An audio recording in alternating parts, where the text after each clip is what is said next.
Situation in the NFL. We will discuss next. We're on Sportsmanlike, presented by Progressive Insurance. This college football moment is brought to you by ServPro. College football teams have moments they recovered from and made it like it never even happened. Like on October 2nd, 1993, when the University of California faced a 30-0 halftime deficit to Oregon. Cal went on a remarkable 42-11 run in the second half to capture a 42-41 victory, one of the largest comebacks in college football history. ServPro. Like it never even happened.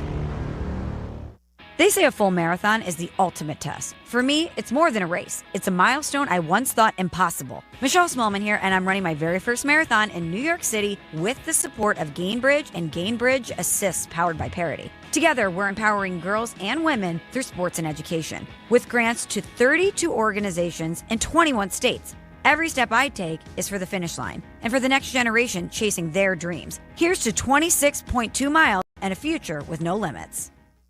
Hey guys, it's Silvy. Are you feeling sore, stiff, or just not at your best? Maybe you've been dealing with pain for months, hoping it will just go away. You deserve to feel your best. Chiro One Wellness Centers offer personalized chiropractic care to help you live pain-free. No drugs, no surgery. Too many of us think pain is just part of getting older, but that's not true. Visit Chiro1.com today. They have locations across Chicagoland, including Schaumburg East, West Addison, and Des Plaines. That's Chiro1.com, and let them know that Silvy sent you. The Chicago Bulls return to Allstate Arena this Saturday night and Sunday afternoon. The Young Bucks back on the ice now. And get there early on Saturday for First Responders Night and get a chance to touch a truck. He scores! It's the Bradley Nadeau Show! And bring the entire family for Family Sunday. Get your Chicago Wolves tickets for this Saturday's First Responders Night. Touch a Truck and Family Sunday. Hey guys, it's Courtney Cronin. Picture this. She opens the box. The light catches the shine inside, but what you really see is her smile. That's the winning moment. That's what Rogers & Hollins delivers. Not just a ring or a necklace or a watch, a moment. A story she'll share every time someone compliments her. For 115 years, Rogers & Hollins has been the jeweler Chicagoland trusts. Because while the world changes, the power of giving jewelry never does. Visit your local Rogers & Hollins or go to fornowandforever.com. To help those who want to be helped, but may not be able to afford it. That's what PGA Tour winner Grayson Murray had envisioned for a foundation before he sadly took his own life at just 30 years old. His parents channeled their grief into creating the Grayson Murray Foundation, carrying out his vision to help those struggling with mental health and addiction. To donate and learn more, visit GraysonMurrayFoundation.com. Hi, I'm Connie Britton, and I want to share with you the experience of Donna in Washington. She writes, I got injured about 5 years ago. I was let go when, because of the injury, I couldn't keep up with my schedule. I've tried to find other work, but I'm 68 now. No one wants to hire someone that old. This week is tough, though, because I had to get my tooth fixed. So I only have $10 in my checking account. But it will be okay. I at least have food because of this pantry. Millions of people face hunger. Some every day, just like Donna. The Feeding America network of food banks helps provide over 6 billion meals to people in need each year. Learn more at feedingamerica.org. Feeding America, 200 food banks strong. This is ESPN Chicago, WNVP, WTBC, HD2 Chicago, a Good Karma Brands radio station. Chicago. This is your morning routine. Put some respect on my name. Kap and J Hood. That's right, we bad. Watch the show on Twitch. Follow ESPN 1000 Chicago. Stream the show on the ESPN Chicago app and on FM 100.3 HD2 and on ESPN 1000 Chicago. Now, David Kaplan and Jonathan Hood. Good morning, everyone. Bring them out. Woo! Bring them out. Bring them out. Bring them out. Bring them out. Bring them out. Bring them out. Bring them out. Bring them out. Oh! God. Welcome in to the Kap J Hood Morning Show on ESPN 1000, and we are streaming on the ESPN Chicago app. Along with David Kaplan, Jonathan Hood with you. We've got Shay, we've got Jay Moore, we've got you for a 3-hour ride here on this Tuesday morning with open phone lines for you at 312-332-ESPN, 332-3776 is our telephone number. Watch our show and all the shows on YouTube, youtube.com, look for ESPN Chicago, and on Twitch, twitch.tv/ESPN 1000 Chicago. And Cap, we're still reeling from the loss that the Bears had against the Ravens. Hey, you're going to win some games, you're going to lose some games. But I just think that the headline from Sunday's game is that backup Tyler Huntley for the Ravens outplayed Caleb Williams, quarterback for the Chicago Bears. You can take a look at the numbers, and we can parse through those numbers all you like. The point is, though, is that there was an opportunity to be able to win that football game, and there was some offense that was left on the cutting room floor. In this case, it's the field. There was some offense that was left there for the Bears, an opportunity to be able to turn those threes into sevens, and we didn't get enough of that, where I felt there was a disconnect between Caleb Williams, the offense, and Ben Johnson, that Bermuda Triangle we talked about yesterday. Yeah, the Bermuda Triangle where you get in there and you're like, oh, wow, here we go in the red zone. See you later. Thanks for coming. Not going to happen. As I watched the film yesterday, I was interested to hear Ben Johnson say Caleb was better than he expected he would think after he watched the film. And there were a couple of eye-popping throws. Like, go back and just put the tape on. This is not me giving you a biased opinion here. The throw to Roma Dunze on the sideline. You want to be a number one receiver, and I love the kid. You have to make that catch. Jamar Chase makes that catch. A healthy Malik Neighbors makes that catch. Guess what? Rome dropped it again. That ball was just a magnificent throw. And then the throw to DJ where he picked up 40-whatever yards and didn't get out of bounds when he should have down near the end of the game. Oh, my God. He got blasted in the head. Should have been a roughing call. But he put the ball right on DJ, flat-footed, as he got crushed. Sensational. And those things give you hope that, wow, if he can do that, why can't he see the check down when he got picked off? Because when I froze that, it is so clear that the check down was the absolute right read. What I was concerned with, and I heard them talking about this on the afternoon show, Caleb said, I made the right read. It just the throw was not where it needed to be. Ben Johnson said, no, you didn't make the right read. When he talked to the media, he said it's the check down. You take the check down. So those things have to get better. And then the other thing is Ben talked about the penalties. And he said, look, we've been harping on it every day since training camp. He said, I got some of the leaders together. They're going to have to fix this. It's got to come from the leaders of the team. Well, who are those guys? Tooney? Caleb's got to be in that discussion, obviously. Kevin Byard, Tremaine Edmonds, TJ Edwards. Like, those are your leaders. Well, that stuff's got to get cleaned up or you're never going to be the team you want to be. The question about the check down that you just mentioned is part of the disconnect between Caleb Williams and Ben Johnson.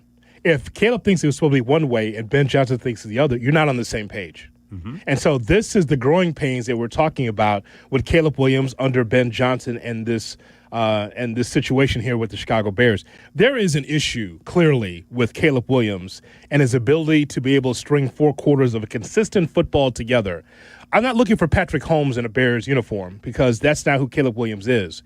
But I'm looking for someone that could be able to show growth. There's no way that I could go back and watch that game and say, boy, I tell you what, look at that growth from Caleb Williams. Absolutely not. Not based on that game. I could tell you that based on the Dallas game, in which that was the best game that the Bears played on both sides of the football, that there was growth there. But I could tell you in the Commanders game, the way he was able to keep a drive alive and help the Bears win that ball game, I can see it there. But then there's regression in the Saints game. And I think it was sideways what we saw on Sunday against the Ravens. Tyler Huntley was more efficient and more sure-handed with the football as he nickeled and dimed it down the field than Caleb Williams was. That's a problem. The other thing is that no matter what the tape says, the bottom line is that the red zone efficiency is not good enough. And by the way, that's where you make your money, touchdowns. Correct. You are 1,000% correct. So here's the thing. Do they need to be able to script the plays first and second and third and fourth quarter? Do the first 15 plays for every quarter for him? Because when it's scripted, he knows exactly where he wants to put the football. It is a lot more sharp when he's able to do that through the first 15 plays. And then when he's left on his own devices, Cap, he gets the ball down the field, but it's just in the short game. You know why I'm not a good golfer? Is because if you say, Hoodie, could you hit it off the tee? Oh, yeah, Cap, no problem. 220 yards. Oh, I could do that as a big guy. I love doing that. It's the short game. I got no use for the other clubs. So I'm not a golfer because I can't get it done on the green. Right. But right. I can get it there for you. If you say, you know what, Hoodie, you're stronger than me. Can you get it 225? Yeah, no problem, Cap. Bam. Right, exactly where you need it. Then it's like, okay, well, I need a golfer closer. Finish it out because I can't get there because I don't have the patience enough to be able to get it on the green into the cup. And that's Caleb Williams. Like, he needs someone to be able to help him on the greens in a golfing metaphor to get it into the cup, meaning getting into the end zone.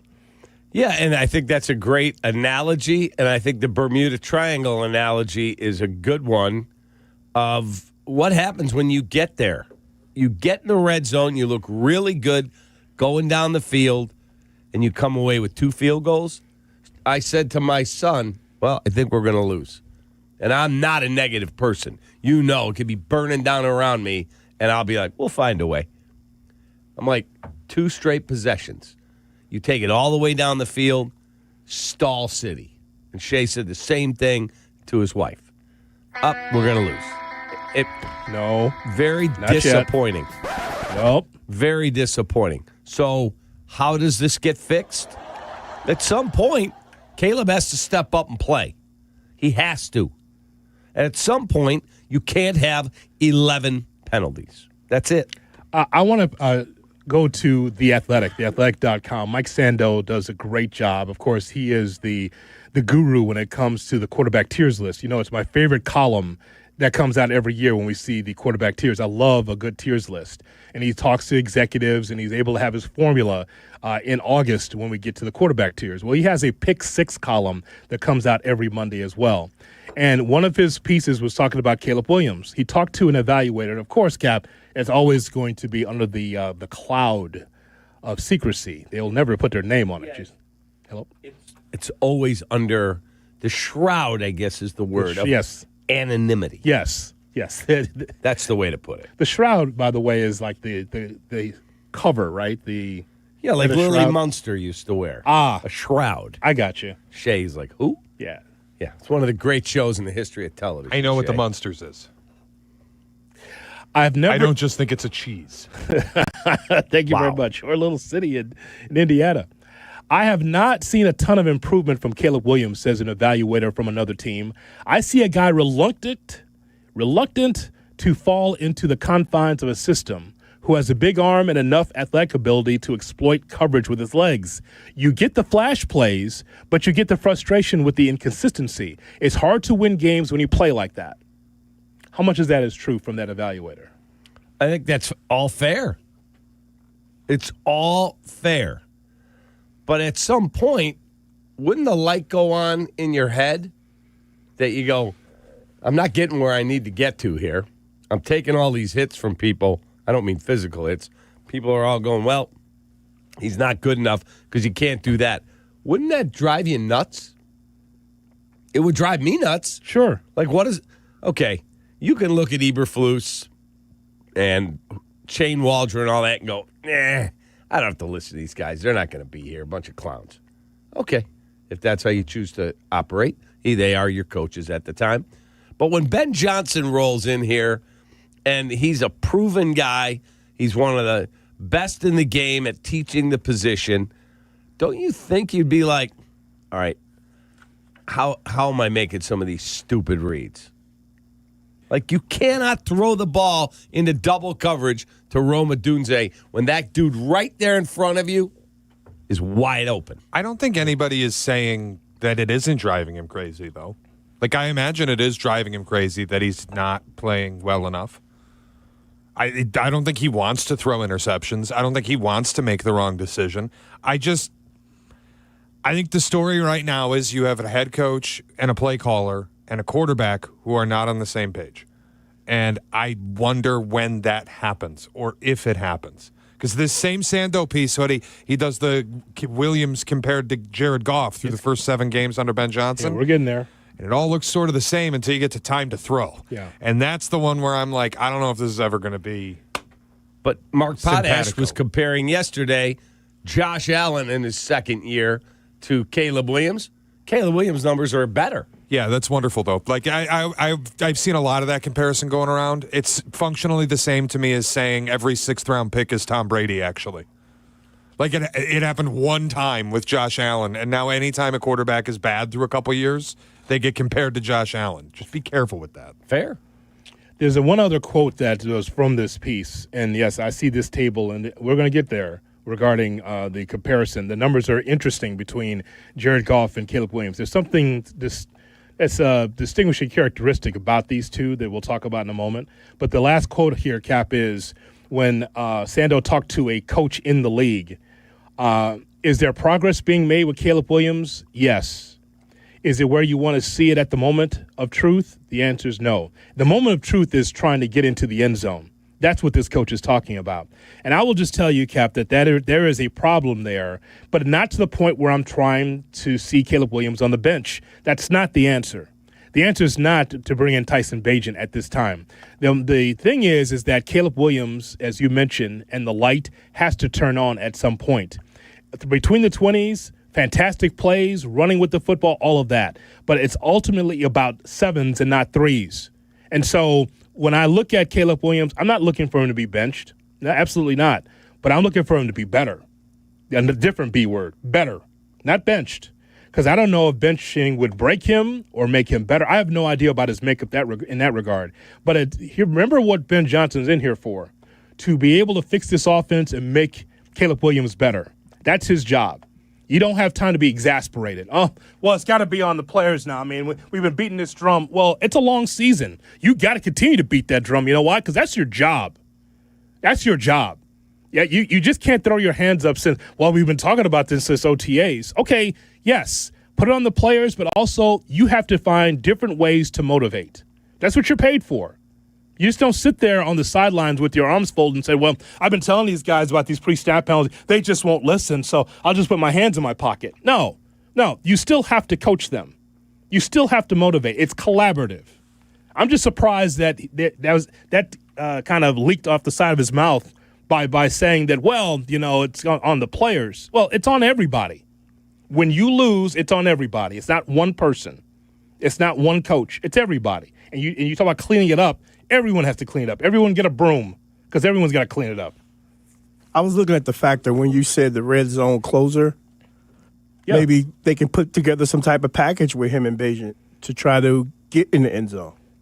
Look, man, whatever it takes to be able to get in there, but the number one pick in that draft, needs to be able to do it by himself. Facts. The number one pick in the draft's got to be able to do it. Number one pick in the draft was at one point was Trevor Lawrence.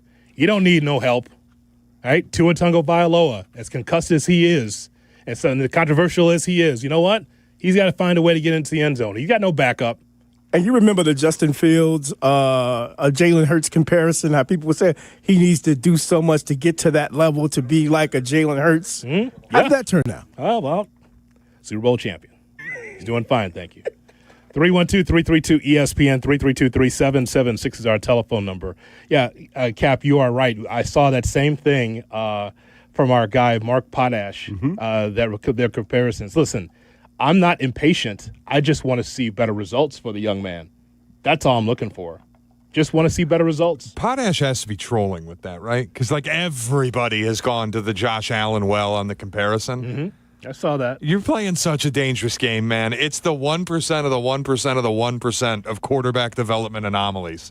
Josh Allen. That's who you want to comp Caleb to. A guy who's 6'5", 260 pounds, and had the most unprecedented improvement to completion percentage in NFL history. And we're like, yeah, Caleb will just be that guy. Josh Allen in cleats, though, at least. Close to. When he was in his second year, he was being called one of the big busts of all time. I know, but that's my point, is he's one of the most unprecedented development curve players in the history of the league. Nobody had corrected completion percentage and sack rate to the extent that Josh Allen did in his third season. And now anytime a quarterback is bad for a couple years, it's like, well, Josh Allen fixed it. Josh Allen is the ultimate anomaly. Do not compare him to people. That is a very dangerous game. The comparison that's in The Athletic is very interesting, but there's one distinguishing characteristic we have to point out. We'll get to that with Jared Goff and with Caleb Williams. And your phone calls on the Bears, 312-332-ESPN, 332-3776, our phone number. Who do you blame more for the sloppy play of this team? Is it the coaches or is it the players? On Kap and J Hood. Kap and J Hood, morning 6 to 9, ESPN Chicago. On the show. Sensational. The Chicago Bears. The Cincinnati Bengals. Sunday, starting at noon. Turn the TV down and crank up the hometown call on the ESPN Chicago app. It's Bears and Bengals, live from Cincinnati. This is the home of the Bears. ESPN Chicago. This fall, do a great thing for your family and your home by calling my guy. I spoke to him yesterday. Russ Armstrong, the Chicago window guy. Do not get fooled by those buy one, get one free gimmicks or the sketchy half-off deals that are out there in the market. My guy Russ keeps it real, offering the most energy-efficient windows and doors at the lowest price, guaranteed being the operative word. Let me say that again. The most energy-efficient windows and doors at the lowest price, guaranteed. No subcontractors, no marathon sales pitches, just top-quality products, expert installation, and you deal directly with Russ Armstrong himself. Our windows have been in now about 5 or 6 weeks. Oh, magnificent. You can open them easy. They're beautiful. It's quieter in the house, no drafts. Now my kids have hired Russ to put windows in their house. Chicago window guys are the guys we trust, and you should too. 847-881-3060. 847-881-3060. Or visit ChicagoWindowGuys.com. If you're turning 65 or new to Medicare, Humana might just have the health plan you're looking for. Our Medicare Advantage plans offer coverage and care you can count on. You could get a plan with a $0 premium or an all-in-one plan that may include medical and prescription coverage, as well as routine dental, vision, and hearing. Learn more at GetHumana.com. Humana, a more human way to healthcare. Humana is a Medicare Advantage HMO and PPO organization with a Medicare contract. Enrollment in any Humana plan depends on contract renewal. You know me, I love a moment of certainty. And when it comes to your home, Jeff has the solution. That's right, Jeff, because in this market, you shouldn't take a chance selling your house with just anyone. No commissions, no lengthy showings, just a direct approach from a local veteran-owned company. Since 2007, we've been buying houses quickly in Chicagoland. Get your easy as-is offer today. Move forward with confidence, just like winning the coin toss. Visit JeffBuysYourHouse.com. This college football season, show your school spirit every time you pay. Introducing college-branded Venmo debit cards. Rep your team on and off the field with custom school designs that let everyone know who you root for. Whether you're tailgating, grabbing snacks for the watch party, or celebrating a win, you can unlock 15% cash back at ESPN. 1 free year of Perplexity Pro and more. This college football season, score more with the Venmo debit card. Get yours now in the Venmo app. Learn more at Venmo.com/collegecard. Max cashback varies. Terms apply. The Venmo MasterCard is issued by the Bancorp Bank, N.A. Now that I'm a dad, I can't stop thinking about what would happen to my kids if something happened to me, like losing the house or not affording college. Yeah, that used to keep me up at night too. It's why I finally got life insurance from Ethos. It's 100% online. No medical exams, just a few health questions. I got $2 million in coverage for around $2 a day. I never realized it was that simple. Get your free quote at ethos.com/game. That's ethos.com/game. Rates may vary. Bill monthly. Sample rate 10-year term life policy for a 35-year-old healthy non-smoking male. Every great team has its core players, but when the season gets tough, adding the right free agent can make all the difference. The same goes for business. At Robert Half, we found that 67% of companies surveyed plan to increase their use of contract talent to handle workload peaks and backlogged projects. With Robert Half's specialized recruiters experience, combined with our award-winning AI, you can quickly find the skilled candidates you want. At Robert Half, we know talent. Discover how we can help at roberthalf.com/talent. Hey, it's Reese Davis. Let's be honest, we can't keep an eye on everything. Unless you've got Blink Outdoor 4 cameras. While you're focused on the game, Blink's keeping an eye on your home. With up to 2-year battery life and with Sync Module XR, you can cover more space without constant maintenance. No wires, no worries. Blink helps keep an eye on what matters most. Get Blink today at the Home Depot. How doers get more done. $2.25 million. The Verdoliak Law Group wins again for their clients. That's right. The Verdoliak Law Group recovered $2.25 million for a client who was injured in an auto accident. If you're injured, make sure to call the Verdoliak Law Group.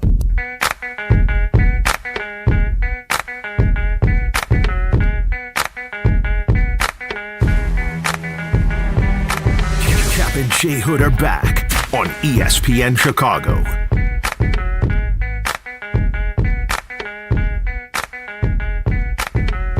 It's the Kap and J Hood Morning Show on ESPN 1000 and streaming on the ESPN Chicago app. Here's hoping that you're going to have a great Tuesday as we talk to you about the Bears.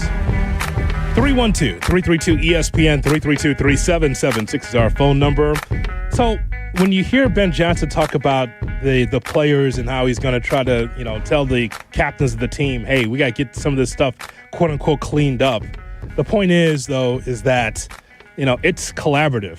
You're a brand new head coach. And yes, you're trying to get your message across, starting from OTA, starting from June and July to where it is right now. I'm sure that the coaching staff's like, man, we've done everything we could to tell these guys, you got to be better with the pre-snap penalties. You got to be better by not shooting yourself in the foot. And again, the team's 4-3. I can understand if it was, 0-7 and having a hard time. That's not the case. But you feel like you're close if you could just be able to be more disciplined. It's an undisciplined football team. There's no way to stretch that or try to get an opposite viewpoint, Cap, because when you're in the top 10, top 5 in penalties in the National Football League, that's a problem. That means that there's a problem internally with your team, not just the players, not just the coaches, all of it, when you're that undisciplined and you're going backwards with penalties. And again, Ben said we've been harping on it, and I'm positive they have been. That's what coaches do. Yes. Every day. Geez, Shay, would you line up properly? He said, I can't throw them off the field like he does in practice. We were there when that happened. Oh, yeah. He said, I can't do that in a game. I can't go, get out. Damn. Can't do it. So at some point, as a coach, you talk to your, it's the expression, to your blue in the face. That's right. Okay. At some point, the leaders of the team have to come together and go, okay, this stuff has to stop. Theo Benedict, you're given a great opportunity here. Now Braxton Jones is on IR, so he's got that job. You got to line up properly, and you cannot jump. Hey, Colston Loveland can't have a false start. But guess what? You too, Joe Tooney, you can't have a false start. Like, what are we doing here? Let's challenge that whole thing where Ben Johnson talks about how the leaders in the locker room have to be able to police one another. Is that established? Like, we can guess based on tenure. In your first year as a head coach, do you have your lead just because you put a C, on their helmet or you designate them as captain? Has that been established? What could Caleb Williams say as a quarterback of this football team when sometimes he's making those same mistakes? I just wonder, is that established who the leaders are on the team? I believe Kevin Byard is a leader. No question. I believe Grady Jarrett's a leader. No question. But I would just say, are we sure that the leaders in that locker room are established enough to be able to police one another? When we talk about the old Chicago Bears, it took time, I think, for a Dan Hampton or a Keith Van Horn or for our guy Tom Thayer. It wasn't just off the rip. It took some time to be able to establish yourself as the guy that's going to be outspoken. You got to do something, right, on this football team for, I would say, more than just 7 games, like a year plus 2 years, even more so, to say, I'm the leader, I can speak up, people will listen to me. It's how you conduct yourself each and every day. It's how you conduct yourself when you come to work. Hello, my baby. Do you show up every day and give your absolute heart and soul to that team? Are you the first guy in the parking lot? Are you the last guy to leave? I'm talking as a quarterback. Yes. Or, he goes through the motions. He's there. Because what I hear is he's working his tail off. Yeah. Ben set parameters, and that's the way it is. John Lester with the Cubs, I remember having a long talk with him one day when he wasn't pitching, and I said, how are you the leader or one of the leaders, and you're pretty quiet, like he's well-respected? Sure. He said, because I show up every day and I do my job the right way. He said, other guys, Rizzo or whoever, more vocal in there. He said, I don't need to be vocal because people see how I do my job, and it makes them want to do their job to that level. And I have a proven track record for a long career with the Red Sox. And that's how it ended up working out. He was one of the leaders. So Caleb doesn't have this long track record of success. He doesn't have a long track record of being in the league. He's got to work that much harder to impress his guys. Kevin Byard is one of the leaders in that room. No doubt. He's a magnificent human being. He's a magnificent football player. He's been a 2-time first-team All-Pro in his career. He's the leading interceptor since 2016 of any player in the National Football League. So basically, the only thing Caleb can say at this point is, well, pretty much. Hello? Right. That's pretty much. I mean, he just has to continue to work his tail off, A, and B, he's got to perform. He does. That piece from The Athletic that I was telling you about, Cap, from Mike Sando, comparing Caleb Williams weeks 1 through 7 under Ben Johnson to Jared Goff weeks 1 through 7. There's an interesting twist to this, but I just want to give a few numbers for those that can't pull up this list as we talk about it, this column. The completion percentage for Caleb Williams is 61%, almost 62%. Jared Goff's at 64% when he was under Ben Johnson with the Lions weeks 1 through 7. Yards, 1636 for Williams, 1904 for Jared Goff. Yards attempted, 7.3 for Williams, 7.6 for Goff. Touchdown to interception ratio, 9 touchdowns and 4 interceptions for Caleb, 12 and 6 for Jared Goff. The one thing about this that I started thinking about it is, Cap, we can look at the difference between the first 6 games and then the last games for Jared Goff in year 1, and the numbers are eye-popping. There's improvement across the board from the first 6 games for Jared Goff to the last ones, but Jared Goff was established coming into the Lions. There's a difference there. I mean, we could talk about taking the team, say what you want. Yeah. He had taken the team to the Super Bowl. Correct. Yes. Now, there was a reason Sean McVay was ready to move on. He didn't feel like it was going to get where it needed to get to. Guess what? The Lions made a great trade, got a bunch of picks. You got to take that quarterback's contract. Then, when that trade was made, correct me if I'm wrong, Shay, you're closer to the Lions thing than I am. When that trade was made, they got picks, and they said, but you're taking that quarterback contract off our hands. And they did. There was no thought they were going to extend Jared Goff to the level they did. Of course not. They didn't know. I mean, Brad Holmes will tell you in hindsight that he was like, oh, we're getting Jared Goff. But the way the trade went down, Jared Goff was thrown in by the Rams. Yeah, from what I read, it was you have to take the money. Right. It was like, we'll do this trade, but you're also taking Jared Goff. And now Brad Holmes will tell you, oh, we were like, oh, you're going to give us Jared Goff too? Hell yeah, we'll take him. The last part that you talked about, Shay, that you mentioned is about the time to throw. So, Cap, you can look at this number how you'd wish. When we talk about how Caleb holds the ball too long, it's 3.06. It's a league most. Or you could say time to throw 3.06. Either way, Jared Goff was at 2.64 the first 6 games under Ben Johnson. So, actually, Caleb has more time to throw and survey the scene. It's just not connecting enough to be able to get into the end zone. Yeah, he holds the ball too long, far too long. 3.06 is a lot. Far too long. Tom Brady said it's between 2.5 and 2.75.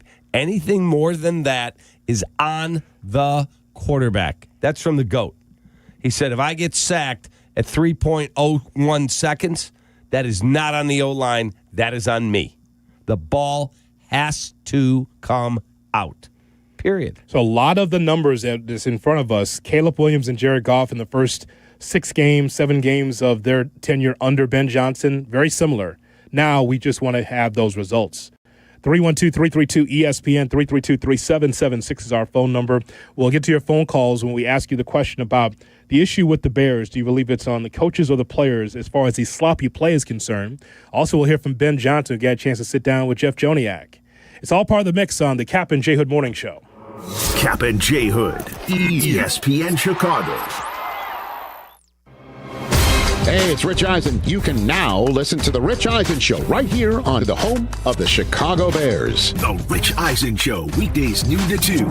ESPN Chicago. DraftKings at Casino Queens Sportsbook, an official sports betting partner of the NBA, brings you King of the Court every Tuesday. Here's the deal. DraftKings puts up $1 million in bonus bets each week. Opt in, apply your token, and place a $5 pregame bet on the NBA star you think will dominate each Tuesday. If they finish the night leading the league in points, rebounds, and assists, they're crowned King of the Court, and you win your share. Download DraftKings Sportsbook and use code WMVP for your shot at a share of $1 million in bonus bets with code WMVP in partnership with DraftKings. The crown is yours. If you or someone you know has a gambling problem, crisis counseling and referral services can be accessed by calling 1-800-GAMBLER. 21 and over. Illinois only. Eligibility restrictions apply. Pass-through of per-wager tax may apply. 1 token per customer that expires at the start of the final NBA game when offered. Winning shared as $1 million in non-withdrawable bonus bets that expire in 7 days. Restrictions apply. Terms at sportsbook.draftkings.com/promos.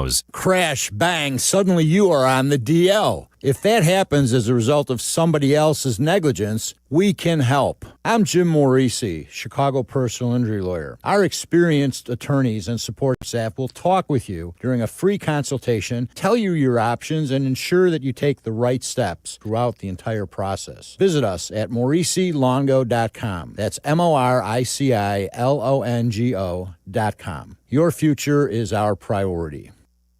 Mitch, you played in the NFL like me. You know how important the red zone is. Absolutely, Yurko. And in retirement, your red zone is the 5 years before and after you stop working. That's where the game's won. That's what I tell people. Don't go at it alone. Mitch Lyons Wealth is the team to trust. We build personalized game plans to help you retire confidently. No guesswork, just strategy. Visit MitchLyonsWealth.com today. That's Mitch Lyons Wealth. Your best game plan to protect, grow, and win retirement.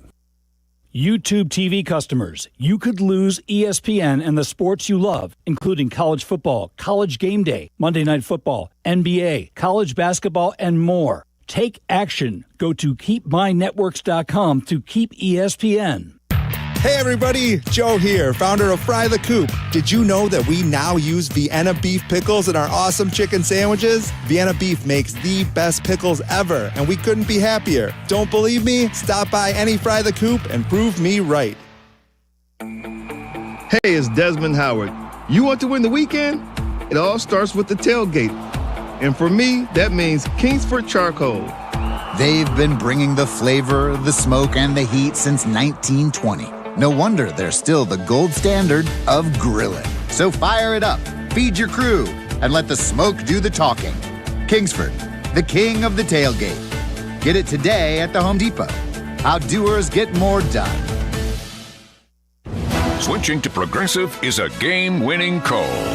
And that reminds us of other game-winning calls in the history of sports. It was a doubleheader in August and really hot inside the concession stand. So instead of waiting for people to come to me, I figured I'd walk around yelling, "Hot dogs here!" And that's how I became the first hot dog vendor in sports. Okay, not really a game-winning call, but it was a good call. You can make one too. Switch to Progressive and you could save hundreds. Progressive Casualty Insurance Company and affiliates, not available in all states.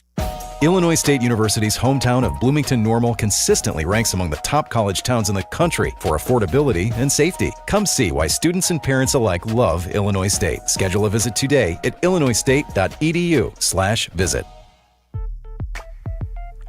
Caffeine doesn't have to be bitter or boring anymore. 5-hour energy shots are bringing the flavor and the energy.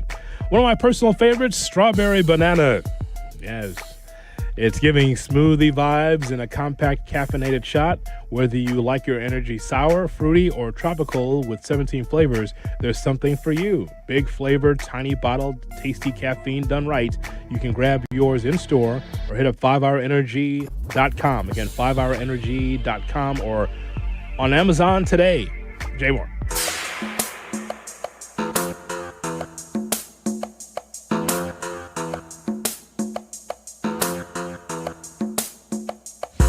Kap and J Hood are back. Hey, about time y'all came on at 6 a.m. I get to holler at the fellas. On ESPN Chicago. Very honest. It's a Kap and J Hood morning show on ESPN 1000 and streaming on the ESPN Chicago app. We're with you till 9 o'clock, and then it's Carmen and Jurko at 9, followed by Rich Eisen at noon. Bleck Abdalla uninterrupted at 2, Waddle Silvy at 3, and then we've got World Series baseball as the Blue Jays take on the Dodgers. Right here on your home for the Bears and the White Sox, ESPN 1000. 312-332-3776 is our phone number.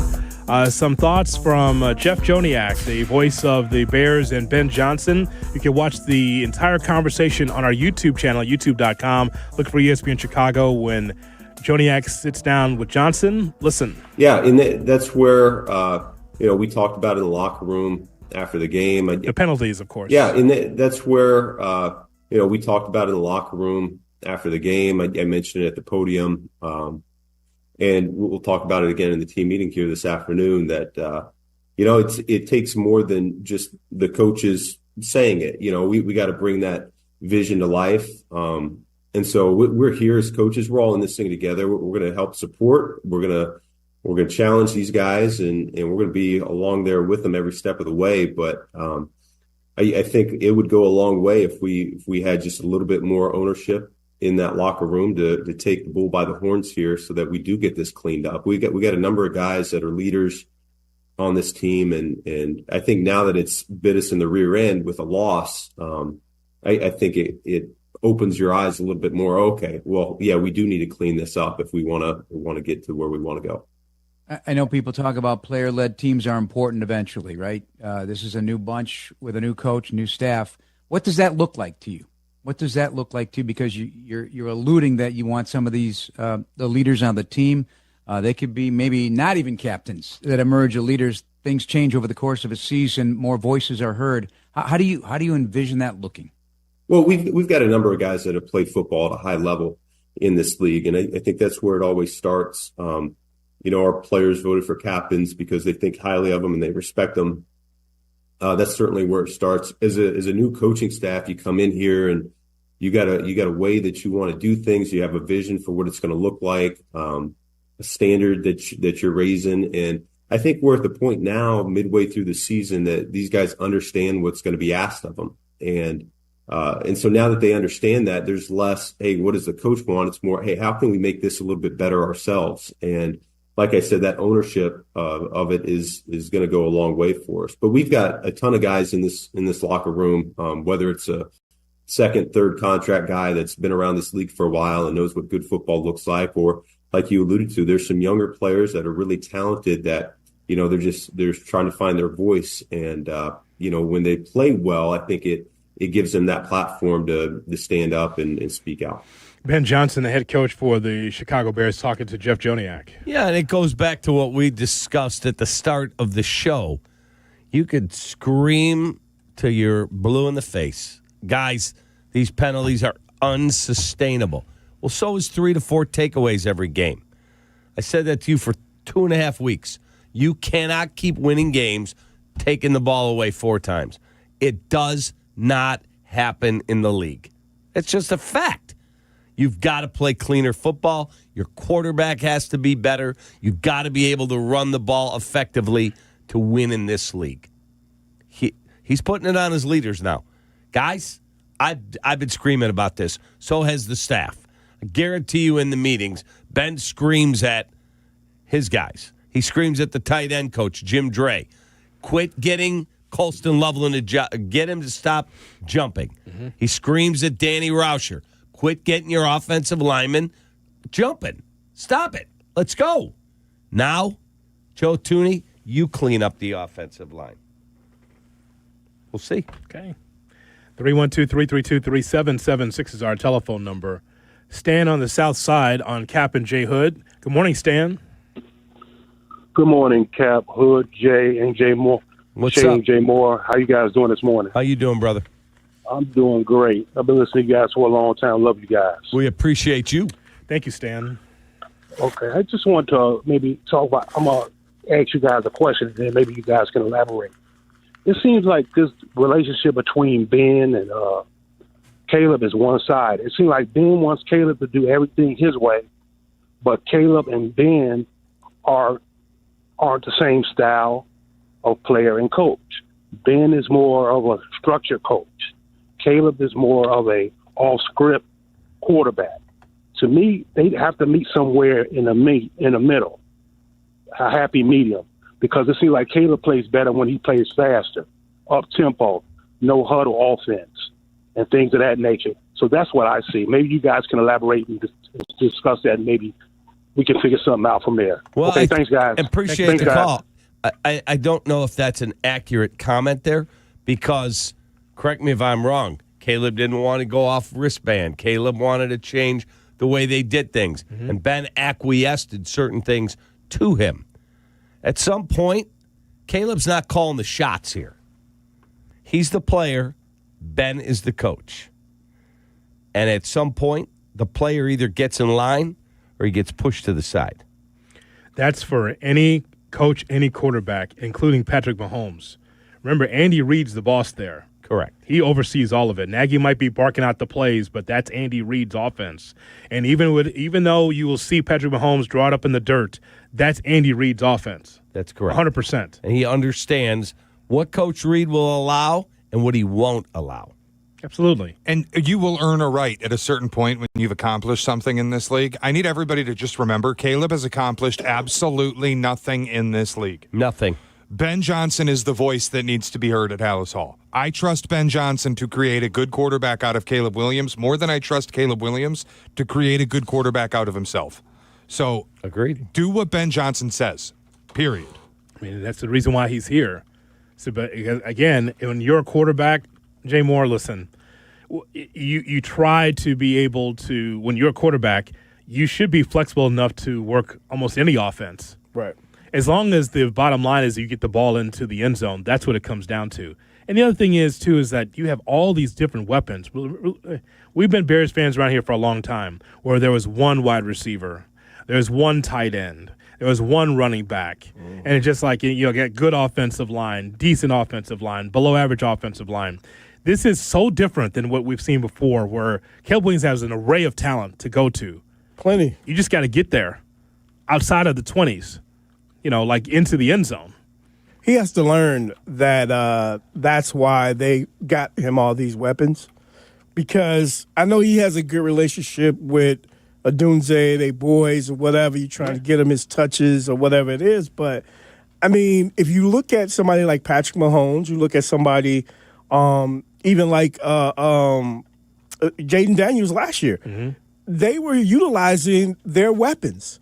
So he has to be able to learn that. And maybe it is just something because he's a second-year quarterback. But, I mean, that's the biggest issue to me outside of his, throwing, his accuracy. Yeah, it's just, especially when it comes to getting into the end zone in that red zone. It's something important. A couple of things I also want to point out, Cap, to the game that we saw on Sunday is that clearly DeAndre Swift was not 100%. But when he was out there, he was powerful. He got that touchdown. You could just tell he wasn't because take a look at the game log. I mean, you take a look at the 11 carries that he had. They seemed like they were few and far in between where they went to Manungai a little bit more because they were just like, okay, DeAndre, we're close here. We need you to be able to get this big yardage or this touchdown. He wasn't 100%, but he played anyway. He downplayed it after the game because I saw his press conference. But, I mean, again, when you rush for under 100 yards, DeAndre Swift not being able to be the running back that you saw in the previous weeks, and that hurt the offense too. Yeah, and the other thing is it seems like we're waiting on them to not lose rather than them going out and taking the bull by the horns and winning. You know what I mean? It's fair. 100%. Boy, I hope we can get a takeaway here. How about just imposing your will on somebody? The Dallas game. They did that. That's what you're looking for, the Dallas game. Like I saw them making plays down the field. Yeah, impose your will. Both sides of football, they just shredded the Cowboys. But they did. Every other game, Hoodie, it's like when you ride a bad roller coaster, and it's going fast, but it's bumpy, and you're just hanging on for dear life. And at the end of it, you maybe had a good time, but it hurts a little. Yeah. Like that's every Bears game feels that way. Where you're just holding on and hoping. And then it's like, oh, we got a blocked field goal. Oh, we just, by a point, Jaden Daniels put the ball on the mat. But then you get to the Raven game, and you're like, oh, that time it was an interception. That sucks. Yeah, I know. Elliot in D.C. listening on the ESPN Chicago app. Elliot, good morning. Hi, how are you? Good, Elliot. Morning, What's guys. up, buddy? I have a suggestion about this penalty thing.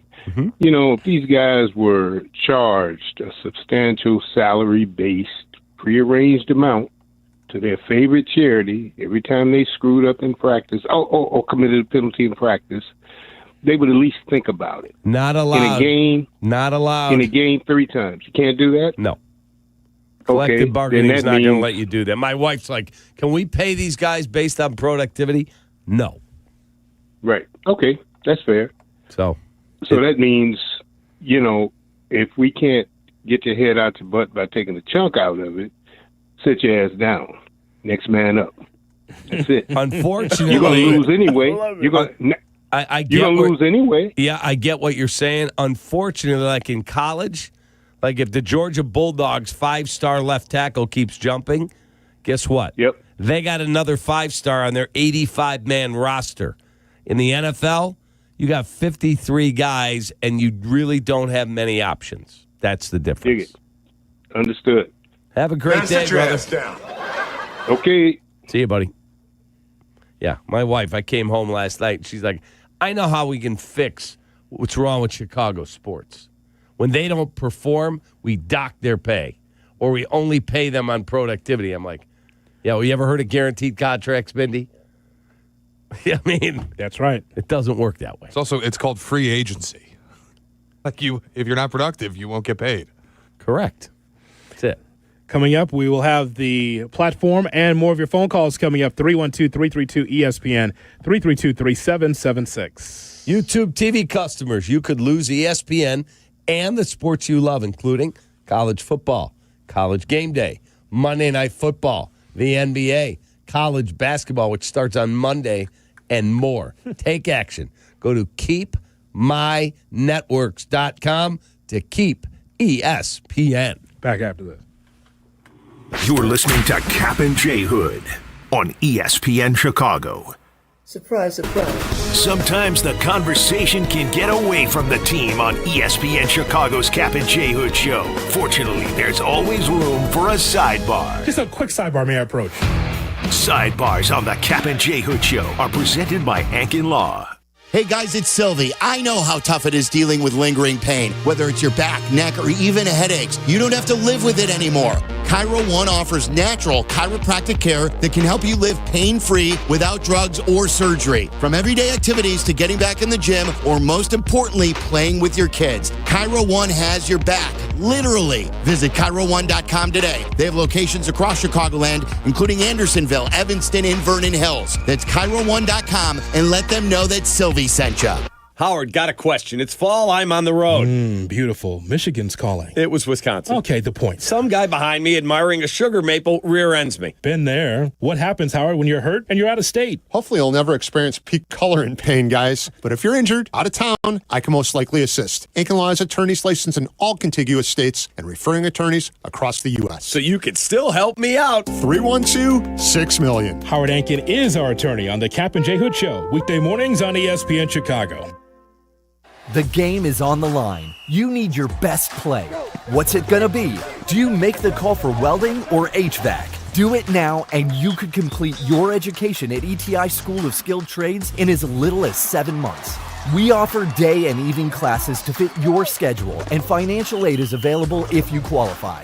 Visit eticampus.edu or call 888-830-7678 to learn more. ETI, it's your future. Own it. It's football season, Chicago, and every winning game plan starts at the corner booth. Forget wedges. Real Chicago pub-style pizza is cut into squares with crispy thin crust, thick shredded cheese, and toppings piled high. From classic pepperoni to barbecue chicken, spinach and mushroom, and our fan favorite sausage and jardiniere. The corner booth delivers flavor that satisfies the soul. So huddle up, grab a pie, and taste the original Chicago pub-style pizza. They say a full marathon is the ultimate test. For me, it's more than a race. It's a milestone I once thought impossible. Michelle Smallman here, and I'm running my very first marathon in New York City with the support of Gainbridge and Gainbridge Assist, powered by Parity. Together, we're empowering girls and women through sports and education, with grants to 32 organizations in 21 states. Every step I take is for the finish line and for the next generation chasing their dreams. Here's to 26.2 miles and a future with no limits. From kickoff to cash out, ESPN Bet has the tools you need to score more on game days. Bet smarter with stats at your fingertips. Get personalized parlays built just for you. And with your fantasy team synced right in the app, you can back your squad. Right now, new customers get $100 in bonus bets when you bet $10. Sign up with promo code USL to get started. Must be 21 plus. Gambling problem? Call 1-800-GAMBLER. Terms and conditions apply. See app for details. Offer not available in New York. Guests appearing live on ESPN Chicago. Call in on the Yuengling hotline. Yuengling is in Chicago. After 196 years, you can now enjoy Yuengling Traditional Lager, Light Lager, Golden Pilsner, Black and Tan, and Flight. Welcome back to Kap and J Hood on Chicago's Home for Sports, ESPN Chicago.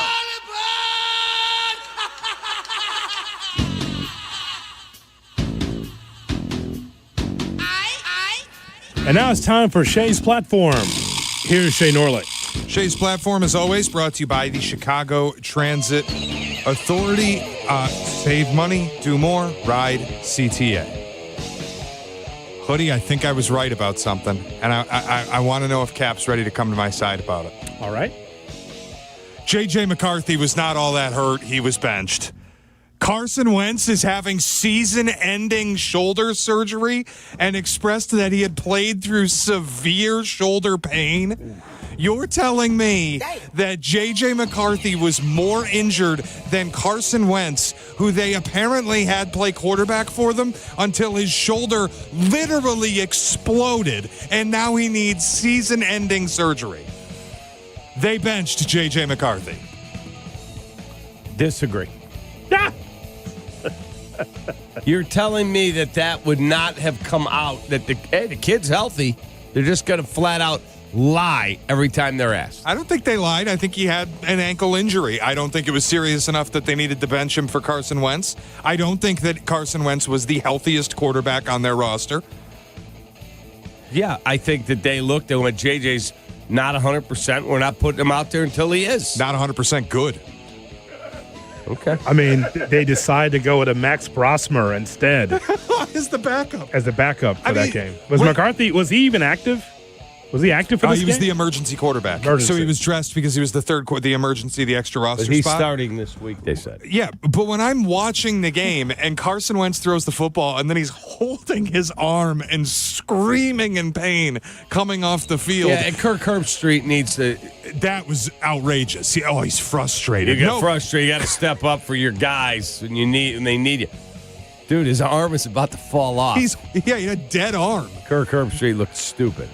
Wait, what did Herbstreit say? He blamed Wentz for what? Not being. He was saying that Wentz was feeling frustrated and letting his frustration when he was show. in agony. Yeah. He's just frustrated, and you've got to be there for your guys. And all that.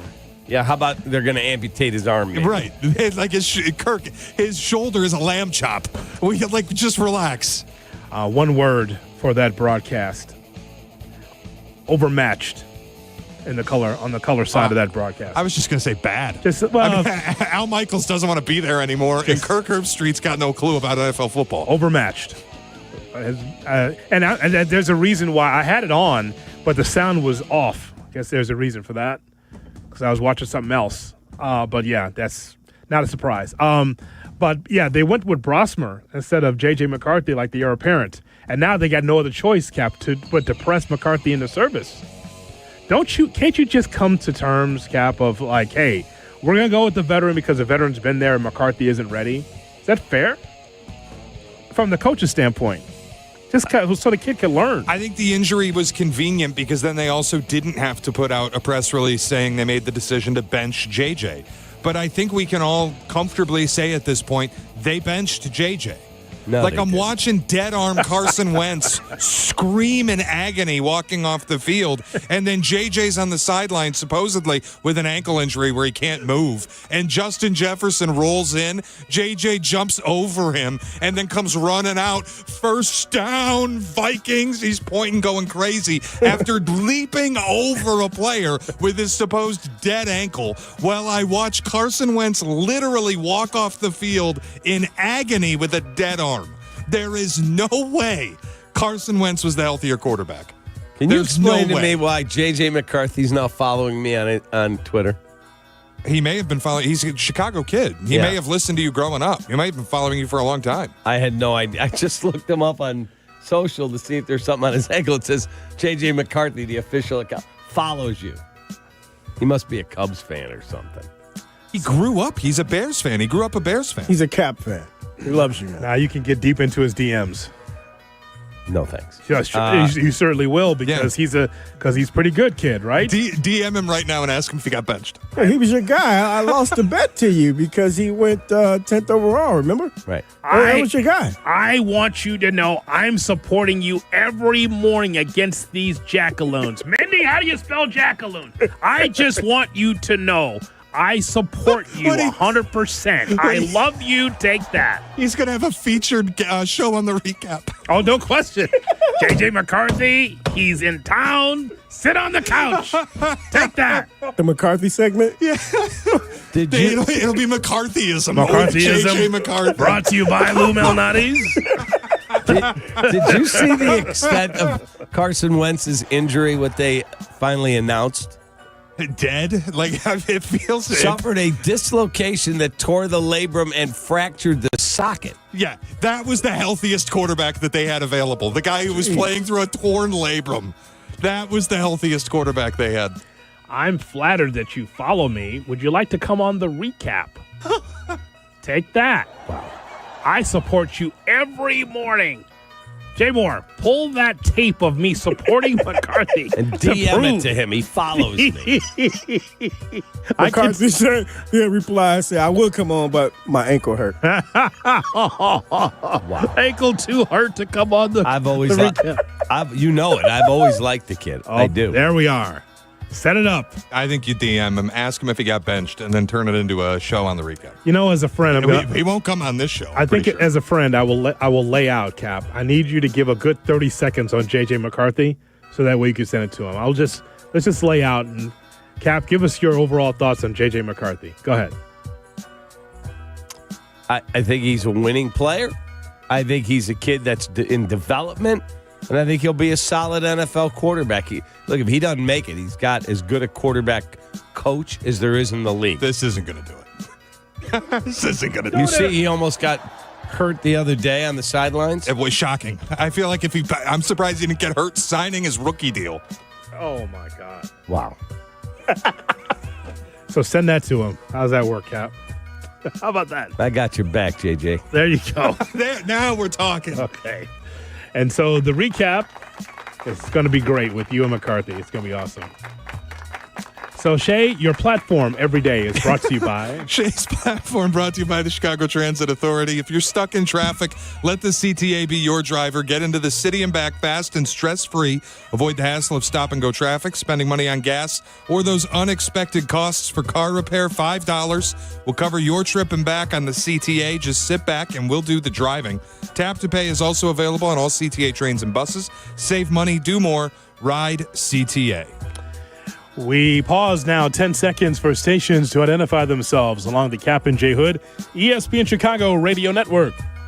Live from State Street in the heart of Chicago, this is the home of the Chicago Bears, ESPN Chicago. And this is Kap J Hood, WMVP, WTBC, HD2, Chicago, a good Karma Brands radio station. Oh my gosh. I mean, it's huge. Hey friends, I'm Tom Waddle and I drive a Hawk. Find your next car at hawkauto.com. Choose from 12 Hawk Auto locations at Forest Park, St. Charles, Plainfield, Joliet, Carroll Stream, and now LaSalle, Peru. Shop thousands of vehicles from 13 big brands. Save with 0% financing or make no payments for 90 days. Plus save even more with our complimentary maintenance plan. Find your next car at hawkauto.com and drive what I drive. Drive a Hawk. HawkAuto.com. Financing and plan on select models with approved credit. Save big on everything for your next project when you shop at Menards. Refresh your home today with window images, blinds, and shades. We have everything you need for updating your window treatments. We carry vinyl, aluminum, and faux wood blinds, cellular shades, and more. Plus, you can get them trimmed to width in-store for free. Also, be sure to check out the flyer on Menards.com for all our great deals happening this week. Save big money at Menards.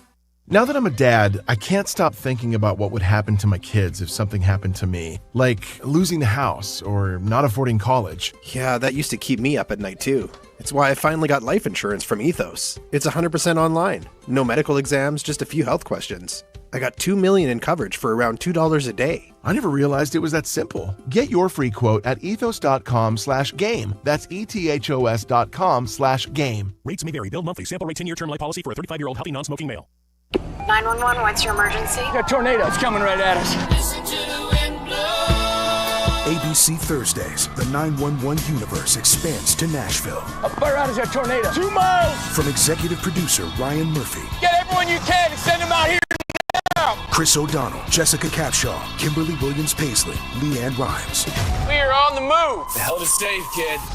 911 Nashville. All new Thursdays, 9/8 Central on ABC and stream next day on Hulu.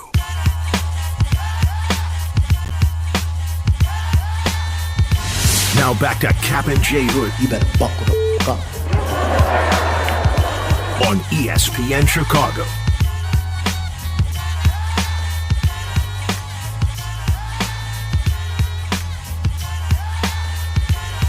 Good morning, Chicago, and welcome in to the Kap J Hood Morning Show on ESPN 1000 and streaming on the ESPN Chicago app. With Hall of Famer David Kaplan, Jonathan Hood with you. We got Shay, we got Jay Moore, we've got you here on this Tuesday morning. 312-332-ESPN, 332-3776 is our phone number. We're talking to you about the Bears. The Bears getting ready to take on Cincinnati. We got full coverage on Sunday right here on the home of the Bears, ESPN 1000.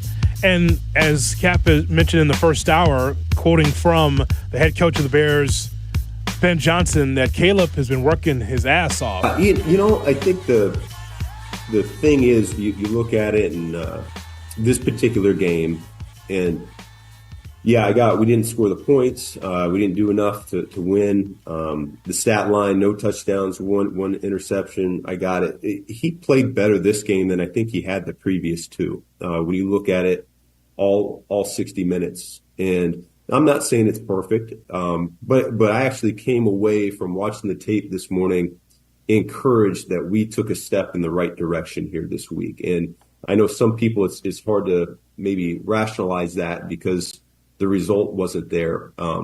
But yet I saw tangible growth from him.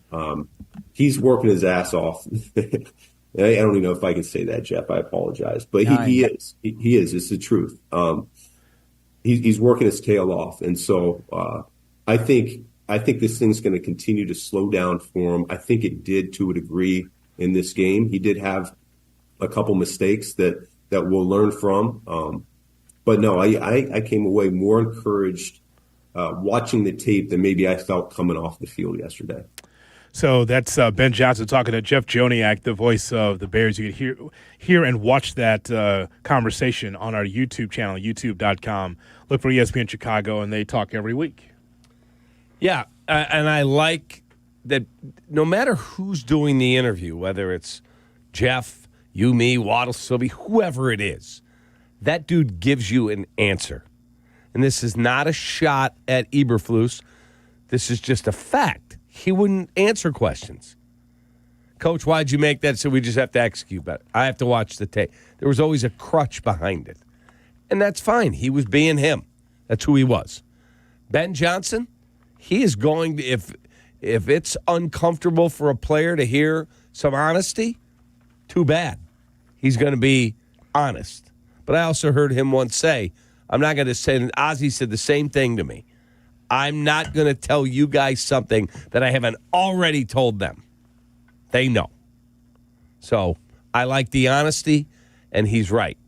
If you watch the tape from yesterday, was Caleb a 10 out of 10? Absolutely not. But he wasn't a 1 out of 10 either. Right. He was okay. Yes. But we want better than okay. Agreed. Let me just tell you what's been out there in the ether, if people have missed it, about the Chicago Bears and Caleb Williams and Ben Johnson.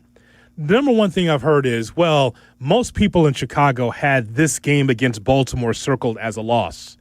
Yes, I think the four of us had the Bears losing this game against Baltimore because we thought that Lamar Jackson would play. We thought the defense would be good. If nothing else about Baltimore, it's a solid regular season outfit. And they do make some noise in the playoffs, but not enough, I'm sure, for Ravens fans. But the whole thing is, well, people thought the Bears were going to lose this game anyway, so what's the big deal?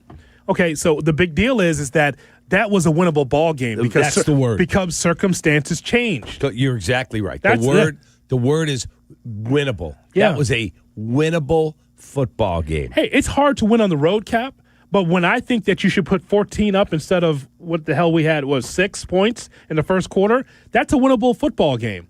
And I know, well, everyone thought that the Bears were going to lose this game anyway, so you were right. That's not the point. I don't sit here talking to you every morning about trying to be right.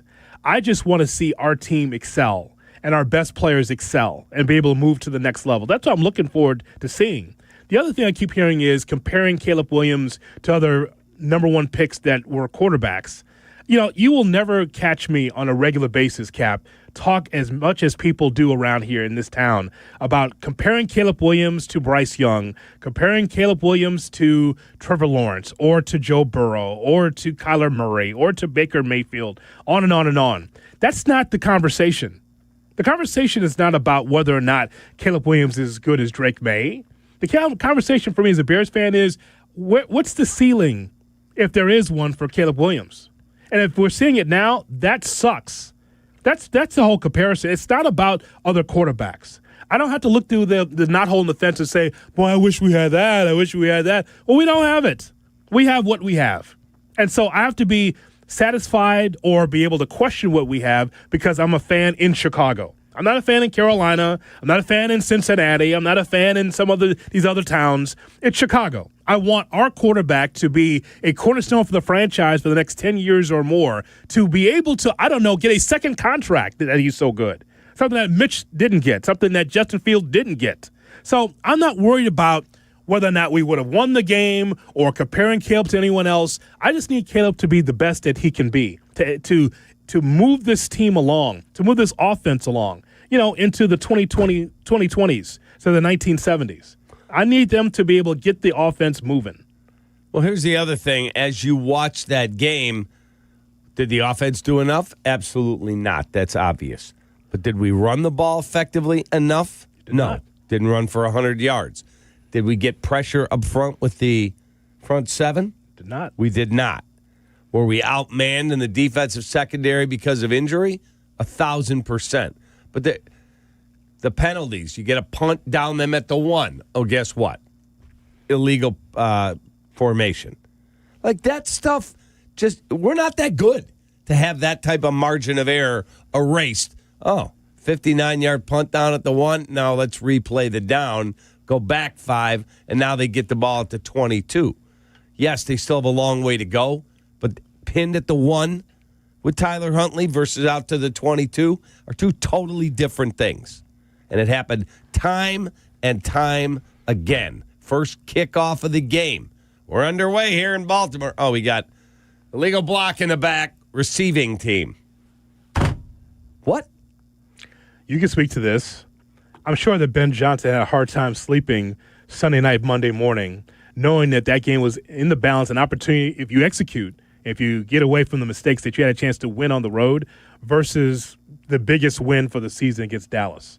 I'm sure he's put that behind him. Like, oh, that was a great game that we were able to win against Dallas. But I'm sure that this one kept him up. Oh, there's no question. Yeah. He came home. First of all, he watched the tape on the plane. Mm-hmm. He comes home, grabs something to eat, and he puts the tape in again, and he's like, look at this. Look at these penalties. Look at that throw. What are we doing on this interception? Take the check down. And that's not to say you should always settle for a check down. That is not what I'm saying, and that's not what he's saying, more importantly.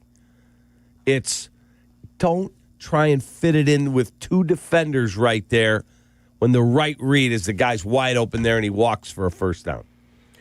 I'm sure that I don't think Tommy addressed it as much yesterday, but maybe he'll get into it today, but definitely on Waddle Wednesday.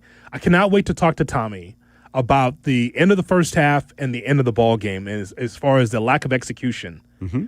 Just horrible. Well, look at the end of the half. Horrible. The end of the half. Horrible. I mean, you had mistakes that move you back, and all of a sudden, you have an accurate kicker who does not have a big leg. He's not going to make a 58-yard field goal. He's just not. That's who he is. But guess what? We had an intentional grounding on the quarterback. I think we had another penalty on that drive. Well, all of a sudden, instead of a 48-yard kick, it's a 58-yard kick. Right. Those things, as I just said to you, we don't have that big a margin of error. We're not that good. This is not the 85 Bears. It's not. I hated what I saw, and you don't use that word often, but I just hated what I saw at the end of the first half that you just talked about.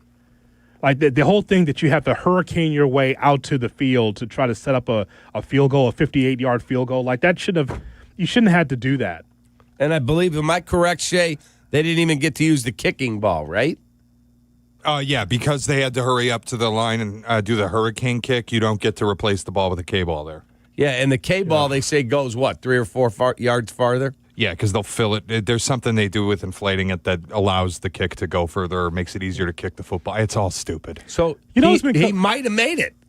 Maybe. I don't. But it's just the way. But it's the huffing and puffing running out there, Cap, because you know that you have to have complete calm, 120/80 blood pressure to be able to kick a football if you're a kicker. That's not commonplace. Shay, we don't even see that on Saturdays, what we saw at the end of the first half. We don't see that.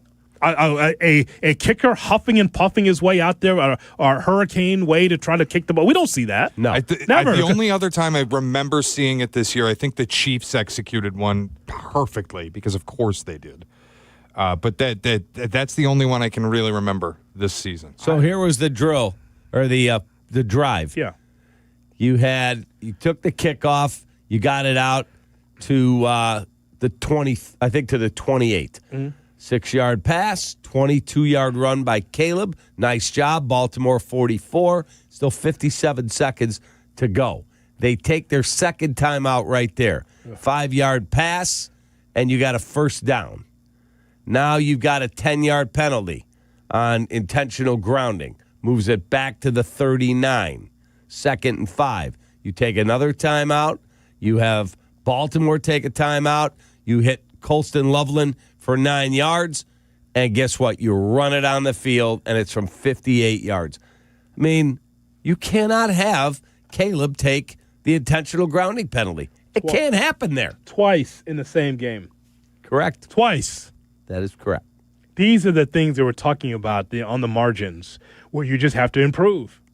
Totally it's not the drizzling, it's not the actual worst thing that we have seen, but just these little things, especially on the road, it comes back to bite you. And that's exactly what happened. Having to burn timeouts that way, then rushing the kicker out onto the field when you know he doesn't have the leg to get it at 58 yards. I have no idea if he had the wind at his back or not. Point is that he missed it. And it just looked bad. Just did. 312-332-ESPN, 332-3776 is our telephone number. If you're on hold, you will be on the air as we talk to you about the Bears on Kap and J Hood. Kap and J Hood, morning 6 to 9. This is how it should be done. ESPN Chicago. Hey, it's your good friend Tom Waddle. I'm originally from the Cincinnati area, Sharonville to be exact. So when my favorite team heads to my hometown, we gotta go. Bud Light presents the Waddle and Silvy Show live from Cincinnati. We'll be at the Holy Grail Tavern and Grill Friday from 3 to 6:30. Watch our Waddle and Silvy Football Friday show on YouTube or catch us Friday at 3 on the ESPN Chicago app. It's all brought to you by Bud Light. Please enjoy responsibly. Folks, one of my guilty pleasures during the football season is eating dips with chips, wings, and veggies while we watch the big games. And that means Daisy French onion dip and Daisy ranch dip. These are as delicious as a homemade dip, and they're made with real herbs and spices and other ingredients that you'd find in your own kitchen. So do what I do, what my wife does, my kids. Put Daisy French onion dips on your game day roster. Look for Daisy French onion, Daisy ranch dip at your local grocery store. Jay Moore. The United States has the worst rate of mothers dying in childbirth than any country in the developed world. While countries like the UK and France have seen a 20 to 30% decrease in deaths over the past decades, the number of mothers dying in the U.S. has almost tripled since 1987. That means in our country, more mothers die during childbirth than in places like Kazakhstan and Libya. To make matters worse, the CDC reports that 60% of these deaths were preventable. Considering the advancements in medicine, you'd think that deaths would have decreased. But NPR reports that hodgepodge protocols continually turn treatable complications into lethal killers. In addition, many doctors specializing in maternal fetal medicine are able to complete their training without ever stepping foot in a baby delivery unit. And finally, because you're relying on statements and records from doctors, nurses, and staff, many times the truth is camouflaged in complicated medical terminology. You need a law firm who has been uncovering the truth in medical negligence cases for almost 60 years. Call the Verdoliak Law Group at 844-4VLG-LAW. Hey, it's your friend Tom Waddle. Any coach will tell you games are won in the preparation phase. If you're not ready before kickoff, it's too late. The same's true in cybersecurity. That's why companies choose my friends at Trend Micro. With AI-powered proactive security, they don't just respond to attacks, they stop them before they begin. For over 35 years, enterprises worldwide have trusted Trend Micro to prepare, protect, and perform. Don't wait for the whistle. Get secure now at trendmicro.com. That's trendmicro.com. It's football season, Chicago, and every winning game plan starts at the corner booth. Forget wedges. Real Chicago pub-style pizza is cut into squares with crispy thin crust, thick shredded cheese, and toppings piled high. From classic pepperoni to barbecue chicken, spinach and mushroom, and our fan favorite sausage and jardiniere. The corner booth delivers flavor that satisfies the soul. So huddle up, grab a pie, and taste the original Chicago pub-style pizza. Caffeine doesn't have to be bitter or boring anymore. 5-Hour Energy shots are bringing the flavor and energy. One of my personal favorites, Strawberry Banana. It's giving smoothie vibes in a compact caffeinated shot. Whether you like your energy sour, fruity, or tropical, with 17 flavors, there's something for everyone. And yeah, it's got as much caffeine as a 12-ounce cup of coffee, but with zero sugar and no crash. Big flavor, tiny bottle, tasty caffeine done right. You can grab yours in-store or hit up 5hourenergy.com or order on Amazon today.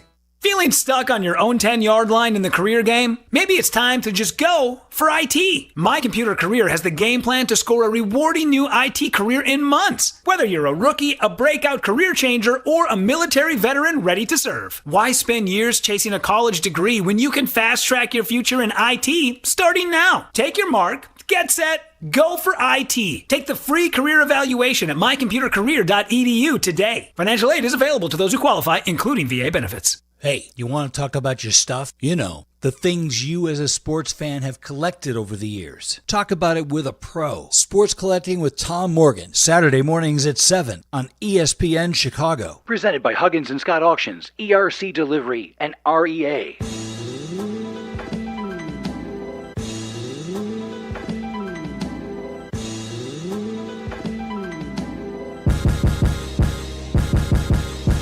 Kap and J Hood are back. Kap, J Hood, Jay Moore. Every day I start my morning with you guys. I look forward to getting in the car and turning you guys on. On ESPN Chicago. Very honest. Very honest.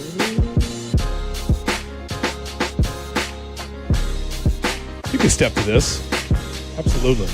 Oh, yeah. It's a bop.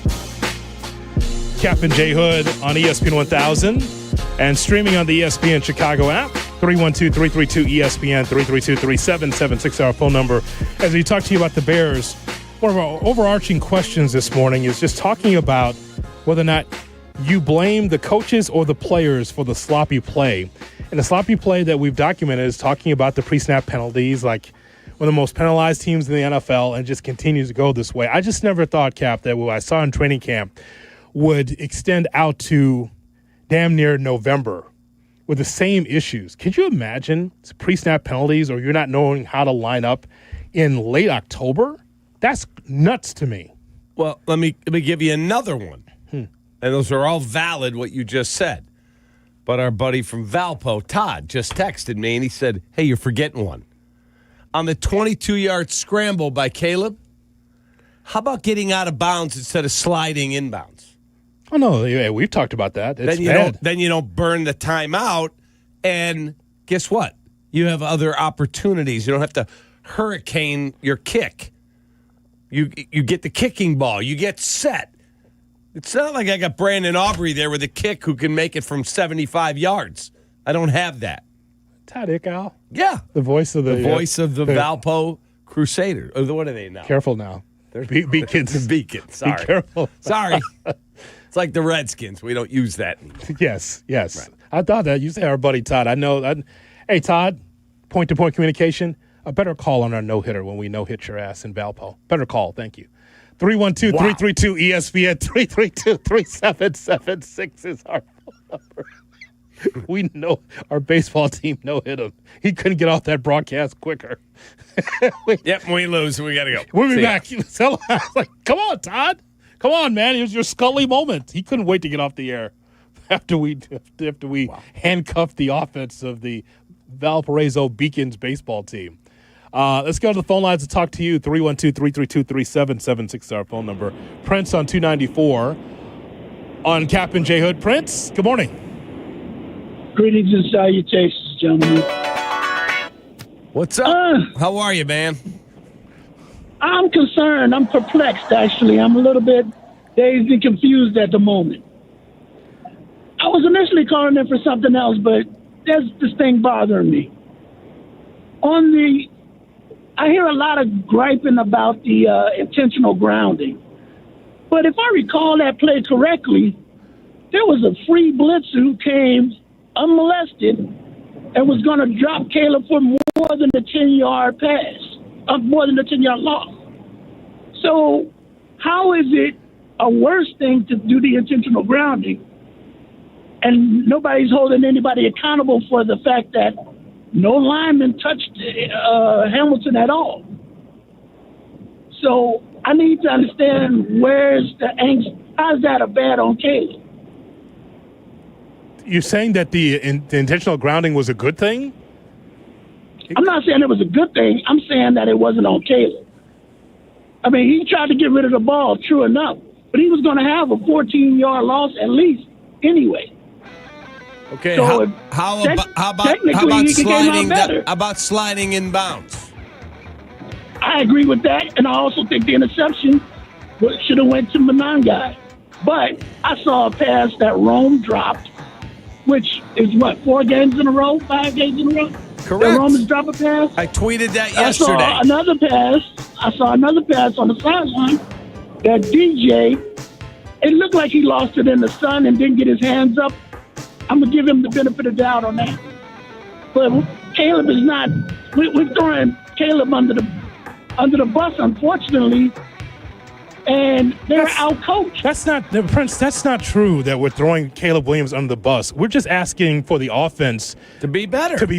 Yeah, I don't know why you're listening to the show. You know what? Hold on a second. If you're listening to the show closely, we're just talking about things that he's got to improve on. Like I already just laid out. I'm not worried about Caleb against any other quarterback in this league or any other young quarterback. I just want the offense to look better. He's got to get into the end zone. That's not throwing him under the bus. That's a fact. And that goes back to what I said. Damn.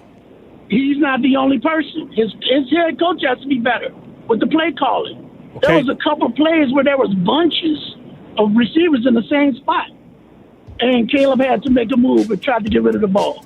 Okay. What you're trying to do is dump this on Ben and Johnson. I can hear that through the call. I think it's very clear. And I'll say it again. when you lose as a team. Ben Johnson already threw his own ass under the bus about some of the play calling that he had. Ultimately, both Caleb and Ben Johnson have to be on the same page. And at times, they don't look like they're on the same page. That's all. But, if you want to defend Caleb, that's fine. But ultimately, he's part of the losing as well. Yeah, he's got to wear his share of this. That's all. He just does. By the way, Todd texted back. Hoodie's correct. Not my best moment. He couldn't run off the air quicker. It was an opportunity for Seth. Even though it was against his team, the UIC Flames, no hit Valpo. And Todd Hicko's call was, he said, Flames win, a no-hitter, back after this. He could Todd Ico on the Valpo radio network. Todd could not get off of it. The Beacon radio network. That's pretty funny, man. That's it. I just laughed. I was like, you know what, Todd? I understand, man. He got tired of watching his team get handcuffed, and he wanted to get home. I understand. 312-332-ESPN is our telephone number. Elmwood Park. Here's Paul on Kap J Hood. Paul, good morning. Hey, guys. I'm like Shay, where I've sat here and complained about a defensive end and left tackle for like 3 years now. And, it is what it is. I'm not going to sit here and blame, like, we didn't have a running game and we didn't have a defense. The truth of the matter is that those parts of the team have played better than expected. And it's not the plan. We drafted a running back in the 7th round. We've ignored the defensive line for years. What the plan is let's see, we drafted a top 10 wide receiver. We drafted a top 10 tight end. We drafted a top 10 right tackle. We took a first overall pick, traded it back, and got DJ Moore. We took a first overall pick and got Caleb Williams. That's the plan, and it's falling short. Just like we could play these games of, we should have won this game last year, we should have won that game last year. Okay, well, we could have lost 2 games very easily this year. And if we were 2-4 coming into this game, it would have been a much different conversation about Caleb based off the way he's played. I don't want inflated success. I want real success, and real success comes from executing a plan. And I'm seeing that plan fall short. Fair. It's a great call, Paul. No question. Absolutely 1,000% fair what he just said. Paul, you're saying that the Bears are built to have a passing offense because of all the weapons that they have, and we're just not seeing enough of it. Like, we think Colston Loveland, especially in the red zone, could be a key. You let him get up, let him climb the ladder and get up there and get those footballs. I mean, he could be an asset to the red zone. 100%. Yeah. Got to see more things. A lot of examples of why you're supposed to build inside out and not outside in. You're seeing it kind of fail on both sides of the football over a long period of time. I mean, it's rough. You got to address the lines up front. I mean, you can't ignore that. Their offensive line I have no issue with right now. Would I like a better left tackle? Sure. But the rest of their offensive line I got no problem with. The defensive line, they don't get enough pressure for me. Nope.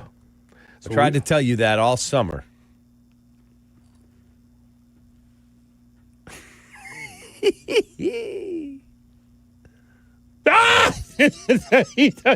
didn't even have to go down the first base line, and he said, "You're out." He gave the out mechanic. Out. I'm going to buy us all NFL officiating flags, and we can just throw them at each other. That'd be awesome. It's got to be something because just don't hit me in the eye like they did to that guy with the Browns several years ago. Remember that? Yes. The ref threw the flag for holding and hit him right in the face and hit him right in the eye. He'd be running around like Tua. Yeah.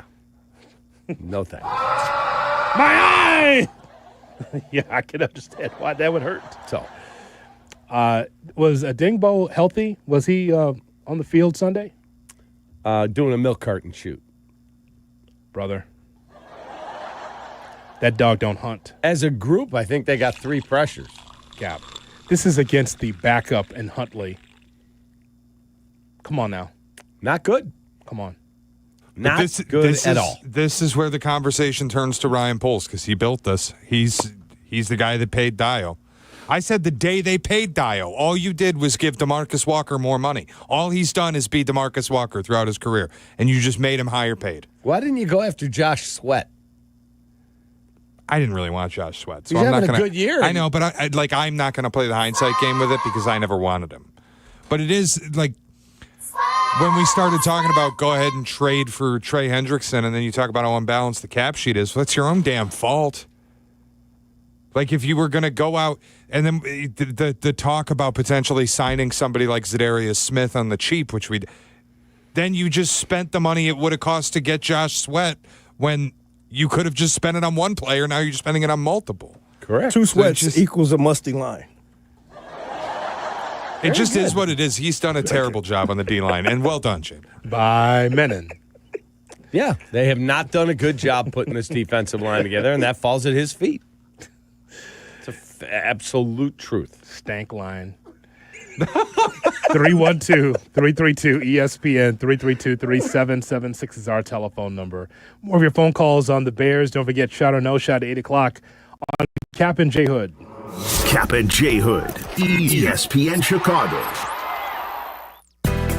Courtney Cronin, the latest from Hallis Hall and wherever Bears roam in Chicago. Be an informed fan with ESPN Chicago. Brought to you by Costa Ivoni.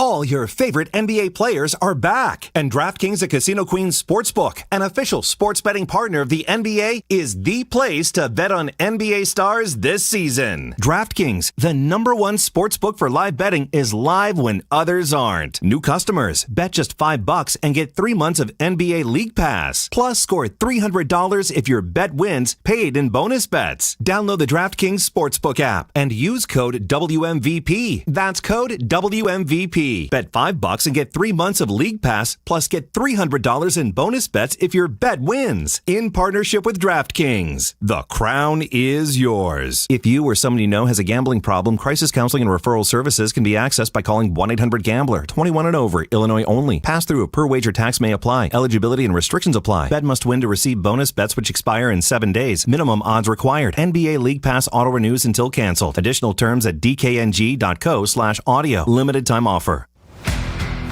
Just like a strong offense keeps moving the ball, Republic Bank of Chicago's business banking solutions can keep your company growing. Business checking, treasury management, commercial loans, big business, small business. Republic Bank has everything you need for your business. Our team is here to get you back in the game and moving in the right direction. Experience banking beyond expectations. Only at Republic Bank of Chicago. Member FDIC. Visit ourbankchicago.com today. I'm Chicago personal injury lawyer Jim Morisi. Even when we're careful, other people's negligence can threaten our futures. As one of Illinois' most successful injury firms, winning the most complex personal injury and workers' compensation cases is what we do. Consultations are always free. Visit us at MorisiLongo.com. That's MoriciLongo. Morisi Longo & Associates. We're there when you need us.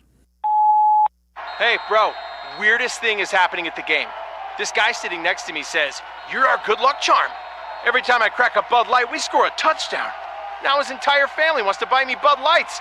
I think I'm some kind of a football prophet. Talk soon. The team needs me. Anything for Bud Light, the official beer sponsor of the NFL. Stock up today. Enjoy responsibly. Copyright 2025 Anheuser-Busch Bud Light Beer, St. Louis, Missouri. Actual price will depend on product and subscription plan. Featured products are compounded drug products, which the FDA does not approve or verify for safety, effectiveness, or quality. Prescription products require an online consultation with a healthcare provider who will determine if appropriate. See website for details, restrictions, and important safety information. Want a boost in and out of the bedroom? Hims has you covered. Introducing a new 2-in-1 approach to level up your game. Tadalafil for better bedroom performance and zinc for testosterone support. Put it all together and you've got what you need to turn things all the way up. Getting started is simple. Just go to hims.com/joy to start your free online visit. Through Hims, you can access ED treatments including pills, chews, and more. 100% online. No office visits, no pharmacy lines. Just fill out a simple intake form and a licensed medical provider will determine if treatment's right for you. If prescribed, it ships free and discreetly to your door. Find affordable treatment options at up to 95% less than brand names at hims.com/joy. That's hims.com/joy, hims.com/joy. Hit the road in a brand new Toyota in less than 1 hour. At Advantage Toyota River Oaks, you can sign and drive away in 60 minutes or less. Seriously. Or they'll cover your first car payment. Every new Toyota is backed by the Advantage Plus program. Advantage Toyota River Oaks. Restrictions apply. See dealer for details. From kickoff to cash out, ESPN Bet has the tools that you need to score more on game days. Bet smarter with stats at your fingertips. Get personalized parlays built just for you and your fantasy team synced right into your app. You can back your squad. Sign up with the promo code USL to get started. Must be 21 plus. Gambling problem? Call 1-800-GAMBLER. Terms and conditions apply. See app for details. Offer not available in New York. Jay Moore. Good morning. Glad you're along for the Kap and J Hood experience on Chicago's home for sports, ESPN. Hello. Chicago. Good morning.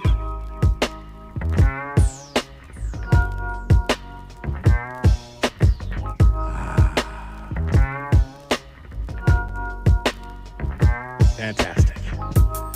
Kap and J Hood. Weekday mornings starting at 6. Here on ESPN 1000 and streaming on the ESPN Chicago app. You know, Jay Moore, before this whole sports radio thing, I was a DJ.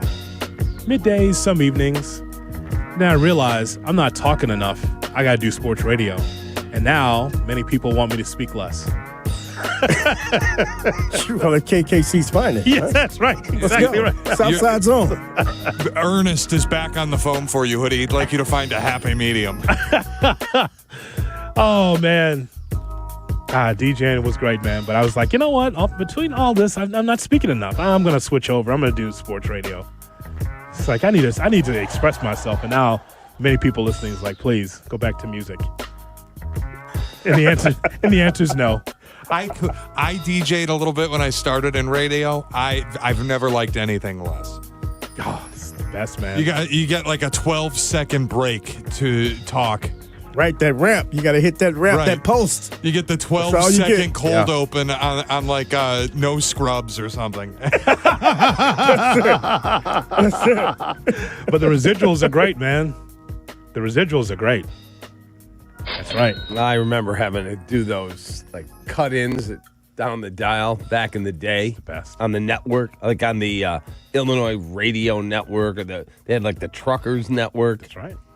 And they go, you've got 29 seconds to give the scores. Not 28, not 30, 29. Man. Jeez. That's crazy. You may not like doing music, Shay, but the groupies, fantastic. Dude, I don't know, man. I was in Port Huron, Michigan, doing weekend overnights when I was like 21 years old. It was a different thing. Oh, It was Beatles mania every weekend in the club. Lonely Housewives. Nothing wrong with that. No, yeah. Hoodie's exactly right. It was hot AC. So it was Housewife Radio Saturday at 1 a.m. Shay, I love your show. I listen every night. All of a sudden, you got her sitting on the speaker. Hoodie, the best part, to pull the curtain back, it was all taped because they needed me to board out baseball games. Ah, well, there is that. By the way, that's small town radio. And there's Shay. Sit on your speaker. Oh, come on. No, now it's private parts. No, don't do that. That was Howard. Cap, tell the people about YouTube TV because you're a YouTube TV guy. I am a YouTube TV guy. YouTube TV customers, you could lose ESPN and the sports you love, including college football, college game day, Monday Night Football, NBA, college basketball, and more. Take action. Go to keepmynetworks.com to keep ESPN. I have a quick question. You guys watch all these different shows, series. My daughter-in-law, who I adore, Jen, said, hey, David, I got a show for you and Mom to watch. Oh, what's that? Hunting Wives. Heard of that. I have heard of this. My wife watched it. Did she like it? I don't know if liked is the right word. Just watched it. I think she enjoyed it. I think she found it entertaining. Yeah. Like it What is it about? Sorry, I never heard of it. Come on. Let's see. Well, ask Cap. He's dressed for it. Somebody in this office described it to me. I'm not even going to reveal who it was, but talked to me about the show and described it to me as a show where a bunch of Southern wives do stuff with each other. Is That's the best correct. way that I can phrase it. Sophie, a wife and mother who moves from Massachusetts to the fictional East Texas town of Maplebrook with her husband Graham, is drawn into the glamorous, dangerous world of the socialite named Margot and her elite clique of hunting wives. As Sophie and Margot grow closer, she becomes entangled in a web of obsession, secrets, sex, and ultimately murder when a teenage girl, Abby, is found dead in the woods where the hunting wives meet. My understanding is that it's mostly the sex. Yeah, I guess all these hot wives hook up. Yeah, that's mostly the sex, is my understanding. You had me at Margot. I'm in. That sounds pretty good. Never be afraid to rub your meat. There you go. Thank you, Margot. I am absolutely in. That's interesting. Yeah. Close the drapes. Let's take a look at this. How about that? Speaking of television, one actor I've admired over the years that was a prominent star on Cheers, also on Frasier. Frasier was a talk show host, and also was the wind beneath the wings of the show Girlfriends. He was the executive producer. Kelsey Grammer has welcomed another child into his life. He's 70. It's his 8th kid, right? 70 years of age, and he says he's got his 4th one, so it just became eight kids with his wife, Kate Walsh, who's 46. Wow, still works. So the scrambled eggs So the scrambled eggs are working, as he sings about. No bacon? No. Well, apparently, plenty at least to get an 8th kid. That's sizzling in it, bro. Yeah, sizzling. Congratulations to Kelsey Grammer. So you see, Cap, even at 70, he's still getting the job done. God bless him. I mean, that's pretty good, right? I cannot imagine going back and having another kid. Why not? Because what? I'm good with the 4 I have. They're on their own. They're working. They're gainfully employed, successful members of society. I got 2 grandkids. I'm good. I do not need to be changing diapers. Yeah. But none of them are in sports radio. I think one more, and that person will be the next Kaplan in line on the air. Well, maybe my grandson Ben will do that. No shot. Baby Cap? No shot. Like Baby Cap. You're going to go Al Pacino mode in your late 80s and just have another kid. With who? You'll find someone. I'm happy with who I have. 26 years of bliss. I'm good. Al Pacino mode coming up. Nothing wrong with that. I thought it was irresponsible. Like at a certain age, it's irresponsible as a man to keep having children. You're going to be gone before like their teenage years in all likelihood. But I mean, Grammer has a young wife who's 46 that could still get the job done. So good for them. So when he goes, I know everything is a sports metaphor. Unfortunately, around here, it's like I just described like Kelsey moving the runner. I understand that, Shay. But he did get the job done. So he walks in for like the 8th grade parent-teacher conference. Yes, I'm here for Maisie's parent-teacher conference. Are you her grandfather or great-grandfather? Exactly. No, I'm her dad. That's my point. They're gonna 83. They're gonna wheel him in on oxygen for for the parent-teacher conferences. Slow down now. He works out and eats right. Okay, well, sure. I'm just making the broader point. Like Al Pacino, when his youngest, when Al Pacino's youngest is a high school age, Al Pacino's going to be like 98 if he's still alive. They're going to wheel him in with a tank to his parent-teacher conferences. Hoo-ah. It's irresponsible at a certain point, Cap. We got to be honest. Yeah, I don't disagree with you. By the way, Jordan Sherwood, one of our fine MCs, just said, Hunting Wives just renewed for a 2nd season. All right, I'm in. I'm in. I have to check this out then. Hot. It's hot. Yeah. I watched bits and pieces. Like my wife will watch stuff in the living room while I'm doing other things, so I'll walk through and see parts of it. Every time it was on the TV, it was sex. Every time. I'm in. Oh, yeah. Let's go. Mindy? Like, is there anything else to this show? And she goes, not really. Let's do it. You don't need anything else when Sophie and Margot are involved. Nothing wrong with that. That's it. Let's do it. What channel is that on? Netflix. Oh, it's Netflix. Oh, because that's wide open then. So it's not one of those AMC. It's not one of those AMC scenarios. Okay. It's Brittany Snow, I think, is one. And then have you seen Watchmen? The Watchmen? Yeah, not the show with the movie back in like 2008. Yeah, it's one of the women from that movie is the other one. Oh wow, I'm in. I'll get you a book report. Malin Ackerman. I love Malin Ackerman was in what's the show with the guy from Billions? He comes back he was held hostage. He comes back from the Middle East. Yes. A military. What was it? Was up like the hottest show going at the time. She was in Billions, it says. I've only known her from Watchmen. Damian Lewis, you're talking about, right? Yes. Yeah. What was that show? Billions. No, not the other one that Damian Lewis was in. Look it up, boys. I know Look you're that talking up. Look that up, boys. Look it up, boys. I mean, this feels like a Carmen and Jurko segment, to be honest. It absolutely does. Homeland. She wasn't in Homeland. Malin Ackerman was not? No, she was in Billions. Oh, okay. All right. I thought she was in Homeland, too. I have to watch that. I'm gonna check that out. I think we should. Yeah. I think we should all watch it together. Right. Get some Spike Lee angles. Okay. Get all in there with the Spike Lee angles. Well, share a popcorn, too, right? No tricks. One of the greatest games I've seen all year. Next on Kap J Hood. This is your morning routine. Yeah. Kap J Hood. Good morning. Morning.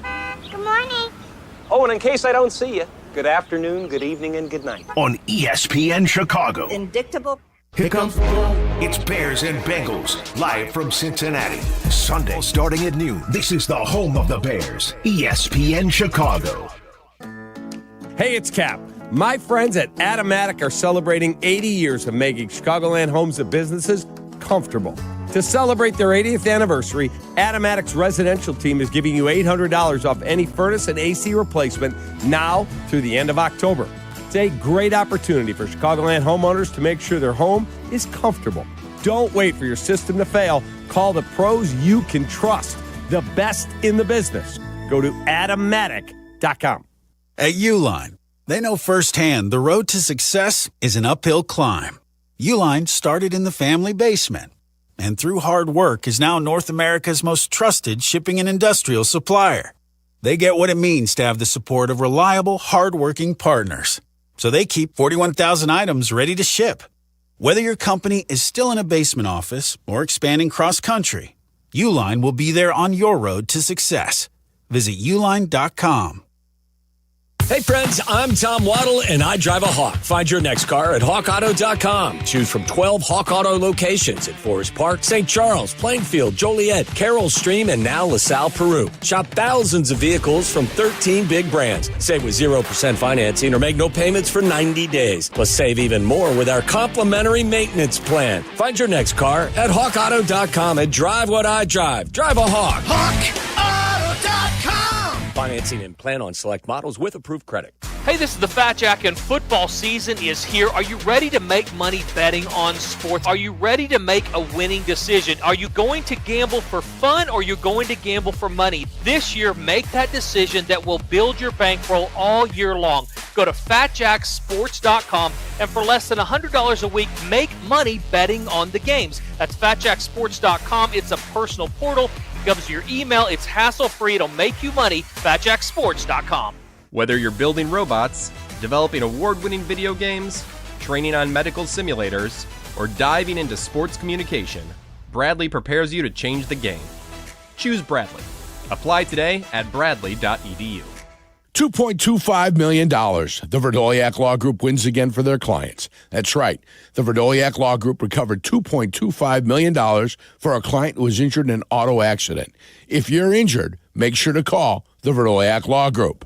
Tire care shouldn't come with extra costs or surprise fees. It should be simple, straightforward, and stress-free. So at Midas, they're rolling out the limited lifetime tire guarantee, included with every tire purchase with paid installation. You'll pay nothing for flat repairs, nada for flat replacements, zilch for tire rotations every 5,000 miles, and zero for other preventative maintenance. So with this limited lifetime tire guarantee, you'll pay a whole lot of nothing compared to what the other guys charge for tire care. That's the limited lifetime tire guarantee, only at Midas. The post-career day press conference, brought to you by Progressive. Anthony, can you tell us what happened during career day? I'm a biomedical researcher. The kids just weren't impressed. How did you feel when your son called in the backup? Embarrassed, and I knew it would be a fireman. It's always a fireman. It's cliche, but a crowd favorite. He had an axe and everything. I can't compete with that. And will the fireman be helping your son with his science fair project? Hope not. I'm literally a scientist. Like it or not, sometimes you need a backup. That's why there's Progressive to protect your home and auto. Progressive Casualty Insurance Company affiliates and other insurers. Not available in all states or situations. YouTube TV customers, you could lose ESPN and the sports you love, including college football, college game day, Monday Night Football, NBA, college basketball, and more. Take action. Go to keepmynetworks.com to keep ESPN. Now back to Kap and J Hood. I just want to let y'all know, put some respect on my name. All three of y'all, stop playing with my name. I ain't gonna say it no more. On ESPN Chicago. Very honest. Very honest. It's Kap and J Hood Morning Show on ESPN 1000 and streaming on the ESPN Chicago app. We got Shot or No Shot coming up at 8 o'clock. Cap, you know we only have a few more days until baseball just leaves us. So I'm holding on to every bit of baseball that we have left. You can hear the World Series right here on the home of the World Series, the Major League Baseball playoffs, ESPN 1000. The Dodgers beat the Toronto Blue Jays 6-5. Cap, is one of the more satisfying games that I've seen this year. And I think it's the best game I've seen this year. Only because, you know what we've discovered? There's no doubt that Shohei Ohtani is the greatest baseball player that we've seen in our lifetime. But now he's in Bonds territory in that they're just going to intentionally walk this guy as often as possible for him, so he won't hurt you against Toronto. So I love Ohtani. I love watching what I saw yesterday. The Dodgers now lead that series 2-1. Yes, you're correct. What happened there? What happened there? I got a text from Sylvie. Buddy, you got it too. Oh, and it's... I was going to just sidebar into this if Cap didn't. It's so gross. I gave a nice little thought about the World Series. Buddy, I know you're trying to do World Series talk, and I appreciate it, and I respect it, and I want you to know you're heard. That's 50. This is the most disgusting text I've ever gotten in my life. From Sylvie. At 54 years old, the TV show doesn't make, quote unquote, it move anymore. Hunting Wives made it move every episode. Love Brittany Snow. Oh my God. Wow. It's so gross. Waddle, it moves now. It doesn't usually move, but Brittany Snow's got it moving. I don't know did he want that on the air? I don't think he wanted that on the air. I don't know. I didn't need it in my phone, so you know what? I don't really care. Allie, did the kids go to sleep yet? I'm just finishing Hunting Wives. I'll be right up. Boing, yoing, yoing. Oh, my God. It moved, he said. Basically, my daughter-in-law told me, you will love it. It's the Seinfeld episode. It moved. It moved, Jerry. Oh, my God. It moved. Wow. I really didn't need that text message. So what's a TV show in 2025 makes it move for you? 312-332-ESPN. Do you have any movement down there below the waist when it comes to television shows? Let's open the phone lines and get your thoughts. Don't look behind you. There's no one calling for that. He's looking for a full bank. There's no. Oh, we got full lines. What TV show makes it move for you? Because for Sylvie, it is Hunting Wives. Wow. I guess we have to watch this, huh? Jay I'm Moore, going to. We're going to have to put it on. Oh, yeah. We'll watch it. When I get on the treadmill today, I am absolutely starting Hunting Wives. Shay gave him the Clint Eastwood disgusting head turn emoji to the Sylvie missive on our phone. Okay. So do you have any retort to what I said? Did you hear any of it? I did. Okay. Ohtani's the greatest. That baseball game made it move. Yeah, it did for me. Look, when a guy has 12 total bases, 9 times on base, 4 extra base hits, 4 intentional walks, Since intentional walks became official in 1955, no other MLB player has put up those numbers over a span of 2 games, let alone 1 regular season or postseason. Like, anyone that doesn't see that he's the greatest player in the history of the sport, you must be blind. You're not getting the pushback that you once did with this, are you? Just one buddy of mine. He's just not very intelligent when it comes to baseball. Okay, it is what it is. Like, he is the greatest. These stories that we're hearing about Ohtani that we're watching in real time is stuff we read about in the magazines and in books before. We're kids, and it's like Babe Ruth called his own shot. Babe Ruth is like, okay, there's no film to prove that, but okay, if you say so. From a historical context, if Babe Ruth is that great, awesome. We see it now in real time how awesome Shohei Ohtani is.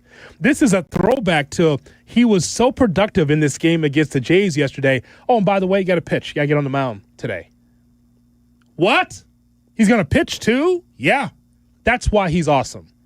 We never thought we'd see this in our lifetime, Cap. So Jay Moore and I were walking in together this morning. I was telling Jay Moore, I read this article, Ohtani sleeps 14 hours a day in season. 14 hours a day. Damn. And he said it's essential to a healthy lifestyle and being able to play at the level that he plays at.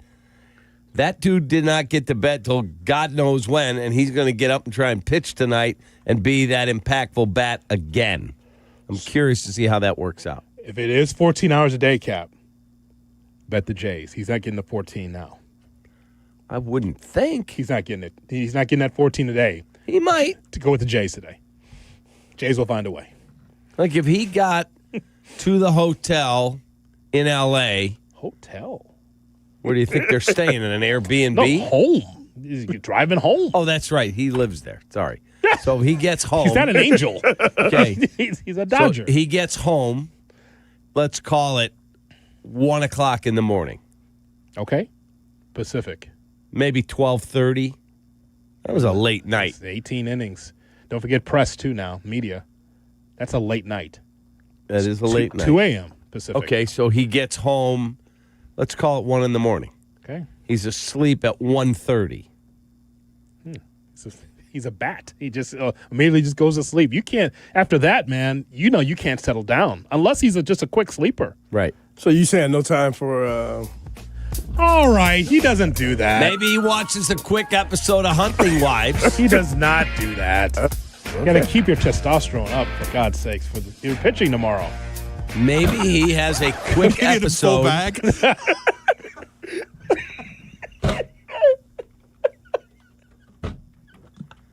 Hold on.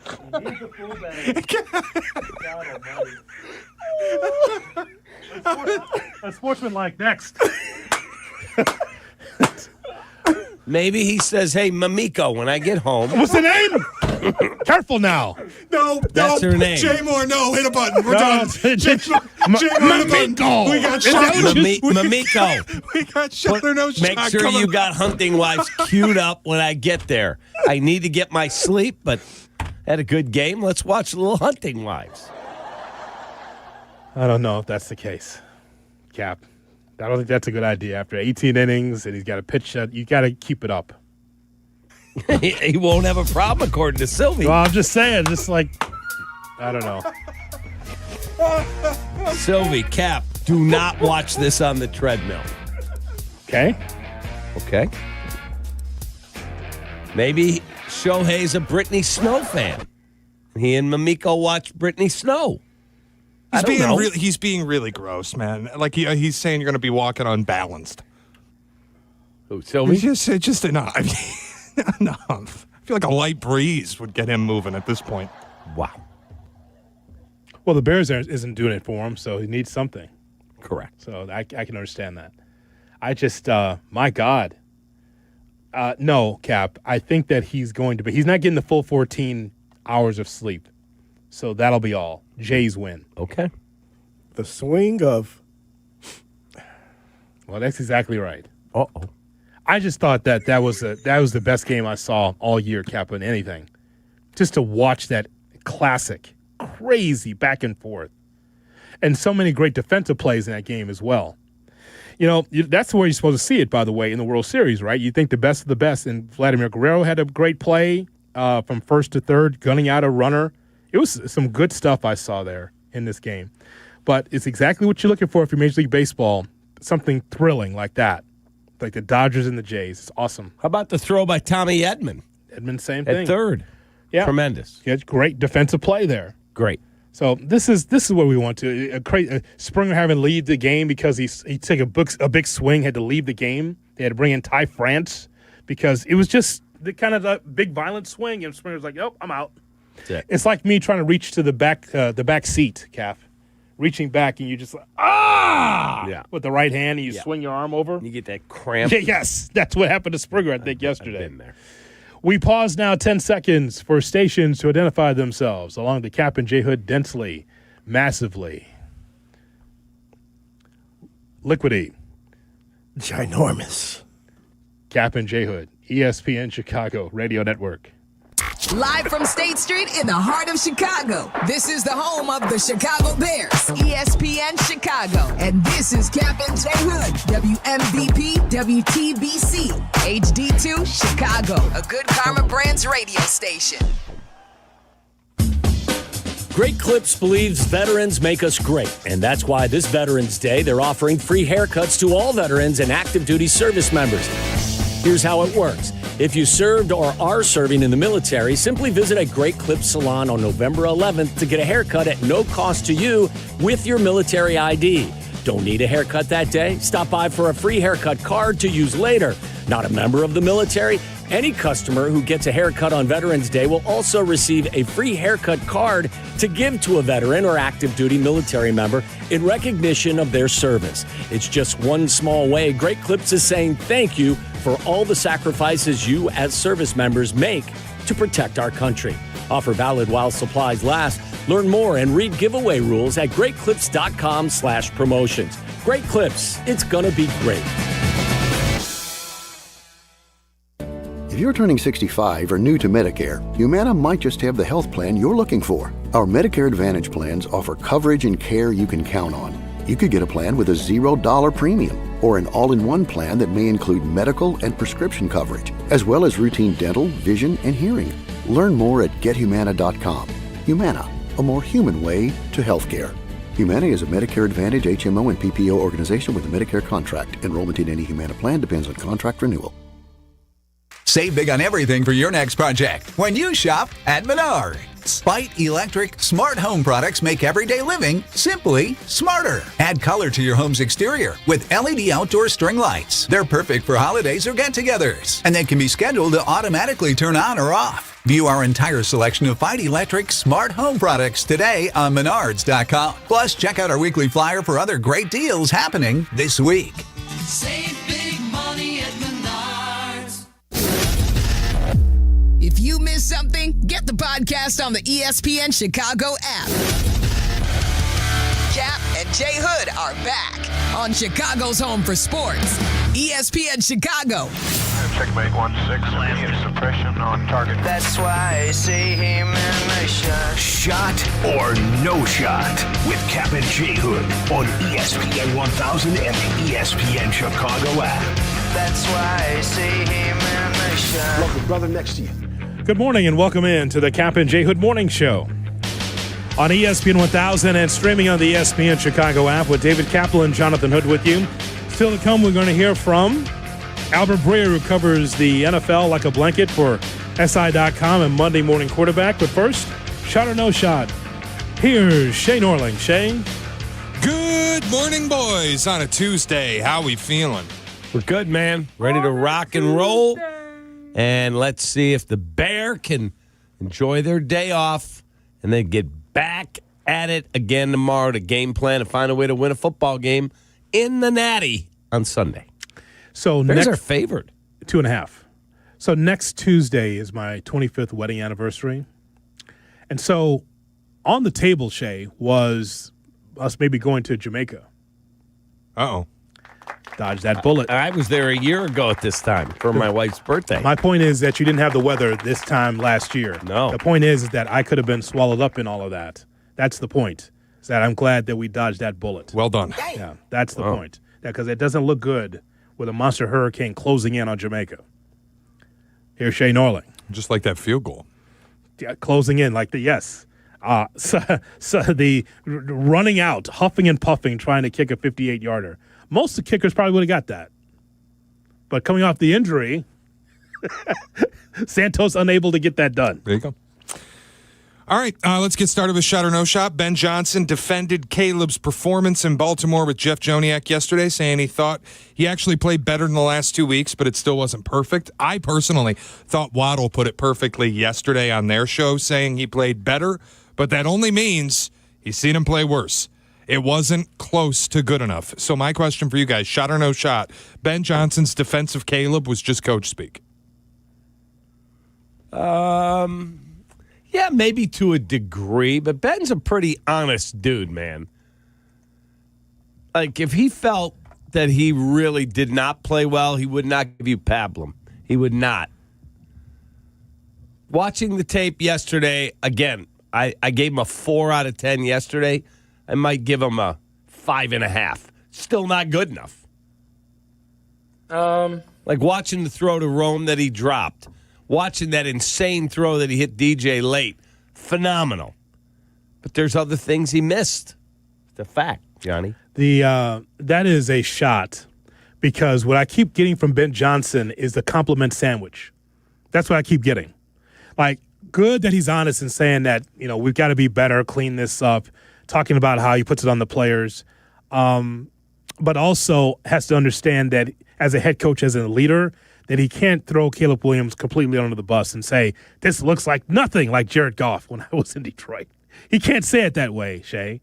So I always think it's a mixed bag with him. There's some truth in there, but then there's some coach speak realizing that he's probably, kicking the garbage can in his office when he looks at that tape and goes, that should have been 7. That should have been 7. That should have been 7. That should have been 7. Why is he not sliding out of bounds? The little things. Not the big things, but the little things that irk him. When you're a maniac as a head coach, little things irk you and keep you up at night. So I think it's a mixture, the mixed bag, or the compliment sandwich. Delicious. Shay? All right, Cap sent this in our text thread last night for the conspiracy theorists and the tinfoil hat folks. Mm-hmm.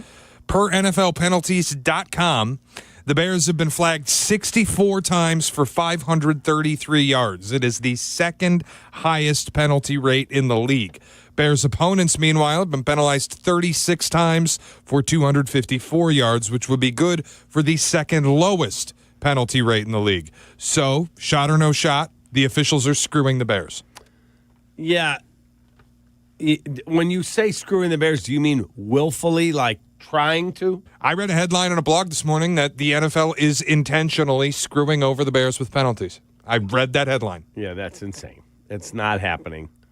They're not doing that. They just have to be better. Like DeAndre Hopkins grabbing a face mask to get space to get the big first down that cinched the game. Yeah, that has to be called. Every single time. 2 standout calls to me Sunday. The Hopkins face mask, that was not called. Yep. And the Joe Thuney false start, that did not happen. There was no false start on that penalty. Oh, I'll go back and watch that play again today. Yeah, J.J. Watt says he didn't see it on the broadcast. On the false start? Yeah, he said, I don't see anybody move. I don't see it. I didn't either on the replay. I didn't see anyone move. I mean, that helmet-to-helmet on Zacchaeus was not kosher either. That was awful. That was awful. He absolutely got lit up helmet to helmet. That would be called against the Bears. There's no question about it. That is correct. Because we saw that in the Saints game. I thought there was some good hard hits there, good quality football hits, maybe on the margins if you want to blow a whistle. It was just egregious flags thrown against the Bears in the Saints game. But I'm looking at it right now, the helmet to helmet, and then as you mentioned, Shay, that face mask. The face mask was pulled just so the receiver can get separation, just right there in front of you. It's correct. Awful. It's horrible. Horrible call. I do wonder if there's like a reputation thing going on where like we know the Bears are going to false start because they did it for 4 weeks, just consistently. They couldn't get the snap count right and they were false starting. There was something interesting happening with the Ravens. Their DL defensive line kept standing up, jumping, and pointing at players on the offensive line, and it would draw penalties. And I wondered, if that's going to become a strategy of Bears opponents, like if you see any kind of flinch, you just jump and point and start screaming. And maybe you get the flag. Maybe you bait an official into throwing a false start because the Bears have the reputation of being highly penalized. Well, then maybe the Bears need to call the league and go, tell me why that's a false start. It's not. And they're doing this, and you guys are getting suckered. But I watched the Giants game the other day, some of it on Red Zone. That was an absolute fumble by Jalen Hurts on the tush push. Absolute fumble. We will get to that. Game-changing. So it's a shot, even though I don't like to complain about the officials. I'm just pointing out those two things that stood out to me in the last game. You know, you make your own breaks, but I think the undisciplined nature of the Bears still stand out. If you're still doing false starts, then if the Bears know it and we know it, then the officials know it too.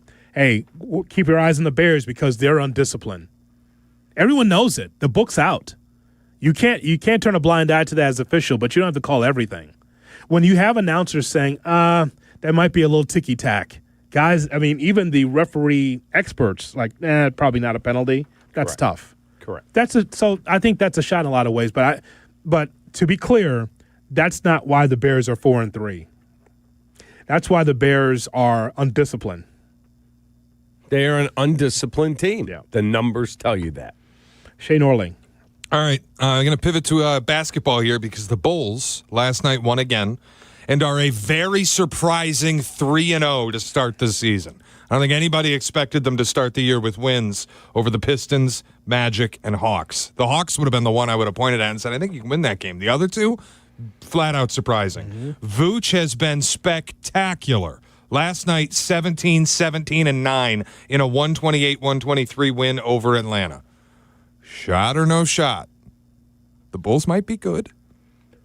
It's a no shot, but that's how I feel too. Thank you. No, it's a no shot. But you know what, Cap? You and I both watched the game. Really impressed. Yeah. I got to give them credit, man. They play hard. They do. They compete, and they make the extra pass. I think they had 30 assists last night as a group. 33. 33. That's the number on this box score in front of me. The one that you always look at, 33 assists on 48 field goals made. That is a tremendous, tremendous ratio. Shared the sugar. Like I'm watching, they got an open look for Patrick Williams, and all of a sudden, boom, right to the short corner right next to him for a better look for Kevin Huerter. That is a perceptive basketball play that ends up on a plus-minus coach's sheet. It does not end up in a box score. So an average fan has no idea if they didn't watch the game. Wow. Patrick Williams is playing better basketball. He is. Yes. Not going to be a star. He's okay. But guess what? I watched guys play really intelligently yesterday. Got down 13 early. Defense and sharing the ball got him back in it. I really enjoyed that game for the Bulls. I really did. So, you know, when you are able to share the basketball as much as you do, you know what that means, Cap? There is not one dominant ball stopper or someone that's going to just continue to shoot the basketball willy-nilly. When you share the basketball, everybody can eat. That's why you had 8 players in double digits for the Bulls last night. Really enjoyed Vucevic being able to have 17 and 1 assist shy from a triple-double. That's awesome. And then on top of that, what I really liked is the rebounding, getting on the glass, second chance opportunities. They out-rebounded the Hawks 51-36. And so there's hustle, there's passing, there's teamwork, and I just thought that was really awesome. And shout out to the United Center fans. You guys were at a fever pitch, the Bulls fan. Holy awesome. bleep. Bulls fans are amazingly good. Jeez. And Josh Giddey, really good. Oh, yeah. Trey Jones, really good. Giddey, very calm when he plays, Cap. He's not trying to be in a rush or in a hurry. He just makes the right pass, shoots the basketball in the right spot for a rebound. I just that was a really quality win for the Bulls. 3 games in a row, it's been looking really good. Yep, very impressed. But that's because, and by the way, no shot at Kobe White, but it's kind of like there's not one guy that's going to dominate the ball. That's very key. That's right up Billy Donovan's alley. Right. That's 33 assists. Make the extra pass. I loved it. I loved it. It was a quality win, Shay. All right, give us one more because I know we got to get to around the NFL. Stick with the NBA and one of the more surreal storylines of the season so far. Jaylen Brown keeps wiping his fake-ass hair on people. Jaylen Brown's hairline rubbed off on OG Anunoby's jersey, and then it rubbed off on poor Ron Holland, just trying to play a little defense. Jaylen Brown's fake-ass hair rubs off on Ron Holland's jersey. Like, what are we doing? Shot or no shot? Jaylen, you just let go of the hair. That's a shot. Yeah, what is going on there? Well, you saw Carlos Boozer the same thing with that Beijing hair. What's it called? Bijan? Beijing, I think is how it's actually pronounced. Bonnie DeJong. But it was kind of like Carlos Boozer. Dude, Carlos Boozer looked like he rubbed shoe polish all over his head. Just let it go. Yeah, I worked. Whatever that is.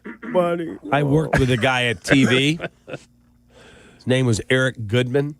Remember Eric Goodman? I do remember Eric Goodman, yes. And I still had hair at this point, and his was really, really thin up top and front.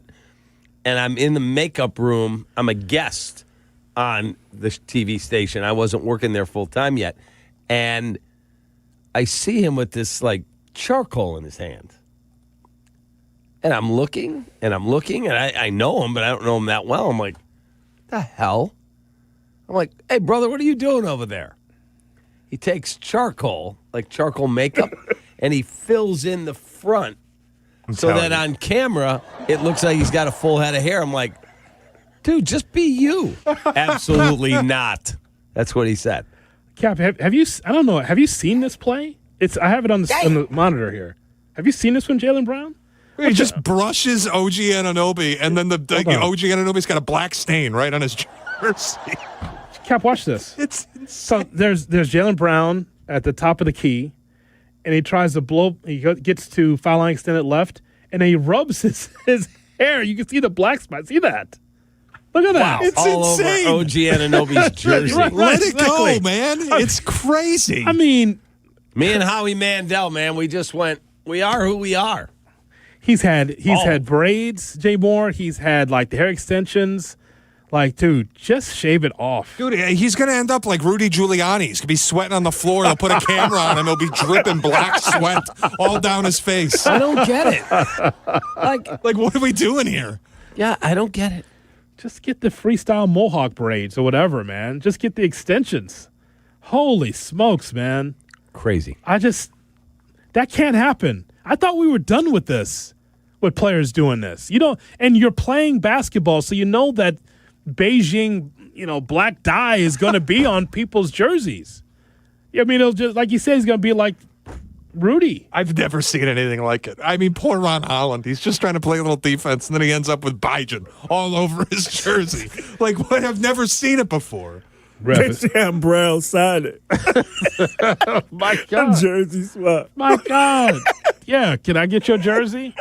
Oh, my God. Because I'm going to need some of that for later. Some of the black dye. I'm going to need to get it off your jersey and put it on my head later. Just shave it off, man. Please. But here's the thing, Cap. Boozer with the low haircut, with the short haircut, was still putting it on. You don't need to put it on. Just you're bald now. Carlos Boozer looked like he had no hair at all, and he just went and put shoe polish in a straight line across his forehead. I don't get it. He looked like you could have held him by the feet and written with him like a pencil, like a graphite pencil. That's what Carlos Boozer looked like. Like Jay Moore's like me. He just takes the blade and just takes it all. Yeah. Hoodie's got hair. Like, why would you put like shoe polish up there to make the rest of it look fuller? I just don't get it. I don't either. Shout out to James Brown from CBS. Coming up. It's the same thing. I just saw a commercial with Michael Strahan. I had the same thought, thing, but man. I don't want to accuse people. Same thing. But James Brown, man. Hey, man, just wash it out, please. What are you, a singer from the 60s? You don't need all that in your hair. We go to Around the NFL next on Kap and J Hood. Kap and J Hood, morning 6 to 9, ESPN Chicago. We're keeping a book right now, we has. Hey everyone, big news, exciting news. Carmen and Jurko now, 9 a.m. to noon. The new ESPN Chicago lineup. On the home of the Bears, ESPN Chicago.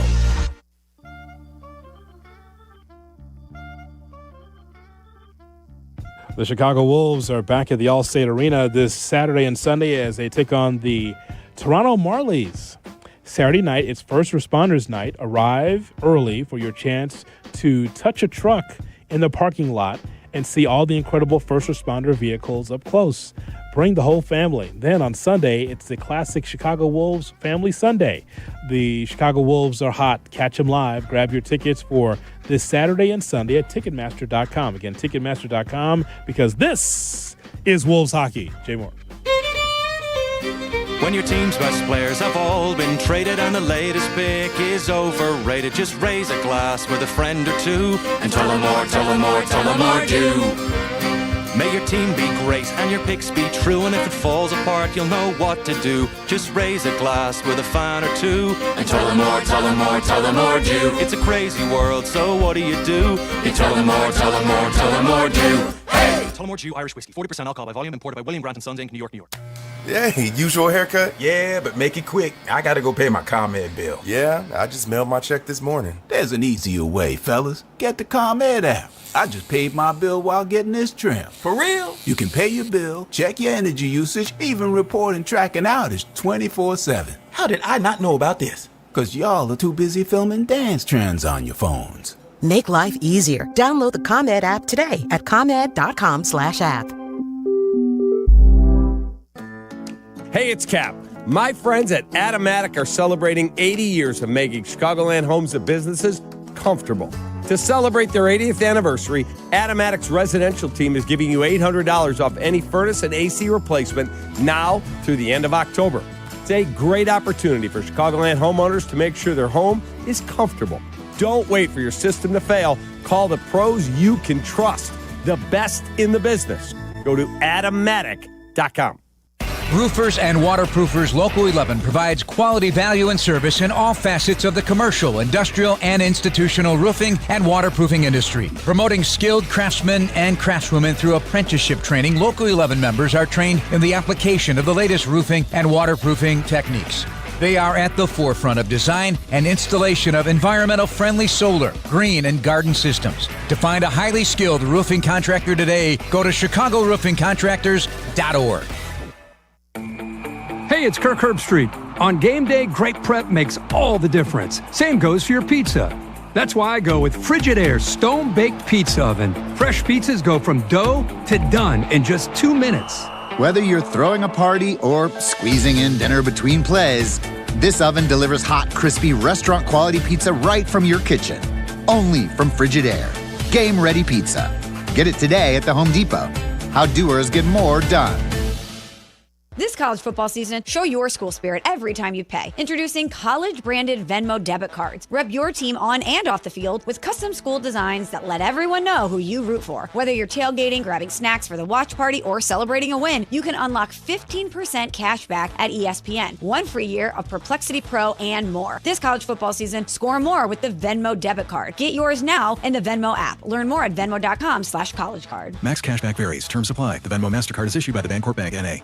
Whether you're building robots, developing award-winning video games, training on medical simulators, or diving into sports communication, Bradley prepares you to change the game. Choose Bradley. Apply today at bradley.edu. You're listening to Kap J Hood. Follow the show on Instagram at The Catman and at IGJ Hood. This is ESPN Chicago, Chicago's home for sports. Nick Foles sucks. He sucks. I'm just a fan. I'm not a football evaluator. I love the Green Bay Packers. The guy is drunk, but there he goes. This is not Detroit, man. This is the Super Bowl. I want winners. He starts to come and then he pulls out. This is a really thickly built guy. I mean, what's the answer you're looking for on these things here? It is time to go around the NFL with Shay Norling. Shay? All right, Odie, it's Tuesday, so it's a don't be surprised if day in around the NFL. We'll start with something that we did yesterday a little bit, but I want to take a different angle with it. Don't be surprised if Myles Garrett challenges Michael Strahan and TJ Watt for the single-season sack record of 22.5. Through 8 games, Myles Garrett has 10 sacks. He's on pace for 21 total right now after a 5-sack game against New England. You know who he faces after the bye week? the New York Jets. Yep. If there were ever an opportunity for another 5-sack game, that might be it. And it just, volume builds these massive sack seasons. Like, you have to have a game like you had against New England where you sacked Drake May 5 times. One more of those, he might just break the record. So he's going to try to get this done against the Jets and Justin Fields. He'll try to do this against Caleb. I think Caleb's a little bit too elusive, but he can get that done against Cam Ward against the Titans. Is that Geno and the Raiders on that schedule as well? I mean, there's some opportunities there. I know we don't count sack numbers like we used to. We used to celebrate it all the time, Cap. But, I mean, you can't help it when you think about Myles Garrett and how great he is. Look, he is an amazing, amazing player that they took number one for a reason. In a draft that Patrick Mahomes was in, they actually were down to Trubisky or Myles Garrett. That would have been the all-time screw-up. Yeah. And they ended up getting a generationally good pass rusher. One of the best of all time. Correct. So, now again, he settled to get the bag there rather than try and get out of there. They're paying him, and he's producing. But in today's NFL, do you think he can get that record? That's Shay's question. Is that possible? Yes. He's that good. Yeah. 5 is a lot. I don't know if he can get 5 again, but I think he can accumulate a lot. Because it's him against the offensive line. It's him against the quarterback. Even though the quarterback is supposed to get the ball out quickly, Cap, it doesn't matter. Myles Garrett is just that good. All right, what else? And he's of the 7 most sacked quarterbacks in the NFL, he will play 3 of them left on the schedule. Geno, Justin Fields. He also plays the most sacked quarterback, Cam Ward. Wow. He's got a shot here. How many's he got for the season? 10 right now. 10 right now. With 9 games left. He gets there. The brother. 100%. Shay? Don't be surprised if the 49ers are the top bidders for an edge rusher at the deadline and do end up making a splashy trade for one. I don't think it's a good idea for them long-term to make a move like that to make up for the injuries. But Nick Bosa, Fred Warner, both gone. It's really impacted their defense. They had one of the worst defensive performances all season, in my mind, in Houston over the weekend. They pressured C.J. Stroud a total of 6 times. C.J. Stroud was taking at least 2 sacks a game going into this. He got sacked 0 times by the Niners. They need an edge rusher. I think they will separate with some picks to get one. Bears need it, but the 49ers need it as well. But the 49ers are like the Bears in that they're not winning the Super Bowl this year. They're not. We don't want to give up draft capital, but they will. If the right guy's out there, go get him. If Trey Hendrickson's getting moved and you can find a way to get him signed, go get it. Could you imagine, though, the 49ers, Shay, being able to get that pass rusher, that difference maker? Sometimes a move like that could just spring your team in the right direction. Yeah, I think the problem for the Niners is they've already paid their quarterback. They are getting older. Like, this feels like the end sort of for this generation of the 49ers. Kittle's not getting any younger. McCaffrey's not getting any younger. Their offensive line already kind of aged out. Defensively, it's the same deal. It does feel like this is a year where if you wanted to push the chips in, you should, because I don't know how many more cracks they're going to have at this. Window seems like it's closing rapidly. I'm not saying fire the coach. I'm just saying, like, with this group, yeah, that's not great. All right, what else do we have, Shay? The tush push is never going to be run again after this season. There has been a lot written about it after Sunday. Cap brought it up a little bit in Shot or No Shot. I think the tush push died on the field in Philadelphia on Sunday. Jalen Hurts extended the ball on a 4th down try on the tush push to ensure that he got the 1st down. Kayvon Thibodeau very, very clearly ripped the ball out of Jalen Hurts' hands, and the officials ruled forward progress. It is the only consistent thing about the tush push is that the officials have no clue how to officiate it. They can't see down the line well enough to call false starts. They don't know when forward progress starts and when forward progress ends. It is an impossible play to officiate. For that reason, it's going to be gone. Yeah, I completely agree that it should be gone. I believe that it will be gone. This was just another nail in the proverbial coffin. Just a bad call. It's funny. As you say that, I was looking at that play again, and I saw Chris Sims talking about how poorly officiated that game was across the board. So he's like, it's the worst officiated game that he's seen all year. But circle that particular play, and it's kind of like all this technology, all these officials out there, and you can't do anything to overturn that. Like, because you can't officiate it properly, that's why it's going to go. We can't have nice things. So this is where we are, Cap. They're going to do away with it because the officials can't just do, or technology can't determine whether it's a touchdown or not, or where the ball is spotted and all this stuff. It's crazy. Yeah, it's just bad. So I understand. I can't wait for the defense to start dogpiling the offense. See if they outlaw that. It'd be nice. Well, they did outlaw that. I'd just bring it back because apparently the offense can do it to the defense. All right, Shay. All right. Don't be surprised if Jonathan Taylor goes ahead and wins MVP. I think what he's doing is pretty unsustainable, but if he does sustain it, he will win the award. He is on pace for 2,300 all-purpose yards, and wait for it, 40 total touchdowns. 40. I think it's very unlikely he actually gets to 40 touchdowns, but I can't remember a skill player having 30 touchdowns, and he's well on track for that. If he ends up with 30 total touchdowns, I think it'd be hard-pressed to give the MVP to anyone else. You got a second choice? Patrick Mahomes. I knew that was coming, Patrick Mahomes. I knew it was coming, Patrick Mahomes. He's so good. But I mean, for a team that comes out of nowhere, Mr. Irsay passes away, and look at this team. They're not supposed to be this good like this. Are you kidding me? The Colts? There's no way they're supposed to be this good. And Taylor's a big part of that. Look at the numbers, Cap. He ripped off 153 yards and 2 touchdowns on 12 carries and caught both of his targets for 21 yards and a third score against the Titans. It was awesome. He rolls out of bed and gets 3 touchdowns a game right now. It's like nothing I've ever seen before. And I don't believe that you can continue to do it, but if he does, he's just going to be MVP. Jay Moore. I think they playing for the daughter. Praying for the daughter, for the Irsay family, yeah. Carly Irsay on the sideline taking notes. Sidelines. So they showing her how it's done. She's like a reporter, got the little notebook and taking notes. Yeah. How about that? They're not supposed I to loved be it here. when I saw her there taking the notes and she's looking. Let me write that down. Mm-hmm. Yeah. Learning. Super cool. But that's what a great story that is for the Colts. Yep. That's not supposed to be 7-1. It's supposed to be that good. And Anthony Richardson just watching on the sideline. Brother. Watching. Just watching. Push to the side. Well, he took himself out. It's like, that's why. Hey, I'm tired. I need a break. Get out. Can I get a break? You're the quarterback. Where are you going?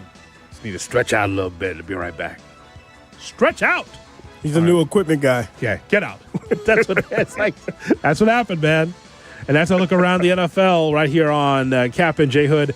We'll hear from Albert Breer, get his thoughts about the Bears and everything else around the NFL. That's next. Kap and J Hood, weekday morning starting at 6. Good morning. Good morning to you. Kap and J Hood Morning Show on ESPN Chicago.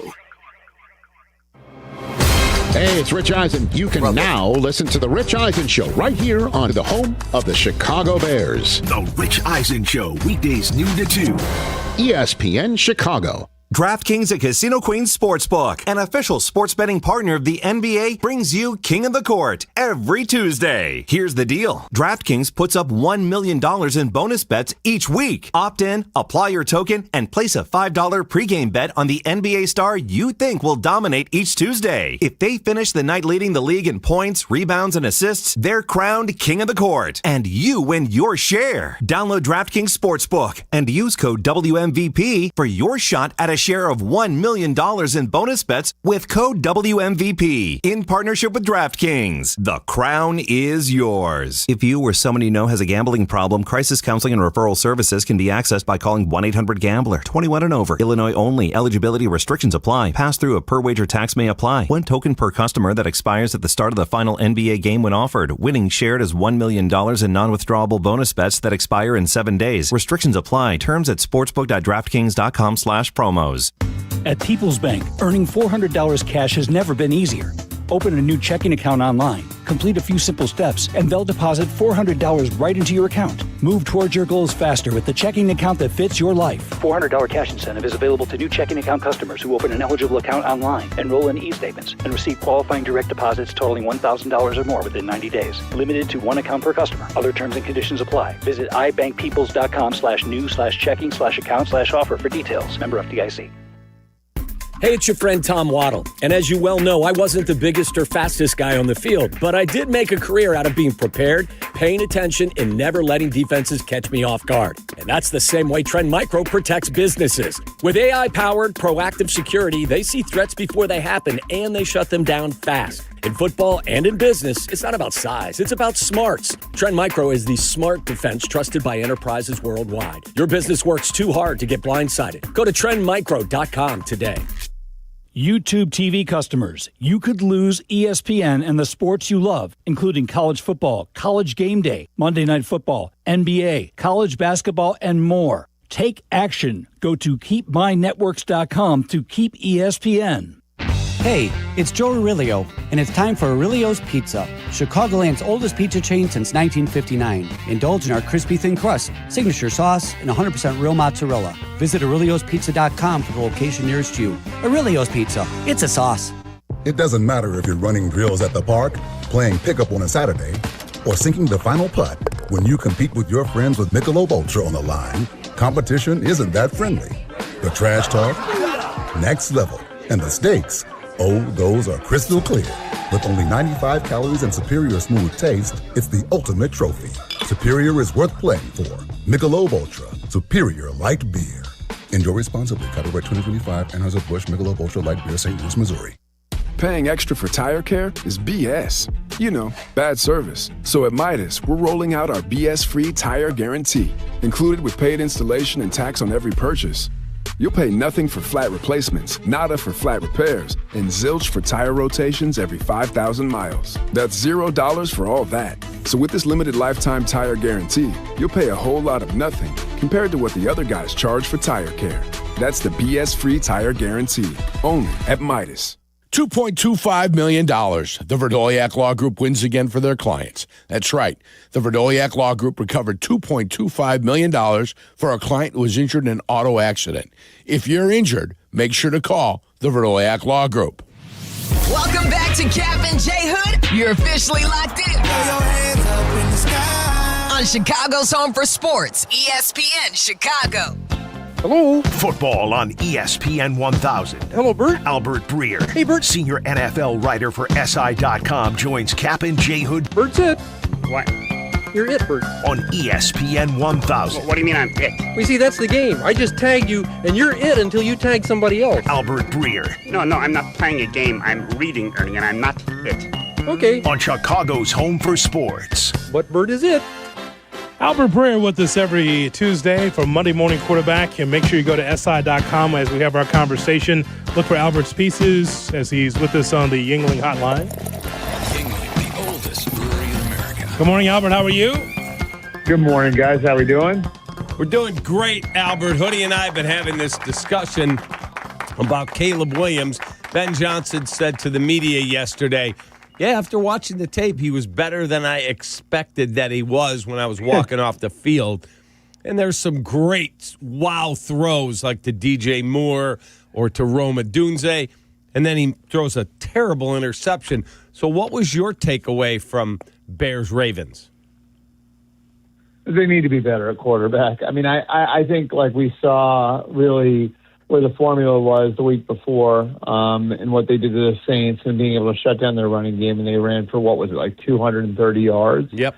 And, you know, I just think so much of it right now hinges on their ability to do everything else well. You know, and I think, like, the reality of it is, and, this is something that sometimes you learn when a guy comes to the pros. Caleb Williams was more raw than people gave him, than people wanted to think, maybe myself included. And, you know, I think there's like a lot of stuff he had to learn coming to the pros. And, I think so much of it is just learning how to play the quarterback position And that sounds simple, but there's really a lot to it. And, I think that's why, there was such a process, and you guys remember this, over the month of training camp, before you get into the real season prep, where they were trying to figure out what he can do well and what he can't do well and what he's ready to handle. And that's why it looked bad. And I don't think Ben cared that it looked bad in the summer. I think he really felt like, he needed to go through a process of making Caleb drink through a fire hose. And then, as you get closer to the season, you scale it back to what you think he can do well. But, clearly he's an uber talented kid. I think he's a smart guy too. I think he's got all of that. And a lot of this comes back to what he's been asked to do and what he was asked to do as a college player. Now what he's being asked to do as a pro. And we'll see where it goes from here. It's a very different challenge for Ben than, coaching Jared Goff was, who, by the time, he got around Jared Goff was in his, I believe, his sixth year, his sixth year as a pro. So it's a much different challenge coaching a player at this stage than what Ben was dealing with in Detroit. As we know, Albert, anything could happen in the National Football League, and we saw that the Jets finally won their first game against Cincinnati. But, boy, just the numbers are just eye-popping that Cincinnati relinquished. So what can we expect from the Bengals? What's the state of their outfit? Well, I think you can expect a team that's going to play desperate because that's where they are again. And I think it was weird because I felt like you saw that desperation for them, in week 7 in the way that they played against the Steelers on that Thursday night. And then for one reason or another, like they had this game in hand the whole way and they just took their foot off the gas at the end and the defense couldn't get a stop. And, I think there was a little bit of a brain lock there on offense. They throw the ball 3 straight times. I don't know if you guys watched the game, but that kind of bought the Jets more time to come back. And, I just think it's a team that, like, because they've got so much of their investment in the passing game, in the offensive passing game, it's a team that can have trouble winning different ways, and, so I think some of the issues that you saw on defense last year that really cost them came back to haunt them at the end of this game. And, and then just as far as what they are offensively, can they grind out the tough yards? Well, they couldn't get the one first down they needed to get when they needed it most at the end of that Jets game. So, they're 3-5 now. What they're desperately trying to do is get themselves into a position where in the middle of December, whenever it is, when Joe Burrow's ready to come back, that they're still in the race. And they are running out of margin for error now with 5 losses. So this is a big one for the Bengals, no doubt. Albert, the trade deadline a week from today.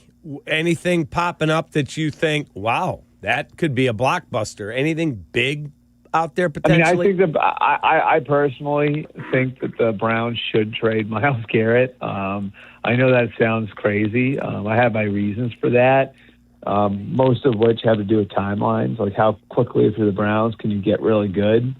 And does it match up with what's left of Myles Garrett's prime? I don't think it does. But that, I don't think that's going to happen, right? Like, so I'd be looking at like a Miami, are they willing to sell off their pass rushers? Bradley Chubb, Jalen Phillips, those would be the 2 names there. Where are the Jets at? Are the Jets, looking at some of their young talent and saying like, are we going to re-sign a Jermaine Johnson if somebody came along with somebody make an offer to them for him? Breece Hall, where are they at with him? Are they going to extend Breece Hall? If they aren't, that's somebody to bring home a return. Tennessee's open for business. The Raiders are open for business. And you look in the NFC, then, the Saints would be the one where, you look at some of their players, like a Rashid Shaheed. I think they're going to re-sign Olave, but Olave certainly elicited phone calls and will elicit phone calls. And then the defensive side, they've got some older veterans like Demario Davis. They might be willing to move. So, look, we all make a bigger deal out of this, I think, than the teams do this time of year. Generally, the moves are to augment, not just flip your roster upside down. But we've seen surprises in the past, so we'll see if one of those comes. In terms of Ben Johnson, Caleb Williams, we always like to talk about that relationship. Do you think, armed with the knowledge he has today, Ben Johnson, that if he was a year ago thinking about where's my next move, he would take the Chicago job, or I'm not sure what he would do because he spent enough time around Caleb? How would you answer that? Well, I know his family loves the Midwest and had a great experience in Detroit, and so that was part of it. I know that he was comfortable with the structure in Chicago, and believe it or not, I can tell you that quarterback was important, but it wasn't number one on his list of priorities. I think what he witnessed in Detroit more than anything else was really strong organizational alignment, and that everybody was pulling in the same direction. And I think to a large degree he's gotten that so far in Chicago from Ryan Poles, from Kevin Warren, from the McCaskies. I think for the most part, when it comes to all right, here's the vision for the team and we're all in lockstep and we're building towards that vision, I think he's actually gotten that. So that's why I would say yes. And remember, if it doesn't work out with Caleb, which we're far from that, right? But if it weren't to work out with Caleb, and this is a guy who did make it work a different way in Detroit. No one thought Jared Goff going to Detroit was going to be the quarterback 5 years later, but here he is, and he's an MVP candidate. And more of those sorts of opportunities, I think at least, are going to continue to come along as teams continue to fail young quarterbacks. We've seen it with Baker Mayfield. We've seen it with Sam Darnold. We see it now with Daniel Jones. So, I think Ben's got confidence in his ability to make it work at quarterback, over the long term. And I just think what he was looking for organizationally, for the most part, he's gotten there. And look, they're 4-3. The sky isn't falling. So, it's a long-winded way of saying, I think, I do think, he's happy with the way he's got it set up right now in Chicago. Albert, lastly, and we appreciate your time. This is going to be a great column for somebody. Is there anyone in sports that has the production, the dominance, and the global reach of Ohtani in the NFL or NBA? No. How crazy is that? I don't think so. It's funny. You look at that contract the Dodgers gave him, and isn't that worth every penny? You know what I mean? Not even close. Oh my God! What you can do, if you're the Dodgers, in selling your brand in the Far East now. I can't imagine what that's like. How much money they can make off of that? You know what I mean? You have the biggest star, and it's not just Japan. It's that entire region of the world that makes you accessible to people there. You know what I mean? And the number of people. Tokyo is the biggest city in the world, I believe, right? So Chicago. I don't know. When we're talking about domestically, Mahomes is a massive star, and football is a huge deal here. I don't think people in the Far East know if football's puffed or stuffed. All due respect to the NFL, all due respect to the NFL's efforts over there. I think most people. You put most people over there. If you put it in front of them, they wouldn't know what the rules are. And they actually play baseball over there. So. Football's got a long way to go. That's why they're pushing flag. Football's got a long way to go in that regard. Football is so dominant in this country, but when you're talking about just internationally, baseball's ahead of them, basketball's ahead of them. Soccer, even obviously, hockey, even hockey guys. You know what I mean? There are more kids playing hockey in Europe, I would think, than American football, right? Oh, I would think so. How many people do you think are? You're right. Tokyo's number one. Chicago. I think think about that, guys. Think about that. There is a city bigger than New York overseas where the Los Angeles Dodgers are probably treated like the home team now. Okay, so how many people live in Tokyo, do you think? You're asking for my guess. I would say in Tokyo proper, what is it, probably 25 million, 30 million? 37 million people. Oh, my God. Wow. But think about that, right? Yeah. Think about that. That contract that they gave him, that is that is the best money spent. You It's know what double, I mean? Like double New York. New York's 18.8. How many Dodger hats are there in Tokyo? Oh, right my now? God. Like, how many Dodger hats have been sold? How many Dodger jerseys have been sold? It's worth every single penny. Oh, it's not even close. And that's why when Jerry Reinsdorf said, we ain't Can you going to be imagine? in the Can you Ohtani imagine? thing. Right. Like, how is history going to look back on this in however many years when we look at the Angels and they had Ohtani and Trout on the same team? Yeah. Yeah. Unbelievable. Albert. Now, that's a good one. I'm going to think of a football equivalent for that one because that is unbelievable. That's a column for somebody, I'm telling you. Albert, thank you, sir. All right. Thanks, guys. You're the Have a best. good one. See ya. Yeah, the Chicago area, 8.8 million. They got 37 in Tokyo. Yuengling, the oldest. Like he's right. When you really think about it, the Cubs and all these other teams should have been willing to write that check. Talk to the people about YouTube TV. YouTube TV customers, listen to me. I'm a YouTube TV customer. You could lose ESPN and the sports you love, including college football, college game day, Monday night football, NBA, college basketball, and more.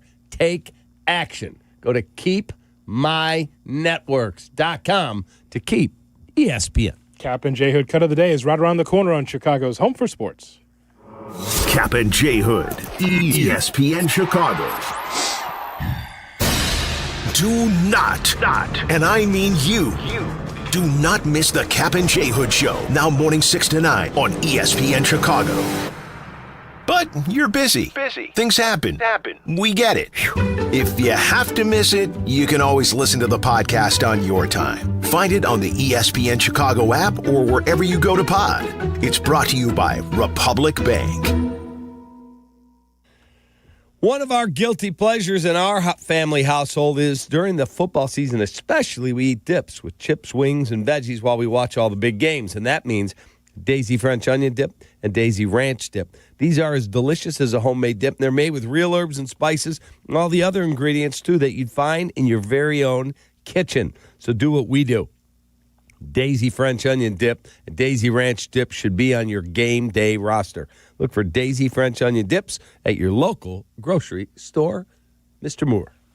Crash, bang. You know, I've been saying that to Chicago sports fans for the last few seasons. Lisa, why don't you give it a try? Crash, bang. That's what that feels like. Of course, personal injuries feel much worse. They do. That's why the Chicago Personal Injury and Workmen's Compensation lawyers at Maurici Longo are here for you. I'm Jim Maurici, and she's Lisa Longo. Visit us at mauricilongo.com. That's MORICILONGO.com. We're in your huddle when you need us.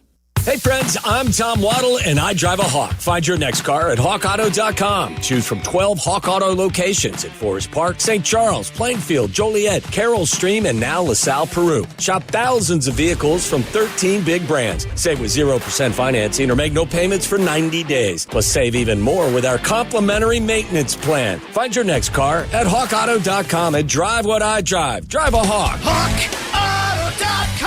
Financing and plan on select models with approved credit. When your cat's a me, then your dog is too. And it's hard to know what's fake or true. Just raise a glass with a friend or two. You tell them more, tell them more, tell them more, do. When the online trends keep getting worse. And you lost your keys in the metaverse. Now your right swipe just went left on you. You tell them more, tell them more, tell them more, do. It's a crazy world, so what do? You tell them more, tell them more, tell them more, do.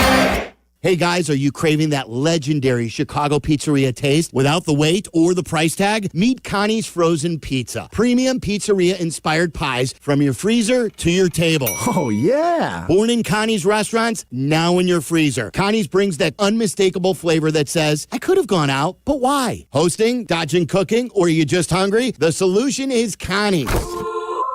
Find Connie's Frozen Pizza in your local freezer aisle. Connie's Frozen Pizza. Authentic Chicago taste without the pizzeria prices. Coach Saban here, and let me tell you, every second matters. Preparation is everything, and that's why I trust Kidde Smoke Alarms. And as North America's #1 home fire safety brand, they're built to respond over 25% faster to smoke detection. Kidde helps protect what matters the most.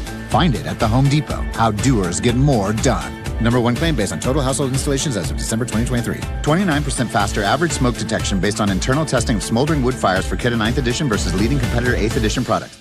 Your fantasy roster is set, the smack talk is heating up, and this season, ESPN Bet is giving you more ways to ride with your squad. Introducing the ESPN Bet Fan Center, where you can instantly link and bet on your fantasy teams right in the ESPN Bet app. An enhanced sports betting experience only from ESPN Bet, the sportsbook for sports fans. Make the connection today with ESPN Bet Fan Center and the ESPN Fantasy app. ESPN Bet Sportsbook, download the app today. Must be 21 plus. Gambling problem, call 1-800-GAMBLER. Terms and conditions apply. See app for details.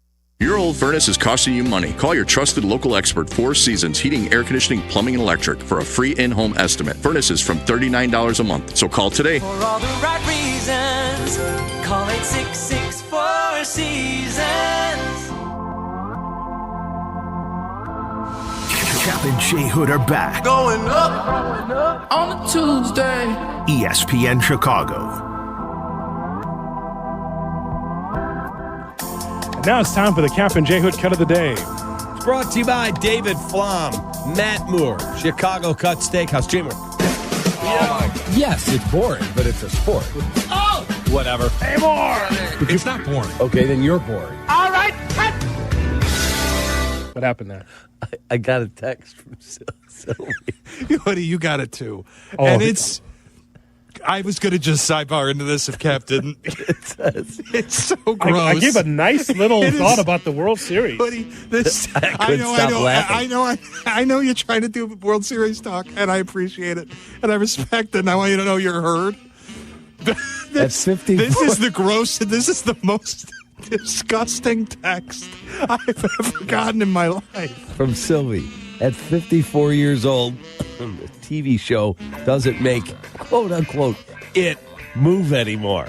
Hunting Wives made it move every episode. Love Brittany Snow. Oh my God. Wow. It's so gross. Waddle, it moves now. It doesn't usually move, but Brittany Snow's got it moving. I don't know. Did he want that on the air? I don't think he wanted that on the air. I didn't need it in my phone, so you know what? I don't really care. Allie, did the kids go to sleep yet? I'm just finishing Hunting Wives. I'll be right up. Boing, yoing, yoing. Oh, my God. It moved, he said. Basically, my daughter-in-law told me, you will love it. It's the Seinfeld episode. It moved. It moved, Jerry. Oh, my God. It moved. Wow. And that's all, folks. The Kap and J Hood Cut of the Day. Brought to you by Chicago Cut Steakhouse. On LaSalle, north side of the Chicago River. Delicious. So, how do we bet the World Series, Cap? I think we bet the Blue Jay tonight because Shohei's not getting his 14 hours of sleep. I think that's the play. I really do. I think the Jays, and you talk about the Dodgers having the wherewithal to come back. The Jays have a lot of hits in those bats, too. I think that the Jays might win the game. I'm looking forward to it, Cap. We have very few days of baseball left. Got to cherish them. I love baseball. No, you do. But I had to go to bed last night. There was no way I could stay up until 18 innings. No, I'm out. We thank you so much for listening and calling in and being part of the program here on the Kap and J Hood. Our thanks to Shay. Our thanks to Jay Moore. How about a Waddle Wednesday tomorrow? Let's do it. Waddle Wednesday. We'll talk football with the guru, Tom Waddle. All right. We'll talk to you then. So long, everybody.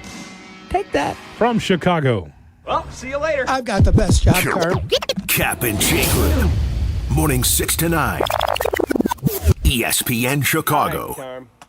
DraftKings at Casino Queen Sportsbook, an official sports betting partner of the NBA, brings you King of the Court every Tuesday. Here's the deal. DraftKings puts up $1 million in bonus bets each week. Opt in, apply your token, and place a $5 pregame bet on the NBA star you think will dominate each Tuesday. If they finish the night leading the league in points, rebounds, and assists, they're crowned King of the Court, and you win your share. Download DraftKings Sportsbook and use code WMVP for your shot at a share of $1 million in bonus bets with code WMVP in partnership with DraftKings. The crown is yours. If you or someone you know has a gambling problem, crisis counseling and referral services can be accessed by calling 1-800-GAMBLER. 21 and over. Illinois only. Eligibility restrictions apply. Pass-through of per-wager tax may apply. 1 token per customer that expires at the start of the final NBA game when offered. Winnings shared as $1 million in non-withdrawable bonus bets that expire in 7 days. Restrictions apply. Terms at sportsbook.draftkings.com/promos. Save big on everything for your next project when you shop at Menards. Dynaglow vent-free infrared wall heaters are perfect for supplying indoor supplemental heating. They work with either liquid propane or natural gas and require no electricity to operate, making them perfect for garages, basements, and power outages. View our entire selection of Dynaglow heaters on Menards.com. Plus, you can check our weekly flyer for all the great deals happening this week. Save big money at Menards. For over 2 decades, I've called the plays here in Chicago, and when it comes to a winning strategy for selling your home, I've found the perfect play. At Jeff Buys Your House, we offer a fast and easy solution for selling your house. No repairs, no commissions, no hassle. We're a local, veteran-owned company, and we've made the process simple since 2007. Don't take a chance selling your house with just anyone. Trust the team at Jeff Buys Your House. Visit jeffbuysyourhouse.com today for your no-obligation offer. Live from State Street in the heart of Chicago, this is the home of the Chicago Bears, ESPN Chicago. And this is Carmen Jurko, WMVP, WTBC, HD2, Chicago, a good Karma Brands radio station. 11:50 in Los Angeles. Foreman sends a fly ball to center field. Varsho's going back before the clock strikes midnight. Freddie Freeman has ended it. It's a repeat hero with the last word on a Game 3 classic. 2 games for the price of 1. 18 innings, one of the most epic World Series games you will ever see. I don't know how many of us actually saw it here in the Central Time Zone or on the East Coast. I did fall asleep at about the end of the 14th inning. I mean, I still missed 4 innings, and I made it pretty late. I made it to the 14th, and I remember I was kind of like fighting it through the 14th inning. You know, Yerk, I'm like, if this doesn't end, I don't know how much longer I can hang on. And then when the 14th inning ended last night, Yerk, and I'm guessing that was, I don't know, somebody help me, was that probably around 1 a.m. our time, give or take? It was probably right around 1. As they were going to the break, they were playing on Fox as they took it to break. Okay, we go to the 15th. They were playing Lionel Richie's All Night Long. And that was a good song choice. And I'm like, I don't think I can make it anymore. And I didn't. I fell asleep. I woke up to a text from our buddy Jesse Rogers, who texted me at about 1:30 in the morning Chicago time. And Jesse's going to come on with us once he gets up later today. And then the TV on and just like, okay, what happened? And I had to go and look, and oh boy, Freddie Freeman walked it off for the second World Series in a row. We remember he had a walk-off last year in the Fall Classic. Incredible. So I don't. How late did you make it? 12th inning. 12th inning, which is still pretty good. Well, and I just remember that's the last thing I saw on there was 12. I don't know who was batting, who wasn't batting. It was 12, then the eyes shut, and that was over. it, right? Yeah. Like you're kind of fighting it, and you're like, I think this is going to be the end of the line. I saw the football game. I had the football game on, too. That's what I wanted to see. I wanted to see the football game, but happened to be watching the baseball game and the Bulls at the same time. Oh, you had it all going on. Oh, I was out and about. You know that, Monday evening. I mean, you know, so when enjoying one or two. So when Bulls football ended, you were back home. Okay, baseball game, it's late, but then eventually you just... Bulls ended first, football ended second, and then the baseball never ended. And it never ended. It felt like it never ended. But it really, truly was one of the more epic games I think you're ever going to see. I mean, I saw big parts of it. I didn't see the heroics at the very end. I didn't see the last 4 innings. I didn't see much of the kid that a lot of people are talking about today from Eastern Illinois University. Not surprised. The IU. What's his name? I don't even remember his name. Will Klein, who gave the Dodgers 4 innings. 4 solid innings. I didn't even see it. They're like, how about the kid from Eastern Illinois? I'm like, the kid from Eastern Illinois? That's all we do is produce athletes. Will Klein. Athletes and coaches. Bloomington, Indiana native by way of Eastern Illinois University to the Dodger bullpen, Yurko. That's what we do. Unbelievable. Yeah, that's what we do. The Blue Jays had pinch runners thrown out at third and at home. One of them was thrown out at home with Vladdy Jr. coming up. It was one of those games. It was one thing after another. Like, oh my gosh, how did this happen? Tommy Edman, after making a bad error early in the game, makes a couple unbelievable throws to nail guys at third and at home, and then they get Shohei trying to steal late in the game. Like, there was all these incredible moments, and it just went on and on and on and on. The biggest takeaway from all of it, of course, is that we are watching the most ridiculous baseball player I think most of us have ever seen. Yeah, he is ridiculous. It's beyond belief. Yeah. This is beyond belief. I mean, I've seen Barry Bonds play. I saw Mike Schmidt play. I know you did. I know you did. Saw Sammy Sosa play. Saw Sammy Sosa play. Saw Mike Schmidt. Saw Barry Bonds. Seen Mike Trout. That poor guy just is wasted away. This is why you want to get these great players to October, and they just haven't been able to do that in Anaheim. I mean, it goes out. I saw Ken Griffey Jr. play. Saw Frank Thomas play. Sure. Saw Manny Ramirez play. Saw David Ortiz. You saw the great Al Bumpry play. Saw Al Bumpry play. I mean, we've seen a lot of great players. We really have. What this guy is capable of, what he means, he's a complete cheat code. One of my buddies texted me last night. Like, he's literally Roy Hobbs. Like, the scene in The Natural, and I know that movie's a little bit of a bore for a lot of people. No, maybe not for me. I love that movie. But there's a scene at one point in The Natural where the great Robert Duvall, who plays a sports writer. Yeah, Bobby Duvall. A somewhat cynical, slightly corrupted sports writer. Yeah. Is sitting in the press box trying to figure out, like, what is this? What are we seeing? Where'd this guy come from? Who is he? All he does is hit home runs. Anything he wants to do, he does. He wants to hit a double, he hits a double. He Yeah, wants it came a from triple. nowhere. He came from nowhere. He wants to hit a triple, he hits a triple. He wants to hit a home run. And there's that scene, that poignant scene in the movie. My watch is listening. There's that poignant scene. He says, how could this be? Who is this? And how does he do whatever he wants? And, like, this is literally what we're watching, the most comically video game, real life thing I think maybe most of us have ever seen in our lives. He has 8 postseason home runs. His OPS this postseason is over 1,200. Last time we saw him on the mound, he was striking out 10 in 6 innings. He's going to pitch tonight.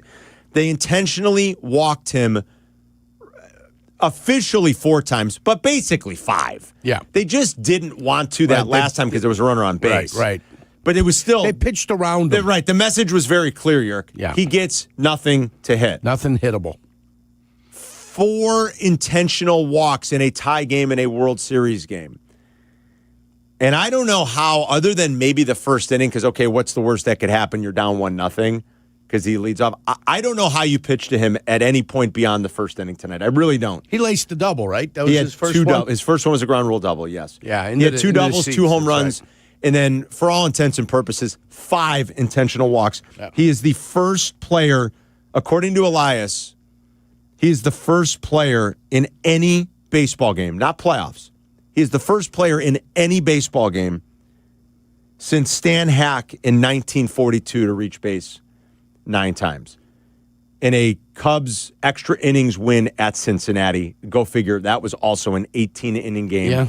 It was August 9th, 1942, when the Cubs won at the Reds. It was a good year. And Stan Hack went 5 for 5 with 4 walks, Yerk. He is the first player in over 80 years to reach base 9 times in a baseball game. It is absurd. And I hope people are enjoying it because this is truly unicorn once-in-a-lifetime I need stuff. ratings for both. We'll be on the lookout for that. Yeah, I need ratings for both. I made a wager yesterday that the Monday Night Football game would do better than the World Series. Yeah, I mean, it's Mahomes versus Washington. You got 2 big fan bases and Mahomes, you know. Yeah. Jaden Daniels didn't play. Maybe that takes away from it a little. And I don't know. The offense couldn't do much for Washington. You know what football does, Carm? Yeah, Monday Night Football numbers are big.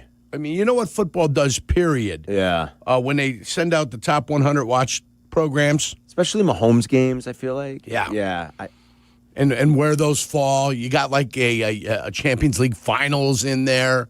You got a little March Madness in there. I don't know, do you? But you usually get one. Really? Oh, yeah. So you'll have one soccer ball in there, and the rest of them are football. Yeah. They're footballs, and then a lighter shaded football for college football games. Yes, for college football. Some college football games. But 86 of the 100 are football. Are always football. Yeah, that's true. Okay. So I need Like the ratings 80, for that. I got a shot of tequila wagered on this. Oh, really? Yeah, a shot of tequila. I don't know what to expect. I don't know how they did over the weekend. I didn't even really pay that close attention. I'm not sure. I'm not, having Toronto, what that does to the TV markets. I mean, that's a huge Canadian market, but I don't. I get it. I don't know. A lot of people are watching, but how long were people watching yesterday? So I hope people are stopping to enjoy. I'm just looking for the high water mark during the baseball game. That's it. What was the highest rating at any point during the baseball game, and then the highest rated during any point for the football game? And the fact that the football game was still a game at halftime. It was a game at halftime. Bodes well from that. It really wasn't a game in the fourth, but it was a game at halftime. And I'm telling you this, you saw Kelsey have one bounce off the hands and go to the other.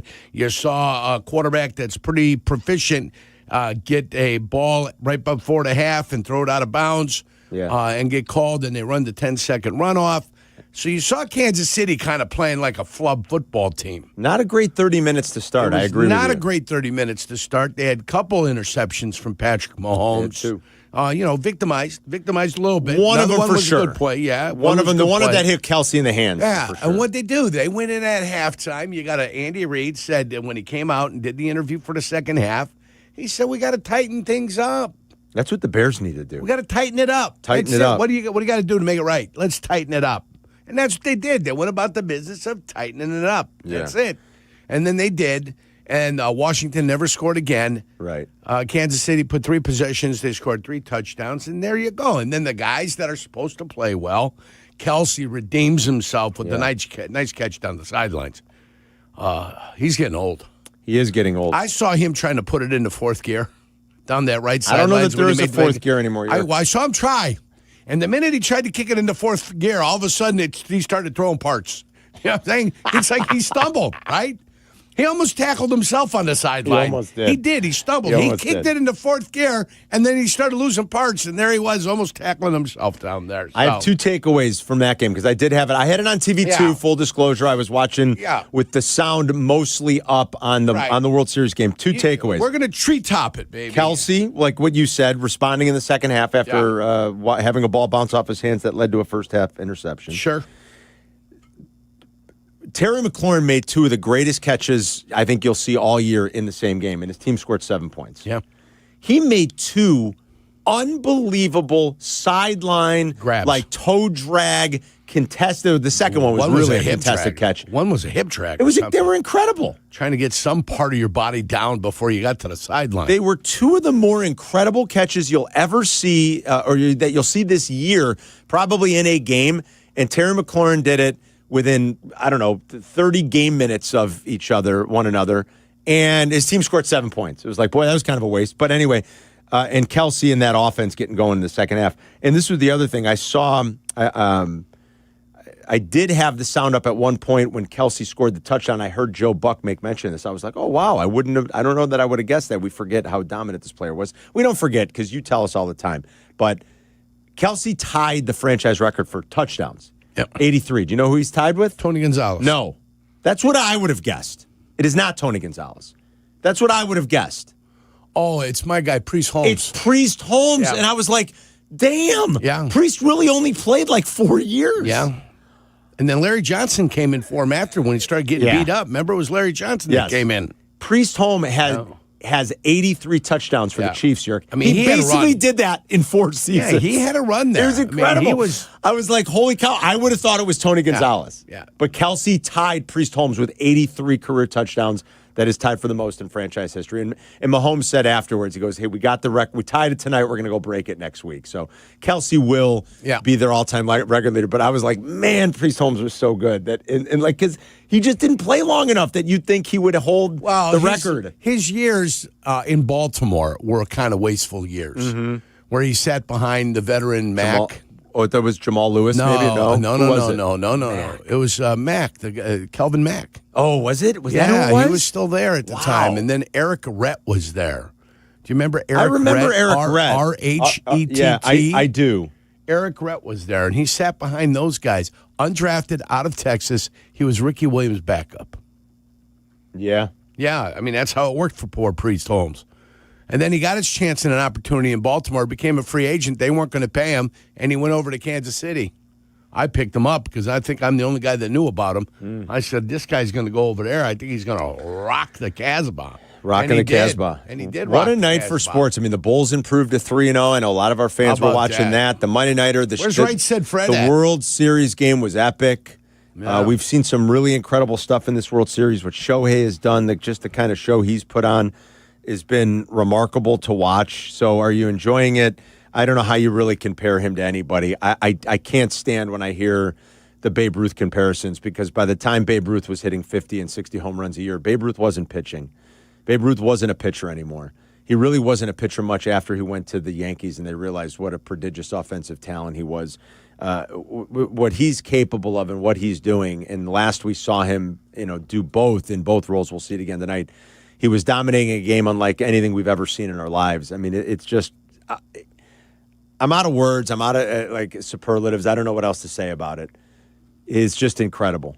312-332-3776. It's unlike anything we've ever seen. Are you enjoying it? And are you going out of your way to try to watch it, even if you're not the world's biggest baseball fan or you're not that into the World Series because it's the Dodgers on the West Coast and a Canadian team?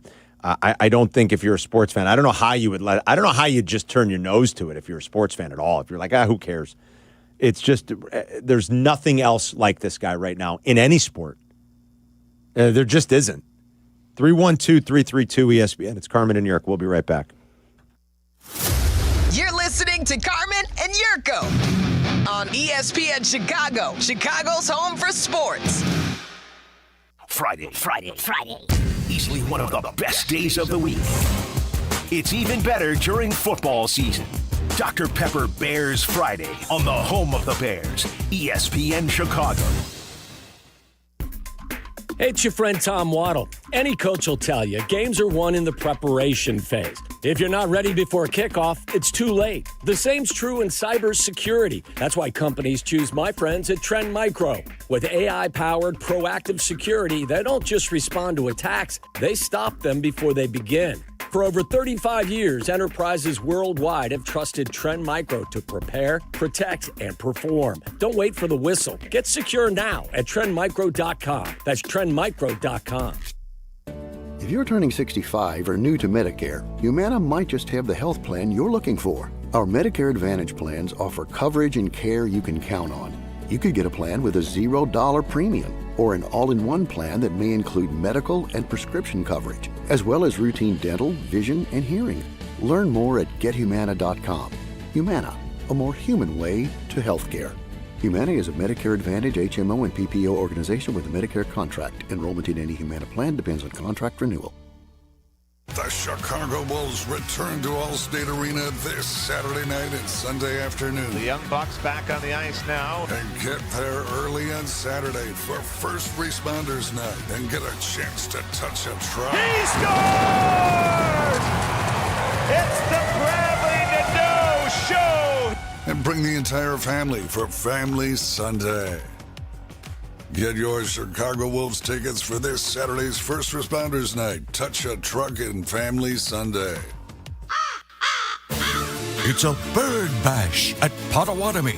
Thursdays, you could win up to $50,000 cash in the Bird Bash Game Show. Just play with your rewards card this October for a chance to win. Wouldn't you like to rake in a huge pile of cash? Bird Bash. Only at Potawatomi Casino Hotel, Milwaukee. More info at Potawatomi.com/birdbash. Must be 21 years old to play. YouTube TV customers, you could lose ESPN and the sports you love, including college football, college game day, Monday Night Football, NBA, college basketball, and more. Take action. Go to keepmynetworks.com to keep ESPN.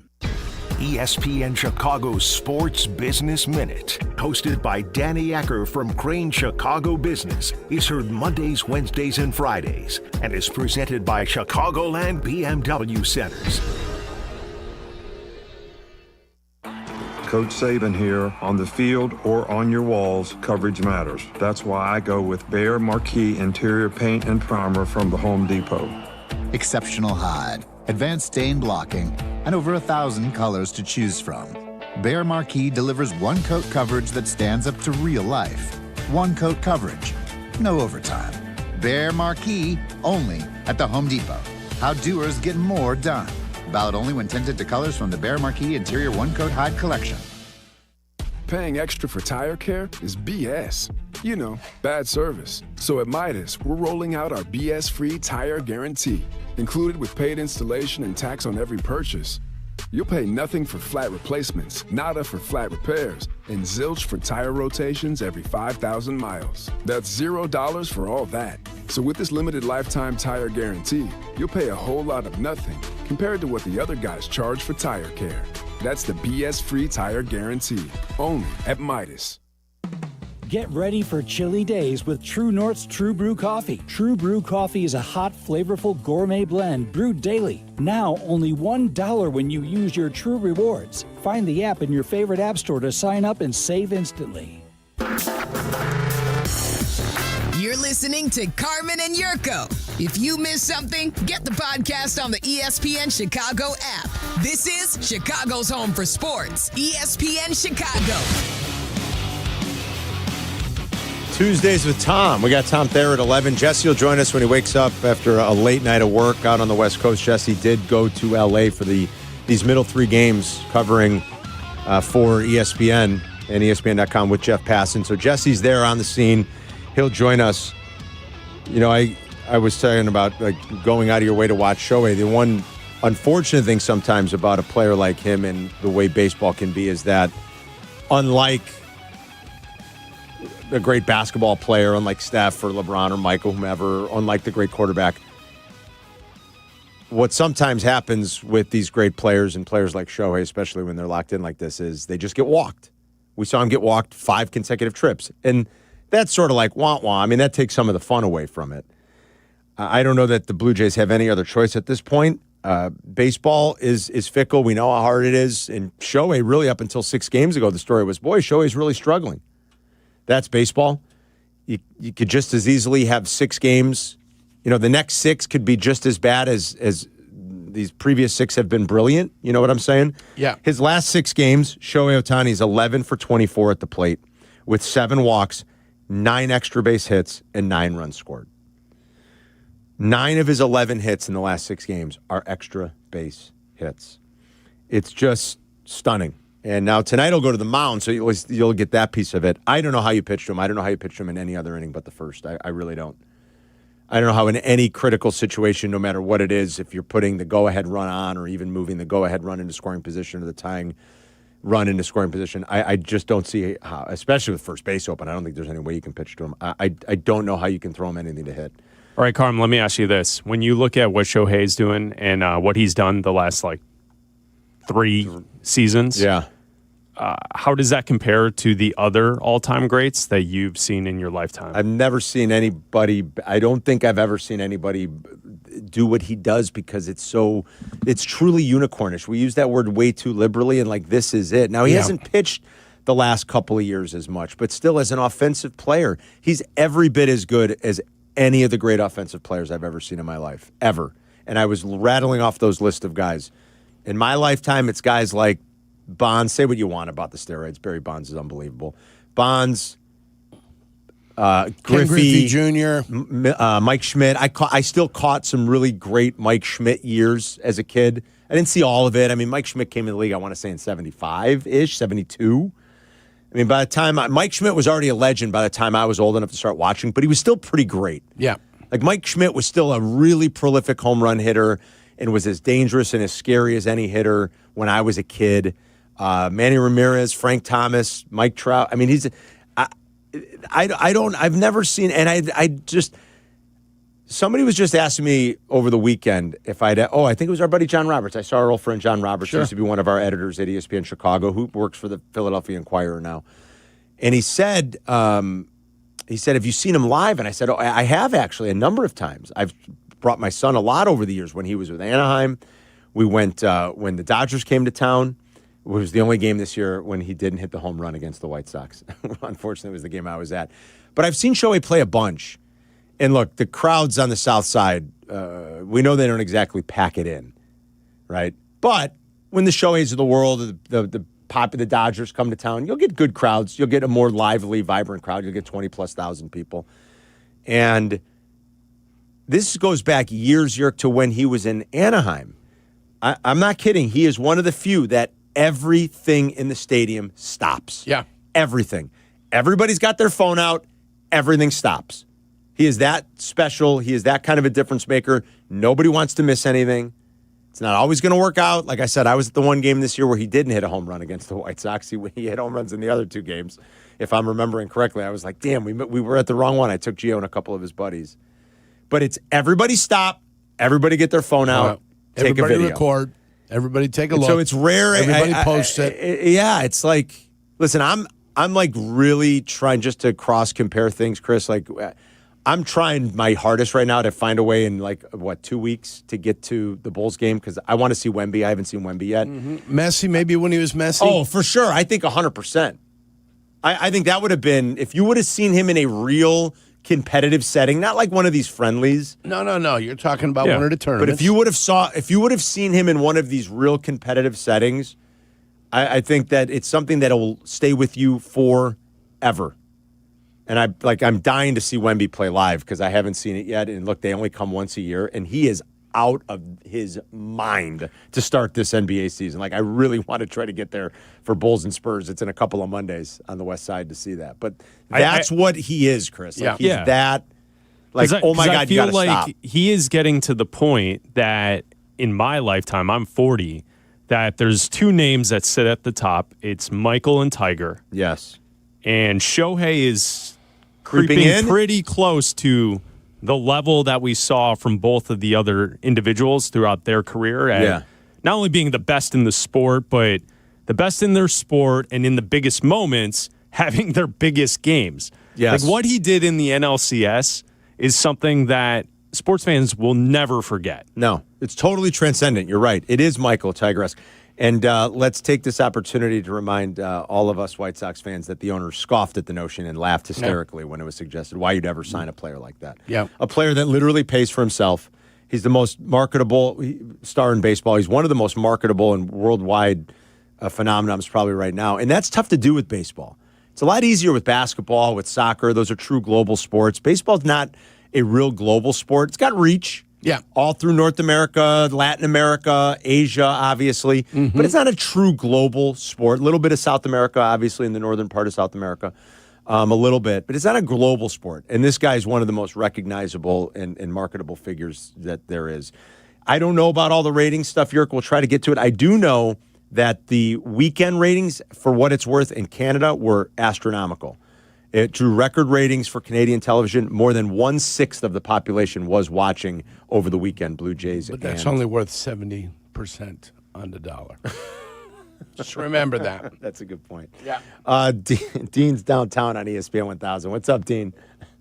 Hey, gentlemen, I got a question and a comment for you. So I was telling Adam, I don't really care, if it's the Jets and the Dolphins playing. If it's on prime time, I'm going to watch the football over the baseball. I won't even really click over during the commercials. I'll just check on my phone. Like if they put it on a non-football night, like I was telling Adam, Tuesday, Wednesday, Friday, Saturday, I may still even watch college football Saturday, but I'm like Calvin Candy. Then you have my attention, not just my curiosity. Right. So I really think, I'm going to ask you guys when or if you think they'll ever do that. And then quickly, I'd be remiss if I didn't ask you and Yerk and the fellas. I heard this at the end of Kap and Hood. It was a real head scratcher to me. And I have no problem with Brittany Snow. I know all women are beautiful, some more than others. Yerk, Sylvie's waxing poetic, but it's bizarre to me because she looks like his wife. Haven't you ever heard of a little variety, kid? Terrible cake. Take that. Stop it, Dean. I don't know what he's talking about. Brittany Snow does look a little bit like Allie. Maybe that's the thing. That's got him going. I don't know who. Oh, that's the hook? Yeah. Oh, that's what's her name from Pitch Perfect. Yeah. Yeah. From Pitch Perfect, the redhead that was looking at Anna Kendrick when she was in the shower. No, that's not her. Isn't that her right there? No, that's I know who you're talking about. Is that her? That's not her? Come on, man. I don't know. Look at the movies. Come on. Come on. Oh, yeah, I guess you're right, Don't play Yerk. games with the good kid. Brittany Snow. You got to look at everything. Look at all the information. Yeah, so I don't know, Dean. What was Dean's first point? I don't know. Yeah, That's why he Dean's- can't do a double barrel thing. He Yeah, made he some triple point about barreled baseball. us. No, he no said matter about the what, schedule. right, he's not going to watch it on a football night. Listen, they've already tried to get away from it a little. Yeah. They don't play on Saturday anymore. I mean, excuse me, they don't play Sundays. Yeah. In these avoid World Series Sundays, games. yeah. They avoid it. They know. They started the World Series Friday. They played Friday, Saturday. You can't totally avoid it. You can't totally avoid college football. You have to play some of your games on the weekend, but they don't do it like the old days. They don't want to mess with Sundays. They're not going to try to compete with the NFL. Everybody has learned. So they play Friday, Sunday. Carmen. They play Friday, Saturday. And then they had the break. They're doing Monday, Tuesday, Wednesday. If they need games 6 and 7, it'll be Friday, Saturday. They are not going to tussle with the NFL on Sundays. Don't mess with the bull, young man. You'll get the horns. No, not going to happen. They know. So I don't know what else you can do. You can't play your games Monday through Thursday. I mean, what are you going to do? You're trying to play a 7-game series. I don't think you can only do it on Tuesdays and Wednesdays. No. What are you supposed to do if you're these other leagues? At But some this point, is just you've the gotta- reality. You've got to for them. choose. You got to choose one of the days. Yeah. Can't take 2 days off in between. Mark is in South Bend. What's up, Mark? Hey guys, how you doing? Wonderful. Last night, both teams went through a lot of the relief pitching. Now, if the Dodgers win tonight and they got a chance to close it out in Game 5 in L.A., what do you guys think the chances of Dave Roberts could move Yamamoto up to start Game 5 to close it out so he wouldn't have to travel 3,000 miles to Canada? Good thinking and a possible strategy. He was getting, and Mark, thanks for the call, buddy. He was getting warmed up. Did you hear that? That Yamamoto was getting warmed up. In the pen? In the 18th. Yeah. And that had the Dodgers not won it, there's a strong likelihood that Yamamoto was coming in. He pitched Saturday. He pitched a complete game on Saturday. That's how crazy things got yesterday. 312-332-3776. We'll grab more of your calls. We will get into the Bears going into Week 9. Bears are going to go to Cincinnati. We'll replay some of the big stuff from yesterday, specifically the stuff about the penalties. Ben Johnson's kind of had it. This coaching staff is like, we don't know what else we can do. Yurko was trying to tell you yesterday about, okay, what do the guys in the locker room have to do here in the fine line that you do sort of have to walk, trying to get all of this cleaned up. But this is now, it just seems like incumbent upon the players to knock off the nonsense. And it's the pre-snap stuff. Ben Johnson said it. He goes, look, we'll deal with post-snap penalties. You're hand fighting, you're physical. It's holding, you'll deal with it. Right. Contact before 5 or after 5. It's the pre-snap stuff that's driving them crazy, and it's been brutal, and it's been killing the Bears in a lot of ways. So they got to clean that up. That's going to continue to be a big talking point. Plus, Caleb, getting better, finding a way. You got a good opportunity to feel good about yourself and move the ball against a dreadful defense. And, I mean, they are absolutely dreadful. I went back yesterday and I rewatched Jets-Bengals. They're dreadful. The Bengals are going to score. Yeah, they will. Like, Waddle and I have been texting about it. Joe Flacco, listen, at any moment, Flacco could throw a couple of knucklehead balls up and, hurt your team, and he can't really move anymore. Not that he could ever move that much. He can't really move. Joe Flacco can still spin it, Yerk. Yeah. Like, he can still pretty much make every throw. His arm is good. Like, he'll beat you intermediate. He'll beat you over the top. Like, he can still really spin it. Yeah, They're going to score. If you start beating on them, that's when it becomes a little less. Agreed. I agree with you. The Bears are not in a position to beat on anybody with that they're pass not. rush. Like, they're probably going to score. They've got a flaccid pass rush. It's not good. Like, would it shock you if this game was played in the high 20s? Low 30s? No, it wouldn't shock me I at all. don't think one bit. Yeah. So we'll talk about that as we handicap Bears-Bengals all week, and we'll take your phone calls, whether it's Shohei, where he ranks for you right now, and what you're seeing, especially if you're maybe a younger sports fan, and maybe you didn't see Michael, but you lived through Tiger, and you lived through LeBron, obviously. I won't totally poop on LeBron. I mean, if you didn't live through Michael, you do have LeBron, at least if you're a young NBA fan. Not as good, but at least you've got something. Like, where is Shohei taking ranks for you right now and what he's doing? I mean, and to do it in this sport is just so unbelievably hard. 312-332-ESPN. We'll be right back. You're listening to Carmen and Jurko on ESPN Chicago, Chicago's home for sports. For Chicago sports fans, a big slate of college football games starts with Chicago's College Tailgate. Host Shane Orling and Tyler Rocky have the campus news you need to hype up the day. Join us Saturday morning at 9 for Chicago's College Tailgate on ESPN Chicago, presented by Yuengling Beer. $2.25 million. The Veroliak Law Group wins again for their clients. The Veroliak Law Group recovered $2.25 million for a client who was injured in an auto accident. If you're injured, make sure to call the Veroliak Law Group. Playing professional football, being on the radio for years, I've had the chance to endorse many companies. But I've never endorsed one owned by close friends until now. And the Veroliak Law Group has been helping people for 60 years, including my friends and neighbors. When you need a lawyer, experience matters. The Veroliak Law Group has recovered over $9 billion for clients. They served over 40,000 cases in personal injury, auto accidents, workers' compensation, medical malpractice, and more. Their proven results and commitment to clients make them the right choice. They've helped my neighbors and my friends, and they're going to help you too. Call 8444-VLG-LAW today. The Veroliak Law Group. Experience you can trust. Hey guys, it's Silvy. I know how tough it is dealing with lingering pain, whether it's your back, neck, or even headaches. You don't have to live with it anymore.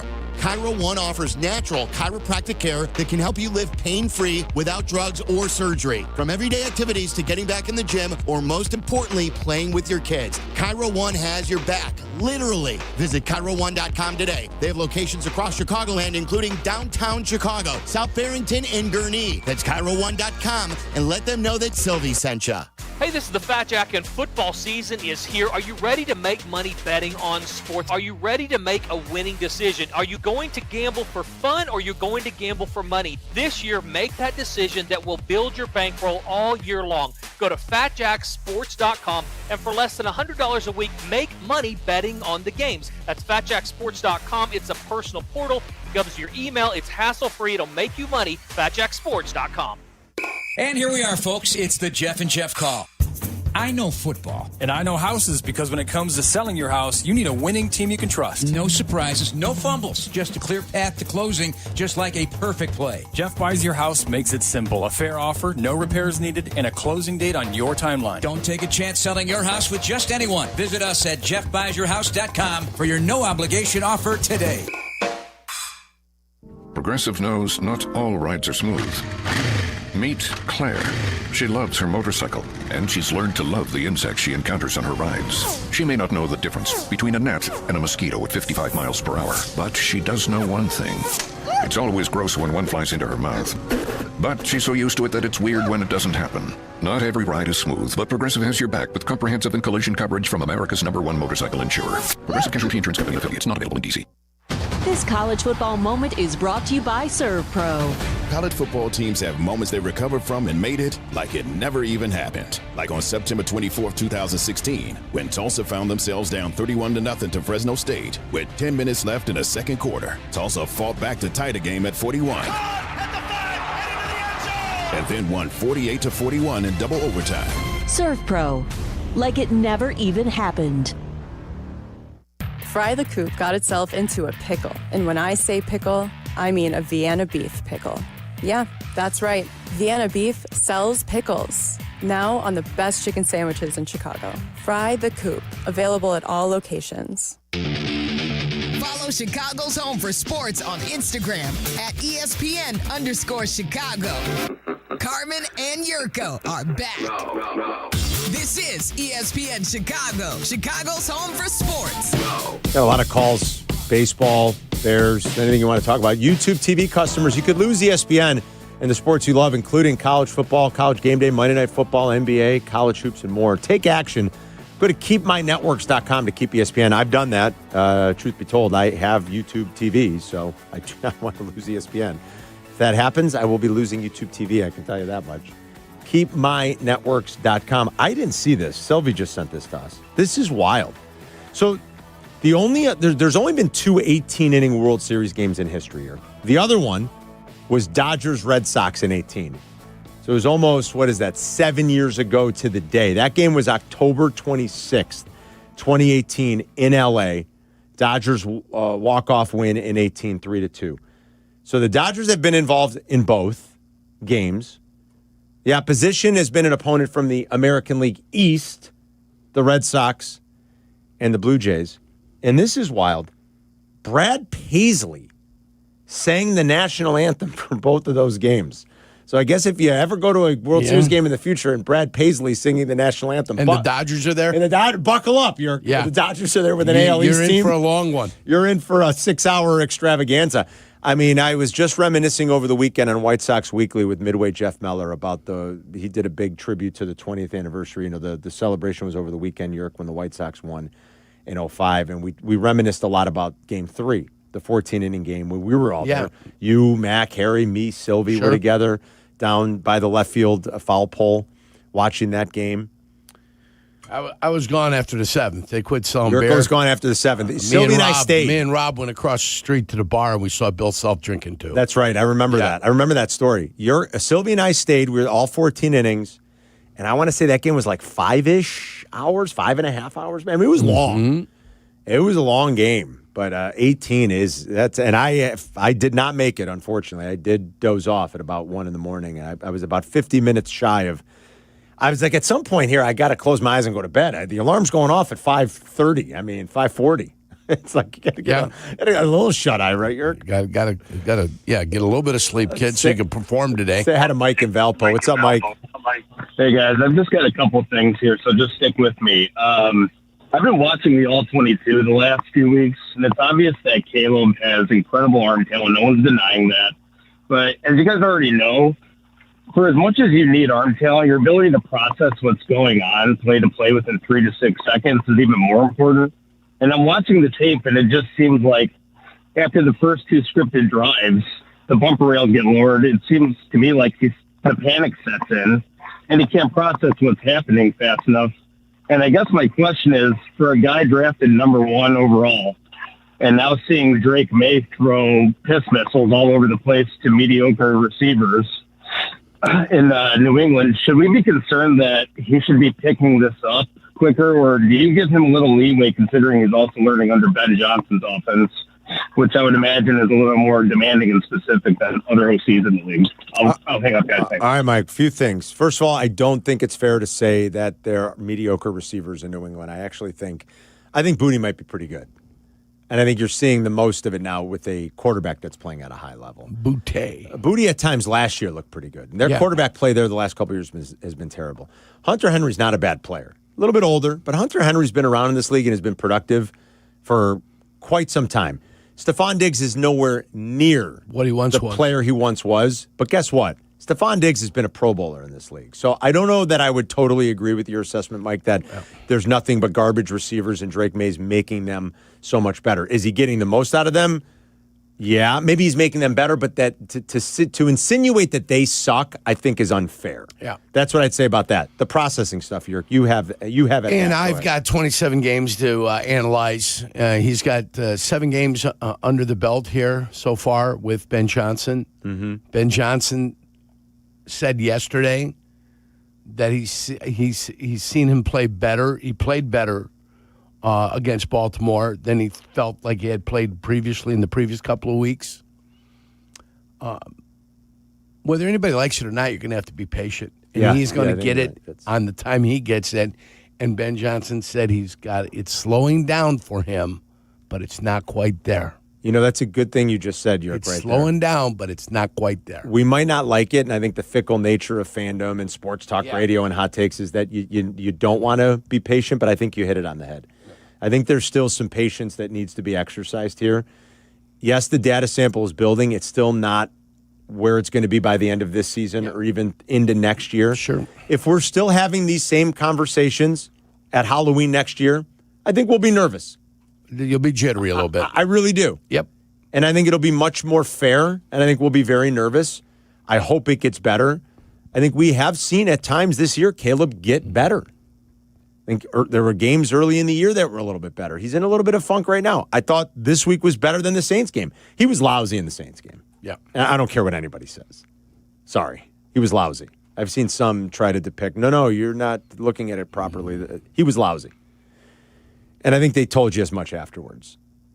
Ben Johnson also thinks his quarterback is making strides in a lot of key areas. And I don't think he's blowing smoke when he says Caleb's working his ass off. So far, what would lead us to think that Ben Johnson all of a sudden is going to put kid gloves on? He hasn't done that at all. No. I don't think he's BSing us or trying to handle him with kid gloves. I think when he said it's slowing down for him, but it's not quite slow enough yet. Yeah, that's a good assessment. And I believe him when he says he's working his ass off to get better. That's important. Mike's in Palos. What's up, Mike? Hi, guys. Carm, Jurk. I stayed up to watch the game, and I did it because of Shohei, and I like the Jays. But I will tell you, in my opinion, there's nobody like this guy. I mean, how many? 9 walks. I mean, 9 times he was on base with all the the free passes, the hits, the homers. I mean, I go all the way back to, like, I think you're on board with saying that, Michael Jordan, Tiger, this guy's going to be in the same breath. I mean, 100 years ago, we're still talking about Babe Ruth. I think our kids are going to talk about Shohei like we do. And I'll tell you, just as an aside, I like the Jays. I thought they had 2 chances. I didn't understand why they sent that guy in about the 11th. Neither do I. With Vladdy coming up, it was crazy. 100%, York.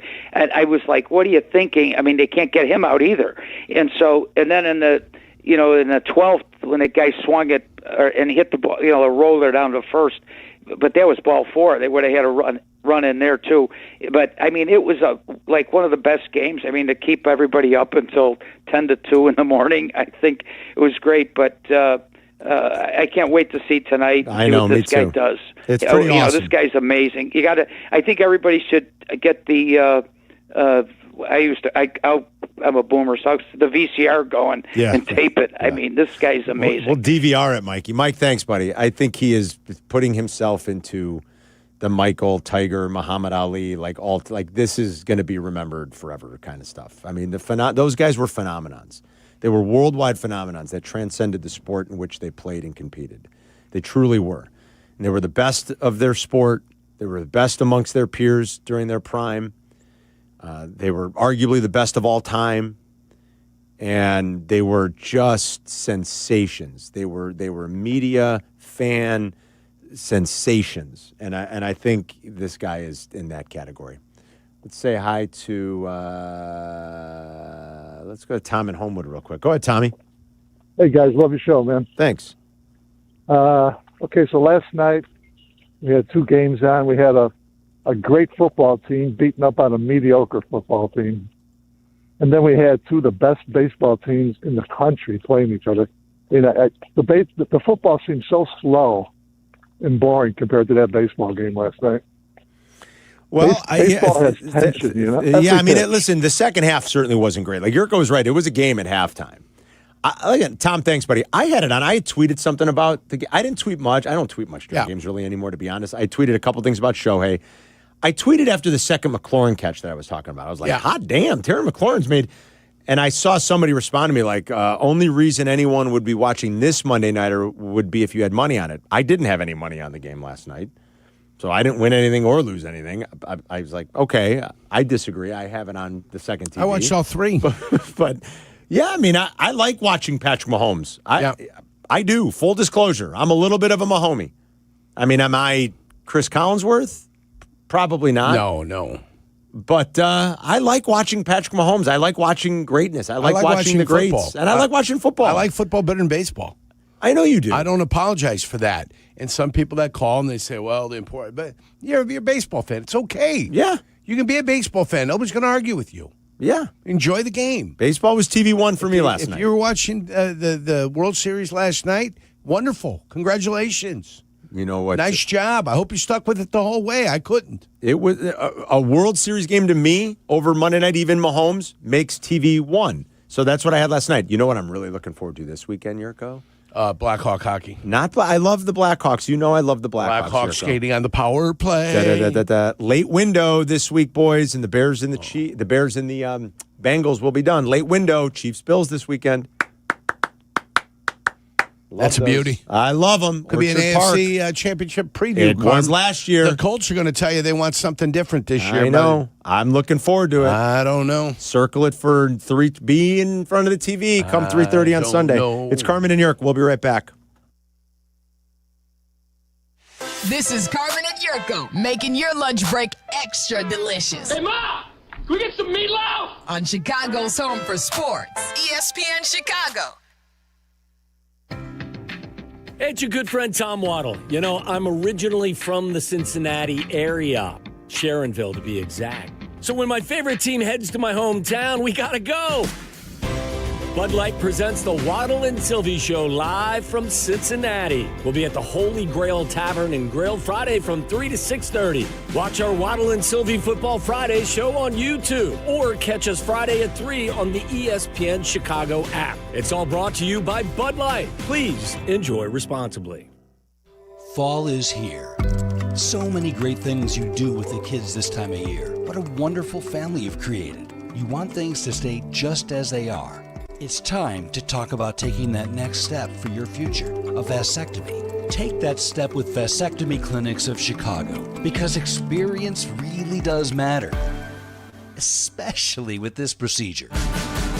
They make it so easy with their 30-minute, no-needle, no-scalpel, in-office vasectomy. Log on to vasectomychicago.com, read their testimonials, and learn more about their procedure at Vasectomy Clinics of Chicago. And now, with the end of the year approaching, this is the perfect opportunity to maximize your insurance benefits or to use your remaining flex spending dollars before they disappear. 5 locations to serve you. Downtown Chicago at Lake Point Tower, also in Naperville, Tinley Park, Arlington Heights, and Barrington. Most insurance accepted. Visit vasectomychicago.com or call toll-free 877-877-4BAS. That's 877-877-4827. Crash, bang, suddenly you are on the DL. If that happens as a result of somebody else's negligence, we can help. I'm Jim Morisi, Chicago personal injury lawyer. Our experienced attorneys and support staff will talk with you during a free consultation, tell you your options, and ensure that you take the right steps throughout the entire process. Visit us at MorisiLongo.com. That's MoriciLongo.com. Your future is our priority.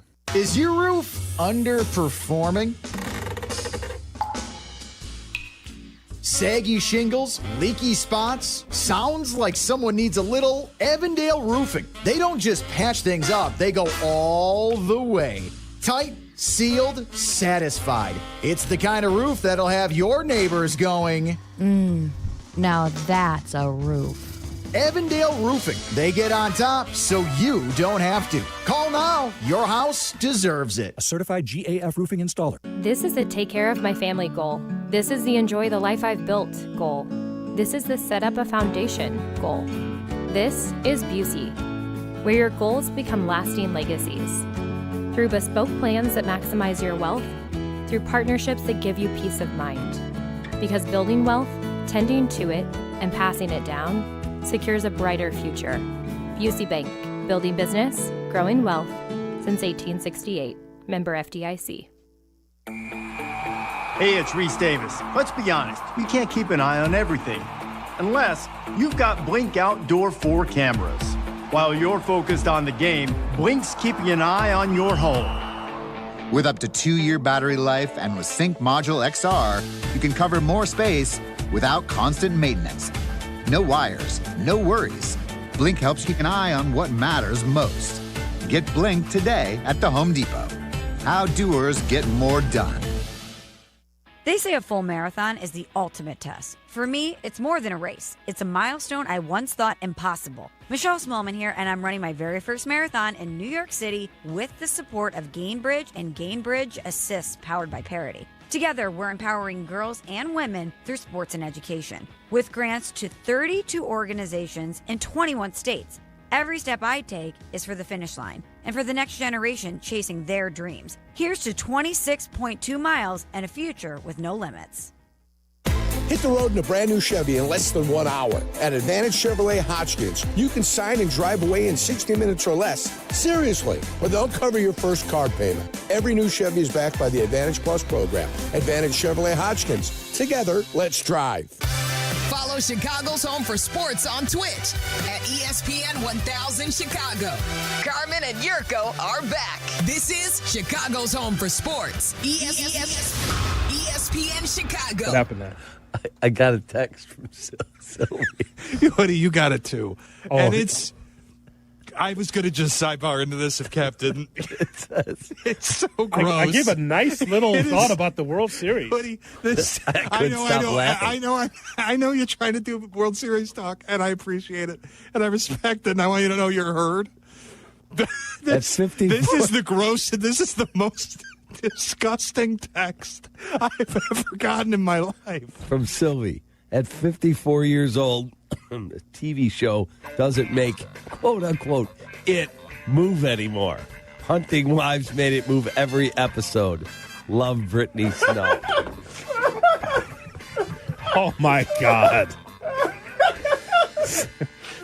Wow. It's so gross. Waddle, it moves now.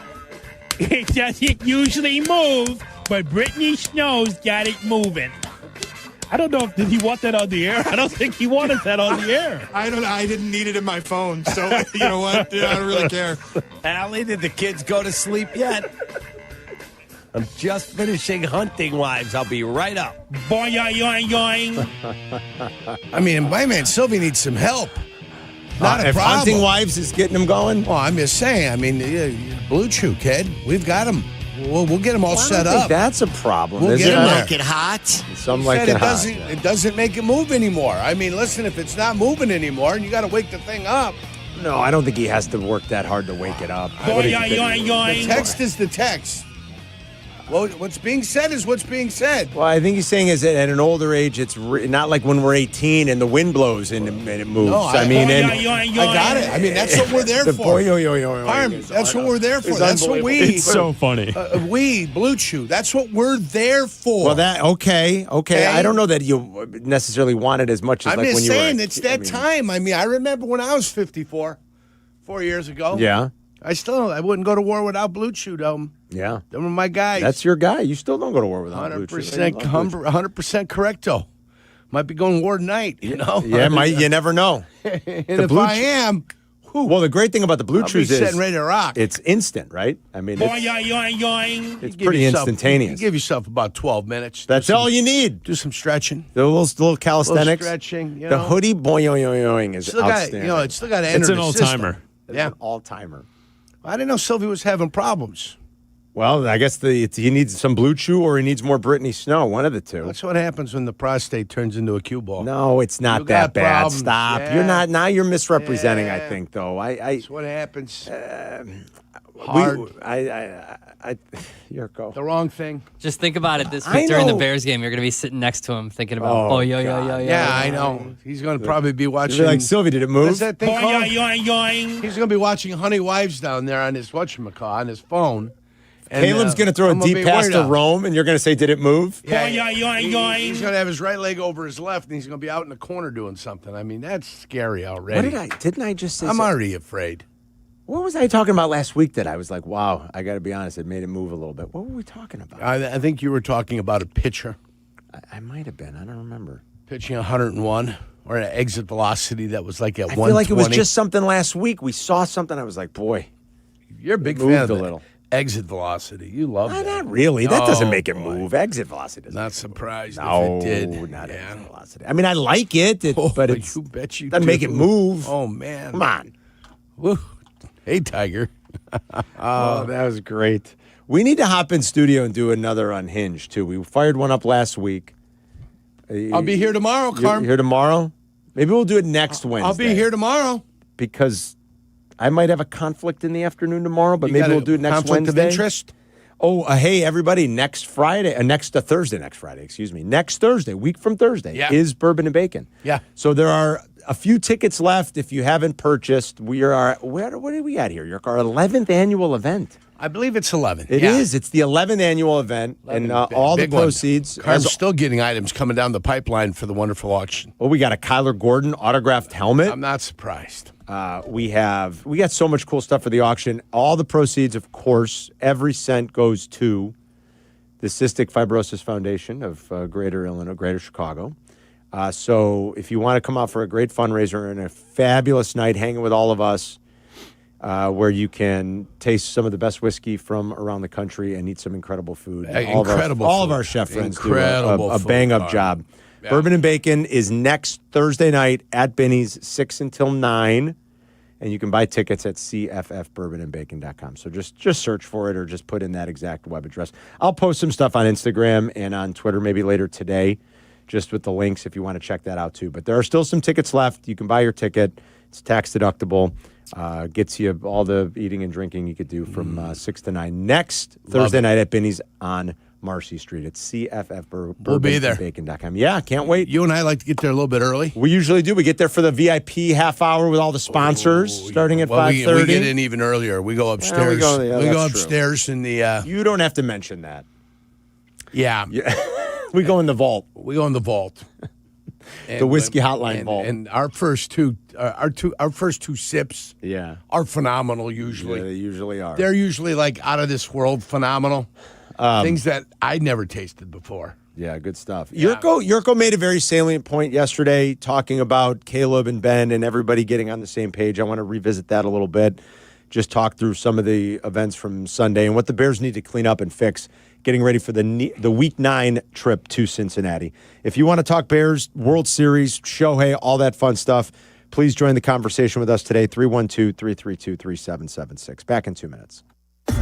You're listening to Carmen and Yurko on ESPN Chicago, Chicago's home for sports. DraftKings, a Casino Queen sportsbook, an official sports betting partner of the NBA, brings you King of the Court every Tuesday. Here's the deal. DraftKings puts up $1 million in bonus bets each week. Opt in, apply your token, and place a $5 pregame bet on the NBA star you think will dominate each Tuesday. If they finish the night leading the league in points, rebounds, and assists, they're crowned King of the Court. And you win your share. Download DraftKings Sportsbook and use code WMVP for your shot at a share of $1 million in bonus bets with code WMVP in partnership with DraftKings. The crown is yours. If you or someone you know has a gambling problem, crisis counseling and referral services can be accessed by calling 1-800-GAMBLER. 21 and over. Illinois only. Eligibility restrictions apply. Pass-through of per-wager tax may apply. One token per customer that expires at the start of the final NBA game when offered. Winning shared as $1 million in non-withdrawable bonus bets that expire in 7 days. Restrictions apply. Terms at sportsbook.draftkings.com/promos. Hey, it's your friend Tom Waddle. Fall's here. Time to upgrade your home before the cold sets in. Chicago Trust Window Works for custom windows and doors that fit your style and budget and help lower energy bills, too. Right now, buy one window, get one free. But this limited time offer won't last. So what you have to do is dial pound 250 on your phone and say Waddle to book your free consultation and lock in your savings today. Again, dial pound 250 and say Waddle. Roofers and Waterproofers Local 11 provides quality value and service in all facets of the commercial, industrial, and institutional roofing and waterproofing industry. Promoting skilled craftsmen and craftswomen through apprenticeship training, Local 11 members are trained in the application of the latest roofing and waterproofing techniques. They are at the forefront of design and installation of environmental-friendly solar, green, and garden systems. To find a highly skilled roofing contractor today, go to ChicagoRoofingContractors.org. Live from State Street in the heart of Chicago, this is the home for every Bears game, ESPN Chicago. And this is Carmen and Yurko, WMVP, WTBC, HD2, Chicago, a good Karma Brands radio station. Hope everyone's having a great Tuesday. We continue to have really lovely weather. You know, I had to give the grass another cut yesterday, Yerk. Did you? This is, I think, the latest that I can remember.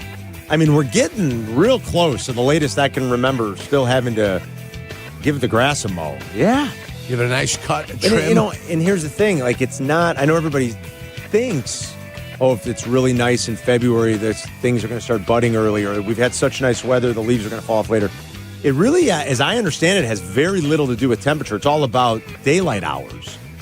The plants that are going to hibernate and then the plants that come back, it's all based on the cycle of, you know, where we are in the trip around the big nuclear furnace in the sky and the daylight hours. That dictates when things go dormant or not. I don't know. I think that's more accurate, but I got to tell you, I had to cut the grass. If you're not happy with the amount of leaves on the ground right now, all you need is one little storm to move in where the rain comes in, the winds. That's going to happen. Get the leaves heavy, and then all of a sudden, boom, they're flying all over the place. That's true. I mean, they're there. It's happening. Yeah. I mean, it's almost Halloween for crying out loud. So, but the weather continues to be quite pleasant. I mean, even today, Yurko's dressed like August. I mean, look at he's going. I thought he was going golfing. I could go golfing. If you're on YouTube watching. If you'd like me, I can go golfing. You look like I thought for sure. I said, Yurko, you going to golf? Clubs are in the car. I can go golfing. You look nice. Maybe go putt. Maybe go, chip a little bit. I thought for sure you were the way you were dressed. You were hightailing it out of here at noon to the club. Playing Saturday. Saturday. Nice. Is it supposed to still be nice this weekend? No, it's going to get down to 50, 52, and at nighttime it's going to get into the 30s. Yeah, that's about it. I'm going to put the slacks on, Carmen. Put the slacks. I'll have the slacks on. My Sansa belts. The good. I'll be heading out there with either the white shoes or the dark shoes, making it happen out there. That's so funny. Be out there. Make sure you got rain gear. You never know. You never know. Rain gear always in the golf bag. You always have rain gear in the golf bag. For those of you that play a lot of golf, I understand that. Yeah. Gotta have it, Carm. Came in good in Scotland for the 5 holes of golf we had. Rain? Only 5 holes of golf. That's did we have rain out of great. 180 holes. What? Only 5. That's fabulous. Fabulous. It was fantastic. And it was in the morning, and that evening or that afternoon we played Royal less Troon. than 5%. Yes, I know. Much less than 5%. That's out of 180 holes. Yeah. 5 holes is much less than 5%. What would that be? Oh, yeah, you're right. I'm thinking 180. Well, no. I mean, what would that? What's 5 divided by 180? It's a lot. That's not a lot of holes where you have rain. That's a very low percentage. It only rained one day. That's incredible. Good trip. And then we had terrible flight issues on the way home, but it didn't matter. Why? Because we had 10 glorious rounds of golf. Yeah. So if you have a little trouble getting home, who cares? Yeah. Right? Nobody cares. No, now when you have glorious... Didn't matter. Got home a day later than normal. They did not care. It was beautiful. All right, so recapping a few things here. The World Series was thrilling. We took some calls on Shohei, and just it was hard, I think, for a lot of people to stay up until that game ended. I know I fell asleep. 2.7%, Carmen. 2.7. 2.7%. Yeah, that's it. Less than 5. Yeah. I knew it was somewhere in that range. Wonderful performance by Shohei. Oh, wonderful. I mean, just incredible. And all the bullpen arms that had to keep coming to the rescue, really for both teams. How about the kid from Eastern Illinois, The kid from Eastern did yeoman's work for the Dodgers. He went the last 4, and then Freddie Freeman ultimately won it. But what everybody did, all hands on deck, and now these guys got to turn around and play tonight. We're hoping to talk to Jesse. He is out there. He was obviously working very late. When Jesse gets up from sleeping and getting ready for tonight, hopefully Jesse will jump on. We'll talk to Tom Thayer in an hour, as we always do on Tuesdays. Bears will go to the Bengals in Week 9. They're still sitting at about a 2.5-point favorite. One of the biggest totals of the weekend, Yerk. Even a bigger total than Bills and Chiefs in Orchard Park. The only total right now that's bigger, that's higher, is the Monday night game between, you'll find out why here in a second, if you don't know who's playing on Monday night to wrap Week 9, the Cardinals and Cowboys. So it makes sense that we're going to see a very high total in that game. The Cowboys can't stop anybody. The Bengals can't either. I think it's a good week for the Bears to get back on track. They scored only 16 points last week. That was their low water mark for the season. Caleb threw a costly interception. There seems to be some back and forth about, was it the right read, was it not? In the immediate aftermath of the game, Caleb had said, right read, man coverage, just a bad throw to Rome. It was a bad throw, but it doesn't seem like it was the right decision either. Ben Johnson hinted at that after the game and then said this to reporters yesterday when he met the media after watching the tape. And then with Caleb's interception, after the game, he said it was a good read. He was just a bit late on the throw. I think you described it a bit differently. After you watched that interception with him, what did you tell him? What would you like to see done differently on that play? I'd like to see him check that ball down. That was pretty quick, direct and to the point. In Ben Johnson's mind, I know in Waddle's mind, I think you agree too, that the right play there was the check down to Monangai. You would have probably had about 7 to 10 yards. You were in a precarious spot anyway, deep in your own end. That's where you really got to make good decisions. Nobody's saying it easy. It's very hard. Baltimore, I think, kind of showed one thing pre-snap and then backed out of it, Yerk. It looked like more of you can play sort of like a 2-deep safety, cover 2 zone with man underneath, right? I mean, that's teams will do that a lot, and it looked like that's kind of what they rolled out of, and maybe that's where... Played 2-man. play two-man. It looks like that was the case there, and not that Rome's guy wasn't following him in man-to-man coverage, because he's right. Caleb's right about that. But I think they disguised the coverage a little bit. And time and place, Ben Johnson is adamant that the quarterback's got to take the check down there.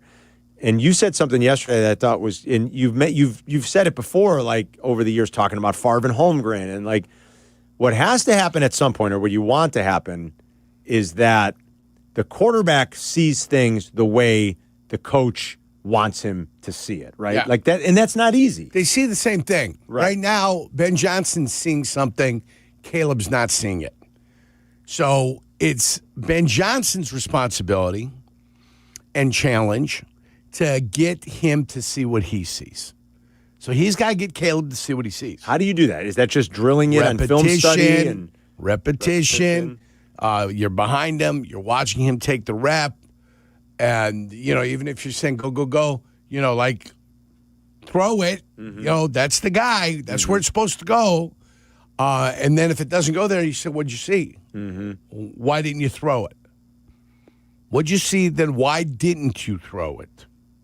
Because he chose to go someplace else when it should have gone someplace else. Right. And then you start, well, it was there. It was open. That's the pass that we want. If it's not there and it's open, then go here. Right. Fine. Not an issue. So that's still the work in progress that's happening. You've got to get him. And then he's got to realize that the throw I'm asking you to make can be made. And you've got to believe you can make it too. Because it's been made before. I've seen it get made. You've got to be able to make it. Yeah. And as long as you've got a decent arm, and he's got a decent arm. He has a great arm. He doesn't have any issues with that. He's got no issues. No. When it comes to the raw talent in the arm, you're right. So it's just a matter of seeing it and actually doing it, and seeing it the way, like you said, that the coach is expecting it. You guys speak the same language. You see the same things. It's perfect. Yeah. This is what we're expecting coverage-wise. If we get it, we got to take advantage of it. And they missed an opportunity for a touchdown in the Saints game. They won that game, but they missed an opportunity where they got Ben Johnson dialed something up against the exact coverage he wanted. They had it, and Caleb didn't see it or didn't want to throw it. And those are the little things that still have to get better before this offense truly gets better and before this team starts taking that next step. And, I mean, how many times in the aftermath of all this has Ben Johnson even said, this is what happens if we don't get some things cleaned up. This is what happens when we don't take the football away 4 times. You can't expect multiple takeaways in games.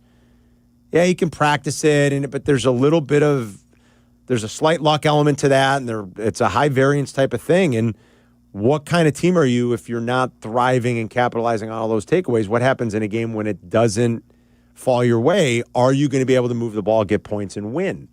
And we haven't really seen them show an ability to do that yet.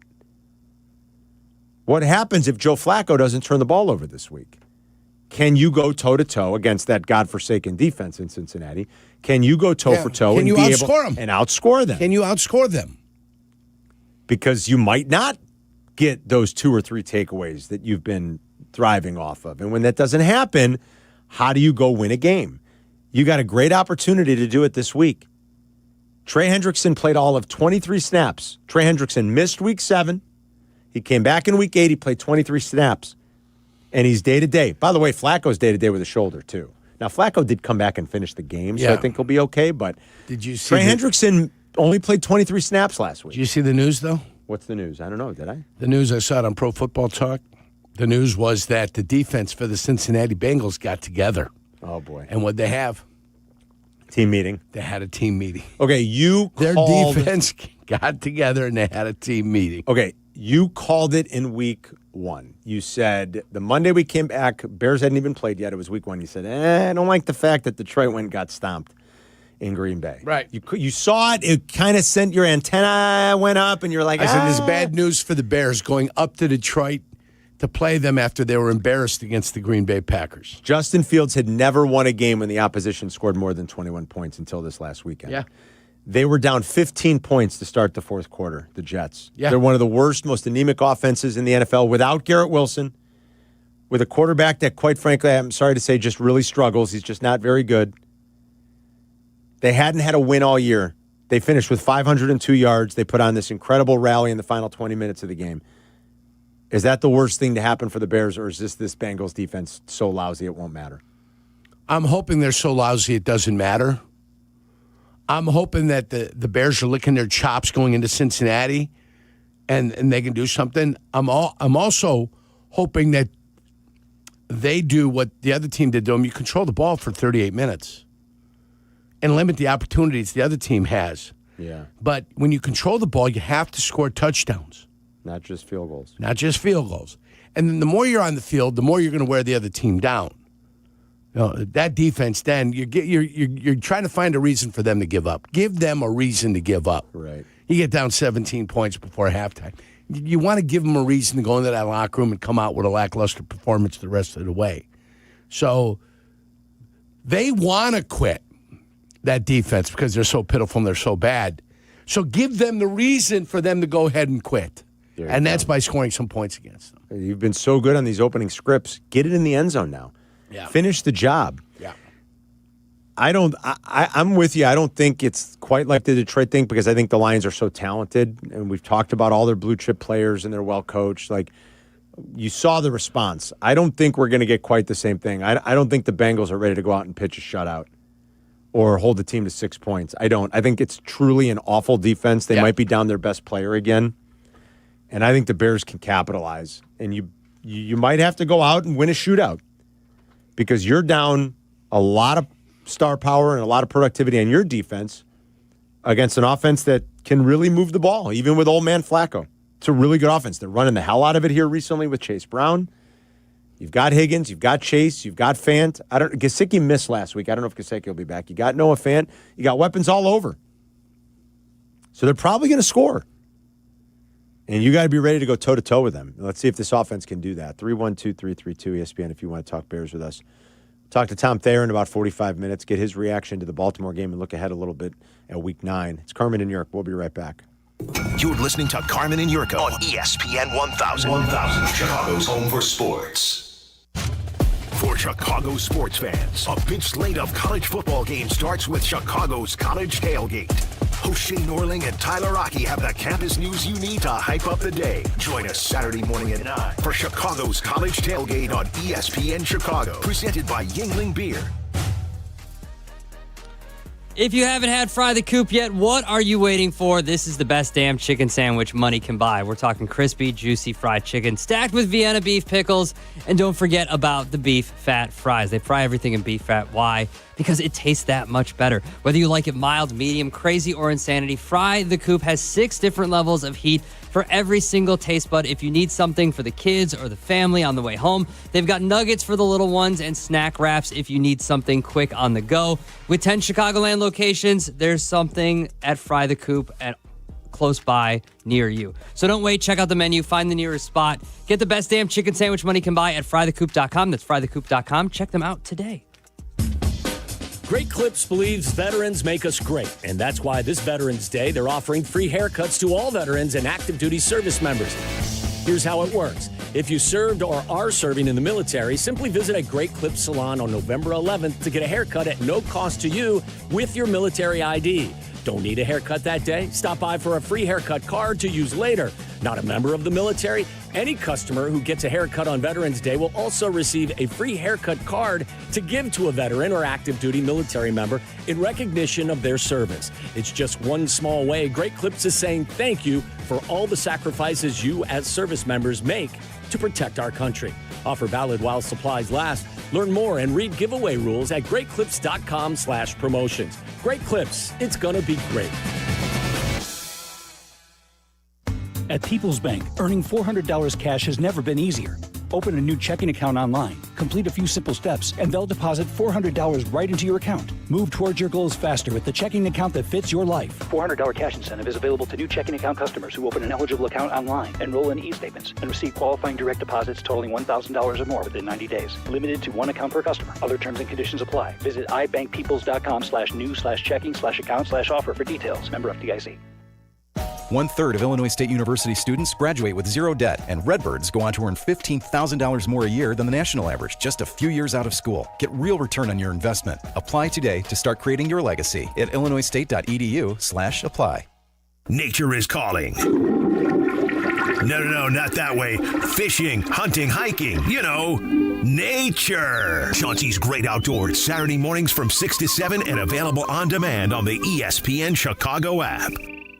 We all hear the radio ads about the IRS. They tell you to be afraid, to be scared, and they try to frighten you into calling. I'm not here to do that. Tax Relief Advocates is different. TRA is here to tell you that if you owe money to the IRS, whether it's $5,000, $50,000, or $500,000, we have a solution. It doesn't matter if you're sitting in your car, at work, or with your kids. No matter where you are, call now. 800-575-6759. Don't lose hope. TRA can eliminate or reduce what you owe to the IRS. Generous programs are now available that can give you a fresh start. Our passion is taxes and helping individuals fix their IRS problems. We have over 1,000 five-star reviews on Google and an A+ with the Better Business Bureau. You don't need to be afraid of the IRS any longer. End your tax nightmare today by visiting us online at TRA.com or call 800-575-6759. That's 800-575-6759. Tax Relief Advocates. Real solutions for real people.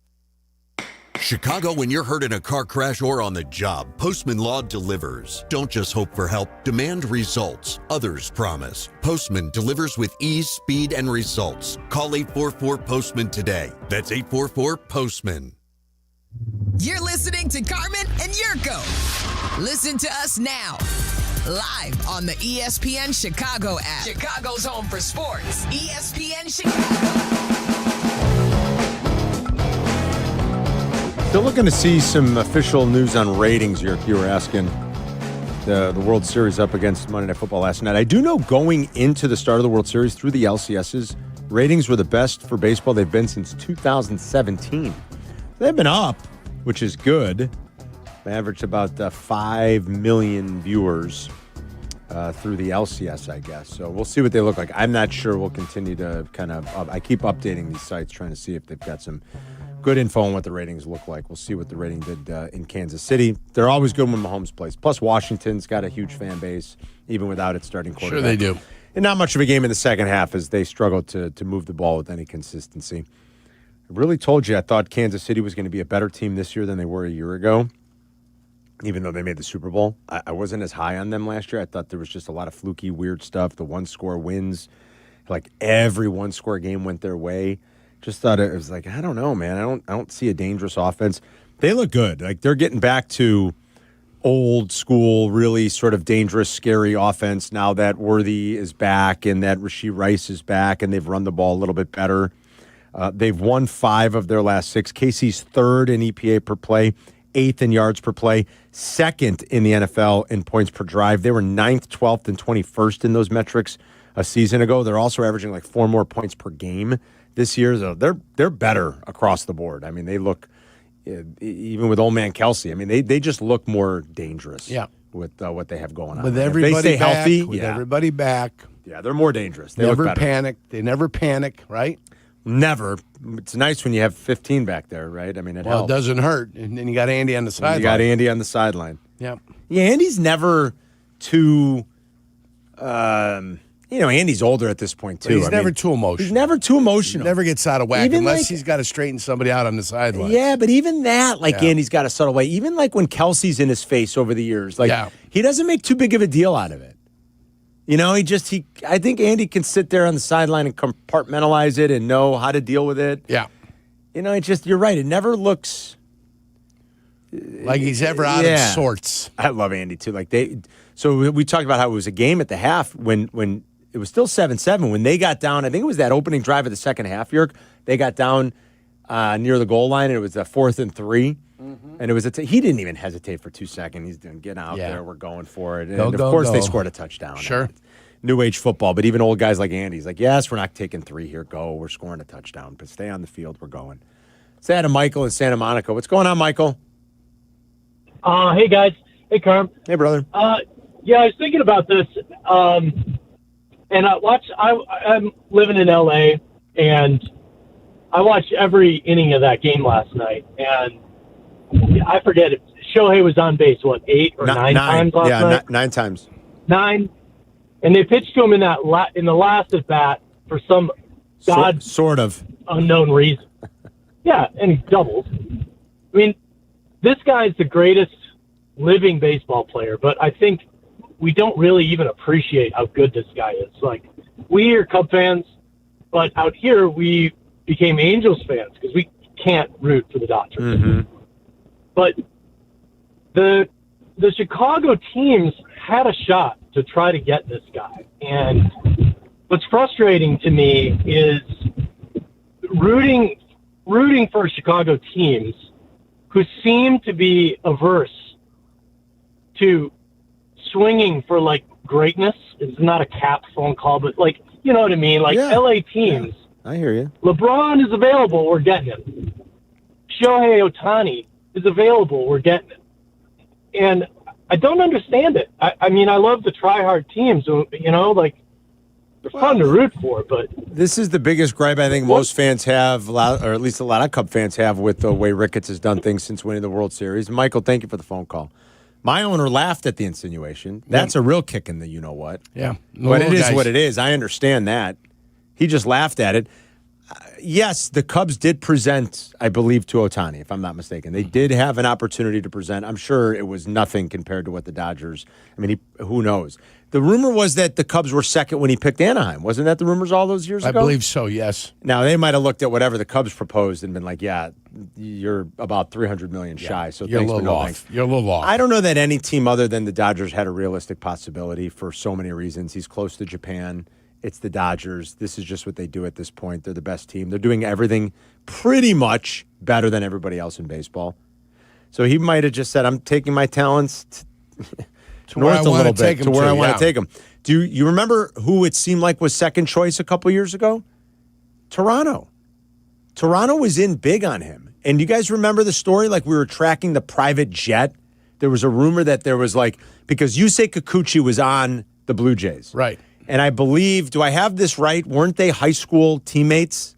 I think they were. I believe so. And it was like, there's a private plane that's flying Shohei to Toronto. And there's a reservation. We were calling the sushi place, Adam, remember? Trying to find out if there was a reservation made and that he's going to play with Yusei Kikuchi because I think I have this right if I'm remembering correctly. They played high school baseball together. And he's going to go to the Blue Jays. And the Blue Jays are probably like right now, like, damn, we were so close. We didn't get this guy. It was like the time the White Sox signed Manny Machado's brother-in-law. Remember they were going to get him in? Who was it, Yonder? I think it was Yonder Alonso, wasn't it? Could have been, I think it was Yonder. If Meller's listening, or Connor, they'll correct me. I think it was Yonder Alonso. That was going to send it over the edge. Yeah, they signed Yonder Alonso. They might have traded for Yonder. I can't remember. The Sox either signed or like traded. I think they might have signed early in the offseason that year. They signed Yonder Alonso, and everybody's like, oh, they positioned low themselves. key. They're doing it to get Manny. Man, it's his brother-in-law. Usually, when teams are operating like the Dodgers right now, players like Shohei are going to be like, yeah, I'm going to go to the Dodgers. They're just doing it better than everybody, Yerk. Yes, they spend money, but they're doing every other little thing better. They got the best GM in the game. They got all this money.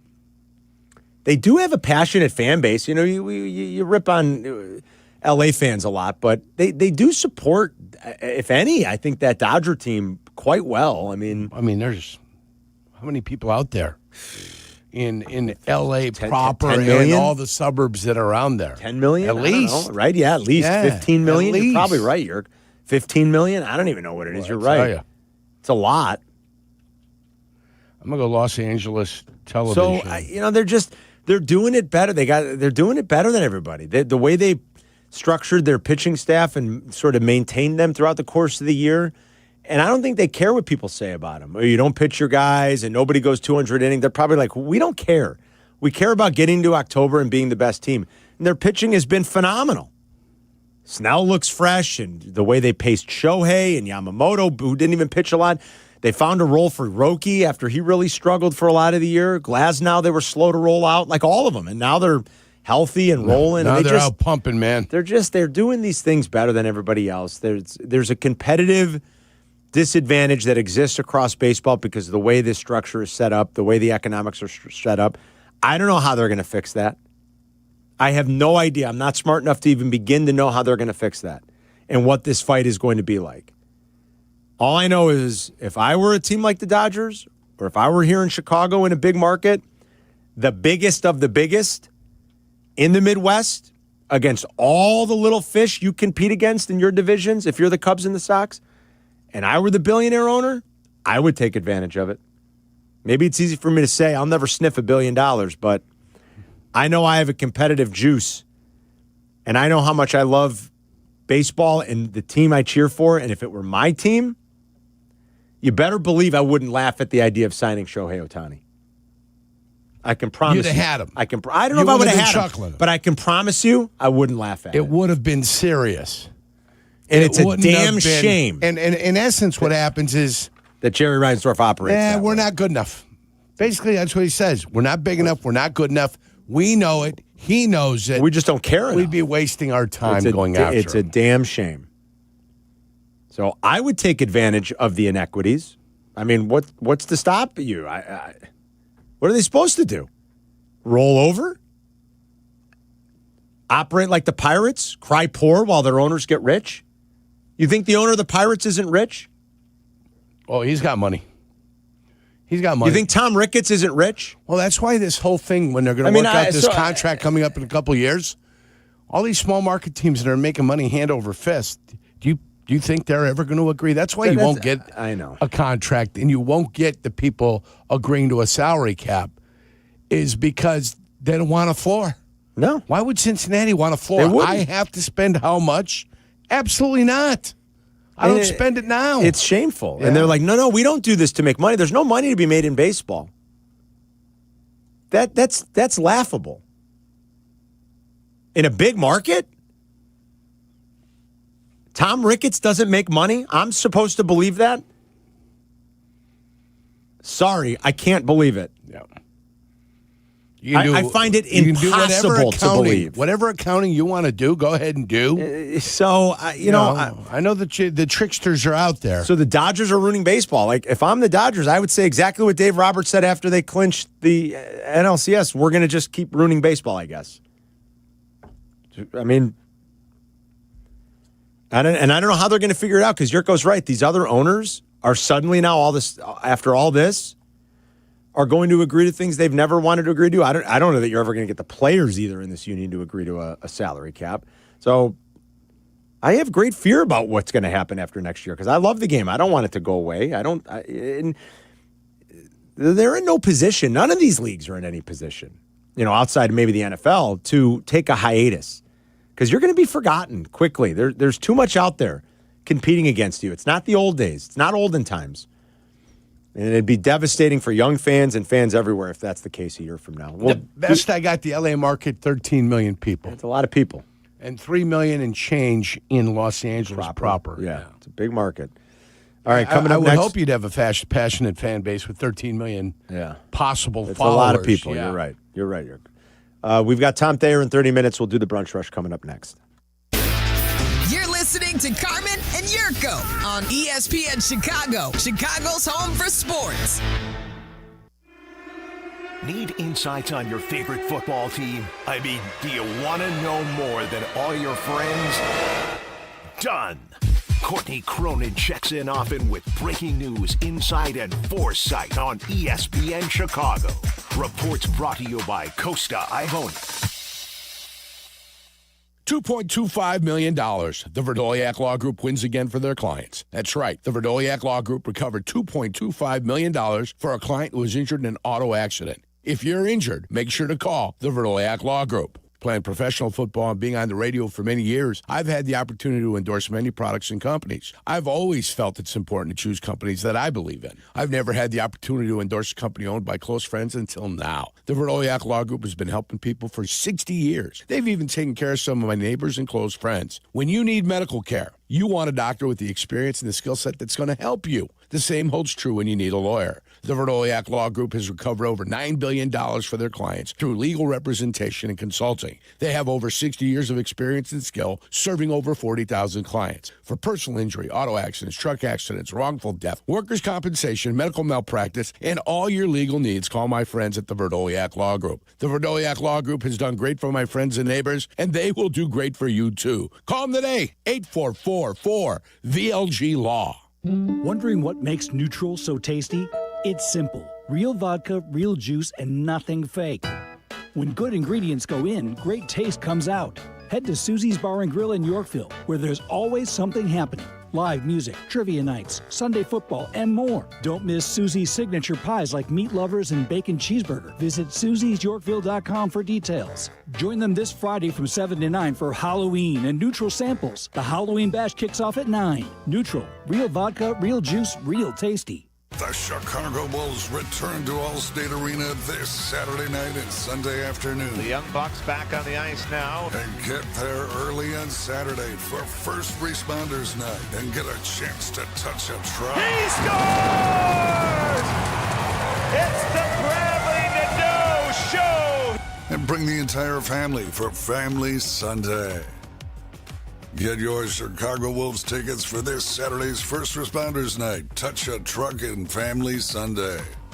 Chicago's ESPN 1000 is conducting a test of the emergency alert system. This is only a test.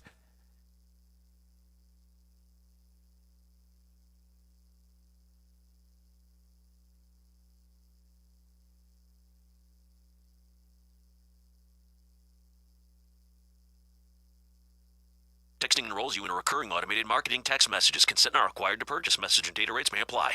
The team's looking good this season. I think so. Man, I miss playing football. Ever since I turned 40, I just can't find that fire I used to have. Think it could be lower testosterone? What do you mean? I was feeling the same way. After 40, the body has less testosterone, and men lose their edge. That's why I take Nugenix Total T2. That's the testosterone booster, right? Yes, but Total T2 is their brand new formula that skyrockets nitric oxide levels in as little as 3 hours. Since I started taking it, I've been lifting like when we played for Coach Carter. My energy is way up, and it even spiced up things between me and the missus. Are they still giving out complimentary bottles? Yep, just send a text. Text BILL to 231231 for your complimentary bottle of Nugenix Total T2, the next generation testosterone booster. Text now and we'll include a bottle of Nugenix Thermo X, our newest, most powerful fat burner ever, absolutely free. Text BILL to 231231. That's BILL to 231231. These statements have not been evaluated by the FDA. This product is not intended to diagnose, treat, cure, or prevent any disease. Whether you're building robots, developing award-winning video games, training on medical simulators, or diving into sports communication, Bradley prepares you to change the game. Choose Bradley. Apply today at bradley.edu. You're listening to Carmen and Jurko. Follow the show on Twitter at Carmen DeFalco and at Jurko64. This is ESPN Chicago, Chicago's home for sports.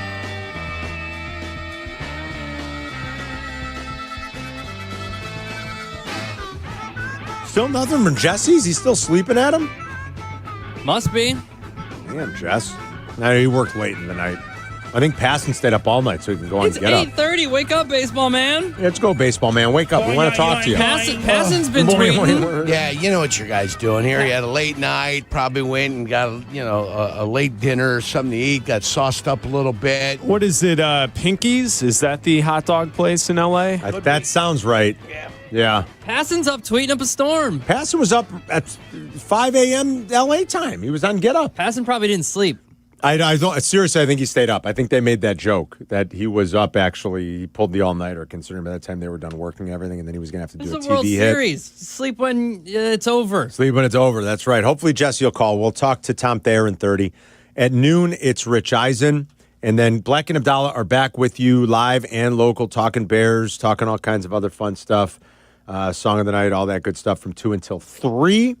And then Waddle and Silvy get you home till 6:30. And then here we go again. Blue Jays and Dodgers right back at it. Game 4 tonight. And Shohei will be on the hill. Another one. I like it. And will they pitch to him at all? Maybe the first inning, because, at that point you say, okay, what's the worst that could happen? It's 1-0. Let's get him out. I don't know, in any critical situation, how you pitch to him. Even in the 7th, when he hit the tying home run, it was almost like, do you dare pitch to him here? I mean, he was the tying run, so putting him on bases is crazy in a sense, but he's just that good right now. And Dominguez made a terrible pitch, more than anything. Jurko always says, your managers and coaches will look like fools if players don't execute.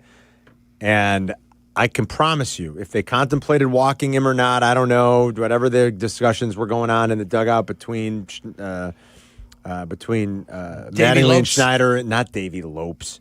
And Davey Lopes. Whatever was going on, I can promise you they didn't say to their reliever, throw Shohei a middle fastball. Yeah. I can promise you that wasn't the game plan. Throw him dead red down the middle. Not good. See if he can hit it. That definitely was not the game plan. So I don't know how you pitched him in any critical situation, though. And after that, they certainly did not. All right, let's brunch rush it. Adam, where are we starting, buddy? Oh, you know Let's what do day it is, guys. It's an overreaction Monday on a Tuesday, and tomorrow will be a Wednesday on a Wednesday. That's right. And for some people that are still sleeping, it's still Monday night. Like Jesse. Yeah.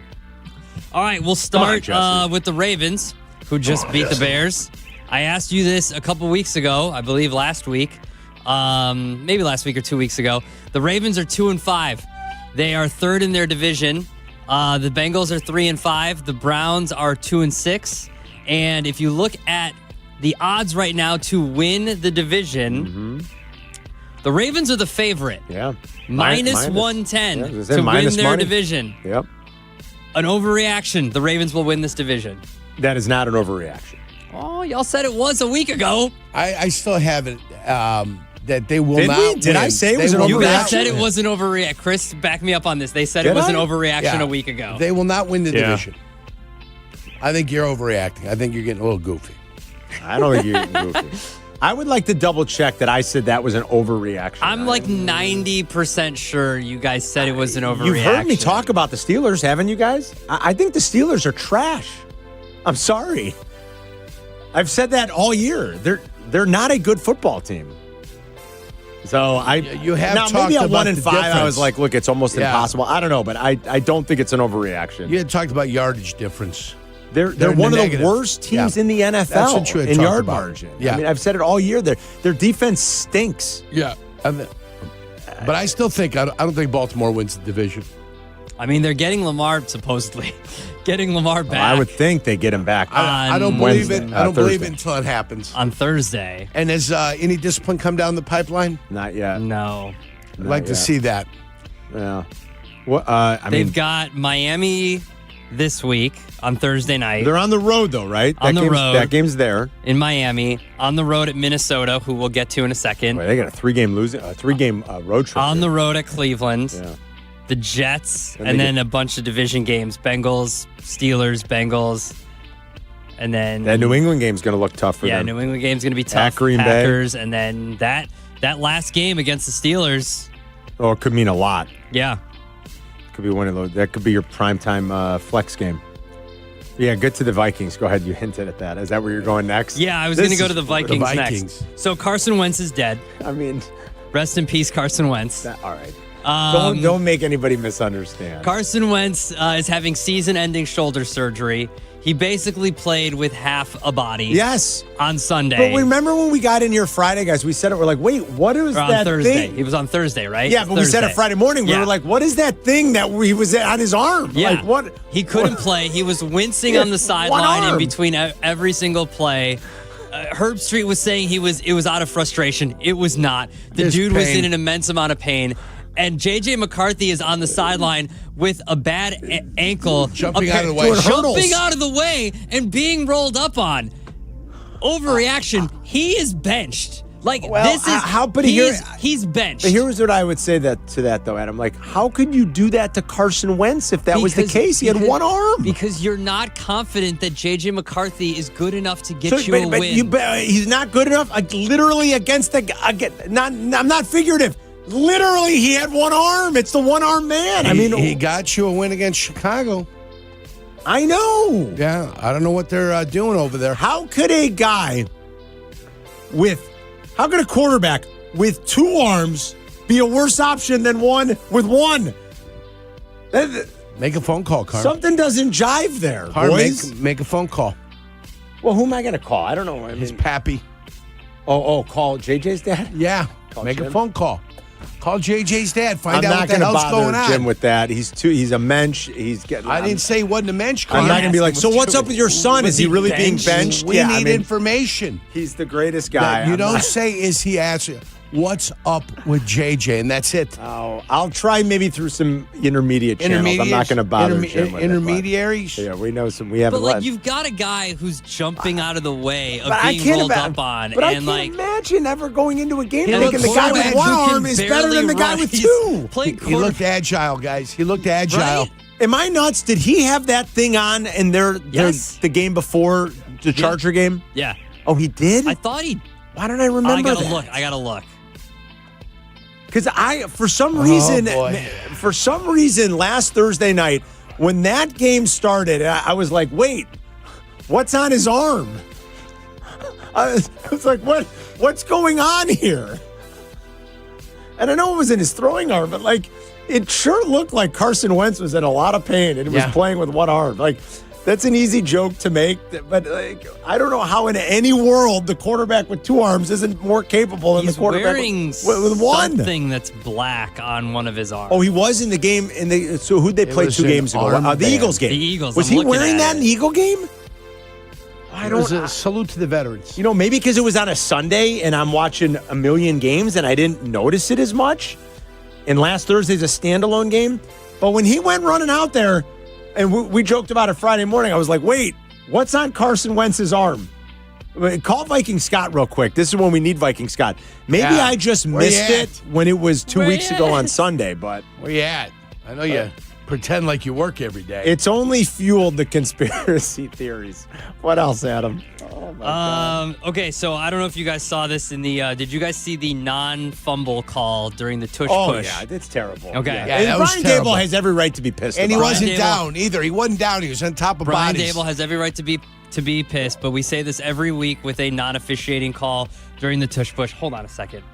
Viking Scott, hold on. We'll get you next segment. Hold on a second. Scott called. My God. He's going to tell us asked for if Wentz was wearing that thing. We did ask for it. Hold on, Scotty. Hold on. Let me finish the lunch rush, okay, or brunch rush, okay? Hold on a second. The missed fumble call will be the final nail in the butt coffin of the tush push. Yeah, Greeny was saying that this morning. I think that could be, Adam. I think it's going to be because it's not the debacle in the Chiefs game. Because here's the problem. It's no longer that you can't stop it.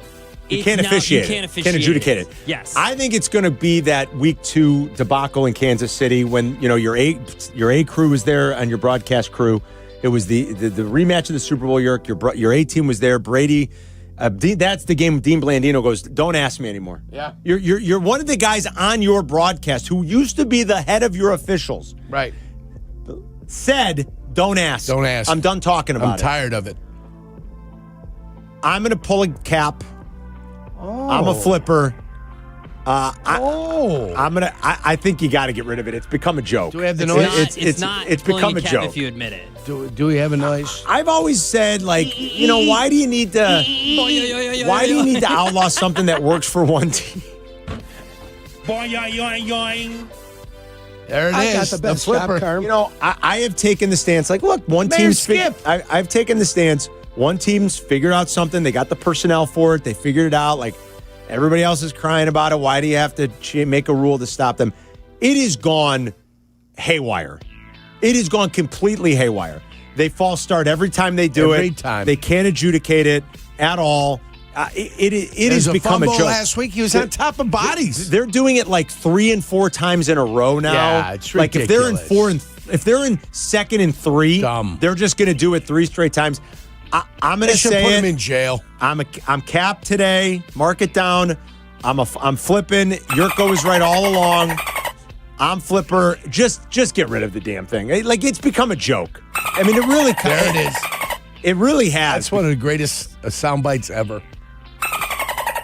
It's become a joke, Yerk. It's just. I said banish it last year, and I thought, who was it that was going over the line of scrimmage like that? Was it Washington against Philly? Remember when they yes, it was they didn't finish the deal. They needed to finish it and have Philly awarded a touchdown, whatever, getting in the end zone. That would have really kind of taken it to a head. Yeah. And maybe this offseason we'd have. Instead, they didn't. Yeah. And we had to put up with this crap this whole year. I think they were 2 votes shy. I think that, Adam, what you just said, and then week 2, the look in that national TV game. It's a crappy play. I think is going to lead to. There's nothing sexy about it. It's horse caca. That's what it is. Well, and it's gotten worse. Thanks for finishing that. It's gotten worse. Yeah, I had to stop because I was going to say the S word. I mean, it really has. Now you got other teams lying down perpendicular to the line, trying to, not even perpendicular, lying down parallel. They call that the corpse. I don't even know what's happening they put anymore. A corpse body just in front to lay him down. It's ridiculous. So you get trampled on. Now we got other teams saying, let's lay a guy down on the ground across the line of scrimmage. That poor guy's on the ground getting waffle stomped. I know. That poor guy's getting waffle stomped. That's right. A waffle stomp. Boing, yoing, yoing. It's gone completely nutty. Just get rid of it and be done with it. Thank Fine. you. Yurko was right. I was wrong. Of course I'm right. Because it's crazy now. I'm Yurko. All right, I'm scared to ask this final one given present company. I ask you guys about a potential MVP every week. Yes. Oh, boy. Jonathan Taylor? Yeah. He's on. Well, he's about 20-1, just so everybody knows. He's 14-1 now. Oh, he came down a little bit. He's Okay. 14-1. Are there still 7 quarterbacks ahead of him, Adam? There were 7. No, there's right now. I'm looking at DraftKings. It's only Drake May, Josh Allen, and Mahomes. Oh, that's it? Only 3 That's ahead it. of him. Wow. Well, he's tied with. He has the same odds as Jordan Love. Okay. And Goff was ahead of him for a little bit. Goff is behind him now, Okay, and all Matthew right. Stafford is behind him And now. Stafford's behind him. At 16-1. They're both 16-1. So he's on track to have more touchdowns than Saquon did in 24 when he was up for MVP. And he's on track to have just under the amount of all-purpose yards. I think this is not like a take that me and Yurko have about running backs. I mean, he's been brilliant. He's awesome. I just think it's a quarterback award at this point. I think that's the way the voters go. Unfortunately, that's what it looks like it's become. We've seen Saquon and Derrick Henry have historically good years and not even sniff McCaffrey. the MVP. McCaffrey. Remember the year McCaffrey had 100 plus total yards? Yeah. 20 some odd touchdowns, and they told him maybe next year. Maybe next year. I just don't see it happening in this league. It's too much of a passing quarterback league, so I doubt it. He is having a brilliant year, though. That team can really play offense, man. They're a fun watch right now. They haven't played a great schedule, but they're a fun watch right now. They're not abusing them either. 25 total carries against Denver is what is his high mark. He's only been in the 20s one other time, 21.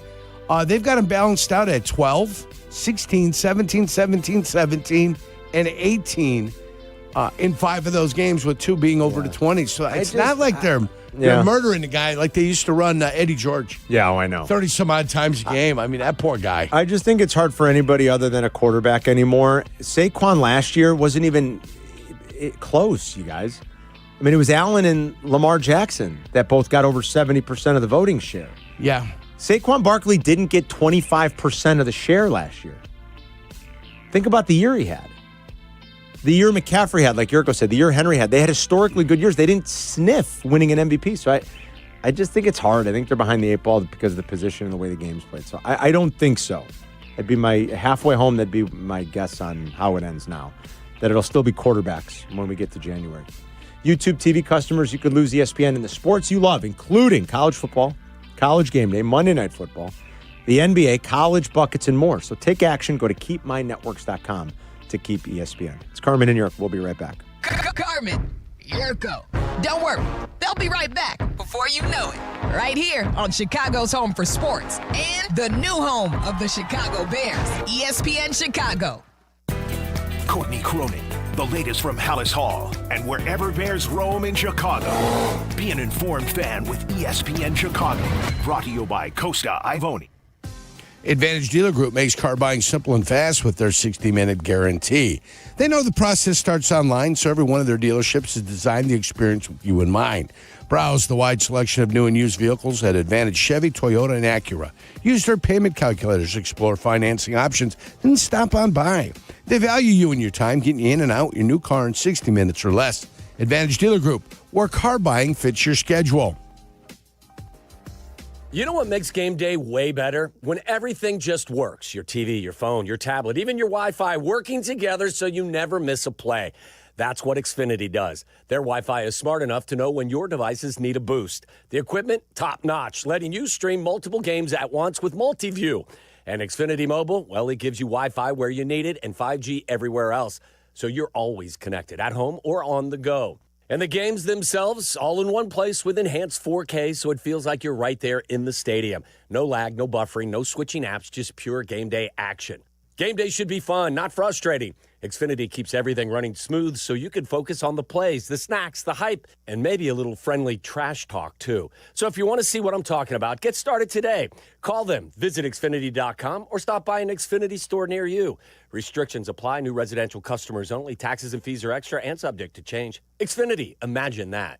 Hey, this is the Fat Jack, and football season is here. Are you ready to make money betting on sports? Are you ready to make a winning decision? Are you going to gamble for fun, or are you going to gamble for money? money. This year, make that decision that will build your bankroll all year long. Go to FatJackSports.com, and for less than $100 a week, make money betting on the games. That's FatJackSports.com. It's a personal portal. It comes to your email. It's hassle-free. It'll make you money. FatJackSports.com.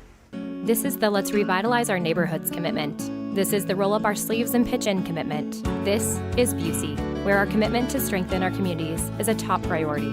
Through energetic, engaged volunteers, through monetary support, community leadership, and advocacy. Because Busey is more than a bank that does well, we're a bank that does good. Busey Bank, building business, growing wealth, since 1868. Member FDIC. From kickoff to cash out, ESPN Bet has all the tools you need to score more on game days. Bet smarter with stats right at your fingertips. Get personalized parlays built just for you. And with your fantasy teams synced right in the app, you can back your squad. Right now, new customers get $100 in bonus bets when you bet $10. Sign up with promo code USL to get started. Must be 21 plus. Gambling problem? Call 1-800-GAMBLER. Terms and conditions apply. See app for details. Offer not available in New York. A Progressive Home and Auto Bundle can protect you round the clock, but we can't protect you from those painful moments in sports. Holding. Defense. The ref totally blew that call. Oh, I'm sure he'll make the right call next time. It's too late. It cost us the game. Well, it's just one game. That loss eliminated us from the playoffs. Oh, the playoffs are on so late. Now you'll be well rested. Okay, I need you to stop talking now. Well, at least your home and auto are protected with a bundle from Progressive. Progressive Casualty Insurance Company affiliates and other insurers. Not available in all states or situations. Hey, it's Joe Aurelio, and it's time for Aurelio's Pizza, Chicagoland's oldest pizza chain since 1959. Indulge in our crispy thin crust, signature sauce, and 100% real mozzarella. Visit Aurelio'sPizza.com for the location nearest you. Aurelio's Pizza, it's a sauce. Working from home? We're back in the office? Don't miss a minute of Carmen and Yurko. Just ask your smart speaker to play ESPN 1000. Tommy, you and I are the same age. I always thought you were handsome. Thank you, Jackie. Sylvie, I don't understand why you don't pee in the shower. It makes no sense to me. I pee in the shower all the time. Because I have a toilet. All the time. Well, because I have a toilet, No. Jackie. Yes. So then you don't do waffle stomping then? What's that? Is that a dirty thing? Waffle stomping. Wa- It's where you poop. It's where you poop in the shower and you stomp on it until it goes down the drain. Oh, that's so gross. Yeah, I don't do that. Just for the record, that's not part of my daily routine. That was the best. And of course, that wasn't a woman named Jackie. I remember listening that day and I was like, this has got to be a dude putting them on. I love you, Tommy. I've always loved you. Sylvie, you don't waffle stomp? And of course, it was not Jackie. That was good. Should we put Viking Scott on? Let's do it. So I had said, two weeks ago when they played week 7, the Eagle game, and that's a Sunday at noon. The Bears were on. There's watching a million games. I didn't notice anything with Carson Wentz's left arm all braced up like that. Now, I'm not saying that's why I was asking. We said, well, we should go to the expert, go to Viking Scott, because when he ran on the field in L.A. last Thursday, we all went, wait a minute, what's on his left arm? What is that? Scotty, was he wearing that in the Eagles game? Yes. So before I get to that, when Commissioner Gordon we used to call on the bat phone back in the day when we were kids growing up. The guy responds and he calls in. Yeah, I remember. Just like the NFL, how things change. 1 week ago, I'm getting admonished for not calling or setting up my call. And then 1 week, Carmen's asking me to call and then doesn't want to take the call. Now it's the skull phone. Didn't they used to pick up like a glass case? Remember on the old TV show? Oh, yeah. He'd pick up the red phone and call Batman. Yeah. I'm looking out my window to the north of my office here in Hammond, and I see a Southwest plane going by, but I don't see the Viking symbol up there to make sure I call ESPN. I don't know how I didn't notice that in the Eagles game. No, so he got dinged up overseas in the Steelers and Browns game. Okay. He got dinged up there, so then after that they had their bye. They came back, right. Had their bye, but he was dinged up in those games. If you remember, they didn't have any offensive linemen when they played those two games in London and Ireland, and he got crushed on 2 plays in a row by the Steelers, and then they went and played the Browns. He was dinged up a little bit, and of course they won, but he was getting banged around. So that shoulder was hurt even before the Eagles game. All right, well, what's wrong with JJ? What's going on with JJ? The guy looked like he could leap over a mountain the other day. So here's what he was doing. He was having problems. His biggest issue in those first 2 weeks when he first played his first 2 games in 400 days or whatever it was, 500 days, and he was having problem with his footwork and making sure that he's stepping in the throw. So with that high ankle sprain, O'Connell was playing it safe. Now, to put Wentz out there in the condition he was in, probably not the greatest move of a coach's coaching career, but at the same time, he wanted to make sure he's ready. And on the short rest from Philly, tough place to go to L.A. Okay. But 2 real quick things on the NFL. One, Yurko's always said this, 2 or 3 plays make the day. That game in the Eagles game with that push was 7-7 when he fumbled. Completely changed. If the Giants get that ball, like Yurko says, you don't know what might happen. You don't know. You never Just know. like It's against true. the Chargers, we had an Isaiah Rodgers pick 6. Yeah. They called back because he couldn't hold it. That's the way the NFL works. You just never know. I do think this Sunday you're going to see the JJ to JJ show coming because I think he's ready to go. All right. Good luck to you, Scotty. There's Viking Scott. Thanks, buddy. Yeah, that was a close game. Now, you could look at it and say, well, what difference does it make? The Giants got blown out anyway. Saquon had a huge day. They couldn't stop him. But, I don't know. You never know what momentum swings might happen or what might come out of certain things like that.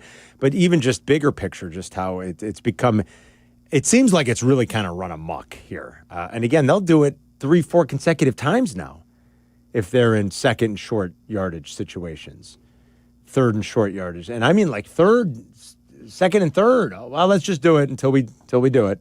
Do it 4 times. We'll jump off sides every time. There'll be a man pile. They don't know where. It's really. I think you're right, though. I think it's already jumped the shark. It really has gotten kind of crazy. I think the NFL and its officials have said enough's enough. All right, big 11 o'clock hour coming up. Tom Thayer's going to lead things off to talk Bears with us. Jesse Rogers at about 11:35 in L.A. after the historic game last night, and we have Foo Fighters tickets to give away. We're back in 2 minutes. You're listening to Carmen and Yurko on ESPN 1000, Chicago's home for sports. DraftKings at Casino Queen Sportsbook, an official sports betting partner of the NBA, brings you King of the Court every Tuesday. Here's the deal. DraftKings puts up $1 million in bonus bets each week. Opt in, apply your token, and place a $5 pregame bet on the NBA star you think will dominate each Tuesday. If they finish the night leading the league in points, rebounds, and assists, they're crowned King of the Court, and you win your share. Download DraftKings Sportsbook and use code WMVP for your shot at a share of $1 million in bonus bets with code WMVP in partnership with DraftKings. The crown is yours. If you or someone you know has a gambling problem, crisis counseling and referral services can be accessed by calling 1-800-GAMBLER. 21 and over. Illinois only. Eligibility restrictions apply. Pass-through of per-wager tax may apply. 1 token per customer that expires at the start of the final NBA game when offered. Winning shared as $1 million in non-withdrawable bonus bets that expire in 7 days. Restrictions apply. Terms at sportsbook.draftkings.com/promos.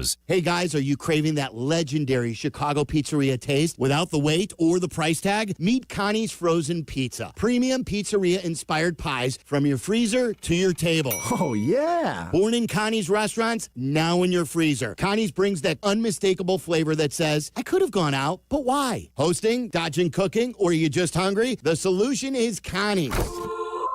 Find Connie's Frozen Pizza in your local freezer aisle. Connie's Frozen Pizza. Authentic Chicago taste without the pizzeria prices.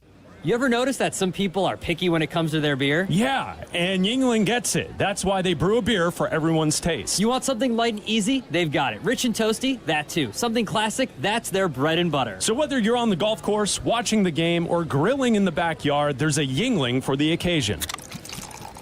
Check out the lineup next time you're out. You might end up bringing home more than one. Yuengling, the oldest brewery in America. DG Yuengling & Son, Pottsville, PA. Live from State Street in the heart of Chicago, this is the home of the Chicago Bears, ESPN Chicago. And this is Carmen and Yurko, WMVP, WTBC, HD2, Chicago, a good Karma Brands radio station. Hope everyone's having a great day. A lot of us a little bit maybe tired after staying up late to watch the World Series. And I didn't even make it to the end.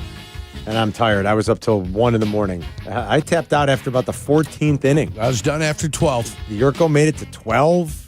That thing went 18, 2 full games. Freddie Freeman with a walk-off winner. We'll talk to Jesse Rogers in 30. Carmen and Yurko for another hour, then Rich Eisen. Bleck and Abdalla back with you live and local at 2. Waddle and Silvy get you home, and then they're right back at it at Chavez Ravine.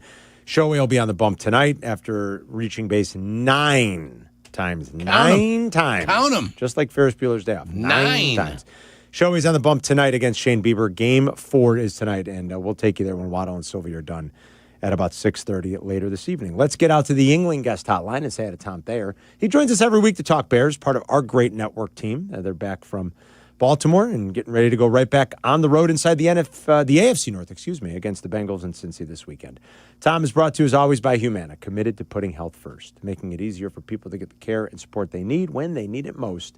To learn more, visit localhumana.com. How are you, Tommy?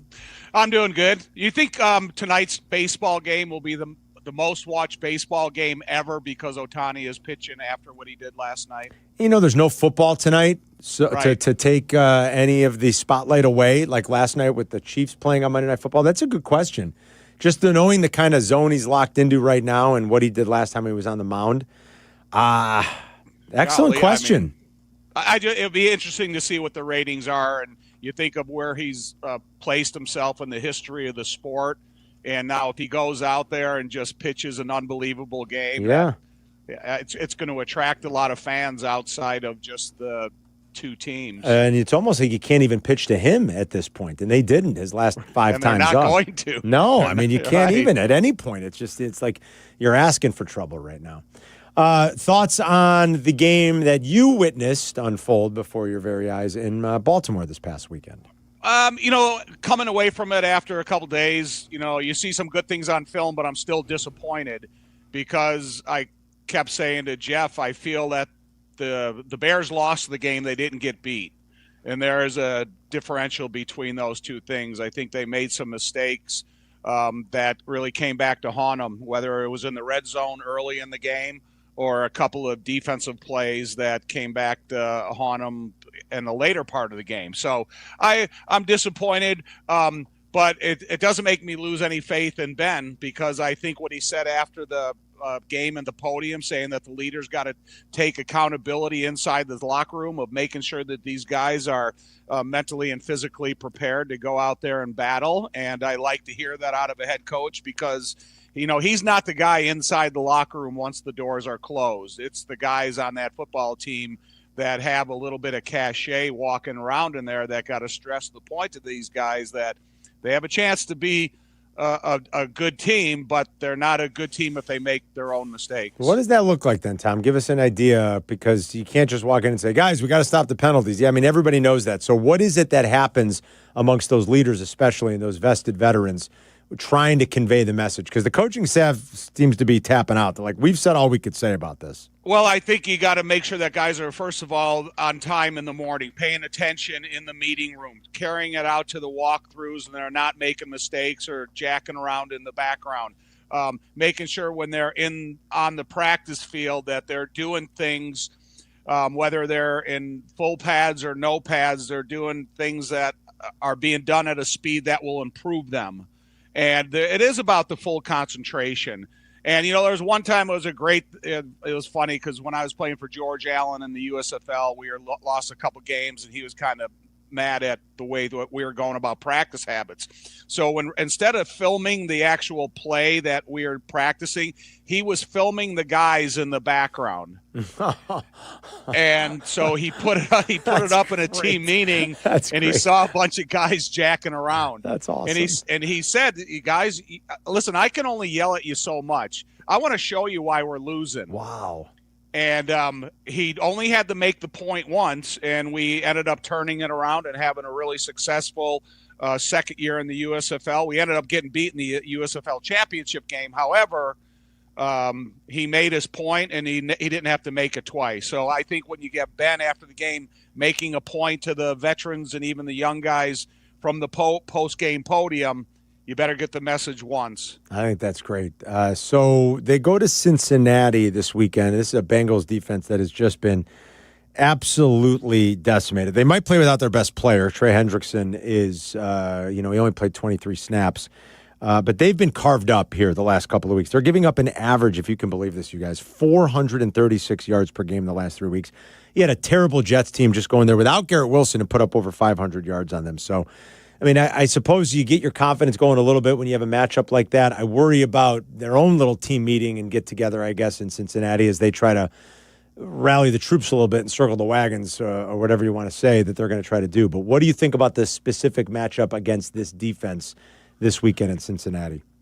I think the Bears have to go in there with the intentions of, first of all, being more physical at the line of scrimmage than Cincinnati can offer them from their defensive standpoint. They're going to have to go in there, and they're going to have a significant advantage in the rushing yards to keep their offense off the field. That I don't know if Flacco's going to play or not. Yeah, and I would be worried that maybe Browning learned a little bit in his time behind the newcomer Joe Flacco and how to make this offense move with the receivers they have. But I still think, the creativity of, Ben Johnson and the way this offense can be run, the versatility it has. But now you're starting to face injuries. You had Cole Kmet last week. You got Luther Burden in concussion protocol. We have to look at the injury report starting tomorrow about who's practicing and who's not practicing. But I still think that they can do things, with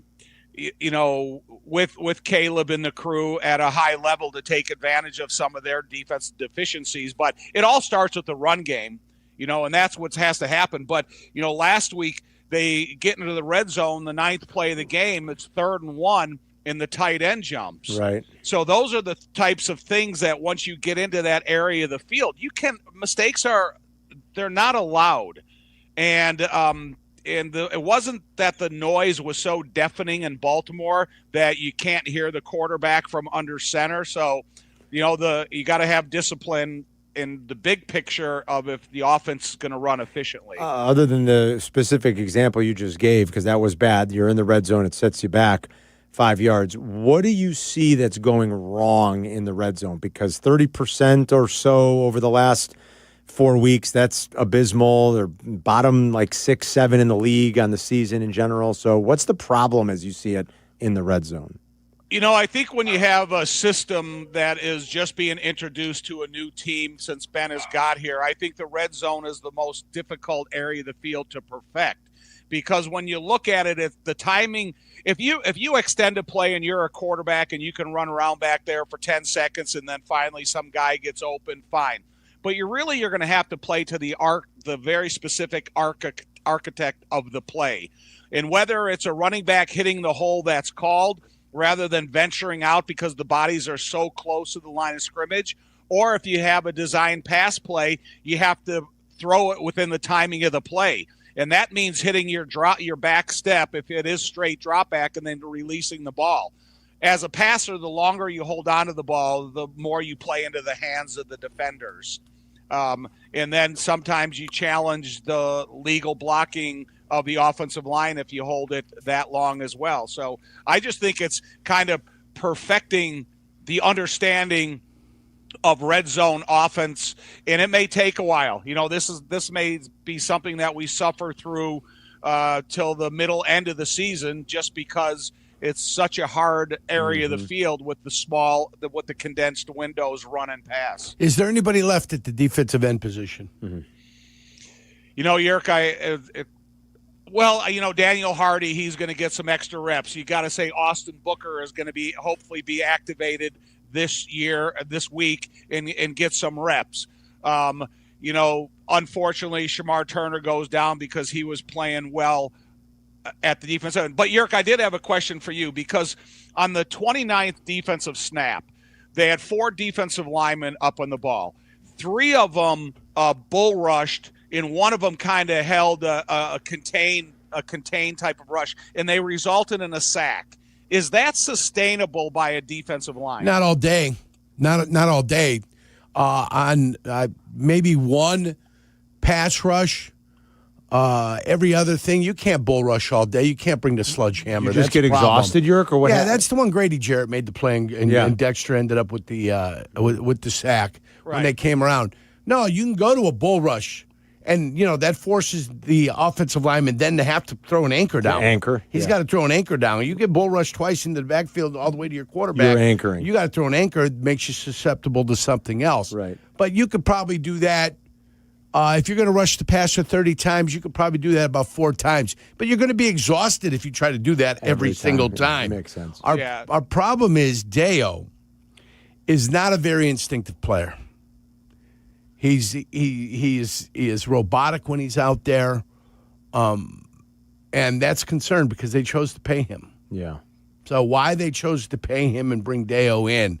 He's a great effort guy. Like, he plays hard. The guy flies all over the field. But he does not stop moving. He does not stop running. He does You play give him hard. all the credit in the world from the moment of the snap to the whistle. He is moving. Yeah. He is giving you effort. Right. The problem is it's just not that good. There's a certain skill level that you also need to have, and I don't know if he has it coming off the corner with any pass rush move but the bull rush, and that's all he has.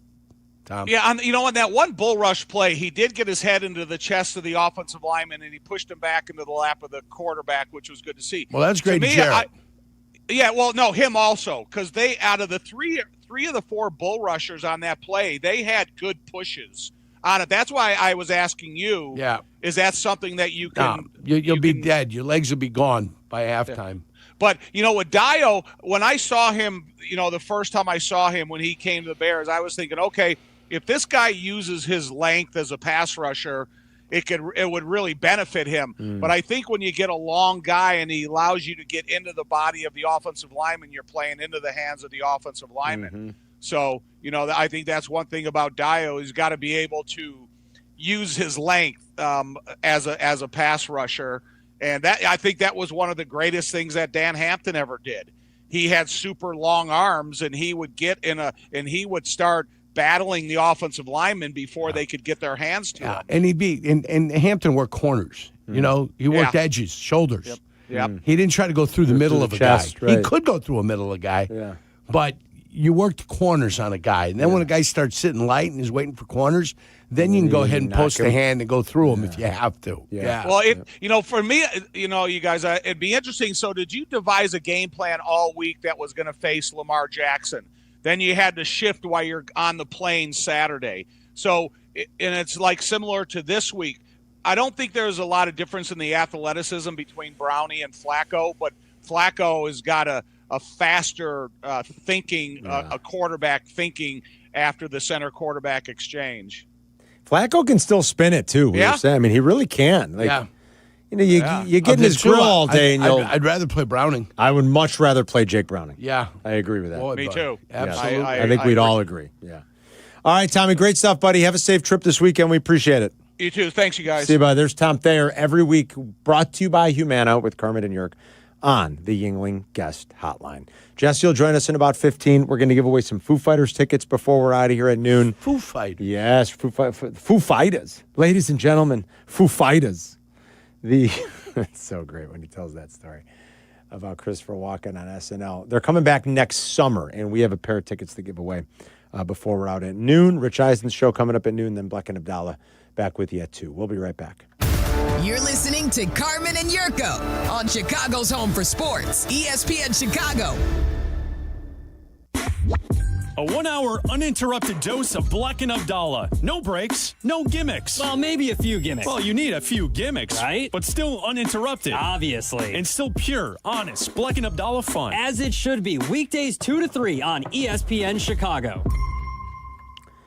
If you're turning 65 or new to Medicare, Humana might just have the health plan you're looking for. Our Medicare Advantage plans offer coverage and care you can count on. You could get a plan with a $0 premium or an all-in-one plan that may include medical and prescription coverage, as well as routine dental, vision, and hearing.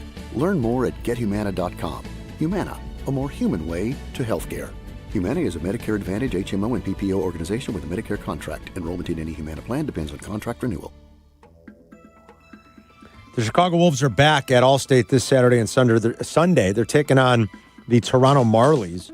Saturday night is First Responders Night. Arrive early for your chance to touch a truck in the parking lot and see all the incredible first responder vehicles up close. Bring the whole family. Sunday, it's classic Chicago Wolves Family Sunday. The Wolves are hot. Catch them live. Get your tickets for Saturday and Sunday against Toronto at Ticketmaster.com. This is Wolves Hockey. When your team's best players have all been traded and the latest pick is overrated, just raise a glass with a friend or two and tell them more do. May your team be great and your picks be true. And if it falls apart, you'll know what to do. Just raise a glass with a fan or two. And tell them more, tell them more, tell them more, do. It's a crazy world, so what do? You tell them more, tell them more, tell them more, do. Hey! Tullamore Dew Irish Whiskey, 40% alcohol by volume, imported by William Grant & Sons Inc., New York, New York. Wallner Law helped me get the compensation that I deserve. Wallner Law helped me get back on my feet. Thanks to Wallner Law, I'm at a better place today. Wallner Law cares for you. We're compassionate. We're empathetic to your situation. And I promise you, I will get you more money than any other law firm in the city of Chicago. That is my promise to you. Hire us, win with us, be successful with us. Call us at Wallner Law, 312-8-million. This is the run my own business dream. This is the college is paid for dream. This is the retire early dream. This is Busey, where your dreams and possibilities become moments. Through trusted guidance and expertise, through lifelong relationships. Because we're here to help you achieve the life you've always envisioned. Busey Bank, building business, growing wealth since 1868. Member FDIC. Some people just know you can save money on car insurance by checking Allstate first. Like you know to check if they're going for it on 4th down, before going to the concession stand. Yeah, give me 3 hot dogs, 2 jumbo touchdown, baby! What? Hey, buddy, you want cheese with those? Yeah, checking first is smart. No. So check Allstate first and see what you could save. You're in good hands with Allstate. Potential savings vary, including based on how you buy, subject to terms, conditions, and availability. Allstate North American Insurance Company and affiliates, Northbrook, Illinois. Harry Douglas here. Look, being a man doesn't mean skipping self-care. Manscaped makes it easy to feel confident, clean, and ready for anything. Whether you're at work, hitting the gym, traveling for business, or heading for a night out. The Lawnmower Trimmer gives you precision, the Beard Hedger keeps your look tight, and their grooming essentials smell incredible. Manscaped's tools are built to perform, helping you stay sharp, smooth, and feeling your best every single day. Because real confidence starts with a clean cut and the right gear. Get all the Manscaped products you need right now at your local Target. Illinois State University offers more than 150 majors, from accounting to zoology, and we're adding new areas of study all the time, like engineering, sports communication, and data science. Check out all our offerings at illinoisstate.edu/majors and apply today. Zoning out on that Zoom meeting? Zoom. Find out what Carmen and Jurko were talking about. Tell your smart speaker to play ESPN 1000. Jurk, did you catch this on the Fox pregame show on Sunday? This is something from Terry Bradshaw. I want to play this. Have you heard this yet? I have not, no. I want to play this for you. This was Sunday. Take a listen. But the thing that I would worry about more so in Washington is the other day I text Andy Reid, and I got a text back, and I thought it was Andy Reid, but it was some guy selling pigs, but it sounded good. I should have told y'all that, so y'all would have thought I actually talked to Andy Reid, but I didn't. The looks on their faces were priceless. It did make us think of you when you were trying to text Sean Payton once, and you were texting Brad Favre instead. Yeah. But at least it wasn't some guy like selling pigs. It was Brett Favre. I'm in the car usually when there's a pregame show. Yes, of course. I'm in the vehicular heading here, so I get to miss out on all the pregame stuff, which for me is wonderful. Yeah, wow. Yeah, I mean, it's wonderful. I don't get to hear one thing. Yeah. And it's magical. But that was funny. Yeah. Well, I mean, it's funny or it's not funny. Either way, I mean, at some point they're putting him out to pasture.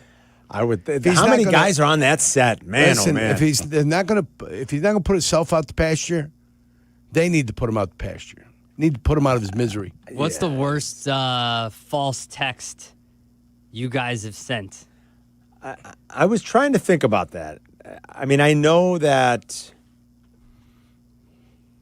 Well, the great time we misdialed someone was the infamous Kirk Heinrich story. When we didn't dial Kirk Heinrich, we dialed somebody else, and the guy totally played along. Yeah. Our producer called. Was that you guys getting got, or the guy just went a lot like That's the like guy? We thought we were talking to Eddie Curry one time, and it was Eddie Robinson. That's true. That happened. Mac Jurko and Harry thought they were talking to Eddie Curry, Bruce but they were goes, talking I'm to Eddie handing Robinson. the phone to Eddie. Yeah, Eddie Robinson. And we had requested Eddie Curry, and it was Ed Robinson. Yep. And he just played along, too. He did. He played along. The guy, I think that we accidentally, it was one of our old producers, I just misdialed the number when I had given him Kirk Heinrich's number to call Kirk. This is like when the Bulls were in the playoffs against the Wizards, like in 06. I don't know, was that 06, 05, 06? I can't remember. Long time ago, Long Carmen. time ago. Long time 20 years ago. What am I supposed to remember? They were playing the Wizards. I know that. and Kirk was going to come on, and he dialed and he said, "Hey, it's Sean from ESPN Chicago, Carmen and Silvy's producer. And you ready to come on?" And the guy acted quick. He just bought it. He goes, "Yep." And it wasn't Kirk, but that's a little different, I feel like. But like I know I was once, our friend Andy Mazer. Andy Mazer, you know Andy, right? Yeah, of course you gave me do. one of those incredulous looks. He used to be out with the Padres back in the day. When now Andy he's back here. was the voice of the Padres, I'm up late one night years ago watching a Padre game, And Yes. Andy's doing the play-by-play. And I texted him. I sent him a text, right? Never hear back. Then like a week later, the same thing. I texted him something. Maybe this time it was something slightly inappropriate too. Didn't hear back then. I'm like, hey, not for nothing, jagbag. But I'm like, well, what? You can't. And finally somebody goes, I don't know who you think this is, but I don't do San Diego Padre games. And I was like, I guess it's not Andy Mazer. I'm like, Mazer. I'm like, at least it's not. At least we know because it's not. I was like, okay, Andy changed his phone number. I got to make sure I get the new one. I've seen somebody pull themselves out of a group chat, which they had the wrong number. I'm not him. Yeah. I'm not him. There's a former producer here, because my name is Adam, and our former program director's name is Adam. Yes. And I remember this. I was standing next to the former program director named Adam, and we were trying to get a hold of this producer, and we couldn't get a hold of him. And former producer named Billy Zuricat, who we all know, who's been in the studio with us a few times, who runs a great charity organization. Pizza Billy. The real Billy Z. Texted, man, Adam's being a real bleep hole today. Yeah. Texted the program director and showed me the phone. He goes, I think he was supposed to send this to you. Saw it happen. I watched it happen. I texted him. I was here. I watched it happen. You It was texted your boss, buddy. It was unbelievable. It was incredible. How'd that go for Billy Z? I mean, he was still employed for a while, so He was. yeah. Adam didn't fire him on the spot. Not on the spot. But I was here for it. I'll never forget it. I was like, oof, that's a rough one. That is a rough one. I'm trying to think if I've ever sent any other like accidental text. I don't think so. Or just like miscommunication ones. But Jurko told the story a little while ago. He was trying to text Sean Payton. He thought it was Sean's number, but he didn't have it marked in his phone. And it turned out to be Favre's. And that was pretty funny too, actually. What did Favre say? He said something like, hey, Jurko, it's Brett. It's not, right? Because you had said, you asked him something coaching specific. Yeah. That's fantastic. I'm like, whoops. So great. Hey, do you want to come on? So Terry Bradshaw also come has an old number on Andy Reid. Hey, it happens. It does. It was funny. Yeah, that show. It's there's too much going on that show. There's too like I said, I don't watch anymore. Yeah, and thank heavens, I don't get to sit down and watch any of the pregame shows. I think they're all garbage. I'll keep it on like in the background. I'll usually put Chris and Adam on and then the network pregame. That's worse. If I want, that's bad. Listen, us.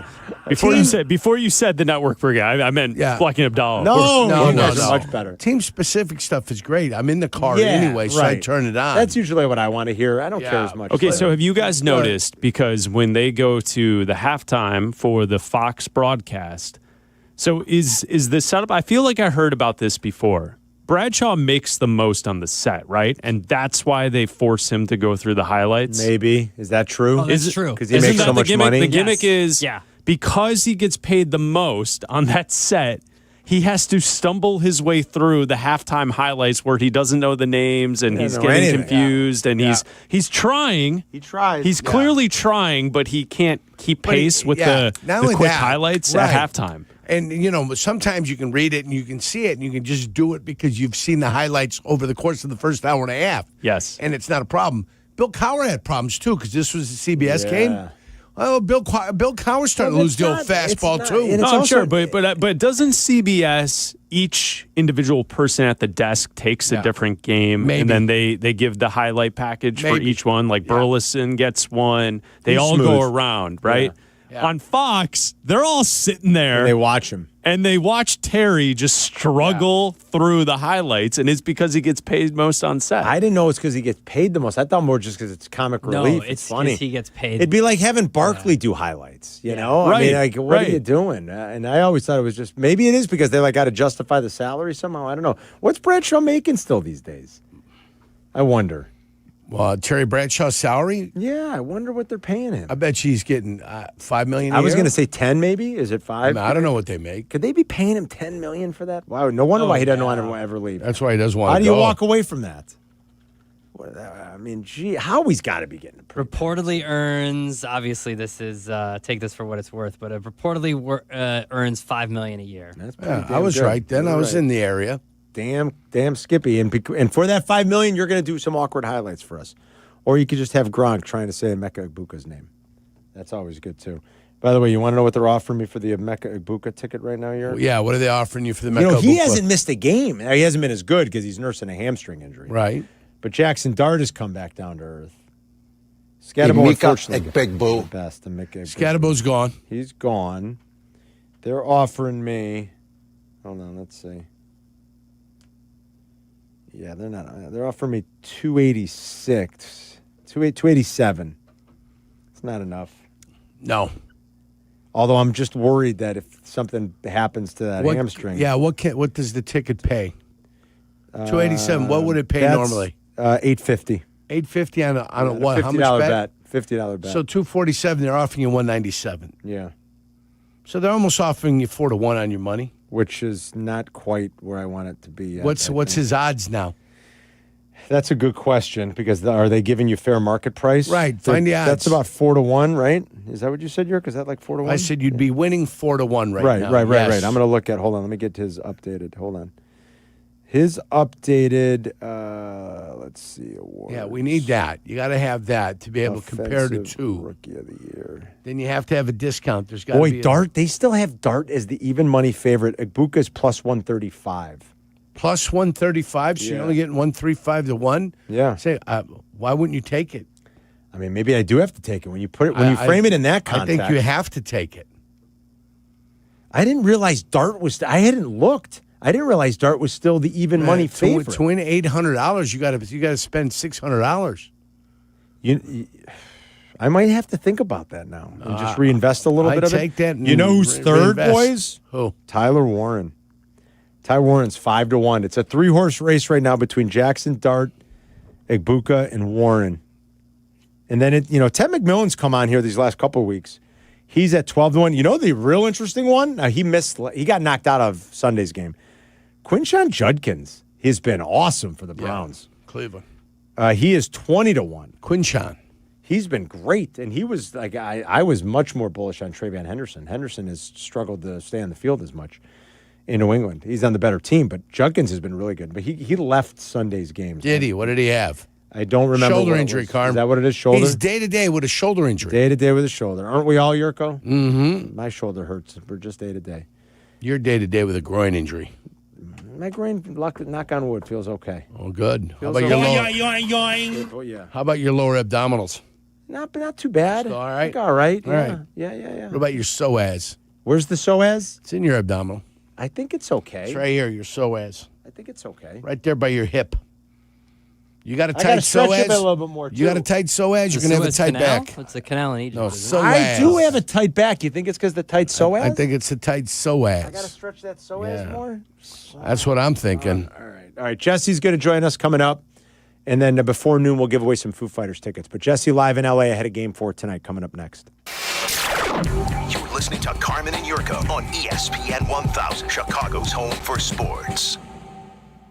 The Chicago Bears. The Cincinnati Bengals. Sunday, starting at noon. Turn the TV down and crank up the hometown call on the ESPN Chicago app. It's Bears and Bengals, live from Cincinnati. This is the home of the Bears. ESPN Chicago. Great Clips believes veterans make us great, and that's why this Veterans Day, they're offering free haircuts to all veterans and active duty service members. Here's how it works. If you served or are serving in the military, simply visit a Great Clips salon on November 11th to get a haircut at no cost to you with your military ID. Don't need a haircut that day? Stop by for a free haircut card to use later.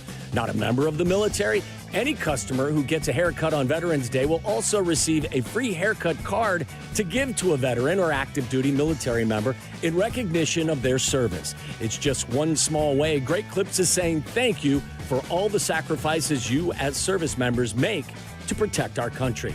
Offer valid while supplies last. Learn more and read giveaway rules at greatclips.com/promotions. Great Clips, it's gonna be great. The game is on the line. You need your best play. What's it gonna be? Do you make the call for welding or HVAC? Do it now and you could complete your education at ETI School of Skilled Trades in as little as 7 months. We offer day and evening classes to fit your schedule, and financial aid is available if you qualify. Visit eticampus.edu or call 888-830-7678 to learn more. ETI, it's your future. Own it. Kap J Hood here with Howard Ankin. Howard, it's really nice to work with a law firm who's there for you and has your back when you're injured. That's right, Hoodie. With Howard, it's personal. Thanks, guys. And well, after all, Ankin Law is injury law made personal. Auto, truck, rideshare, work injuries, and medical mistakes. If you've been injured, call Howard. I'm here to help. Call 312-6-million. Injury law made personal is Howard Ankin, our attorney on the Kap J Hood Show, weekday mornings on ESPN Chicago. YouTube TV customers, you could lose ESPN and the sports you love, including college football, college game day, Monday Night Football, NBA, college basketball, and more. Take action. Go to keepmynetworks.com to keep ESPN. Roofers and Waterproofers Local 11 delivers expert roofing and waterproofing across Chicago. Their trained professionals lead in solar, green, and garden systems. For trusted contractors and top quality service, visit ChicagoRoofingContractors.org. That's ChicagoRoofingContractors.org.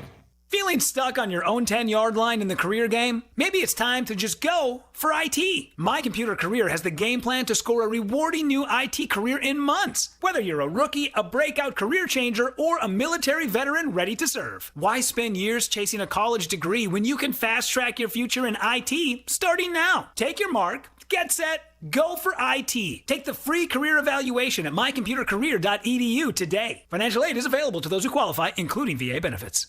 Tire care shouldn't come with extra costs or surprise fees, and it should be simple, straightforward, and stress-free. So at Midas, they're rolling out the limited lifetime tire guarantee. Included with every tire purchase with paid installation, you'll pay nothing for flat repairs, nada for flat replacements, zilch for tire rotations every 5,000 miles, and zero for other preventative maintenance. So with this limited lifetime tire guarantee, you'll pay a whole lot of nothing compared to what the other guys charge for tire care. That's a limited lifetime tire guarantee only at Midas.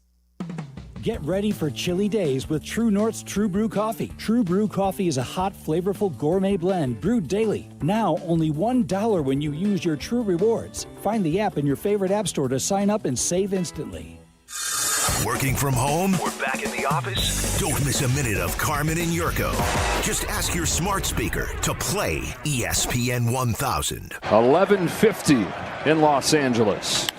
Thurman sends a fly ball to center field. Varsho's going back before the catch strikes midnight. Freddie Freeman has ended it. It's a repeat hero with the last word on a Game 3 classic.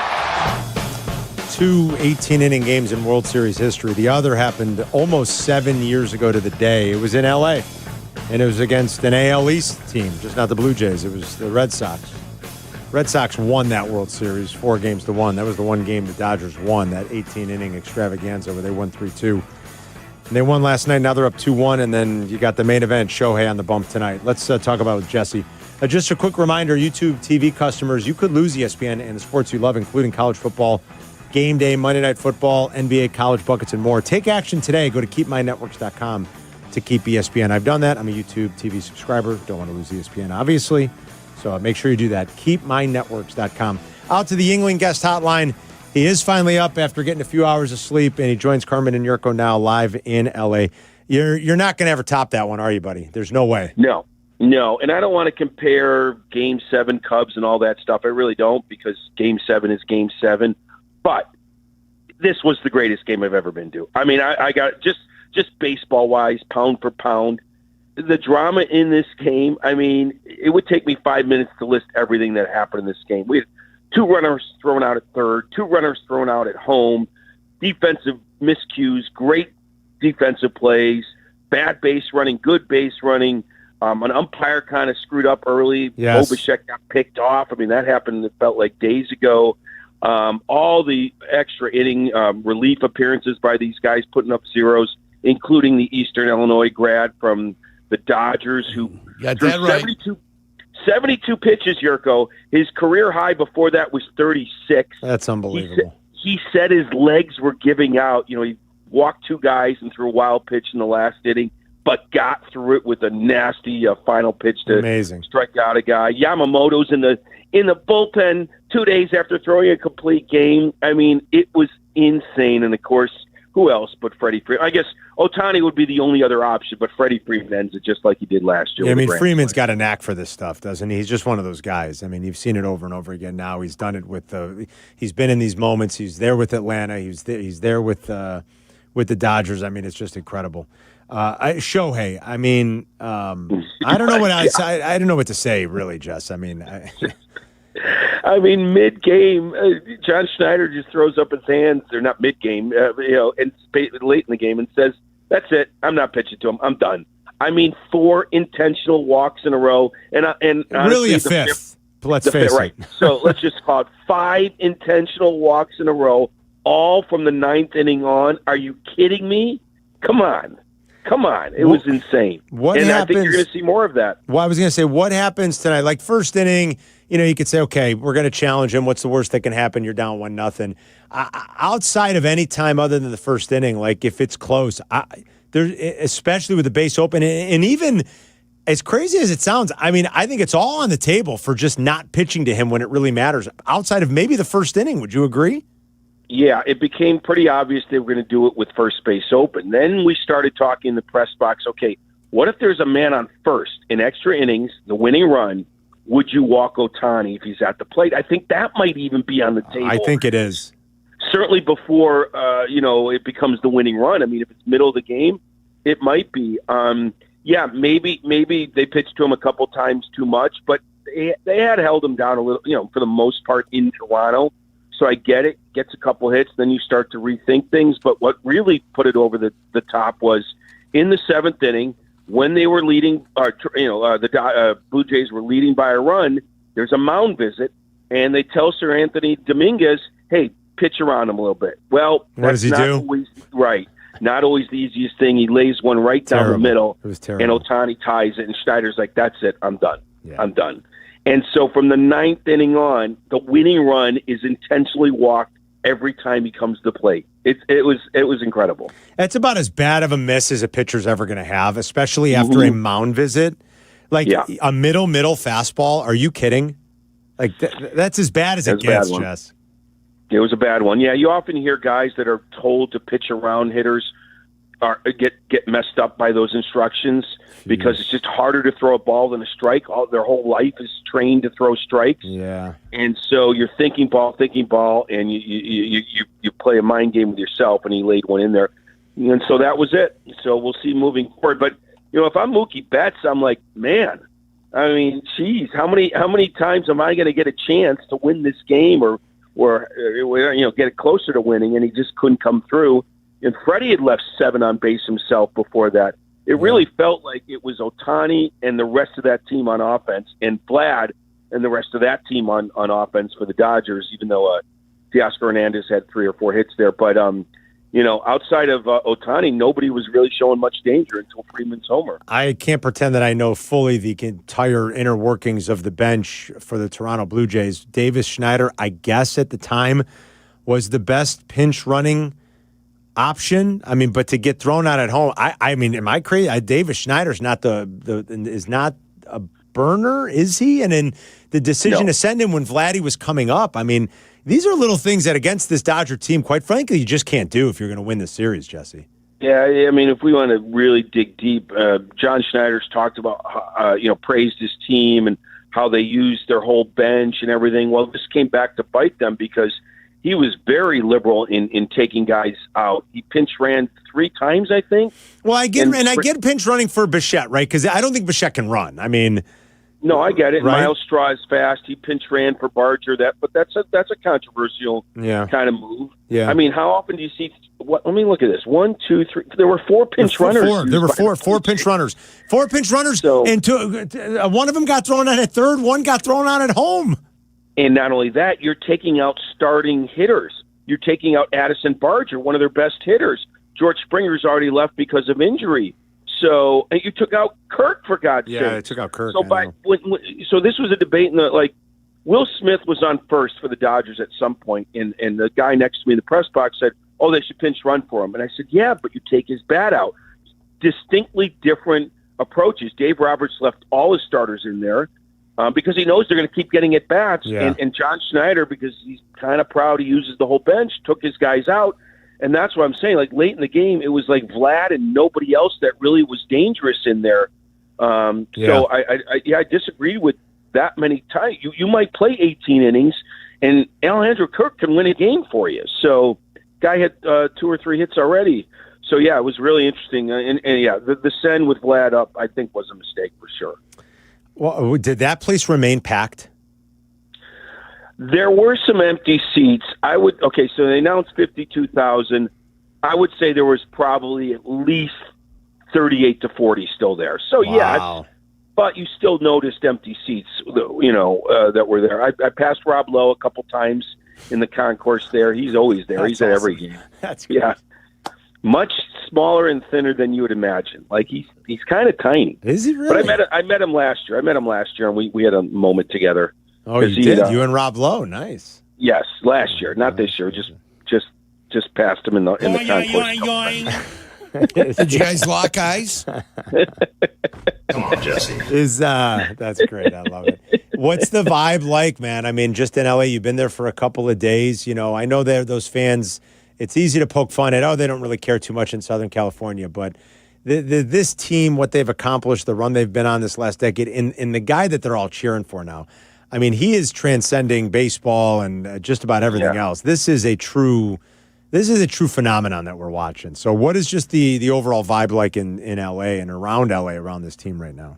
No, it's a good point about, we poke fun at Dodger fans, come late, leave early, but that's like mid-June, okay? They are into this team. I mean, that they love this team. I'm at a hotel, and yesterday they had some giveaway at this hotel. I don't even know why it was here. And it was in a conference room, and the line was out the door, and it wasn't tickets. It was like memorabilia. I don't even know what it was, but the line was out the door to the hotel. The Dodger fans love this team. I mean, it is a baseball town for sure. I mean, it's really not a football town. You guys know that. Right, yeah. Not that they don't like the Rams or the Chargers, but it really is a baseball town, and along with the Lakers. And the Lakers, obviously. Yeah. But, so the vibe is I mean, they love it. I mean, they love it, and they love Ohtani, and it's something. I mean, 9 times on base. It's insane. It's video game stuff. And now he's going to pitch. And watch him strike out 10 again or something crazy. I mean, I don't know what to expect for an encore. I don't know. Maybe he'll struggle. Maybe he's human. Maybe he'll struggle tonight. But who the hell knows? I mean, it's just it's remarkable. I mean, I know he was only walking to first, but still, he must be a little exhausted, right? I mean, he jogged around the bases twice, and he walked the first 5 times. I mean, he had the 2 doubles. He had a leg out. He jogged on the first one and went in the stands. That's right. So he was getting the first. He saw it go in the stands. He knew he could walk in the second. He jogged a couple times. A ground rule double, 2 home runs, and a bunch of walks. He did try steal and got picked off because he came off the bat. He did try steal. But 8 times going around the bases, he didn't have to run hard. Only the one double that didn't go in the stands. I mean, if he throws a great game tonight, and you would expect both starters going to be pushed, like Shane Bieber, come back from injury. Can he go 7 innings? I don't know, but I'm assuming your guy Will Klein is down today, though, Yurko. I don't think. What a story! After 72 pitches, what a story! Will Klein from Eastern Illinois University, out of Bloomington, Indiana. I didn't know who he was. I mean, Will Klein. I found out today. Me too. Do you know what it takes to get to the last reliever in a World Series game? I mean, those guys are there for show. Someone asked him, not for show, but you know what I mean? Like, it really takes a lot. Someone asked him, did you know you were next up? And he's like, I looked around the bullpen. I was the only one left. Okay, exactly. And like you said, and that the story, it sounds like if they didn't win it there, that they were going to Yamamoto is incredible, Jess. That's Insane. the point they were getting to where like, well, this is it. We got nothing left. And the Blue Jays were going to go to Shane Bieber next because they were. Is that right? out. Is that what they were going to do? Yeah, and I didn't even mention Clayton Kershaw coming in with the bases loaded and 2 outs. 1 out. I mean, the 1 out or 2 outs? I think it was 2 outs. He got 1 out. He got 1 out. He got 1 out. He got 1 out. But it was bases loaded with 2 outs, and he got 1 out. Yes. But that's part of the problem, though. They don't really trust him to go long. Right. So in a situation like that, I mean, the fact that he only faced one batter, that really screws up their pen. Like in a normal situation, he'd get out of it and he'd keep going. But he's really not, But he's really not equipped for it. Yeah. I mean, that he's might not be the equipped last for time it. we ever see him pitch, right? That's a distinct possibility. I mean, you know how hard it is for a 40-year-old to come in with the bases loaded in the World Series game when he's never really done it? I mean, that's going to be like a little side note in this, but arguably the greatest pitcher of this generation came in to get 1 out. And I don't even know. I lost track. What was that, in the 11th, I guess? I think that was the 11th inning, right? I think so. Or 10th. Something like that. That was the 10th or 11th, that you had Clayton Kershaw, maybe the best pitcher of his generation, come in to get that 1 out at 40. Like you said, that game had it all. I mean, and we were at Game 7. I know a lot of us were there, and that was remarkable. It was certainly one of the best sporting events I've ever been at in my entire life. Game 7 in Cleveland, and I think few things will probably ever be able to top that. But last night might be one of them. So, what a game! What an experience! All right, Jess. Anything else we should know? Well, I would just say, like, I can't imagine the Blue Jays winning the series now. Like, and I will say, if the Blue Jays had won last night, I might say the same about the Dodgers. Like, you to not come away with a win and play that long, and like the Dodgers now have a game to play with. We'll see, but I mean, it feels like it was inevitable anyway. But after last night, I don't know how the Blue Jays respond. We'll see. Great stuff, Jess. Thanks, buddy. You got it, guys. See you, Take care. pal. See you, Yark. We thank Jesse for All right, getting up Jess. for us. It was really good, and just losing Springer hurt them because it was like almost a domino effect, Yerk. Yeah. Because then you bring in Ty France, then you felt like you had the pinch run for him late. I don't know that Davis Schneider is the best pinch run option. You lifted Bichette because he can't run, and you were trying to get another run across. He's got a bad knee. He's missed, he missed 6 weeks, and I don't think he can run fully. So you roll the dice like taking Bichette out, and I think it all kind of backfired. The biggest one that he'll probably take crap for, like I kind of get the other ones. You had no choice with Springer. You didn't have a good option with France on base, so you pinch ran for him. I get why you take Bichette out. Taking Alejandro Kirk out because it really left the rest of your lineup toothless, I think, after with Bichette already out, with Springer out, and then outside of Vladdy, taking Kirk out of the lineup was probably a mistake. But you might say, dude, you got the go-ahead run on base. And I'm faster than Alejandro Kirk. I mean, it's so tough spot for any manager maybe to be in, but I think that's the one that might come back to haunt him as they relive some of this in their minds. Was Kirk the one to hit a home run early? Yes, yeah. And he's one of their best bats. I mean, he doesn't strike out a lot. He puts the ball in play. Great fastball hitter. His stride looks like 1.5 feet. Dude, it's ridiculous. And he's a great athlete. He's a great catcher, Yerk. But he sure doesn't look like it. But he's a great catcher. It's incredible. All right, we'll give away those Foo Fighter tickets when we come back, and we'll wrap the show next. You're listening to Carmen and Jurko on Chicago's Home for Sports, ESPN Chicago. Hey, it's Rich Eisen. You can now listen to The Rich Eisen Show right here on the home of the Chicago Bears. The Rich Eisen Show, weekdays noon to 2. ESPN Chicago. Wondering what makes Neutral so tasty? It's simple. Real vodka, real juice, and nothing fake.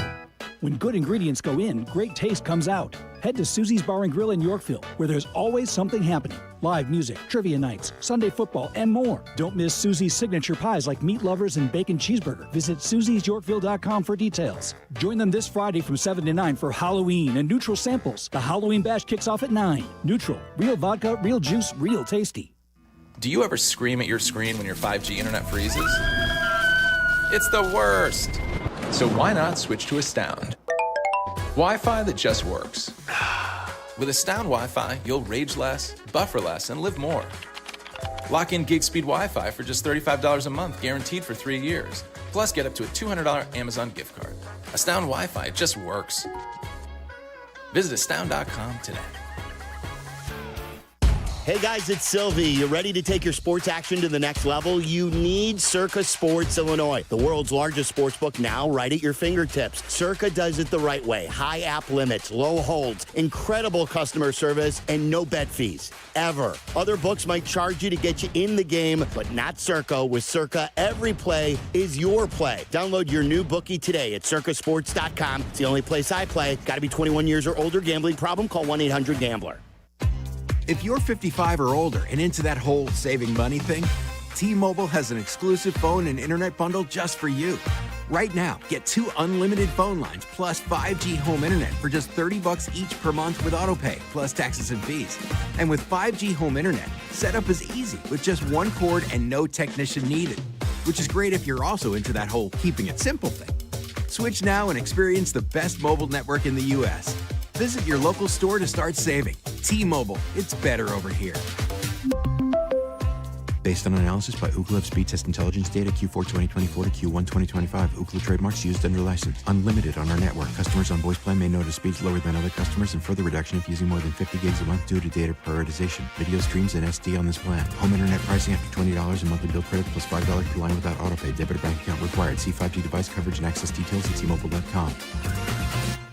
Harry Douglas here. Fellas, it's time to step up your grooming game. Manscaped just leveled up with the Lawnmower 5 and the Chairman Plus, 2 powerhouses built for unmatched precision, comfort, and control. Whether you're cleaning up before a night out, preparing for a big meeting, or getting ready for a game day, Manscaped has the tools to help you look and feel your absolute best. These aren't just old school clippers. They're engineered for modern men who take pride in their daily routine. So upgrade your grooming gear and experience the difference. And now you can find Manscaped products at your local Walmart. Hey, fans! Welcome back to Fansville's Cheers and Tears. Oh. Okay, so like everybody deals with losing, right? To a rival on a last-second field goal. Whatever, it's fine. I'm totally fine. But I cope with losing with an ice-cold Dr. Pepper. Those 23 flavors are like so delicious. They totally wash away the pain of your college football team taking a big fat L. College football, it's a pepper thing. Football and pizza. How about baseball, Ray, and pizza? You got that tonight with Shoei on the bump. Great combo this time of year. It's all about Nancy's Pizza for me. Whether you're talking the original OG stuffed crust or their delicious thin, it is wonderful, wonderful pie. I love it. Order today at nancyspizza.com. Hit up the flagship restaurant in the West Loop. If you're going to the UC for games and events at the UC all fall and all winter, Nancy's Pizza is the real deal. Zoning out on that Zoom meeting? Zoom. Find out what Carmen and Jurko were talking about. Tell your smart speaker to play ESPN 1000. Apropos music, let's give away some Foo Fighters tickets. Foo Fighters are coming back. The Take Cover Tour 2026 hits Soldier next August 8th with Queens of the Stone Age. Public on sale this Friday at 10 a.m. That's this Friday at 10. I love this song. Go to Ticketmaster.com. Official contest rules for our contest are online at ESPNChicagoContest.com. We have a pair for you right now. Caller 20, you will win. Caller 20, you're a lucky winner. If you like Foo Fighters and you want to go next year, be caller 20 right now. 312-332-3776. I believe Chris and Adam have a pair to give away as well. Tomorrow. Tomorrow? Nice. They'll give away a pair on their show tomorrow. And Waddle and Silvy on Thursday. There you go. Look at that. Tickets all week for Foo Fighters. If you don't win today, you win tomorrow. That's right, Jurko. If you don't win tomorrow, you win the next day. I thought Tom Thayer asked an interesting question. With no football tonight, considering the events of last night with the baseball game and Shohei's last start, will we see near-record ratings for the World Series? Maybe. I think there's going to be a lot of attention paid to it tonight. There's not a whole lot of other stuff going on. The Bulls don't play tonight. Do the Hawks play tonight? I don't know. I don't think they do. Let me double-check that. Bulls and Hawks off to decent starts, by the way. How about the Bulls 3-0? I think Thursday, maybe. Bulls are... Thursday for the Hawks. We talking Bulls? We talking Bulls basketball? We got a minute. I mean, even last year, as mediocre as they were and as frustrating as their direction is, I give Billy and that coaching staff credit because they've kind of altered the way they've played, and it's a better brand of basketball to watch. They play pretty fast. They were top... I think they were second in pace last year. They're top 10 again this year. I mean, it's only a few games, but that's pretty good. Like a new-look Bulls team that shoots a little bit more from distance and plays at a more up-tempo pace. what I did see last night, I mean, they ran the hell out of the ball. They love to get stops and push the pace. I love that. So if we might be frustrated with the overall direction of Michael Reinsdorf and that franchise, but Billy's done his job, if you ask me. Anybody that thinks it's Billy Donovan's fault, I don't think so. Tim Simmons from Sandwich, Illinois was caller 20. He won the Foo Fighters tickets. So, yeah, no Bulls tonight. Do the Hawks play, York, did you say, or they don't play till Thursday? Is that what you said? I thought the Hawks don't play until Thursday. Yeah, so I could be wrong, though. Watch the baseball game tonight, man. That's where it's at. Hawks do play tonight. They play the Senators tonight. So that might distract some Chicagoans just a little bit. Dick Durbin? Playing Dick Durbin tonight? Thanks to Bleck and Abdalla. They're back with you at 2. Waddle and Silvy get you home, and then game 4 of the World Series tonight. I'd like to see him on ice. I'd like to see him on ice, sure. That'd be Let's see how fun. that would go. Your guy Quigley, he skates, right? Yeah, oh yeah. Mike Quigley? Mike Quigley, absolutely. Yeah. He used to play hockey with Mike Quigley all the time. Right. Congressman Quigley all the time. He's not a center, he's a congressman. He's a congressman. Yeah. Great dude. Thank you to Bleck and Abdalla, and thanks for listening and calling. Thanks to Tom Thayer, and thanks to Jesse. We'll see you tomorrow. Rich Eisen is next.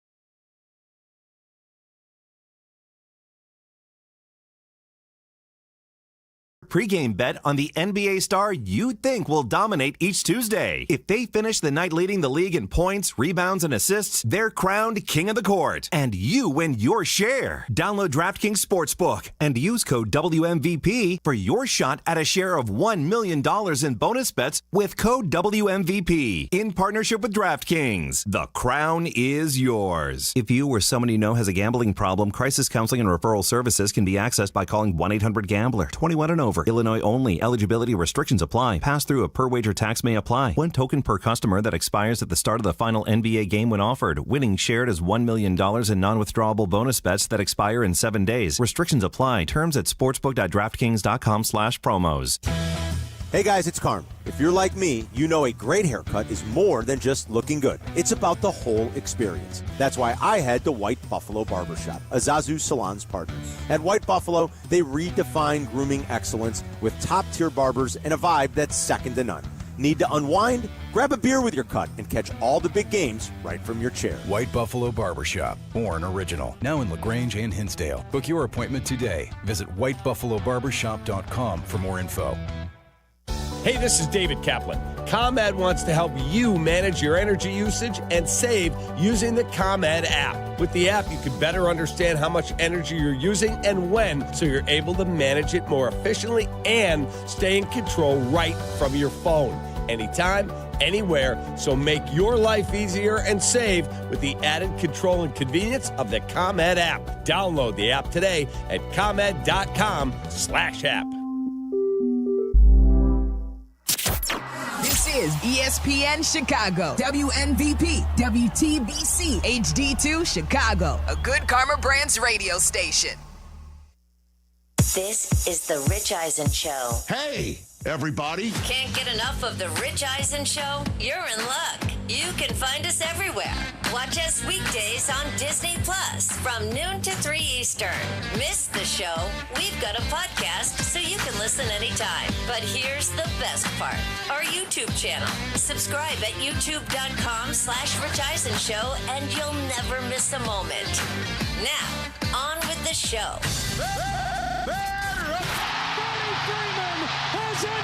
This is the Rich Eisen Show. This game was incredible. From the Rich Eisen Show studio in Los Angeles. Kelsey ties Priest Holmes. Earlier on the show, Fox Sports NFL analyst Mark Schlereth. Coming up, ESPN MLB columnist Buster Olney. Host of the Paul Feinbaum Show, Paul Feinbaum. And now, it's Rich Eisen.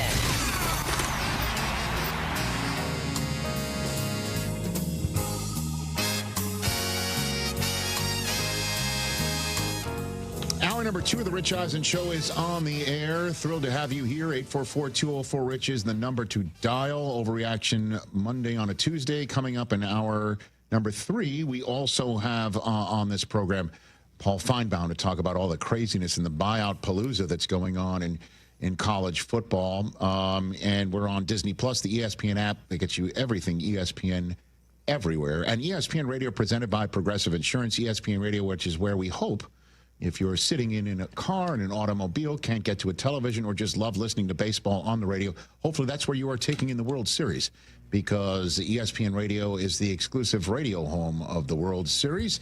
And Boog Sciambi, who's doing the play-by-play of that, is going to be our guest in studio on Wednesday's show, but joining us right now, fresh back from Dodger Stadium, and I hope it is fresh, ladies and gentlemen, Buster Olney of ESPN and ESPN Radio. Good to see you. How are you, Buster? I'm doing great. Great to see you again. I did not see you. Great to see you again, too. I did not see a photograph of you in Dodger Stadium, so I don't know if you're wearing the same clothes. I'm assuming you have gone back. I don't even know if I'm wearing the same clothes, right? I just rolled out, and I came to see you. And I asked you before, but share with everyone, when did you get back to your hotel room? At 1:30 last night, and then my first radio hit today was at 5 o'clock, and so I was up at 4:45, and then you know how it goes. You just roll through. I know. So we're part of the car wash. Fantastic. We'll take it.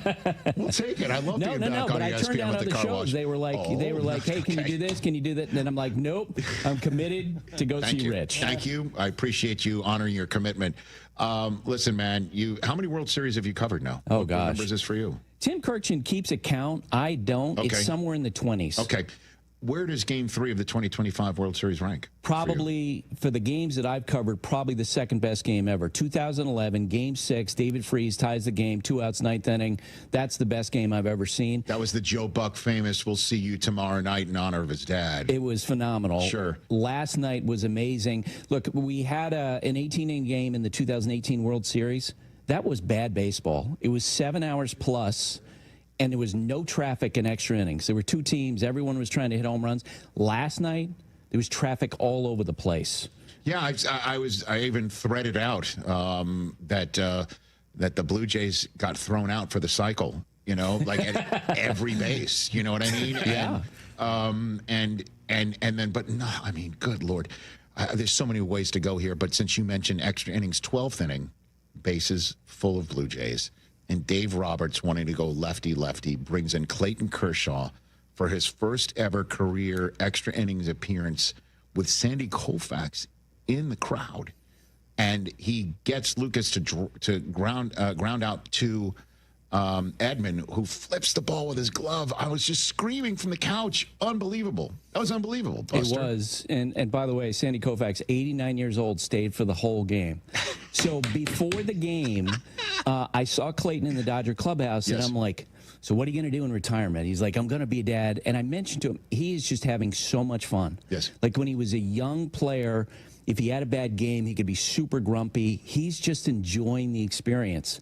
And so to see him, when Edman flips the ball with his glove, I don't know if the cameras caught this, but he turns around and sort of a silent, like, yes! And he goes into the dugout, Dodger dugout, and he's clearly making jokes at his own expense because his teammates around him are just cracking up the whole time. And I interviewed him after the game on the field, and he was just so happy. Like, having had that experience, perhaps the last one in his major league career, what a moment. I mean, for him to be put in the highest of leverage situations, right? No room for error. That. And for him to make the pitches and execute and then, you know, yada, yada, yada, there's 6 more innings after that. It was truly unbelievable. But all that said, there's only one unicorn in that stadium. Yeah. And what is it like to be in a World Series stadium? Explain to everybody listening to us on ESPN Radio or at home on Disney Plus, ESPN, and everywhere else. What is it like to be in a World Series stadium watching Shohei Ohtani be unstoppable? What is that like for you? You have to remind yourself that you're watching the greatest player who ever played baseball. And I think he's in the conversation for the greatest athlete ever. And what has especially come out in this postseason is, for the first time, is Shohei, I mean, wildly talented, but in this postseason, for the first time, we're seeing competitive rage. Like, we saw it in Tiger Woods. We saw it in Michael Jordan. We've seen it in Tom Brady. But there was a game against Milwaukee, game 2 of that series. He strikes out with the bases loaded, And he's going back to the dugout, and you could see in his face he was so angry. And the next day, he goes out on the field and he takes batting practice in Dodger Stadium, which he never does. And it's clear he's angry. And Dave Roberts, the Dodgers manager, told us that he's asked, like, how much is Shohei aware of the narrative around him? And by that time, there was conversations about, does the pitching take away from his hitting and vice versa? And his interpreter told Dave he hears it all. Like, he absorbs it all, like we always heard about Jordan. And I think that's what we're seeing right now, is that the talent, and now with this hyper-focus, understanding how people are watching him, it's so cool. And, I mean, to have a major league manager after the game basically say, yeah, we're not pitching to him anymore. He's that good. John Schneider, the Blue Jays manager, after walking him 5 times intentionally, saying going forward that's how he's going to deal with him. That's incredible. Yeah, it's not like there's a 200 hitter behind him. There's Betts, Freeman, and Smith behind Hall him. of Famers. So you are intentionally walking an individual to potentially set up a big inning. Right. And also, forget a big inning, half the time that they did that last night, it was in all you need is 1-run situation. Yeah. I've never seen anything like it. I mean, I've seen Bonds. I know Buck Showalter walk Bonds with the bases loaded once. I mean, that's the only thing you can compare it to. And it's interesting, though, too, Buster Olney from ESPN Radio and ESPN here on the Rich Eisen Show, that you mentioned for Ohtani competitive rage, because I would also use the words effortless joy to describe the way he plays the game as well. And so you've got a combination of effortless joy and competitive rage. Holy cow. Honestly, I'm now out of words to describe it. I look, when, a lot of times the producers on SportsCenter will say, hey, we want to talk about Ohtani. What do you want to say? And I'm just like, it's simple. He's the greatest we've ever seen, and no one's close. And look, forget what idiot sports writers like myself think, okay? Okay. When you see the reaction from other athletes to Ohtani, right? LeBron James tweeting out about him, J.J. Watt tweeting out about him, people who are understand how phenomenal and the range of skills he has as an athlete, and he's impressing them, that tells me everything. And then the video, I don't know if you saw this because you're, running around, sleeping, and then talking, of Dave Roberts addressing the team in the clubhouse afterwards. Did you see that?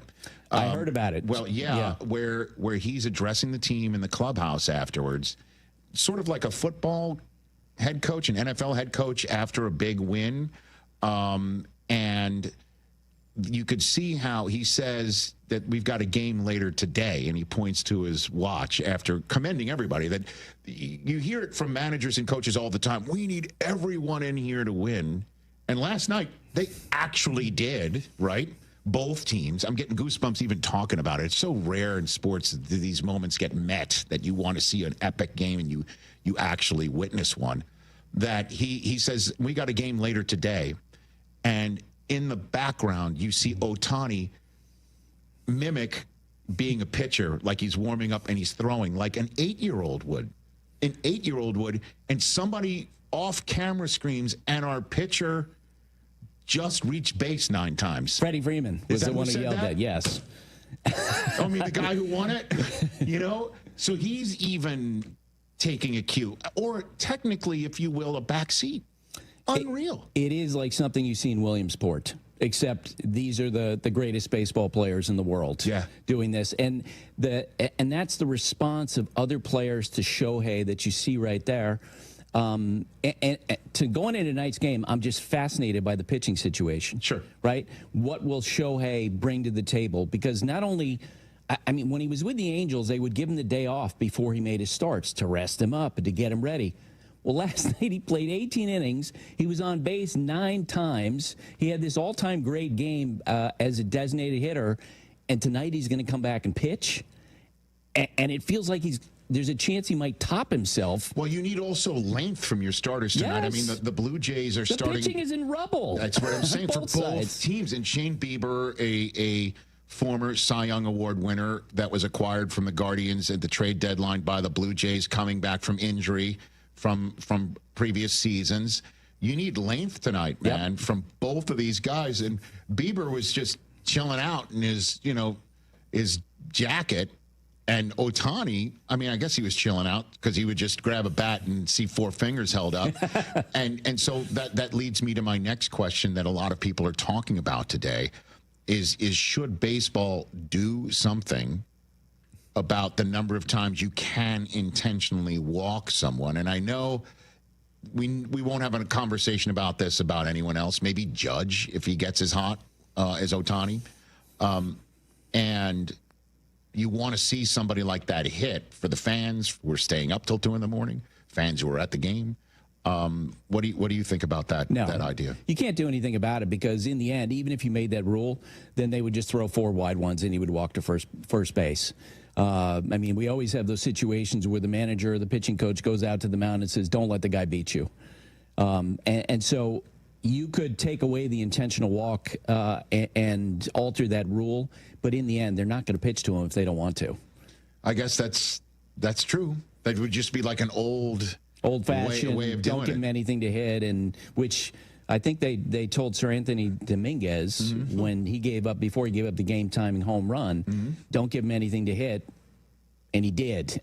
And that was it. And the Blue Jays were done at that point. They're like, we're not pitching to him anymore. Do you think John Schneider is going to intentionally walk him to lead off the game tonight? Do you really think that's going to happen? I don't believe that it's going to happen, but to hear John Schneider's answer post-game last night where he's like, yep, you can count on this going forward. That was eye-opening to hear that. Like, he's that open about it. Because most of the time, they play coy. They're a little competitive. They don't want you to think that they're being wimps about it. But to hear John Schneider, I mean, he's waving the white flag. Like, nope, we're not dealing with this guy because he's playing in another stratosphere. Yeah, but you can't tell Shane Bieber before his first... Is it his first career World Series start? It's going to be, obviously, right? Right. Because I don't think that, he wasn't on the Cleveland team. Right, exactly. So what are you going to tell him? First World Series batter is on first, and then you got to start to work? And Shane would get it. Like, you they think all so? understand. Totally. Really? Because I would think the competitive spirit in him would be like, to hell with that. Right. I didn't wait my entire life for this moment to just have the second guy, right? I mean, am I wrong? Don't you think? You can't want to be. Do you want to have a guy on first, or you want to be down 1-0? Right. It's that simple. You think, TJ, they should walk him to start the game tonight? Well, I mean, it all depends who they want to win. Oh. That's the perfect way to describe it, right? That's what John Schneider said last night. We're trying to win the game. We're not letting this guy swing the bat against us. What about you, Felly? You want to? He's the Dodger fan here. I mean, I want to see him, but I can't blame him. Guys get hit home run every time. And what do you think Betts feels about that? I'd love for you to ask him. Hey, what do you think about? He would be. That's no. I mean, this Mookie freaking Betts that you're. Yeah, but he has not played well this year. And he has not hit well this year. And he certainly, I mean, the telltale sign with Mookie is if he's popping the ball up to the right side, it means his timing is off. Yeah. I think Mookie would be the type of person who'd say, I totally get it. Like, this guy is so good right now, I'd rather pitch to me than that guy. Right. Okay. Does Dave shake up the lineup because of that? Do you have Freddie bat second? You can't. No, you can't back up lefties. Yeah, you don't want to back up lefties on that. I guess you could. He's always talked about the Teoscar tax. Yeah. That way you bring in, but not with a right-hander going tonight. I don't think they would do that. Who would you put second? No, I don't think you can. I think you just have to hope that at some point the Mookie starts to hit and responds. Is Will Smith going to play tonight? That is a great question. So I was watching two people during the game, late in the game. One was the home plate umpire, Mark Wegner. My God. I thought he did a great job last night. I thought he was actually really good. Graded well. That play early in the game when he was slow with the strike call. That one, yeah. That wasn't good. But generally speaking, he had an excellent game in balls and strikes. Right. 609 pitches. Whew. Out there for 6 hours and 39 minutes. Mark Wegner, what a great job behind the plate. Do you know what his rating was? Have you looked that up yet? Eduardo Perez and I talked about that this morning. It was good. I can't remember the exact number. Okay. But I think it was only, out of 609 pitches, I think he missed only 18. That's pretty incredible. good. That's great. Pretty good. That's good. Thank goodness for that, because that's the last thing you'd want to be talking about this morning, even though that was the first thing we were talking about last night. Yeah. Was like, hey, can you call strike 2 on a 3-1 pitch a little faster? I mean, but to answer the question, yes, Will Smith, I think he'll play. I mean, it's that sort of thing where it's the time of year where they understand you got to be out there. It reminds me of a story. There's a World Series ended, I think it was 2017, and Brian McCann was catching. And he told A.J. Hinch, the manager, he said, leave Charlie Morton in the game for the bottom of the ninth inning. Yes. Because I'm done. This is the last inning I can catch. I am so tired. Let's get Charlie in there. And so we finished the game here. And then what do you think the Blue Jays, how they respond and bounce back? What are your 2 cents on that? Because, Dodger fans here think this is a wrap. The last time, Freeman homered in a World Series home game, it was essentially a wrap. Maybe, certainly if they bring out Cube tonight to start the second home game of the World Series, that thing could be a wrap. What do you think about this? I think home crowd hasn't mattered at all in this postseason. So I think the energy of the building doesn't matter. Right. And it was interesting. I saw a lot of people say, well, Dodgers have a clear advantage now. I don't necessarily agree because the pitching staffs are so screwed up by what happened last night. But the whole thing about the Dodgers bullpen being their biggest problem and Achilles heel, and good luck trying to get through the playoffs on that front, they were dynamite last night. They were good last night for sure, but Roki Sasaki, can you bring him back, right? Hoffman pitched 2 innings too. I mean, both sides. So you don't know what's going to come out of that. And I am curious about Shohei. Like, we know that he is physically going to try to give it a go, but you do wonder, what is his stuff going to be like? And what about Springer? I mean, obliques usually take weeks to overcome sometimes, You would assume he's done. Wow. You would assume, and that is a huge loss. Maybe the most significant, competitive issue coming out of the game last night was Springer being out. They do have an easy pivot point. They've been sort of shoehorning Bo Bichette into their lineup to play second with this injury. He can go to DH. Now you put Isaiah Kiner-Falefa at second base or go with some other way. I'm guessing Ernie Clement has been so good in this postseason, he could lead off for them. Yes. But, I mean, George Springer is one of the best World Series hitters of all time. Yeah, that's why he was booed lustily last night, although they also in Los Angeles think there might have been a buzzer or a trash can back in that day, but that's for another day. Buster Olney here. Can you stick around one more segment? Yeah, I want to talk about the rest of everything going on in Major League Baseball with one of the best right here. Buster Olney next on the Rich Eisen Show. 844-204-RICH is the number to dial. Your phone call still to come as well. You ever wake up with a sore throat, feeling a little off, and you know you're getting sick? Well, getting sick and going on the IL isn't an option, especially for me when I'm traveling for work. You can try to see a doctor, well, good luck there, or go sit for hours in an urgent care. Nope, that's why you need a medical emergency kit. This isn't some cheap first aid kit, okay? Your medical emergency kit comes packed with doctor-prescribed meds. It's like having an urgent care and a pharmacy right there in your home. If you're coming down with the flu, bam, here's your Z-Pack. You've got gastrointestinal issues, here's your Bactrim. From Z-Pack to ivermectin, amoxicillin, and doxycycline to treat strep, pneumonia, sinus infections, UTIs, COVID, and more. It's all right there in your kit. Just match your symptoms to the guide or talk with their telehealth doc. No doctor waiting rooms, no pharmacy lines. Order online in minutes and get $50 off with code SPORTS at urgentcarekit.com/sports. Get yours now at urgentcarekit.com/sports, promo code SPORTS. Hey, bro, weirdest thing is happening at the game. This guy sitting next to me says, "You're our good luck charm." Every time I crack a Bud Light, we score a touchdown. Now his entire family wants to buy me Bud Lights. I think I'm some kind of a football prophet. Talk soon. The team needs me. Anything for Bud Light, the official beer sponsor of the NFL. Stock up today. Enjoy responsibly. Copyright 2025 Anheuser-Busch Bud Light Beer, St. Louis, Missouri.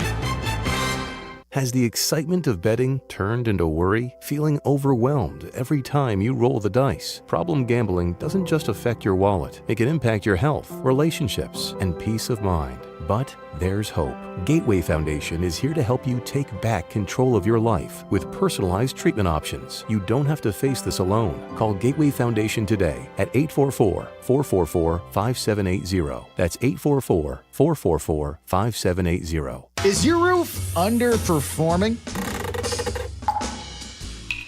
Saggy shingles, leaky spots? Sounds like someone needs a little Evandale roofing. They don't just patch things up, they go all the way. Tight, sealed, satisfied. It's the kind of roof that'll have your neighbors going, now that's a roof. Evandale Roofing. They get on top so you don't have to. Call now. Your house deserves it. A certified GAF roofing installer. Fall is here. So many great things you do with the kids this time of year. What a wonderful family you've created. You want things to stay just as they are. It's time to talk about taking that next step for your future, a vasectomy. Take that step with Vasectomy Clinics of Chicago, because experience really does matter, especially with this procedure. They make it so easy with their 30-minute, no-needle, no-scalpel, in-office vasectomy. Log on to vasectomychicago.com, read their testimonials, and learn more about their procedure at Vasectomy Clinics of Chicago. And now, with the end of the year approaching, this is the perfect opportunity to maximize your insurance benefits or to use your remaining flex spending dollars before they disappear. 5 locations to serve you. Downtown Chicago at Lake Point Tower, also in Naperville, Tinley Park, Arlington Heights, and Barrington. Most insurance accepted. Visit vasectomychicago.com or call toll-free 877-877-4VAS. That's 877-877-4827. All right, let's be honest. Game day isn't just about football. It's about the food. And for me, that means Nancy's Pizza. Your game day might include putting your favorite jersey on, the remote in hand, but also make sure Nancy's Pizza is front and center. Whether it's with the crew or you're flying solo, nothing beats that crispy crust molten blend of mozzarella cheese and those legendary toppings. Nancy's has been doing it right since 1971. Make Nancy's Pizza part of your game day routine. Order now at nancyspizza.com or go to their flagship restaurant in the West Loop. At Postman Law, they're used to winning. And after an injury, you could use a win. With more than $3 billion won for their clients, they know how to deliver. Fast. Car crash, work injury, serious accident. Postman Law makes it simple. Speed, ease, results. Because when the game's on the line, you need a team that knows how to finish strong. Call 844-POSTMAN or visit postmanlaw.com to get started. Others promise. Postman delivers. This is attorney advertising. Hey friends, I'm Tom Waddle and I drive a Hawk. Find your next car at hawkauto.com. Choose from 12 Hawk Auto locations at Forest Park, St. Charles, Plainfield, Joliet, Carroll Stream, and now LaSalle, Peru. Shop thousands of vehicles from 13 big brands. Save with 0% financing or make no payments for 90 days. Plus save even more with our complimentary maintenance plan. Find your next car at hawkauto.com and drive what I drive. Drive a Hawk. HawkAuto.com. Financing and plan on select models with approved credit. Your fantasy roster is set. The Smack Talk is heating up, and this season, ESPN Bet is giving you more ways to ride with your squad. Introducing the ESPN Bet Fan Center, where you can instantly link and bet on your fantasy teams right in the ESPN Bet app. An enhanced sports betting experience only from ESPN Bet, the sports book for sports fans. Make the connection today with ESPN Bet Fan Center and the ESPN Fantasy app. ESPN Bet Sportsbook. Download the app today. Must be 21 plus. Gambling problem? Call 1-800-GAMBLER. Terms and conditions apply. See app for details. They say a full marathon is the ultimate test. For me, it's more than a race. It's a milestone I once thought impossible. Michelle Smallman here, and I'm running my very first marathon in New York City with the support of Gainbridge and Gainbridge Assist, powered by Parity. Together, we're empowering girls and women through sports and education, with grants to 32 organizations in 21 states. Every step I take is for the finish line and for the next generation chasing their dreams. Here's to 26.2 miles and a future with no limits. There's an app for that. Download, listen live, podcasts on demand. The ESPN Chicago app. Murphy, Get everyone you can and send them out here now. Chris O'Donnell, Jessica Capshaw, Kimberly Williams-Paisley, Leanne Rhymes. We're on the move. The hell of a stage, kid. 911 Nashville. All new Thursdays, 9/8 Central on ABC and stream next day on Hulu.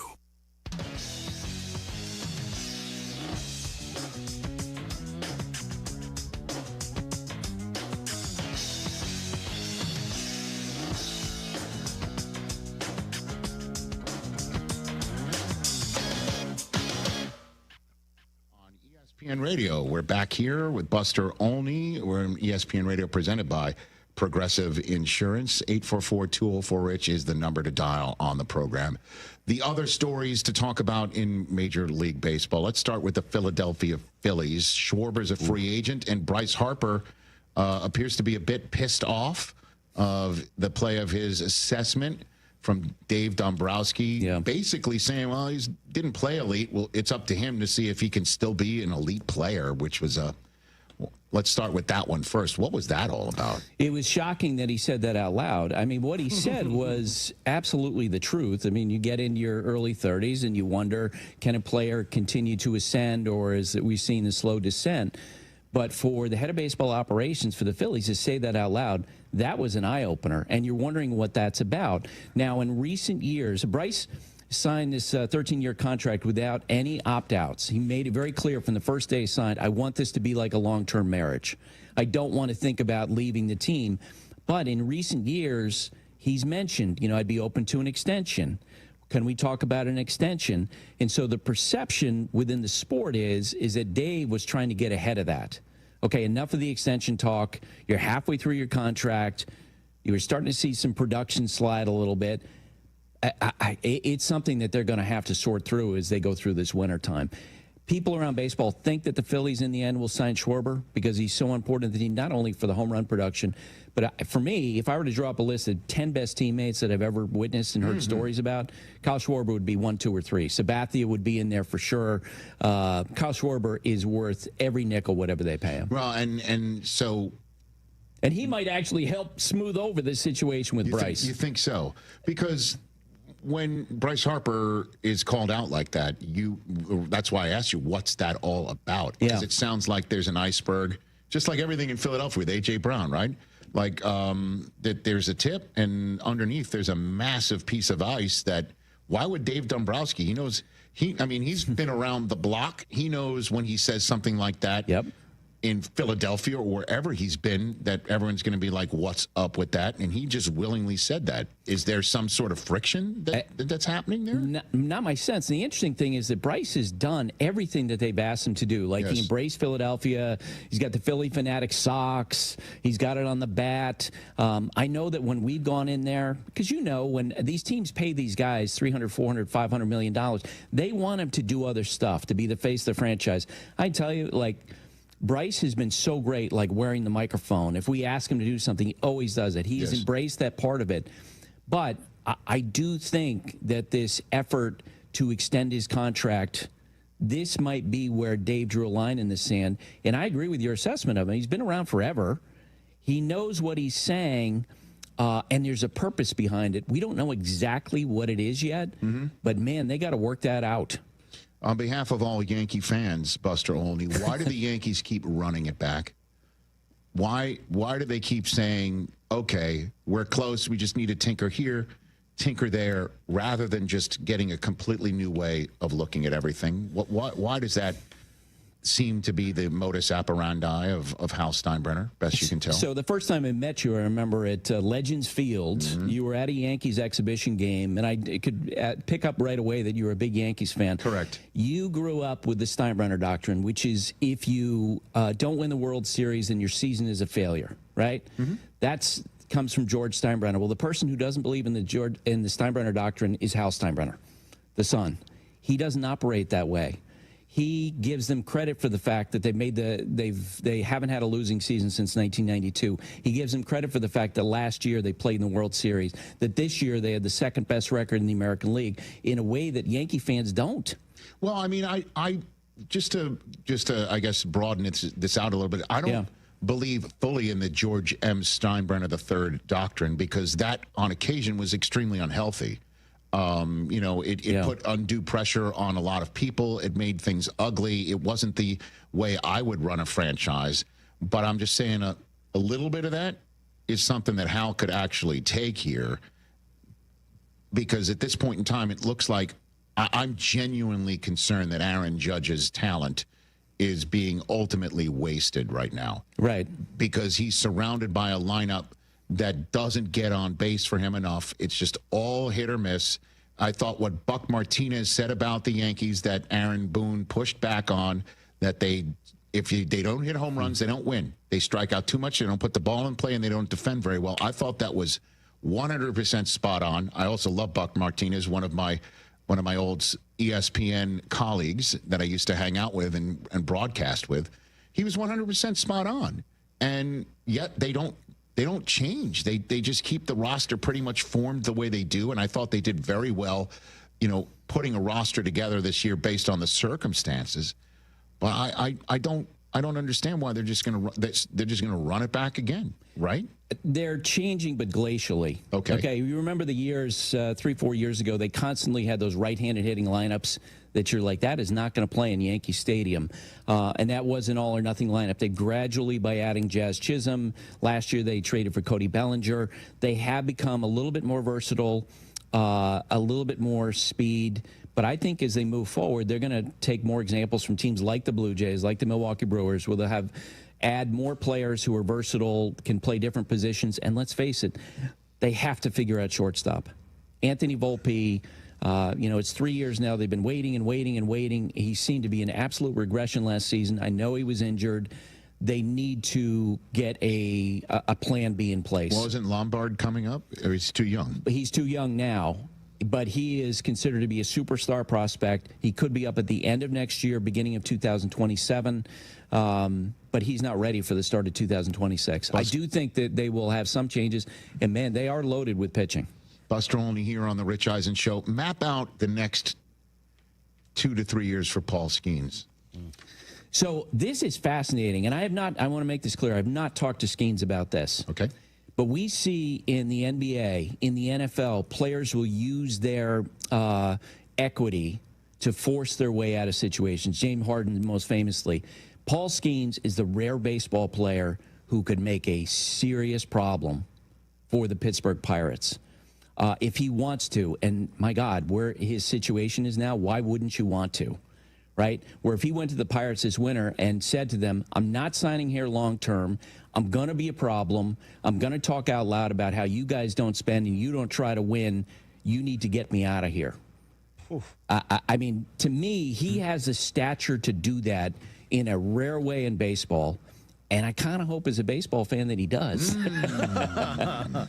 Does that make sense? I mean, you don't see it happen in baseball that often. Yeah. I mean, it's an interesting way that you attack that, and that's, I'm glad I asked you the question. So what's he, I mean, we haven't had him on. Nope. He seems to have the world by, whatever he wants. What do you think he's going to do? What's his makeup like? Do you think he'll do that? It would be against his nature to do that because he's pretty much one of those guys who puts his head down and does the work and he dominates. But he also is, because he's incredibly competitive, you assume at some point that's going to bubble up and he's going to be like, look, we don't have a chance to win here. I want to be out of here. And my God, if it came out that the Pirates are willing to take offers for Paul Skeens, all these teams would basically be backing up their prospect trucks and saying, whatever you want. Come and get this guy. Well, I mean, there's 4 people here who want them on their teams. Correct. The question is Skeens willing to defer all of his money into a retirement plan for 2055 so he can come here to Los Angeles?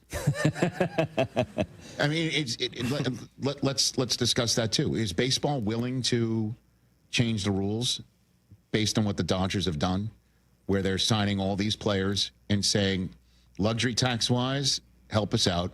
We'll pay you down the road. We'll pay you when you're retired. And the players who are willing to say yes to that, is baseball seeing this and saying, we're going to change this rule? So I don't think they're going to change it for this. I mean, there are, as you know, there's tons of examples of teams deferring salaries. Yes. So the Dodgers have done it better than anybody.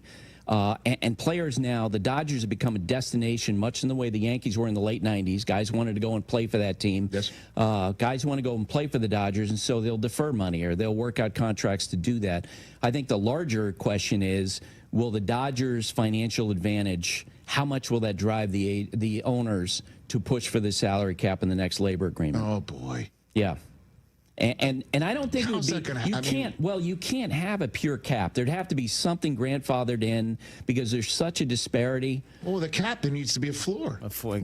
Right. There would have to be a floor, and they're also, and the players would have to agree to it, so it's incredibly messy. That's never going to happen. But, I mean, really? Yeah. I mean, we'd get into the weeds. What would the players get? What would the players get? If you told the players, and I know this for a fact, there are players who are interested to hear what this would entail, because the message from the commissioner has been this could mean more money for more players. Okay, if they get 47% of the pie now, and that goes up to 50% of the pie, and if you're a 0 service time to 2-year service time player, and you're suddenly making 2.5 times what you would have made, right?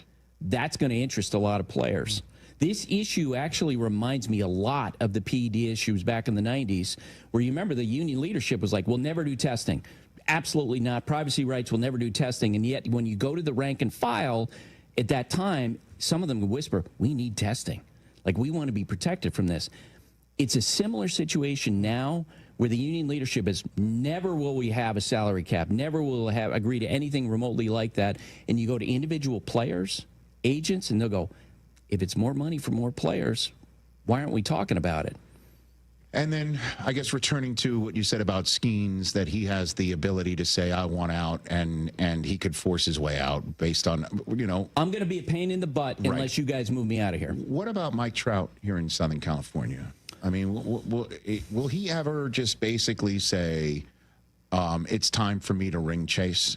And obviously, Philadelphia would take him in a heartbeat. We all know his ties to the area through New Jersey. Yeah. So what do you think? With the amount of money owed to him, I think that it would be a case where the Angels would have to eat a lot of his contract. He's been hurt, as you know, a lot in recent years. His performance has gone down in recent years. I don't think he has the leverage to force his way out in the same way because the Angels would have to eat so much money. Now, would Artie Moreno do that at some point? Maybe, but I think he's too far out at the end of his contract actually for them to consider that. And as you know, Artie doesn't. No. Artie Moreno is an unusual baseball owner in these times. All right, last one for you. Again, Buster, I apologize for dragging you down to my level. The thing I love about you is you love baseball so much. So tell me, the amount that you love baseball, is it greater or less than the amount that Juan Soto loves money? Oh, man. What? It's a legit question. This man loves baseball. Juan Soto is established. The Met fan over here knows he loves money. Oh, Everybody my God. loves money, so man. You love baseball? Bingo. More or less than Juan Soto loves money? Oh, man. I'll answer it this way. Juan Soto loves money for sure because I have left baseball on the table. Right? If I'm watching a fascinating 15-inning game, I will go to bed. Okay. Juan Soto, on the other hand, he left nothing on the table during those negotiations. Is that fair to say? Yep. Why would he? No, why would he, right? Why would he? Why would he? Yeah, you're saying this like it's a bad thing or something. No, it's not. It's his choice. No, not you, Buster. Definitely. I'm talking to Rich. Like, he's got the problem with it because This guy used to, you worked for the New York Times as long. Yankees or Mets? New York, so which town is it? Yankee or Met town? Huh? Yankee town. Okay. I was promoted from the Mets beat to the Yankees beat, put it that way, by the New York Times. From the Mets beat to the Yankees beat. For more money, Buster? Was that it? Hey, I'll leave him Buster's love for baseball and Soto's love for money, not Buster's love for money. I'm sure Buster got a little boost in the paycheck, too. That's what I'm just saying. The New York Times paper of record, the old gray lady says, you want to cover the Mets and the Yankees. And, well, which one is a better job? Clearly. Buster didn't say it was a better job. Soto's a Yankee town. We know it. Soto says it's a Mets town. That's what sent me up the tree. I covered the 97 Mets to prepare me to cover the Yankees. That would be the way to answer that question. Ladies and gentlemen, Buster. Enjoy the rest of this World Series. Yay or nay, your best thoughts. Does it go back to Toronto? Yes, I think it does. Okay, so keep your passports ready, everybody. And this is my favorite thing, and we'll leave you with this. I'm wondering what a scorecard for an 18-inning World Series game looks like, and that's it right there. That your scorecard? You have it on you. Right? I had to MacGyver that while I was waiting to run on the field. I'm standing there, and you see I've extended the columns to build the 18th inning on the left-hand side because I had used up all the columns on the right-hand side. I love it. It looks like, Sanskrit, hieroglyphics. No one can translate that. Did you stop no one can translate it. You stopped putting the pitcher stats in, right? You just with it, right? Oh, well, at that point, I mean, you're having 15,000 pitchers coming in and out. Dodgers used 10, the first to ever use 10 pitchers, right? It's unbelievable. You have it on you right now? Yeah, I do. Okay. What are you going to do with this piece of paper? Jessica Mendoza says I need to keep it, and I'm like, what in the world would I do with that? We'll keep it. We'll have it here. You want to autograph and frame it? I will do that. Thanks for asking. No, please. Yes. Great idea. This is an epic game, like one of the greatest World Series games, and Buster Olney covering for ESPN Radio. Yeah, I'll get a frame after work for that. Sign it, and we'll keep it here. Awesome. Thank you for being here, Buster. Well, it was great to see you. Thanks for having me. Buster Olney right here on the Rich Eisen Show. Check out the World Series on ESPN Radio. We'll return to this show on ESPN Radio, presented by Progressive Insurance, and more in a moment. Out here, pets are always by your side, watching the herd, running fence lines, or asleep at your feet. Pets are some of our favorite customers. When you bring them along to Tractor Supply, we'll always have a treat waiting. And with our price match guarantee, you'll always get the best price on their favorite food, toys, treats they love, and pet meds to keep them healthy. Tractor Supply, for pets out here. Tailgate season is on, and Monster Energy flavors are bringing the heat. Crack open the wickedly creamy citrus blast of Orange Dreamsicle, or ride the shockingly smooth wave of Electric Blue. Both packed with real sugar, bold flavor, and that legendary monster kick. This is the energy your game day deserves. So grab your can and unleash the beast. I'm Sammy Luback, Chicagoland's real estate agent, here to help you make your next move. With Baird & Warner, a Chicago institution for 170 years, my team has helped our clients buy and sell homes from Lakeview to Lake Forest, Bucktown to Barrington, Hinsdale to Highland Park, and 80 towns in between. Get exclusive access to private listings and smart strategies to win in today's market. No surprises, just results. Let's get started at www.sammy.homes. Once again, I'm Sammy Luback, and I am Chicagoland's real estate agent. The Chicago Bulls return to Allstate Arena this Saturday night and Sunday afternoon. The Young Bucks back on the ice now. And get there early on Saturday for First Responders Night and get a chance to touch a truck. He scores! It's the Bradley Nadeau Show! And bring the entire family for Family Sunday. Get your Chicago Wolves tickets for this Saturday's First Responders Night, Touch a Truck, and Family Sunday.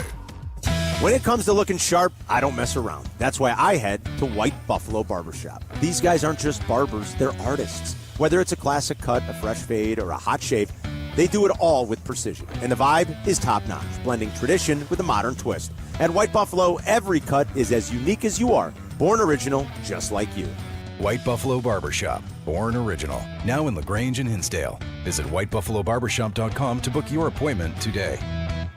DraftKings at Casino Queen Sportsbook, an official sports betting partner of the NBA, brings you King of the Court every Tuesday. Here's the deal. DraftKings puts up $1 million in bonus bets each week. Opt in, apply your token, and place a $5 pregame bet on the NBA star you think will dominate each Tuesday. If they finish the night leading the league in points, rebounds, and assists, they're crowned King of the Court, and you win your share. Download DraftKings Sportsbook and use code WMVP for your shot at a share of $1 million in bonus bets with code WMVP in partnership with DraftKings. The crown is yours. If you or someone you know has a gambling problem, crisis counseling and referral services can be accessed by calling 1-800-GAMBLER. 21 and over. Illinois only. Eligibility restrictions apply. Pass-through of per-wager tax may apply. 1 token per customer that expires at the start of the final NBA game when offered. Winning shared as $1 million in non-withdrawable bonus bets that expire in 7 days. Restrictions apply. Terms at sportsbook.draftkings.com/promos. Baseball fans get paid up to 2 days sooner with Credit Union One. Simply open a CU1 free checking account, set up direct deposit, and get ready for an early payday. Plus, with 16 Chicagoland branches, access to more than 90,000 surcharge-free ATMs nationwide, and 24/7 digital and mobile banking, you can bank anytime and anywhere. It's your money. Get access to it sooner. Get started today at cu1.com/Chicago. Federally insured by NCUA. Kap J Hood here with Howard Ankin. Howard, I know someone who was injured on the shop floor. Please have him call me. My guy. Howard, I have a buddy who was T-boned by a utility truck. Please have him call me. My guy. Your guy? Correct. Not this again. Howard Ankin is my guy. Hold on. Kap, your friend, Hoodie, your buddy. I'm their guy. And I'm also your guy and your guy. Call 312-6million for injury law made personal. Howard Ankin, our guy, on the Kap and J Hood Show, weekday mornings on ESPN Chicago. My guy. Yeah. Save big on everything for your next project when you shop at Menards. Insulate your home and save on energy costs. Owens Corning Pink Foamular insulation panels are moisture resistant and can be used anywhere, including walls, attics, and basements. Foamular insulation panels are available in multiple sizes to fit your project. Visit Menards.com to shop all foam board insulation. Plus, check out the weekly flyer for great deals happening this week. Save big money at Menards. Courtney Cronin, the latest from Hallis Hall, and wherever Bears roam in Chicago. Be an informed fan with ESPN Chicago, brought to you by Costa Ivoni. Feinbaum Show, weekdays at 3 Eastern on the ESPN app and on the SEC network.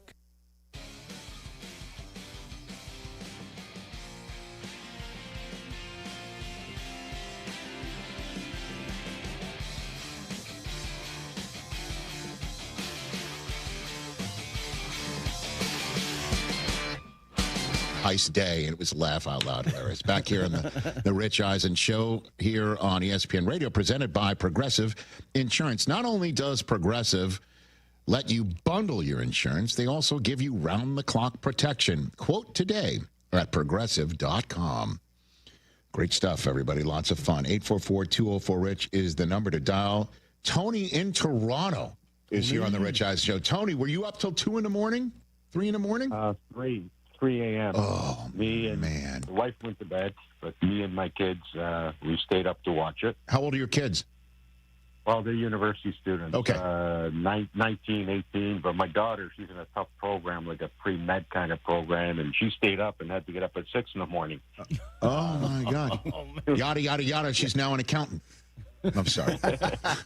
But, I mean, wow. Staying up. I'm sorry about the result for you, Tony. Sorry about that. Yeah, you know what? It was a great game to watch. Okay. Because the level of play on the field was so entertaining. Back and forth. Yep. Either team could have won it many a time. More so the Jays. We wasted opportunities, bases loaded. And when I saw Kershaw come up, God bless him, fantastic Hall of Famer, first ballot. But his pitching was pathetic. We couldn't push across a run. But anyway, that's part of the game. The thing is, what bothers me, Rich, is the incompetence of our manager. We lost it as his decision-making and choice of what he did put us in a position where we were so handicapped. Imagine now the Dodgers losing, all of basically at the same time, 4 of their better hitters. How can you lose Springer, Bichette, and you substituted Addison Barger? I don't know if you're familiar with the player. Not very well. I know. And Kirk, too, for a pinch runner.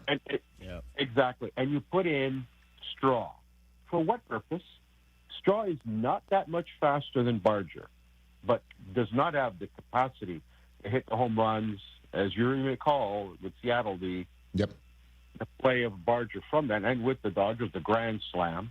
You saw his throw. What an arm. He has a cannon of an arm, reminiscent of like Dave Winfield and Jesse Barfield here with the Jays.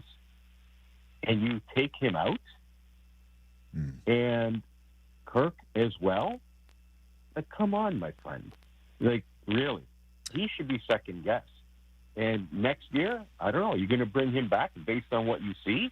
Well, they've been playing their heads off, Tony, pretty much since May, and so yeah, they'll definitely bring him back. But I appreciate the call. Call back maybe tomorrow, right? That's the beauty of baseball. There's a game later on tonight, and Buster only thinks that the game goes back to Toronto, which means they have to win either tonight or tomorrow to force that one. 844-204-RICH is the number to dial here on the program. The Washington Commanders, let's talk about them a little bit. Paul Feinbaum talking college football, top of the next hour, Overreaction Monday on a Tuesday. Tony in Toronto might be able to include us in that, although there were some interesting points he made about the lack of hitting that was going down at the end of the game last night because of who was not in the lineup anymore. Let's talk Washington Commanders a little bit here. They're in trouble. I was mentioning about how deep in trouble that they are because how deep the NFC is. You've got the 5-1-1 Green Bay Packers, and then you look at the rest of the NFC standings, and there are a host of 6-2 and 5-2 teams that are right there in positions 2 through 6. The Niners at 5-3, and the Commanders at 3-5 are currently in 13th place in conference. And Jaden Daniels can't stay healthy, and nor can Terry McLaurin. I mean, that's what happens, right? When you hold out. I mean, this may be an oversimplification. You're 30, you're holding out, you got a quad injury that knocks you out for a month, then you come back and make some great plays, and boom, all of a sudden the quad injury crops up again. He says he's day-to-day right now, which doesn't sound great. Their next game is against Seattle, and that is 100% on NBC at home, must-win territory. You cannot lose to the Seattle Seahawks if you are going to have a wild card route to the playoffs. That's your route. I'll use that way to say the word, okay? That's your route to the playoffs. Because the Eagles are sitting there at 6-2. And the way you're playing, you're not beating the Eagles the 2 times that you see them in the last 3 games of the season, wrapped around a trip to, as you can see with the Washington Commanders, got Dallas coming in. Well, those are the last 3 games of the year. So you've got to beat Seattle. You cannot not have a tiebreak situation there. So beating Seattle would be huge. Then you're 4-5, and you can maybe make some hay with some other games that are somewhat winnable. Home for Miami. Not home for, you're in Spain against Miami. Giants, you can take care of them, maybe. Got Denver. There's some tough games ahead. You're 3-5. Got to win this game against Seattle. Certainly if your offense is sputtering. I understand Daniels is out. But the 7 points, the fewest scored under Dan Quinn, who had this to say after the game. And did we leave a lot of opportunities out there tonight? And you cannot leave that many chances out there and expect to win, especially against this team. Not capitalize on the turnovers, not winning our 4th downs. They did. It was great to see us getting some of the takeaways. That's been an emphasis of what we've been hitting on. But, leaving here, you cannot leave that many opportunities out there and walk away from this place with a win. I guess some of the positives, Lattimore came up with his first interception as a Commander. They've been waiting on that. Bobby Wagner is still Bobby friggin' Wagner. Yeah. How about this one? He became the 11th player who's intercepted both Tom Brady and Patrick Mahomes. I mean, that's a first ballot Hall of Famer. When he hangs it up, I've already stated my case about Bobby. But the run game disappeared last night. Bill Krosky Merritt, nice to meet you. 9 carries for 25 rushing yards. That's his fewest amount in his rookie season. Mariota led the Commanders in rushing. I mean, they started well. And the interception that Mariota had when it went right off of Debo's hands, they were marching down the field. The first 15 scripted looked beautiful. Too many mistakes, and now they're in a hole. You are 3-5, and let's get this correct. And we held it closer here. You're 1-4 in conference. They have to win this game against Seattle. It's must win. To fall to 3-6 and 1-5 in conference, and no longer now have a tiebreak against Seattle, which might not win its division, but be good enough to be a wild card team. This is it. You want to make the playoffs? You want to follow up last year's remarkable run to the NFC Championship game with your unicorn of a quarterback? Well, that unicorn's got to stay healthy. You got to still win games. And Sunday night is must-win territory in Week 9. And if it's not, you're 3-6. And then you've got games against Denver and Detroit and 2 against Philadelphia and 1 against Dallas still to go. That is not the position you want to be in. Certainly when you're not playing like last year when you could have won a lot of those games against the elite competition. They're not looking elite at all. They are what they are, which is a 3-5 team that makes too many mistakes and has a quarterback that is not staying healthy enough for him for whatever reason. The post-crib assembly press conference brought to you by Progressive. Michael, you had some trouble putting the crib together today. What went wrong? You know, those instructions can be tough, and, well, you saw the outcome. Were you upset when your wife pulled you and called in the backup? No, I mean, the baby needs a crib to sleep in, so whatever it takes. You've got a changing table to put together next. It's got a lot of drawers. What's your comment? You know what? We're done here. Like it or not, sometimes you need a backup. That's why there's Progressive to protect your home and auto. Progressive Casualty Insurance Company affiliates and other insurers. Not available in all states or situations. Your ambition just met its match with Robinhood. Trade stocks and ETFs, options, futures, and crypto all on one platform. Get started today at Robinhood.com/yourmoney. Your money, your move. All investments involve risk, including loss of principal. Options, futures, and crypto trading carry significant risk and may not suit all investors. Securities offered through Robinhood Financial LLC, member SIPC. Futures trading is offered by Robinhood Derivatives LLC, not FDIC or SIPC protected. Crypto offered through Robinhood Crypto LLC, NMLS ID 1702840, not FDIC or SIPC protected. Portfolio management offered by Robinhood Strategies, an SEC registered advisor. Hey, bro, weirdest thing is happening at the game. This guy sitting next to me says, "You're our good luck charm. Every time I crack a Bud Light, we score a touchdown." Now his entire family wants to buy me Bud Lights. I think I'm some kind of a football prophet. Talk soon. The team needs me. Anything for Bud Light, the official beer sponsor of the NFL. Stock up today. Enjoy responsibly. Copyright 2025 Anheuser-Busch Bud Light Beer, St. Louis, Missouri. Your small manufacturing company doesn't run itself. Yeah, wouldn't that be nice? But in Chicagoland, you do have someone by your side. Where? Meet the Technology and Manufacturing Association. Hello! Where'd you come from? The TMA supports small to mid-sized manufacturing companies with resources, training, and 1,000 other things. We're just being indispensable. For their 100th anniversary, the TMA is shouting out their members, like Goat Metal Manufacturing in Countryside. To learn how they can help you, visit tmaillinois.org. It's football season, Chicago, and every winning game plan starts at the corner booth. Forget wedges. Real Chicago pub-style pizza is cut into squares with crispy thin crust, thick shredded cheese, and toppings piled high. From classic pepperoni to barbecue chicken, spinach and mushroom, and our fan favorite sausage and jardiniere. The corner booth delivers flavor that satisfies the soul. So huddle up, grab a pie, and taste the original Chicago pub-style pizza. We've all learned since childhood that the only way to stop a bully is to stand up to them. At the Verdoliak Law Group, we believe that injured people are being bullied every day into accepting lowball offers from insurance companies. Here's how it happens. When a claim is filed, the insurance company looks to see which law firm is representing the claimant. A simple search tells them whether or not that law firm has a history of taking cases to trial. Think about it. When insurance companies see lawyers that rarely, if ever, take cases to trial, they know the lawyer is afraid to try a case. So why would they ever offer them top dollar? On the other hand, when lawyers consistently fight for their clients by taking cases to trial, insurance companies are left with no choice but to offer them top dollar settlements sooner and more often. Over the past several years, you'd be hard-pressed to find a plaintiff's law firm that has taken more cases to trial than the Verdoliak Law Group.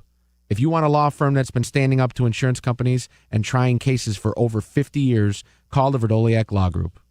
Has the excitement of betting turned into worry? Feeling overwhelmed every time you roll the dice? Problem gambling doesn't just affect your wallet. It can impact your health, relationships, and peace of mind. But there's hope. Gateway Foundation is here to help you take back control of your life with personalized treatment options. You don't have to face this alone. Call Gateway Foundation today at 844-444-5780. That's 844-444-5780.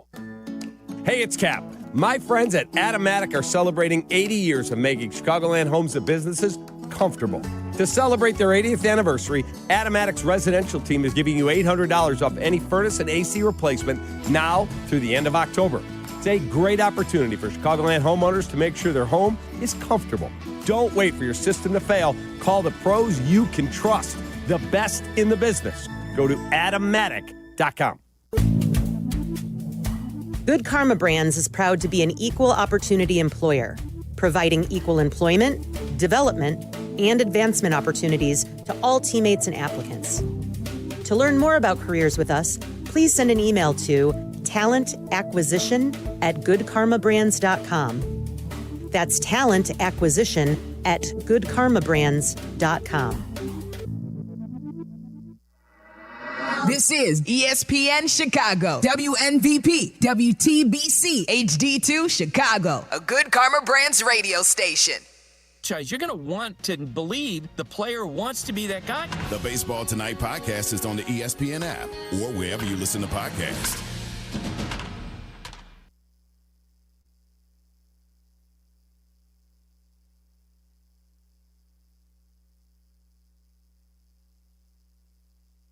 This is the Rich Eisen Show. Hey, everybody. Can't get enough of the Rich Eisen Show? You're in luck. You can find us everywhere. Watch us weekdays on Disney Plus from noon to 3 Eastern. Miss the show? We've got a podcast so you can listen anytime. But here's the best part. Our YouTube channel. Subscribe at youtube.com/Rich Eisen Show and you'll never miss a moment. Now, on with the show.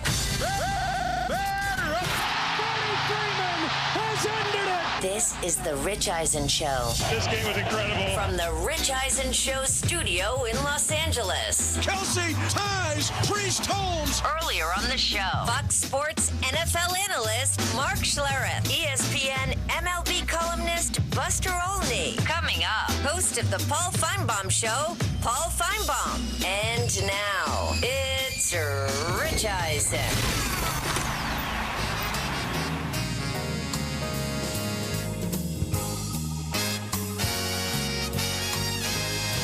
Hour number 3 of the Rich Eisen Show is on the air. Buster Olney just left our studio. He's going back to Dodger Stadium, where I believe he set up a residency, just like Adele in Las Vegas, right? I thought he was going to take a nap.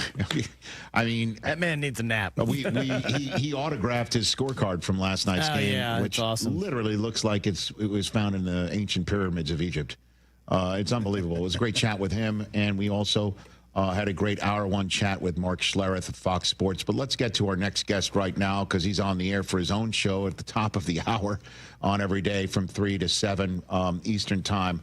Paul Feinbaum of the Paul Feinbaum Show, kind enough to come back here, sitting on his set. Good to see you, Paul. How are you, sir?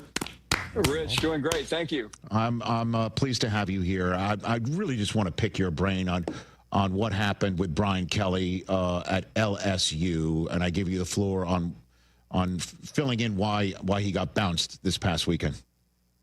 Ultimately, he failed to meet expectations. Have you ever heard that in a firing? Yes. But mostly, he not only lost his locker room, but he lost the entire fan base.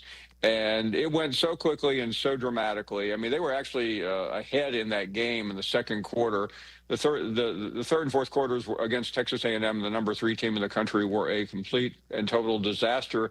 And when the fans start cheering fire Kelly in the fourth quarter instead of cheering for your team, I think a lot of people took note, namely the governor of Louisiana. Now, Rich, don't be shocked when I tell you the politics and football mix pretty widely in the South.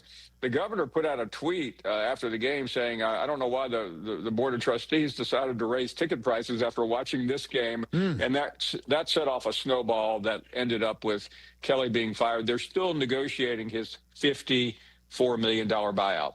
Well, can you explain to folks why buyouts for him, James Franklin, others that I'm sure we're not talking about because the coaches aren't in danger of being fired or threatening to leave. Why are buyouts so massively, absurdly large?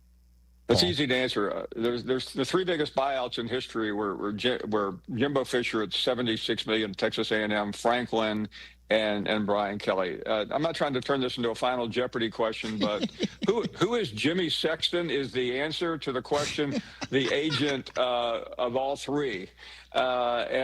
Jimmy Sexton is this agent that started his business with one client, Reggie White. When he was a manager at the University of Tennessee in the 80s, he moved to Memphis and developed as close to a monopoly, not only pro football coaches, but college coaches, assistant coaches. And these ADs just get taken every time he walks into their office with another client. And right now he also represents Lane Kiffin. So he's negotiating with Ole Miss about a new extension for Kiffin, even though he just got one, while he shops Kiffin around at Florida and LSU and literally any other school that has an opening. So let me just take that and put a pin in what you just mentioned about Lane Kiffin and Ole Miss. Paul Feinbaum here on the Rich Eisen Show.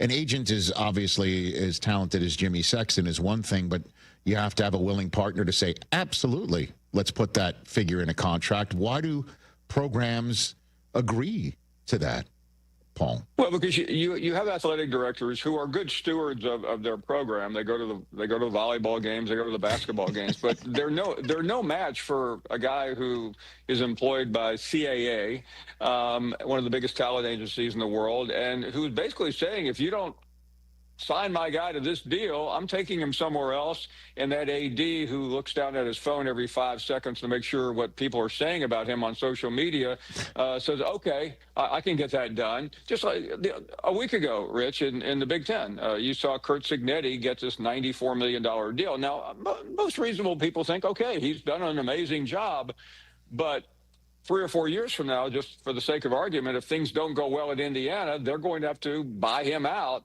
But at the moment that these coaches get the deals, everybody is in favor of it. So they agree to ridiculous buyouts. And then where you get the buyouts to even go up higher is when you get the extension, when your guy may be going to Penn State or, in this case, LSU, and the agent, who is always Jimmy Sexton, walks in.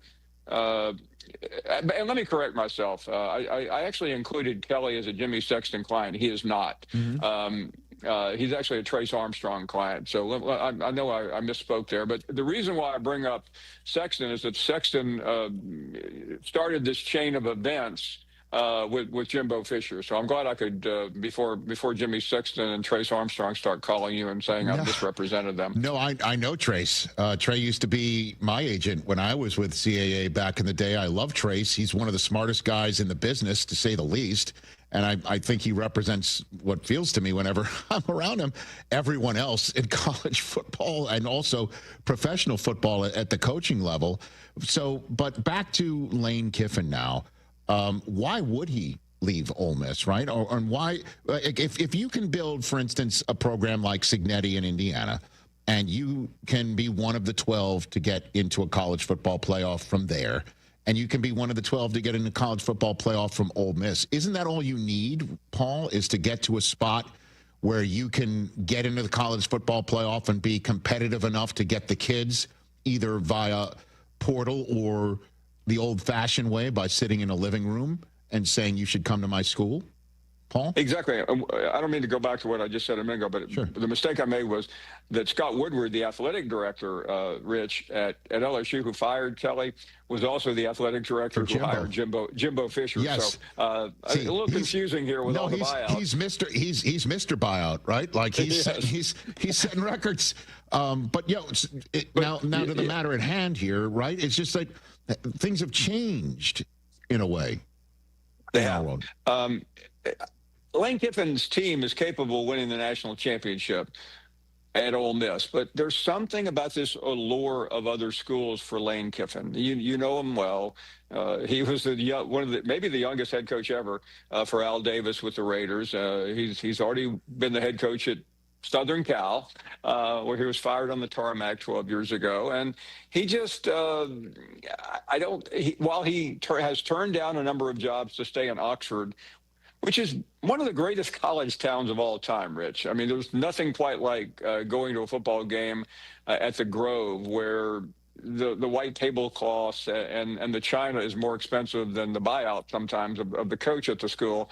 But I just sense that he looks at LSU, he looks at Florida, another opening, and he's just a kid again, and he wants to try something new. So that's why I think most of us look at Lane as somebody who could be a wanderer and could take one of those two jobs. Do you think, Paul Feinbaum, it behooves any of these athletic directors to shoot their shot and call Nick Saban at all, or that's just really fodder for stuff like us to talk about, Paul? It's actually a very legitimate question for this reason. Nick Saban was the coach at LSU. He won the national championship there in 2003. And Saban left in 2005 to go to the Dolphins. Wayne Huizenga offered him this deal. And in many ways, he always regretted it. While Alabama was where he made his mark, it was only 6 national championships. Yes. There was this gravitational pull about Baton Rouge. His family loved it. And it probably is the only place that could get a conversation with Nick Saban. So let's go ahead and finish this. What would it take to get Nick Saban to leave the game day set, sitting next to McAfee every Saturday, to go to LSU? It would take more than he made at Alabama, which was about $10 or $11 million. But if they came up with a package, Rich, I think you could literally fill in the number. Do I think Saban would think about it for a minute? Yes, I do. There's a lot of risk involved. His name is on the field at Alabama. He's already the greatest coach in college football history. And he did that at a school that previously had the greatest coach in college football history in Bear Bryant. But he's also a competitor. How many times have you seen this in the NFL where some guy, we just saw it in college where Bill Belichick came back. Other coaches have come back out of retirement. Bud Wilkinson in the 70s, I think, was the great Oklahoma coach. He went to coach for the St. Louis Cardinals. It ended badly, as most of these comebacks do. Bill Walsh came back. I think Nick Saban, for an unbelievable amount of money, where he said, I just can't turn that down, could possibly at least engage in a conversation. And can I ask you to guess the trivia question of the day? Who do you think is Nick Saban's agent? The answer is Jimmy Sexton. All right. Lots of connective tissue. I know about the Saban regretting LSU, and I read about it, I hear about it, I see the posts about it. I look at that, and I'm like, he regrets leaving LSU, but I think he regrets that he left him for the Dolphins. You know, like he regrets going to the Dolphins maybe more than leaving LSU, where, you know, there was a choice between Dante Culpepper and Breeze, and he chose the Culpepper door. You know what I mean? Like, that's the regret if I had to choose any of them. Yeah, and Saban's always blamed that on the sports medicine people who claim that, you know, Breeze wasn't going to qualify. But those stories don't matter anymore. But right. I don't think Nick Saban would take it. Nick Saban wouldn't talk to Penn State. He wouldn't talk to Florida. But I think he would talk to LSU, at least to see what they have to offer. And by the way, sometimes you can come back and make an offer that even a man who will be 74 years old on Friday night on Halloween might consider. I think it's worth thinking about, and I'm already hearing on our show down here in the South, Alabama fans saying, "Please tell me it's not true. Don't tell me that Nick Saban's going to LSU." I'm already hearing from the Ohio State fans saying the same thing about Urban maybe showing up in Penn State. You know, like I'm already hearing stuff like that. Oh, but what do you think? In a few minutes I have left with Paul Feinbaum of the Paul Feinbaum Show here on the Rich Eisen Show. What do you think about Brian Kelly's future? One of my favorite posts was somebody putting Kelly's face over a surfer dude saying, this is what Kelly would sound like if he went to UCLA. You know, like that was one of my favorite posts I've seen over the last couple of days. But what do you think is his future? Because you just plug him in one of these other spots, or the buyout conversations going on right now might preclude that, Paul? Yeah, so Rich, when you get fired, usually at your big name, which he is, you have two choices. You take another job, probably a lesser job, or you go into television. Now, you tell me. You've been in television a long time. Can you see Brian Kelly in television? I can't. I think it would be a bad mix. So I think now that he's going to get that buyout, he would probably consider another job. And I say this, I know Brian Kelly very well. He used to, until this week, he did our show every Monday. It was a regular gig. He's a smart guy. He's analytical. He just went to the wrong place, and he went there after when he was at Notre Dame. He said, "I'm leaving Notre Dame to go to Baton Rouge to win a national championship." He never got close, and Notre Dame came very close last year. Yeah. So I guess to finish up, what do you think is the most attractive gig? Is it LSU? And if so, then what do you think is second best, Paul? Yeah, I think right now with the openings, and there'll be more this weekend, I can promise you that. I think so, huh? Yeah, it's LSU. The history there, the tradition. I mean, 3 coaches in a row won national championships. Saban, Les Miles, and Ed Orgeron. The last 2 I mentioned are not going to be in the College Football Hall of Fame. So you can win there. Florida is a sleeping giant. They've had 2 great coaches, Spurrier and Urban Meyer, and the last 4 coaches have been fired there. So the expectations there are not nearly as high as Baton Rouge. I think it's LSU, Florida, and Penn State right now in that order. Paul, thanks for the time. Have a great show, and we'll do this again shortly, if you don't mind. Oh, my bad. All the best. Thank you, Rich. Enjoyed it. Now I owe you the back end of the home and home. Okay? Thank you. Anytime, Paul. Thanks again. That's Paul Feinbaum, everybody. Check him out on the Paul Feinbaum Show on the Disney family of networks and radio as well. 844-204-RICH, number to dial. Listen, you know what I said about Nick Saban. The guy wins every weekend. He is out of the coaching mix. He is out of the NIL mix. He is out of the portal mix. He is out of the mix of going to high school gyms and beating the bushes. Remember that? He was showing up to basketball courts and basketball arenas to talk to kids who play both sports, to say, come to Alabama. You know, and then he was starting to talk about how the world was changing. And remember Jimbo Fisher, whose name is now still mentioned whenever a massive buyout is talked about because his is bigger than everyone else's. Remember he was talking about how Jimbo was buying players and was apologizing for it? Because Jimbo went nuts at the SEC Media Day. And I think that was the year in which he wound up putting the Christmas tree on his front lawn after he got bounced. He's out of that mix, and He's not out of the mix of college football, though. He gets to go to all of these campuses, check out the pageantry, enjoy the love from all of these 18 to 21, 22-year-olds that show up to get the shot of winning win Pat's money, and yeah, once a coach, always a coach. I know that. I've been around Mariucci, who whenever I'm around him, it's been a while since I've been around him at a stadium. He would put his hands on his knees, standing on the sideline, go up to the refs and chit-chat. Once a coach, always a coach. But if you can get that fix by going to the stadiums and going to the games and winning every week on a red-hot television show, that's enough. Unless LSU calls him up and says, have we got a package for you? I don't think it'll happen. Interesting. I don't know either. I don't know the man. Try. I can only assume he's 74. He's been there. He's done that. What's he going to do? He's already won the title there. It's not like he goes back to try and win something he didn't do there. Like the spot for him to go for that, if he really wants to go back to school and do something that he didn't do at the school, it would be Michigan State. Well, I don't think that's what he's going to do. The job's not open at present, but it just makes he wins every weekend. He is undefeated showing up on College game day. In your eyes. Maybe he doesn't win every weekend in his own eyes. Well, back on October 24th, he was on Pat's show, and he said, quote, I want to stay retired.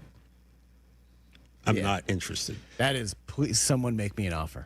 You know what? And everyone says that, too, right? I mean, I didn't even ask Paul about Sark. Maybe the next time, because I don't think that story is going away. Doesn't seem. Everybody thinks Steve Sarkisian saying, hey, I understand you all have a job to do. Whenever a coach or looks at the media and says, you guys, you all, but I respect what you do. That's with all due respect. He doesn't say with all due respect, you guys stink. He calls you all you guys or you folks. Paint everybody in the media with this broad brush that we're all trolling for clicks. Every last one of us. That's another way of saying with all due respect before saying something completely disrespectful. Or in the case of a coach, track covering. Right? I mean, when the Penn State job opened and Matt Rule showed up, I believe, on Pat's show wearing all the Nebraska stuff and talking about how he loves the job that he's got, and all I'm thinking about is my team right now. You always hear, right now. You hear that stuff, okay, and you're like, oh, okay. You hear the magic words right now, because we're all ready for the dotted line if the money's right. So, yeah, you offer Nick Saban more money than he would expect for a coaching gig. Maybe he starts reconsidering this. I don't see it. Because, again, it's not like he doesn't get the fix of going to college football games or the campuses and taking in that good stuff and all the other stuff. Leave that to DeBoer. Leave that. Like, I win every week. I don't know. I haven't spoken to College game day people. I don't know if Miss Terry is there every week. If they're maybe enjoying that part of their, years and dotage and whatever, then why the hell would he want to say, oh, I'll go back into this LSU mosh pit, raise my blood pressure, go back into this world that has totally changed? He has the right agent for it, apparently. 844-204-RIDGE, number to dial. Overreaction Monday on a Tuesday, and your phone calls when we come back.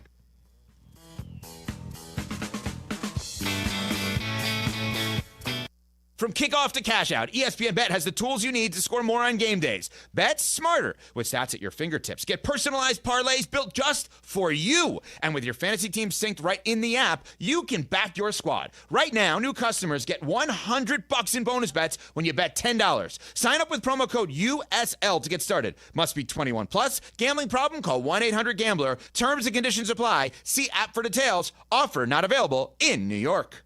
At AT&T, we guarantee our network so you can talk college football with your BFF while taking Buster to the vet.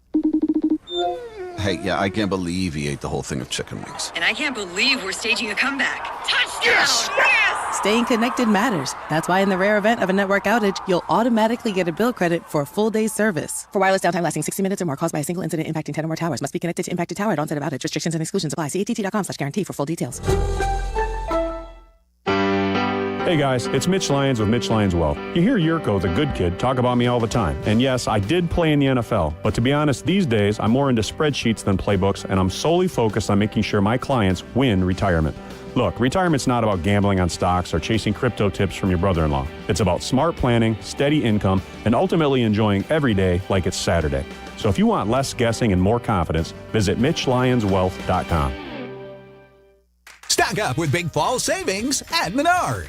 Winterize with RV and Marine antifreeze and automotive antifreeze on sale now. Save big on an 8-pack of 100-watt or 12-pack of 60-watt LED light bulbs. Protect your home and family with great sale prices on select security lights and smoke alarms. Plus, stay warm with a fantastic selection of space heaters on sale. Check out Menards' weekly flyer for all the great deals happening this week. Save big money at Menards.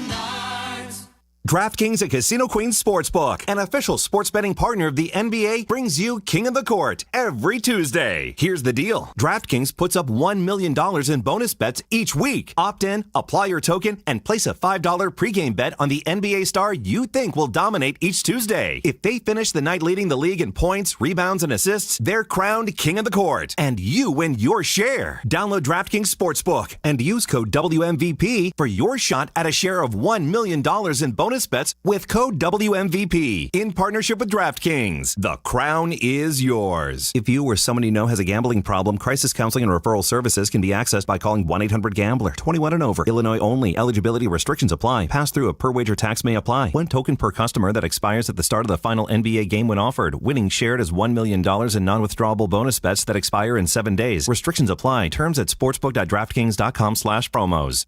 Do you ever scream at your screen when your 5G internet freezes? It's the worst. So why not switch to Astound? Wi-Fi that just works. With Astound Wi-Fi, you'll rage less, buffer less, and live more. Lock in gig speed Wi-Fi for just $35 a month, guaranteed for 3 years. Plus, get up to a $200 Amazon gift card. Astound Wi-Fi, it just works. Visit astound.com today. Hey friends, I'm Tom Waddle and I drive a Hawk. Find your next car at hawkauto.com. Choose from 12 Hawk Auto locations at Forest Park, St. Charles, Plainfield, Joliet, Carroll Stream, and now LaSalle, Peru. Shop thousands of vehicles from 13 big brands. Save with 0% financing or make no payments for 90 days. Plus save even more with our complimentary maintenance plan. Find your next car at hawkauto.com and drive what I drive. Drive a Hawk. HawkAuto.com. Financing and plan on select models with approved credit. Fry the Coop has the best chicken sandwiches. Crispy, juicy, and that sweet, zesty pickle on top. Game over. They're Vienna beef. Vienna beef does pickles? Oh, yeah. Been at it for 100 years. 100-year-old pickle? Ew. No, dude. The brand. It's their 100th anniversary. And these are the refrigerated kind. About as fresh as they come. Oh, nice. Totally. Fry the Coop and Vienna beef pickles. The perfect combo, the perfect sandwich, the perfect bite every single time. Our local hospitals are the heartbeat of our communities, delivering critical care every hour of every day for everyone, training the next generation of caregivers. Beyond the walls, their benefit to the community is everywhere, driving the local economy and supporting local organizations, initiatives, and neighbors. Illinois Hospitals, healing communities. Learn more at team-iha.org. Sponsored by the Illinois Health and Hospital Association. Aired in cooperation with the Illinois Broadcasters Association and this station. Some people just know you can save money on car insurance by checking Allstate first. Like you know to check the weather first, before wearing face paint to the game. Bro, your Go Cats is dripping into your nachos. Oh, and now paint is in my eyes. Interception! Did you see that? No! Yeah, checking first is smart. So check Allstate first and see what you could save. You're in good hands with Allstate. Potential savings vary, including based on how you buy, subject to terms, conditions, and availability. Allstate North American Insurance Company and affiliates, Northbrook, Illinois. At AT&T, we guarantee our network so you can talk college football with your BFF while taking Buster to the vet. Hey, yeah, I can't believe he ate the whole thing of chicken wings. And I can't believe we're staging a comeback. Touchdown! Yes! Yes! Staying connected matters. That's why in the rare event of a network outage, you'll automatically get a bill credit for a full day's service. For wireless downtime lasting 60 minutes or more caused by a single incident impacting 10 or more towers, must be connected to impacted tower at onset of outage. Restrictions and exclusions apply. See att.com/guarantee for full details. A 1 hour uninterrupted dose of Bleck Abdalla. Weekdays 2 to 3 on ESPN Chicago. I know that guy. YouTube TV customers, you can lose ESPN and the sports you love, including college football, college game day, Monday Night Football, the NBA, college basketball, and more. Take action. Go to keepmynetworks.com to keep ESPN. And stream next day on Hulu.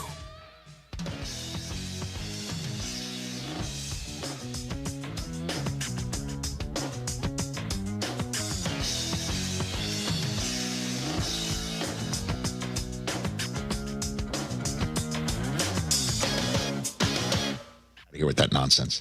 Back here in the Rich Eisen show here on ESPN Radio, presented by Progressive Insurance. Let's dive into that, because again, Jason Bateman was with Sean Hayes last night. Fox TV cameras showed him. Yep. He's a diehard Dodger fan, and I'm just wondering, like, did Sean Hayes get the invite over Will Arnett because there's just 2 seats?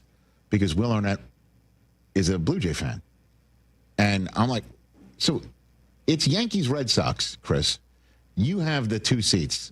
I'm not inviting you. Of course you, and I wouldn't expect you to. Yeah. Why would you want to invite somebody to your seat, your +1, to a playoff game for your team to root against your team that you're there to root for? Why would you do that? That's absurd. Why would you do that? I'm going to tell you this. If my friend had a seat to a World Series game or a Super Bowl or whatever. Yeah. I guess Super Bowl's different, right? Because it's not your stadium. Yes. But like, yeah, if the Bears if the Bears and the Cowboys are playing at Soldier Field or whatever the new stadium is to go to, you would expect Ashton to invite you? Oh yeah. No, I wouldn't. And he would. He would. What? Yes. There's Rich. no one in his life that would have similar rooting interests as he does for this game that he could invite. You'd expect the invitation for you to go root for the Cowboys against the Bears in Soldier Field for a do-or-die playoff game. The Bears haven't done a damn thing since Jay Cutler was on a bike, before he started strolling down Rodeo Drive after his knee injury. He would absolutely take me. But this man once rooted for, Caleb Haney in a playoff game. That's the last time he took that team. Are you going to be caped up, mask, everything, Cowboys? You know how long, man, this man, our friendship started with him sitting next to me at a booth at a bar with a Bears hat, and I go, Walter Payton, second best running back ever, huh? And he's like, what are you talking about? That is so not even in the same realm as... This is like a NFC championship game. What I'm saying is, yes, we live together. I know his rooting interest. He knows mine. He just texted me 5 minutes ago. I could call him back and ask him. You need to get him on the horn or text him or whatever. If the Bears played the Cowboys in Soldier Field and you had 2 tickets to the game, would you take me as your +1? All right. No way. I would never expect you to invite me to a Yankee Red Sox playoff game. No, and vice versa. I wouldn't expect it, either. Ever. Yankee Dodger World Series, if you took me on the mold remediation tickets, I would never expect you to, you know what? You come to the game, nor would I maybe even want to go with you. Then it's not because I don't want to spend time with you. I'm rooting against you. Right. What if you put stipulations on it too? Like, hey, I got an extra ticket. You can come, but you got to wear a Red Sox hat. Okay. That's why I'm not going tonight. What? Why? My wife and her cousin are going. My wife. Yeah. They're Jays fans, and I was like, you guys have fun. I'm good. I don't want to sit with you guys. I don't blame you. Yeah. I can't believe you'd expect to be the +1. I wouldn't expect it, but it would happen. It would happen. And he wouldn't put any like, hey, you can't wear the cape or the mask or anything. Just like keep it chill. It's not like Nacho Libre, you know? That's my man, bro. Like, that's my guy. What are we doing? NFC Championship game, Soldier Field. This guy. Yeah. No way. No way am I inviting you. Well, not you, because you're not him, and that's not our friendship. Like, damn. Yeah. I can't wait for this response. I'd call him, but he's serving school lunches right now. Oh, okay. So he can't answer. Father of the year, Ashton Kutcher. Friend of the year. I'm just saying. Good friend Lord. of the century. I would never Good for you guys. expect it. Weirdos. Yeah, I want to go with a fellow rooting interest. We have different. I guess And I maybe don't blame you. my friendships are different than your friendships, I guess. I don't think you care as much about your teams as we baby. do. Yeah, right. Yes. Okay. Now we're drilling down to the nitty and the gritty. Why are you doing that when you know that's not true? Clearly it isn't. Because you'd want to sit there and just go, oh, okay. Why would you want to sit with a Bears fan in enemy territory? This is your Bro, first do you know how many football games between the Bears and the Cowboys that he and I have sat next to each other on the couch? I mean, at the game with the stakes on the line. You guys don't have good friends in your life. That's just clear to me. Long car ride home. I mean, you haven't seen a Cowboy NFC Championship game since you were dreaming of that job at Foot Locker. Yeah. You know what I mean? So what's your point? And so it's now finally happening. It's now finally happening. You want to sit next to a Bears fan that could prevent you from going to the Super Bowl? Yes. No way. No way. You guys, like I said, I question your friendships. Is it in a your Northeast life. thing? He's from the Northeast too. He's from an East Coast state. Whatever. Like I said, you guys need better friends in your life. It's the westernmost part. The central to westernmost part. It's a Northeast thing. Is it? Because he's a Southern California guy right over here, and he won't even go with his wife tonight. I don't want that car ride home. Stuck in traffic? It was bad enough just at the bar last night. Yeah, win or lose, that's bad for you. Jeez. I love this conversation. This may be one of my most favorite conversations in forever. Bad for you guys is all I'm saying. All right, let's everybody stay on hold. We're going to take some phone calls. It's Overreaction Monday on a Tuesday. Hit it. That was terrible. That was crap. That was garbage. This place sucks. Overreaction Mondays. Monday. On a Tuesday. All right, Christopher, what do you have over there? What's up, everybody? You guys good? Hey, what's up, Chris? All rested? TJ's all right over there. A couple Chiefs ones, and then I got some other sports, okay? Yeah. Watching the game last night, had the two TVs going with the World Series and the football game. Chiefs dominated. Like you said, they're all the way back. And I think we kind of need to resign ourselves to the fact that when it's all said and done, the Chiefs are going to be the 1 seed in the AFC again. Oh, I don't know, man. The Colts are pretty damn good. Yeah, but if they played tomorrow, you'd pick the Chiefs to win. Like, they look like the best team in the NFL. Yes, because I picked them to win the Super Bowl. Yeah, but I don't know about that. Yeah, but that was before you watched them play for the first month. I don't know about that. Of late, Nothing changed. they look like the best team. Andy, I'm gonna have to put my choice in for a Week 12 NFL Game Day morning as to who's winning.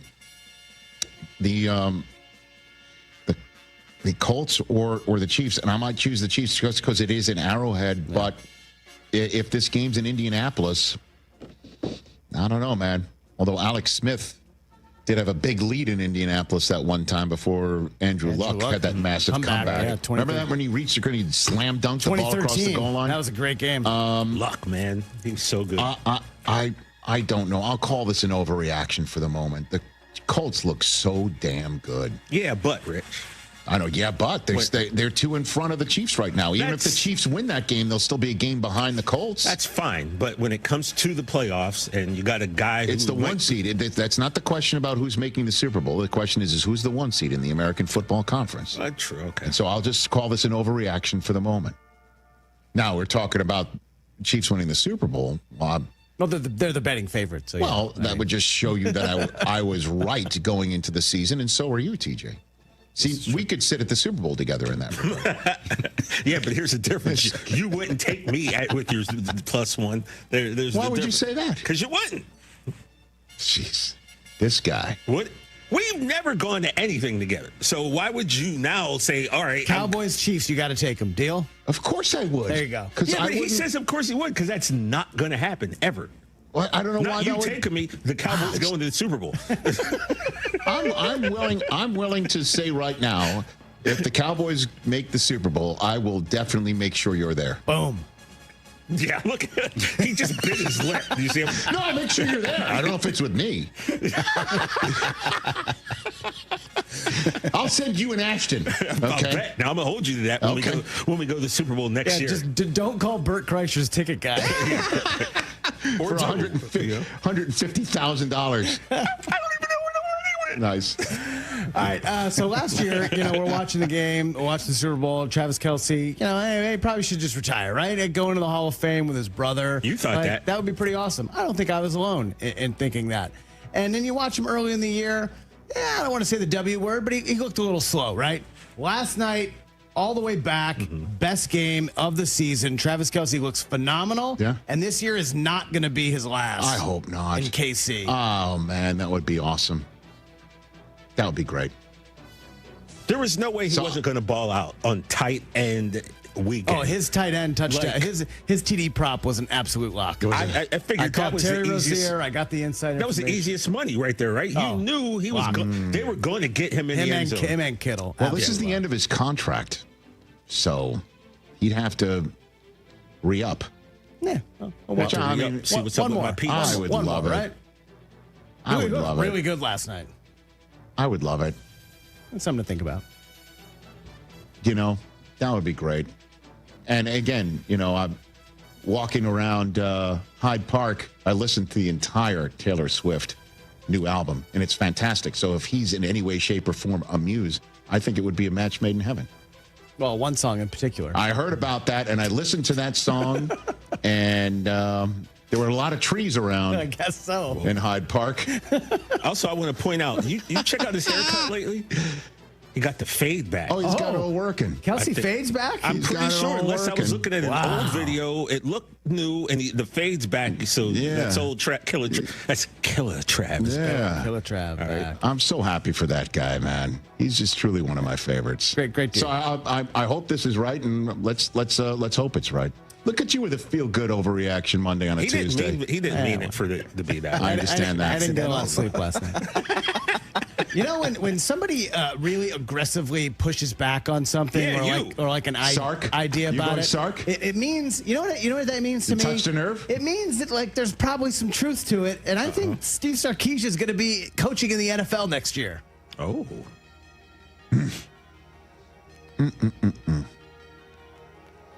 Wow. I know for sure. Let's put it this way. We know there's going to be, Hold on. 5 to 8 openings. There always is. I would say this, that if I am the owner of a team with a young quarterback, I would reach out to him and say, you want to be that guy? That rhymes with warm Mard?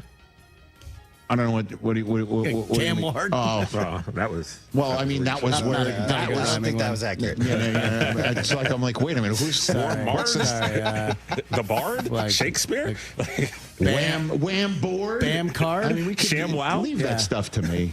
I'm like, wait a minute. Well, that was the job that he's rumored to be interested in. But again, that organization is changing coaches, changing front office. Like I would need a lot of guarantees to leave Texas for that. Well, here's the thing. This year, Texas, it hasn't gone as everyone kind of hoped and planned. All right. Well, I mean, listen, and would I, as an owner, have pause that Arch hasn't looked as great as he has, or just say he's bringing a kid along? Whatever. He is definitely somebody that I would call to be interested in. And when the number of times that somebody is so vehement and pushing back, it's like, okay. Why being so aggressive? But neither if he just said, that's just a silly report. Oh, there's something there. Yeah, and now he pushed back strong. Oh, there's something there. He can't win for losing on this front, I guess. So I'll call this an overreaction, but wouldn't be surprised. How does that sound? It's only been a handful of, it's been like a week of the NBA season, a handful of games for this guy. But give me Wemby. When he started the year, he was 12-1 for MVP. Give me Wemby. And all now of the he's Wemby. 3-1 Give me all for of MVP. the Wemby. Oh, this is VJ Edgecombe. I think. Give me all of the Wemby. He's doing good. Jaylen Brown also cutting his hair live tonight on Twitch. All of the Wemby. There isn't. I'm not even looking at the screen. I don't know what you're going to say, but there isn't something that would be on the screen that to me is an overreaction. What if, also, there's nothing like unless it's like he's going to. What if he's going to be in a limbo contest? To the moon, you know what I mean? But if it has anything to do with basketball, proper reaction, move on. I am so in on Victor Wembanyama right now. What is it? We haven't had a quadruple double in the NBA since 1994. Yes. He's not only going to get one. Yes. He's going to get multiple this year. Yes. And win MVP. Yes. Okay. Not an overreaction. Question. All of it. I want all of it. Turnovers count? No. I'm talking points, rebounds, assists, blocks. Well, I'm just saying he handles the rock a lot. All of What it. if he gets That's 10 true. turnovers? Great. A quintuple double. All of it. All of it. All of it. There isn't a single thing that you could have said to me that I'm like, that's a little much. You see what this guy did with the spin move? I did. It was insane. Come on, man. Behind his back. Yo, he was like hot sauce. This is this isn't fair. N1 mixtape. He's feeling it. This league is in trouble. Remember when Ronnie 2K was here and he was like, yo. Yeah. You can't even design a player in our game like Wemby. He's going to break our game. He is the video game. Yeah. Remember we started watching highlights of him when he was 16 and we were like, oh my goodness. Give me a Wembanyama. Look at his arm in that overreaction. photo. Give me. It's almost at the top of the backboard. That's correct. That's correct. I'm sorry. You know how we say certain cities aren't free agent destinations? Give me like all of it. Milwaukee, Cleveland. If I'm a free agent in the NBA, I am moving to San Antonio. Well, I mean, De'Aaron Fox has got to be like, this is the greatest thing of all time. Are you kidding me? Steph Castle, all of them, they're 4-0. Oh, they're so good. Chris, yeah, they're great. Give it all to me. Wemby. Hopefully they're undefeated next week's overreaction Monday and a Tuesday, so you could start throwing out there they're going to go undefeated for the first half of the season, and not even agree to that. 73 wins. Oh, yeah. What if they go 80-2?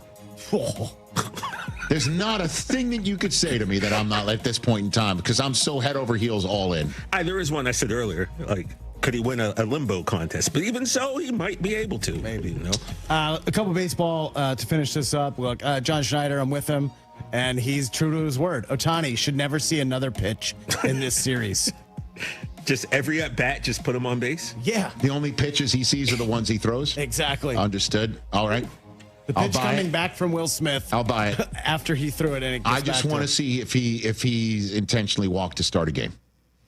The Dodgers, it's basically like the Dodgers get a ghost runner in the first inning. Right. The ghost runner's back, and it's on first, and its name's Ohtani to start the game. You get a ghost runner to start the game, Los Angeles. You're saying, like, done. I can't wait to see if we get that tonight. Bottom of the first, game starting. Yeah, he's coming out the dugout, and the umpire just goes. Don't waste your time. Before you even hear one note from Michael Bublé. And I'm feet. He's on. And I'm feet. That's it. That's gonna mess with the pitcher's head. No, don't come. No, that way. That way. All right, what's your last one? You got it. It's all right. Don't worry. Oh, it's okay. All right, we'll get one more. Speaking of ghost runners, Rich, I was talking to an MLB source last night. Oh, you personally? Jeez. They were saying that last night's game, not a big fan of last night's game at the Major League Baseball, the Players Union. Playoffs, it's coming. MLB is going to add a ghost runner for playoffs after the 12th inning. After the 12th inning? For next year. All right. All right, I'll buy it. League office not a fan of these long games. I'm not either. Why? What else they got? Well, it's not that though. I mean, honestly, we had a caller from Toronto being up till 3 a.m. You know, if you're going to start these games at 8 Eastern time, honestly, I say this to the kids all the time in the household. Whenever we're watching a game, like, you are lucky to live on the left coast. Yeah, man. You are. Yeah. I mean, you're a Toronto Blue Jay fan. You're living in Toronto. You're like an 8-year-old, 9-year-old, 10-year-old. You want these memories for the rest of your life if you're Major League Baseball for those kids, and instead they're asleep. Hey, what happened last night, Mom and Dad? Guess what? Good thing you went to bed because Freddie Freeman's giving you nightmares. Yeah, but an 8-year-old would be in bed anyway by the 9th inning. So, nah, I don't know. Not an overreaction, and I hate the ghost runner. Me too. Good stuff. That's Overreaction Monday on a Tuesday. Back to wrap up the show. Your phone calls in a moment. Lowe's knows you want to spend less time shopping and more time on the job site. Bulk savings on trusted brands means big savings and more time on the job. Get up to 25% off select drywall when you buy in bulk. Buy more and save to make sure you're prepared for any job. Lowe's, we help, you save. Selection varies by location.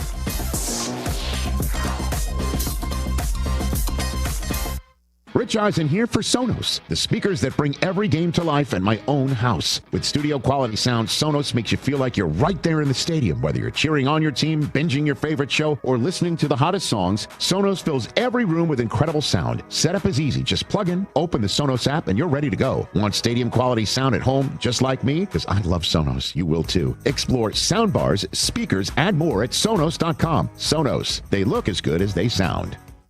Hey, it's your friend Tom Waddle. And as you well know, I wasn't the biggest or fastest guy on the field, but I did make a career out of being prepared, paying attention, and never letting defenses catch me off guard. And that's the same way Trend Micro protects businesses. With AI-powered proactive security, they see threats before they happen, and they shut them down fast. In football and in business, it's not about size, it's about smarts. Trend Micro is the smart defense trusted by enterprises worldwide. Your business works too hard to get blindsided. Go to trendmicro.com today.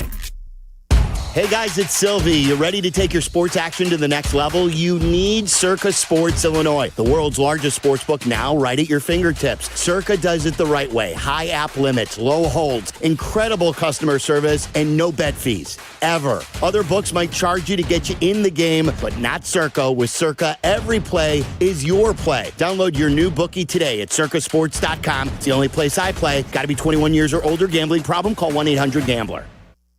As a mom, comforting my family is what I do best. Vicks Vapor Stick provides soothing, non-medicated Vicks vapors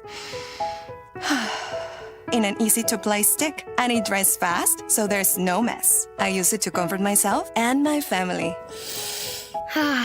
Thanks, Mom. Vicks Vapo Stick, soothing comfort for the whole family. And try Vicks Vapo Shower Max for steamy Vicks vapors when you need more comfort for yourself. Use as directed. At Bank of America, we asked our teammates, what makes this company a great place to work? There's very little that you can't accomplish working for Bank of America. If you prove yourself, you can try over in a totally new way. You can learn so much here. You're the owner of your career. See how our teammates are growing in their careers at bankofamerica.com/great place to work. What would you like the power to do? Bank of America, proud to be an equal opportunity employer. Baseball fans get paid up to 2 days sooner with Credit Union One. Simply open a CU1 free checking account, set up direct deposit, and get ready for an early payday. Plus, with 16 Chicagoland branches, access to more than 90,000 surcharge-free ATMs nationwide, and 24/7 digital and mobile banking, you can bank anytime and anywhere. It's your money. Get access to it sooner. Get started today at cu1.com/Chicago. Federally insured by NCUA. This is Courtney Cronin, talking with two of Chicago's top personal injury lawyers, Julio Costa and Anthony Iavone of Costa Iavone. See that? The name works. Keeping it simple. Well, of course, it's your last names. But the real point is that we can keep it simple because we are Chicagoans and our clients are Chicagoans. We know the city and we have a strong sense of the Chicagoland clients we represent. And that puts them at ease right from the start. Bingo. Bottom line, we get you, and we're here when you need us. Costa Iavone. Keep our number in your phone. 708-4 Get in the zone, AutoZone. Brian's headed to the basketball court, but he's sick of this check engine light. So he goes to AutoZone for the free Fix Finder service. Welcome to AutoZone. What are you working on today? Where a friendly AutoZoner reads the light in just a few minutes and gives him a detailed report. No big, just a loose gas cap. And gets him to the court with a tight gas cap and tighter defense. The free Fix Finder service at AutoZone. No hassles, just help. Get in the zone, AutoZone. Restrictions apply. This college football season, show your school spirit every time you pay. Introducing college-branded Venmo debit cards. Rep your team on and off the field with custom designs that let everyone know who you're rooting for. Whether you're tailgating, grabbing stacks for the watch party, or celebrating a win, you can unlock 15% cash back at ESPN, 1 free year of Perplexity Pro, and more. This college football season, score more with the Venmo debit card. Get yours now in the Venmo app. Learn more at venmo.com/collegecard. Max cashback varies. Terms apply. The Venmo MasterCard is issued by the Bancorp Bank N.A. A 1 hour uninterrupted dose of Bleck Abdalla. Weekdays 2 to 3 on ESPN Chicago. YouTube TV customers, you could lose ESPN and the sports you love, including college football, college game day, Monday Night Football, the NBA, college basketball, and more. Take action. Go to keepmynetworks.com to keep ESPN.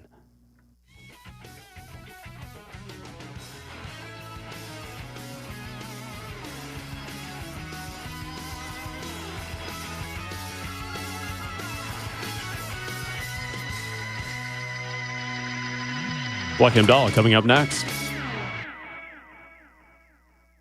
Exactly. Back here on the Rich Eisen Show Radio Network. Our friends at Progressive ESPN Radio is brought to you by Progressive Insurance. Also want to tell you about the Hyundai Hope on Wheels campaign. We love talking about it. I don't know if any of you folks knew out there that for the last 27 years, every Hyundai sold has helped fund life-saving pediatric cancer research through the Hyundai Hope on Wheels campaign. Together with over 850 dealers nationwide, they've raised more than $277 million supporting over 25,000 kids in their fight against cancer. Visit HyundaiUSA.com and search Hyundai Hope on Wheels to learn more. At Hyundai, Hope isn't optional. It comes standard. Bernard in Dallas, Texas, has been hanging on forever. What's up, Bernard? Hey, Rich. Good talking to you. I had an idea of what baseball should do in order to prevent something like yesterday happening, because walking Ohtani is a crime. Ohtani should be able to. I love watching the guy. You know, I'm not a Dodgers fan, Rangers fan. I hated him against playing for the Angels against us. Yep. But I want to watch him. He's must-see TV. So my idea was, if a player gets walked a second time during a game, not intentionally walked, but walked, they should be able to take 2 bases. If they get walked the third time, they take 3 bases, and everybody else goes forward. And I think that will prevent intentional walking. It's going to what Buster Olney had said, you know, there's nothing baseball can do. Yes, there is. They can incentivize the pitchers to attack the strike zone and for the batters to be a little bit more cautious, and maybe walking becomes a good thing. I hear you, Bernard, but if a pitcher doesn't have the control, suddenly somebody hits a double because they've been walked a second time. I just don't think there's anything that can be done about it. Because as I mentioned in hour one, and thanks for the call, Bernard, you know, that maybe you can only intentionally walk somebody 2 or 3 times, and Buster Olney's like, yeah, but so the pitcher will just throw 4 bad pitches and make it look like he's trying to pitch, and it's just an intentional walk that looks unintentional. And that's the end of that. Colby in Georgia, you're on the Rich Eisen Show. What's up, Colby? What you could do. Uh-oh. Colby, you there? Colby? Yeah, I'm there. You there? Hello? Sounds like there's a kid around. Yeah, he said hello. Yeah, what's up, Colby? What's up? How you doing? Hi, what's on your mind? What's going on? I wanted to say, last time I called you, I'm homeschooled. I wasn't in school when I called you. Okay. I just want to say, though, I think that the Miami Dolphins should probably, I think that they should fire the head coach, honestly. I think it's not working out for him. I think they should just, even though they won against the Falcons, and I was at that game, and it was super fun, but I think that they should just fire the head coach. Why? Why, Colby? Why? Because he's just not working out for them. I just feel like, he's definitely a good coach, but I just don't think that he's going to be doing good. How old are you again? I don't think that he's not a good long-term situation. How old are you again, Colby? I'm 14, sir. Okay. So, doesn't matter what we just saw. They played their best game of the year. Maybe they can turn things around. You think they should just bounce him anyway? Okay. I think we should, honestly, if this season doesn't, maybe if we can, I'm not saying make the playoffs, because I don't think that we can. All right, well, here's the scoop, Colby, because we're at the end of our show. You need to call back Friday, okay? Call back Friday. We'll take your call then, because that's the next day after which the Dolphins play. And they've got the Ravens, and they've got Lamar Jackson. They win that one, maybe Colby in Georgia will change his tune. Thank you for the call. All right. Even McDaniel's probably sitting there going, even a homeschooled 14-year-old's trying to find. What can I do? We just had the best game of the year. What the heck? Did Rich just fade down the kid? Whack him! How about this?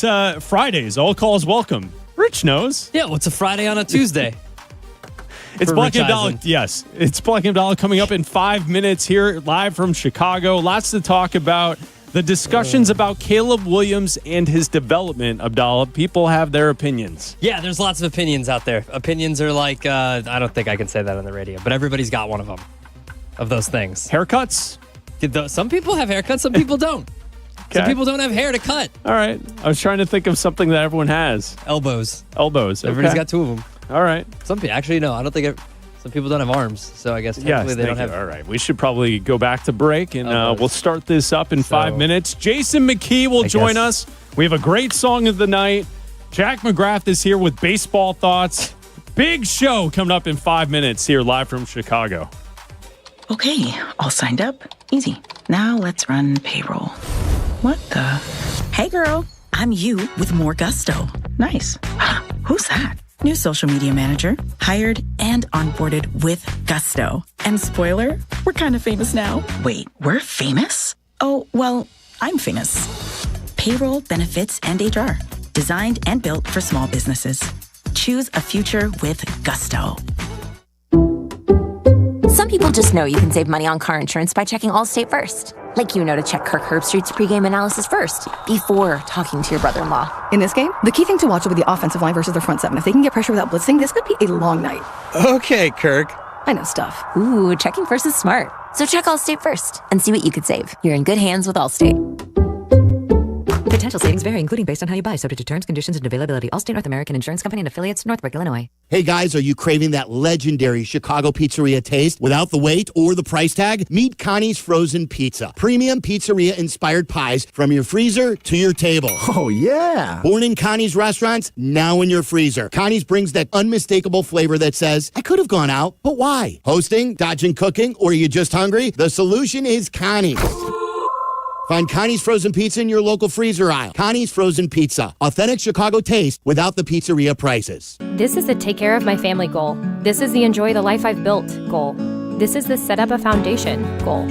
This is Busey, where your goals become lasting legacies.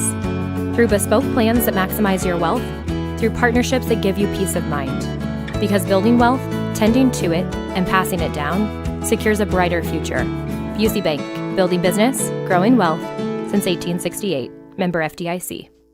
Save big on everything for your next project when you shop at Menards. Refresh your home today with window images, blinds, and shades. We have everything you need for updating your window treatments. We carry vinyl, aluminum, and faux wood blinds, cellular shades, and more. Plus, you can get them trimmed to width in-store for free. Also, be sure to check out the flyer on Menards.com for all our great deals happening this week. Save big money at Menards. DraftKings at Casino Queen Sportsbook, an official sports betting partner of the NBA, brings you King of the Court every Tuesday. Here's the deal. DraftKings puts up $1 million in bonus bets each week. Opt in, apply your token, and place a $5 pregame bet on the NBA star you think will dominate each Tuesday. If they finish the night leading the league in points, rebounds, and assists, they're crowned King of the Court, and you win your share. Download DraftKings Sportsbook and use code WMVP for your shot at a share of $1 million in bonus bets with code WMVP in partnership with DraftKings. The crown is yours. If you or someone you know has a gambling problem, crisis counseling and referral services can be accessed by calling 1-800-GAMBLER. 21 and over. Illinois only. Eligibility restrictions apply. Pass-through of per-wager tax may apply. 1 token per customer that expires at the start of the final NBA game when offered. Winning shared as $1 million in non-withdrawable bonus bets that expire in 7 days. Restrictions apply. Terms at sportsbook.draftkings.com/promos. After seeing some hoops or pucks at the UC, let the CTA be your drive home. The number 19 United Center Express bus takes you from the arena to Union Station, Ogilvie, and Michigan Avenue for just $3. If you've ever waited for a ride share at the UC, you know it's awful. Take the CTA. Buses run express for an hour after each game and will take you to Metro stops and hotels along Michigan Avenue. At under $3, you've got more money for merch or food at the game. Find the CTA Express buses right outside the stadium. Shay. Football season is back, and Surfside is bringing you your tailgate must-have. There's nothing more refreshing than an ice-cold Surfside to enjoy while you cheer on your home team. Made with real vodka and real brewed tea, Surfside is only 100 calories, 2 grams of sugar, and 0 bubbles. That's right, no carbonation, so it's easy to sip and enjoy. It's not a seltzer, it's Surfside. Ask for it at bars, restaurants, and stores near you. Must be 21. Please drink responsibly. Guys, this is Courtney Cronin. Let's be honest, most of us aren't great at saying what we feel. That's where jewelry does the talking. And nobody does it better than Rogers & Hollins, family owned since 1910. From engagement rings to stunning jewelry and watches, whether it's a gift that speaks for you or something that elevates your look, they've got it all. Jewelry says it best. Rogers & Hollins makes it last. See the Rogers & Hollins difference at a store near you or go to fornowandforever.com.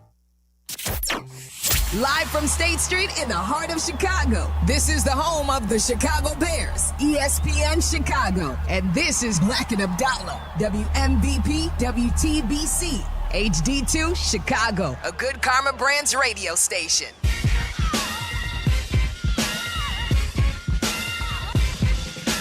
Welcome in to Bleck and Abdalla here on ESPN 1000 in the ESPN Chicago app. You can listen to us each day on the app and also stream us on YouTube and on Twitch. We are brought to you by Yuengling, uninterrupted for the next hour, 2 to 3 weekdays, right here on ESPN 1000. I'm Chris Bleck, along with Adam Abdalla. If you want to join the conversation, you can call us at 312-332-3776. Get a World Series Game 3 recap in just a few minutes. We'll talk to Jason McKee at 2:30. Have a great song of the night for you before the show ends, before we hand it off to Waddle and Silvy.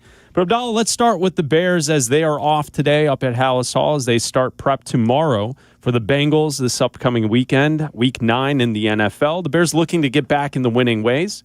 And there's a lot of information, ESPN.com, Kurt Warner's out there talking about Caleb Williams. People all over the sports world are talking about Caleb Williams and his development today.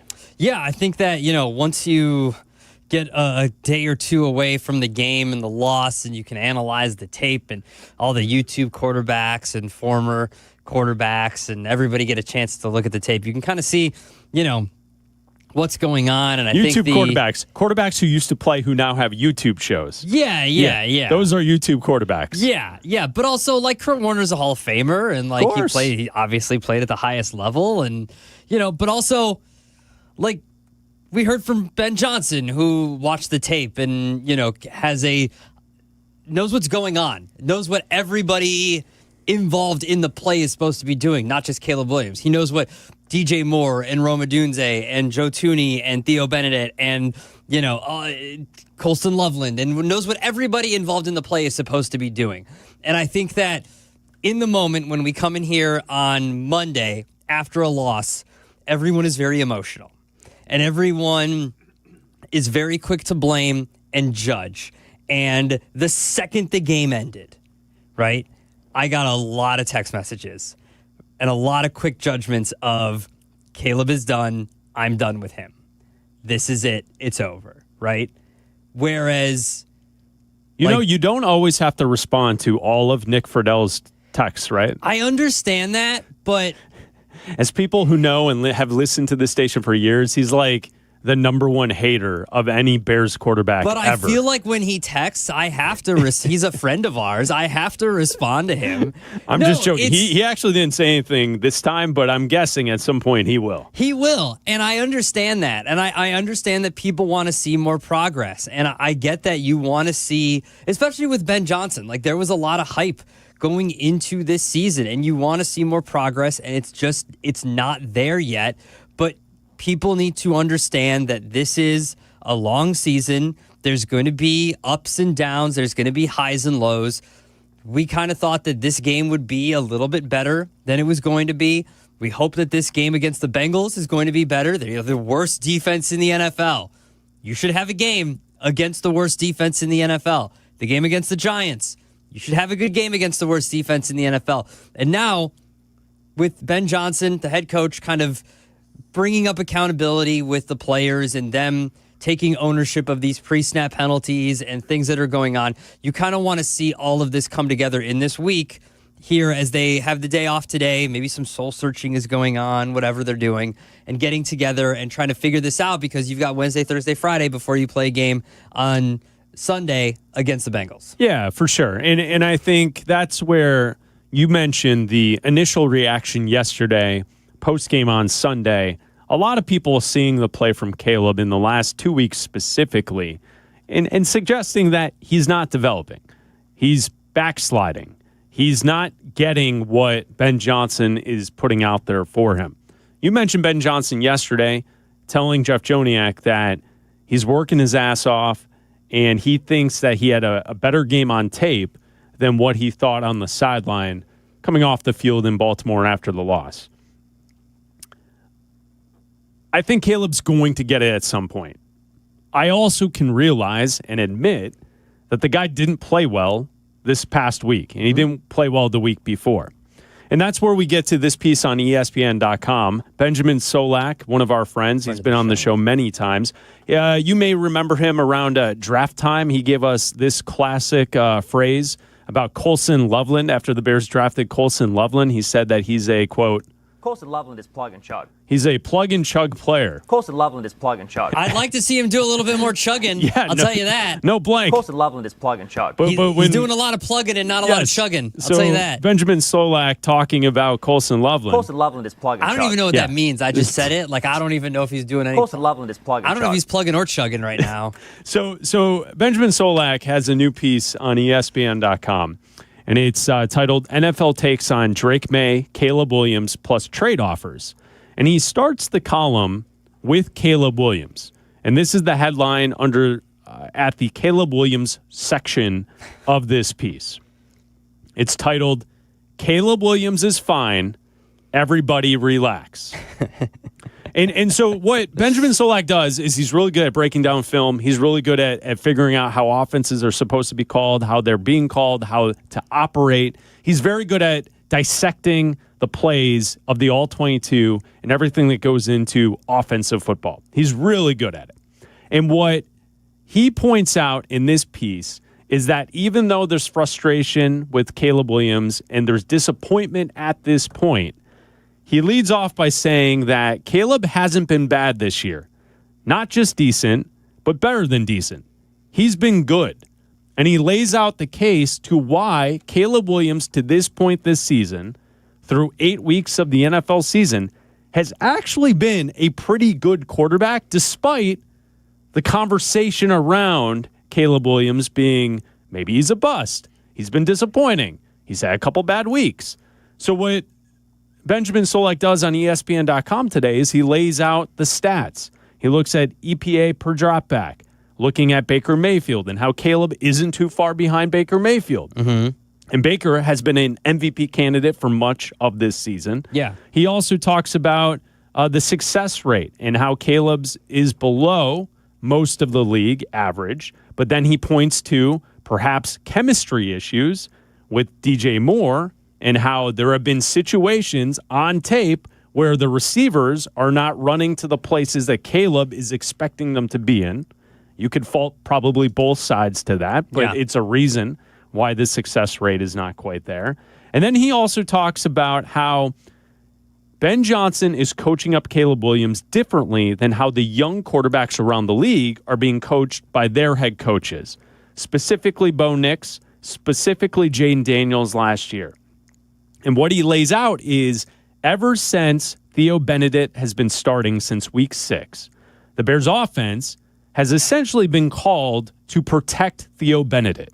And that he is pointing out that the Bears run game, their scheme, and the pass protection scheme has been set up to protect Benedict, where, in comparison, the other young quarterbacks, Bo Nix, namely, has been protected by the head coach. Mm-hmm. And that Ben Johnson is not protecting Caleb Williams, and that we should look at that as a positive because Ben Johnson is expecting Caleb to go out there and play better, but also he is not scheming up the offense to protect a young quarterback.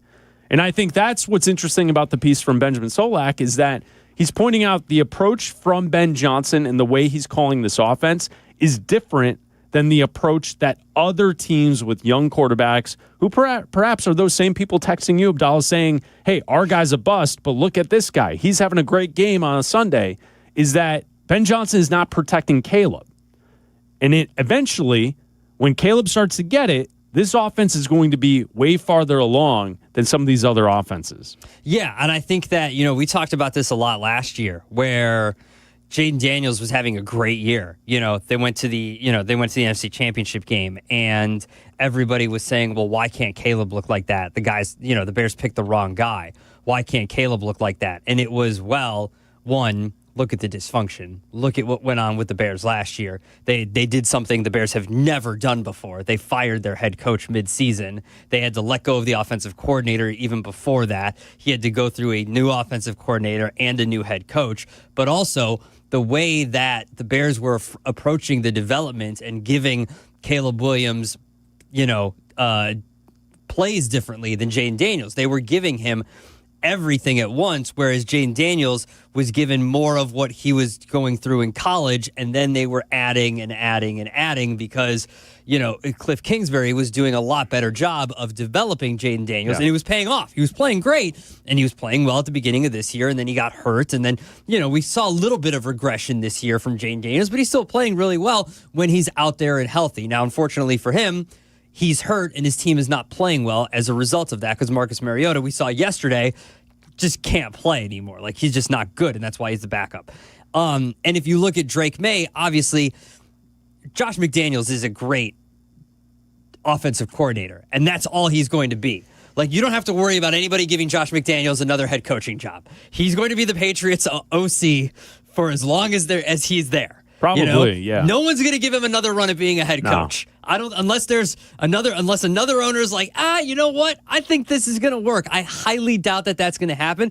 So Drake May and McDaniels are set. Like, he's going to be there. That's going to be fine. And it's working great. But it took a year of dysfunction for Drake May. And then now this new regime had to come in. So now you're seeing it with Caleb Williams and with Ben Johnson.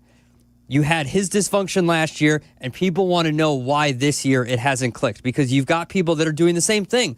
They're watching Drake May, and they're saying he had the same problems last year. He had all the dysfunction last year, but this year it's clicking. Why isn't it clicking? And if you want to say, okay, you can look at all these metrics and say, look, okay, well, Benjamin Solak is saying, well, look at these metrics. It is working, but I can use my eyes, and I can say, one has a great completion percentage, and one's team is at the top of their division, and they're winning a bunch of games, and he's number one in EPA and all this kind of stuff, and one team is third in their division, and he had a horrible interception and is missing guys left and right, and is at the bottom in expected completion percentage, right? And so at the bottom of this article, he does a little comparison, right? Yeah. He says that it might seem like Williams is destined on the same path as Kyler Murray or Trevor Lawrence. First-round picks with talented enough to get a big second contract, but not consistent enough to ever win with that cap weight hanging around his neck. We might eventually end up there. But even Murray and Lawrence were not and are not as physically talented as this.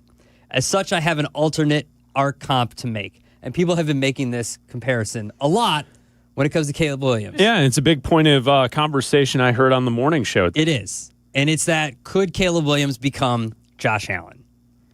And I don't know if he can do that. Josh Allen is a unicorn. There's only one guy that's been able to turn into Josh Allen, and that is Josh Allen. And I think it's very hard to make to put that kind of expectations on Caleb Williams.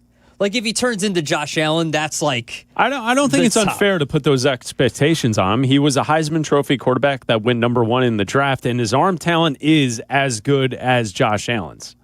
He's not as physical as a runner, but he can run. I get it, and I don't think it's a perfect comparison, but I do think that, like Solak on ESPN.com pointing out, I think the conversations we've had here on the show pointing out that, like, give this time... It's not all terrible. No. And I think one of the things that he points out in this piece is because Ben Johnson has been trying to protect Theo Benedict in the last couple of weeks and focus on the run game, he is asking Caleb to do things that the other young quarterbacks are not being asked to do, and that's make bigger downfield throws that are required. And that is something in this Bears offense. We saw a really good pass to, I think it was Roma Dunze for a first down pickup. That was like a 25-plus yard. Yep. I mean, for all the complaining about the quarterback, now that we're through 8 weeks of the season, the Bears are still the number one team in explosive plays in the NFL by a wide margin. Mm-hmm. If they could just figure out the red zone situation and score some touchdowns, this is going to be the best offense in football. Oh, yeah. Look, and Josh Allen in his first with the quarterback that half of the people listening to the show think sucks. Yeah. Do you see what I'm saying? Like that to me shows that like this is almost ready to go. And look, the accuracy, I get it. That's one of Caleb's biggest problems is the accuracy. But it points out that through Allen's first 2 seasons, he had an off-target rate of 23.5%. Williams is at 21.3%. So it's right around the same. So through a season and a half, they're right around the same percentage of off-target rate. So if Williams can fix it, and we've seen him take one metric and already cut it in half in sacks. So if he can figure out the accuracy the way Josh Allen has. Now, it took Josh Allen and Brian Daboll, when he was the offensive coordinator with Josh Allen, a few years to figure this out. How many years is it going to take Ben Johnson and Caleb Williams to figure it out? And it's starting to seem like after it's been 7 games, the fan base does not have the same kind of patience as people did with Josh Allen. Yeah, and Solak also in the ESPN.com piece goes out to point that DeAndre Swift did not have his best game against the Ravens. Not only did he, this is from the piece, he missed an easy read for a touchdown run on the first drive, which ended in a field goal. He blew a couple of pass protections, one of them which created the intentional grounding penalty. So if you look at the hopefully improved run game in the past few weeks continuing on, that should limit the down and distance on third down, which right now is second longest in the league. And DeAndre Swift, when he's playing well, helps the quarterback. We saw against the Ravens, he made mistakes, which then severely hurt the quarterback, which I think would severely hurt most quarterbacks when there's a free runner coming at the quarterback. And yeah, Caleb's got to be better. You can't take an intentional grounding penalty. But if you watch the tape, and those who are watching the tape are pointing out that a lot of the issues are not necessarily Caleb's fault in all of this. So what do you think? 312-332-3776. Jackson in Tinley Park. You're on ESPN 1000. What's up, Jackson? Hey, what's up, guys? I think something you said earlier is about the dysfunction like last year with Drake May and the Pats. I think we need to compare the dysfunction, and I think the dysfunction of the Bears has been much worse for a long time. I mean, what our offensive coordinator last 4 games last year before he was fired? Yeah. 4 games? That guy was brutal. Throws a screen pass on every single down. So, and then we have a head coach that didn't even know how to call timeouts. I don't know. I just think the dysfunction might have been quite a bit worse, and that does hurt a rookie quarterback's progression. You know, it's going to be really brutal on Caleb, and there's no doubt the talent's there. I think he has the inaccuracy issues like you guys talked about as well, but you're dead on with everything you're saying. Thank you, Jackson. Appreciate the call. We go to Patrick in Darien. You're on ESPN 1000. What's up, Patrick? What's up, boys? How you doing today? We're good, man. What do you think? Just want to make a quick comment, and I guess more or less the question on whether or not do we think Caleb, I think we'll all agree, you know, he has more than enough talent or all the talent in the world, but as far as being a student of the game and like a learner outside of the locker room or outside of, you know, forced film study and whatnot, you know, you seem to see him on the sideline. They pan over to him, whether it's after a touchdown, a bad drive, interception. Never got the iPad out. He's never on the phone talking to somebody in the booth.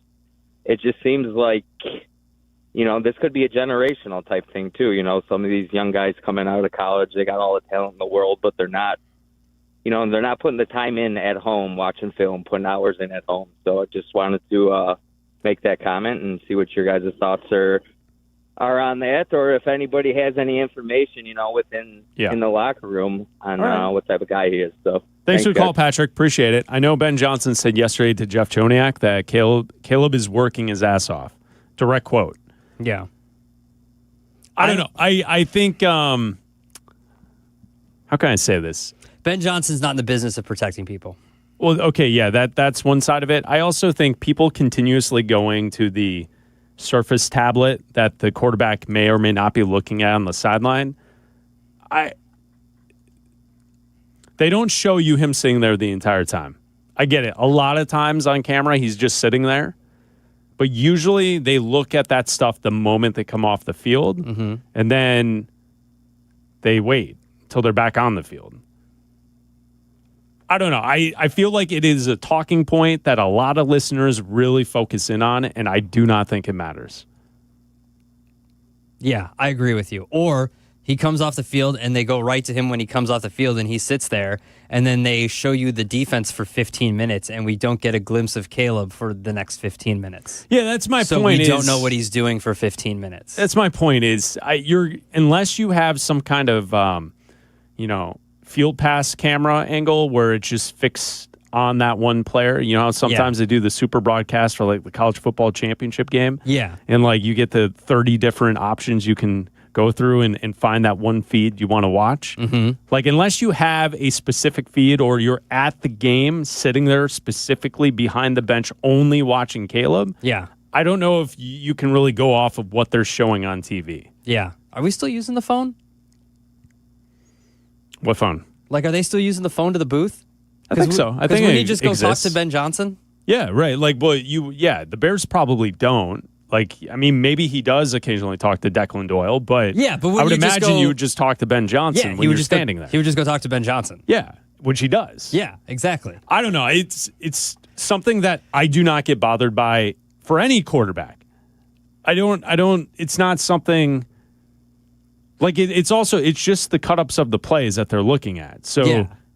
it's just the formations before the snap type of thing. Like, I don't know what he can be looking. Again, we don't see what he's looking at. You get a split-second cut of him on the sideline sitting there, and then you don't see him until he is putting on his helmet to come back onto the field. We don't know what he's doing for 15 minutes. Guys, he might not even be there. No, he's What there. if he's not? No, what if he's not, Chris? He's there. God, Chris, what if he's not? No, but I just What can't. if he's I can't not get there? worked up over something Chris, like what that. if he's not there? It doesn't bother me. What if he's not there? Does it bother you? It What if he's bothers, honestly, in full disclosure to everyone, it bothers me more that people keep calling it an iPad when it's not an iPad. It's a Surface tablet, guys. Come on. The NFL has worked hard to market the Microsoft Surface tablet. Why are we giving Apple And free people advertising? keep calling it an iPad. Stop giving Apple free advertising. It's a Microsoft Surface. Ernest on the South Side, you're on ESPN 1000. What's up, Ernest? Hey, what's going on, guys? What's going on, man? I just wanted to say, as far as Caleb is concerned, yes, he got the talent. That's cool and fine. But you know what? Sometimes you need more than just talent. You know, you got to be a people person, a guy's guy. You know, show some emotion, show some life. Even, you know, good plays, bad plays. Hey, every play's not going to go your way. But you know what? Hey, my bad, guys. I got you on the next one. Let's go. Huddle up. Fire up the guys. That Ravens game, it's just like there was no life in anyone on that sideline or on the field for that matter. Yeah, and Ernest, that's what you need to win a game. to your point, Jaquan Brisker came out in the locker room and said they started flat and they were flat. They just didn't have the right energy for the game. I mean, sometimes that's just how it works. It's not right. You're going to lose games that way. Absolutely. But sometimes that's just kind of what takes place. Roy, Belmont Heights, you're on ESPN 1000. What's up, Roy? Hey, what's up, guys? Seeing as Bleck is the resident USC super fan numero uno, yeah. I'm gonna rock with you, my man. I'm gonna say that Caleb Williams is gonna be that guy, man. You've probably seen more tape on this guy than some of the analysts out there on TV. So I'm with you, man. I'm trusting in you, man, and I'm gonna rock with C. Will 18, baby. All right. Fight on. There you go. and Thank bear you, Roy. down. There you go. Caleb Williams. Yeah, fight on and bear down. Fight on and bear down. Yeah, I mean, I had concerns at the USC with Caleb. This is your fault. I expressed them on the air. Did I not say You the did. entire time that I thought that he was maybe someone that when the going got tough, he got going? Yeah. He didn't. It seemed like to me as a USC fan, when things didn't go his way, he folded quickly in a lot of those games. I don't know. Maybe some of that in hindsight is due to Lincoln Riley because since Caleb's left, Lincoln Riley has had no success whatsoever. Well, and we've seen countless times that the Bears have been behind in games and he's constantly brought them back. So that's not a thing here. Yeah, and he's played well at the end of games. Yeah, that's not a thing for here. the Bears. Where at USC, it felt like the moment he knew the game was over, he just kind of started freelancing because he was also in a situation where they had the worst defense in the country. So if they didn't score a touchdown every possession, they were going to lose. Yeah. And that's what you started to see the hyper superhero stuff coming out of Caleb, trying to make plays out of nothing. So we'll continue taking your calls at 312-332-3776. Talk to Jason McKee in about 5 minutes right here on ESPN 1000. Last night, Game 3 of the World Series, Dodgers beat the Toronto Blue Jays 6-5 in 18 innings, Abdalla. Game 4 tonight. You can listen to it right here on ESPN Chicago at 7 o'clock. Last night's game time, 6 hours, 39 minutes. The longest game in World Series history. What a game. Did you stay up, Abdalla? No, that's ridiculous. No. I wasn't going to stay up till 2 o'clock in the morning. Neither did I. I did not stay up either, but I heard about it in the morning. Yeah, I checked my phone in the morning to be like, oh, that's cool. Listening to Kap and J Hood Good old this Freddie morning Freeman when they signed on at 6 a.m. Hitting a home run. Jack McGrath is producing today's show of Bleck and Abdalla. And Jack is really pumped up. He stayed up and watched the game. It was awesome. I know. Phenomenal baseball. You were very excited. You watched the game, so we didn't have to. Yeah, exactly. And we appreciate you for that, Jack. This is the longest game in World Series history.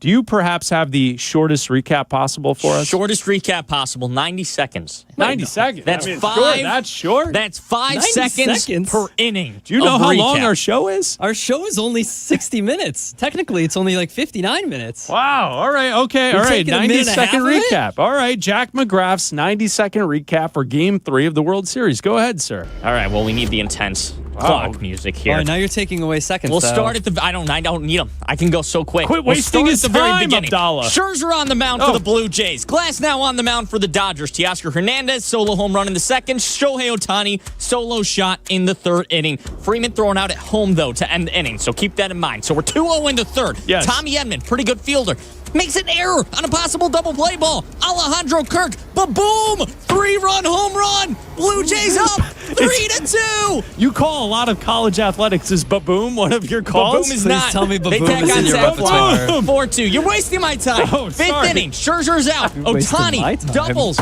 They cut the lead. 4-3 Jays because there was a man on. Freeman singles. We're all tied up. 4-4. Go to the bottom of the sixth. Bad throw to first, but Vlad Guerrero makes a great throw across the diamond, keeps the tie intact. This is important in the seventh. George Springer gets hurt. Vlad Guerrero makes a great run from first to score from first. 5-4. Ohtani up in the bottom of the seventh. They groove him a fastball right down the middle. 4 for 4. 2 home runs for Ohtani. Ba-boom. 2 doubles in the regular time there. You go to the ninth inning. Shohei's up. That's when he hits his second dub, or he's intentionally walked. Sorry, he was intentionally walked there. Apologize. They refused to pitch to him in the bottom of the ninth inning. Mookie Betts up. Shohei Ohtani tries to steal second. He pulls a PCA. He slides into the bag and pops up and somehow falls off. He's all wobbly when he gets up. He falls off the bag. So now he's out. Go to the 10th inning. Man on first for Toronto. They put in this Davis Schneider guy to pinch run. So now he's batting leadoff because George Springer's out. And this guy's got a great mustache. Great glasses, great mustache. He's not very fast, though. He gets thrown out at home plate, unfortunately, for Davis Schneider. Oh, man, I think we're getting close out of time here. But we'll keep going. Hitting more music. Kershaw into the game. In the 12th inning. Kershaw comes in. Bases are loaded. And one of the greatest of all time, does this. Highlights. Sandy Koufax is still watching this game. He's 90 years old. Somebody put the guy to bed. So you got 2 Dodgers greats in the stadium. Jason Bateman's got his hands on his head. Rob Lowe is like, this is crazy. This is awesome. Eric Lauer into the game for Toronto. He doesn't pitch to Ohtani at all, who gets on base 9 times in the game. An MLB record. Bottom of the 13th. Bases loaded, 2 out. Freddie Freeman hits to the warning track, and that doesn't score there. Will Smith just misses a home run, hits it to the warning track. Joe Davis goes, oh my goodness. Oh my goodness. We go to the 16th inning. For some reason, we're talking about fruit. John Smoltz is talking about fruit. Joe Davis is like, I just took painkillers because I'm tired. John Smoltz like, I love pineapple. It's a great fruit. And this game's just off the rocker. We finally go to the 18th inning where Freddie Freeman hits a walk-off home run. 11:50 in Los Angeles. Freeman sends a fly ball to center field. Varsho's going back before the clock strikes me. Freddie Freeman has ended it. It's a repeat hero with the last word on a Game 3 classic.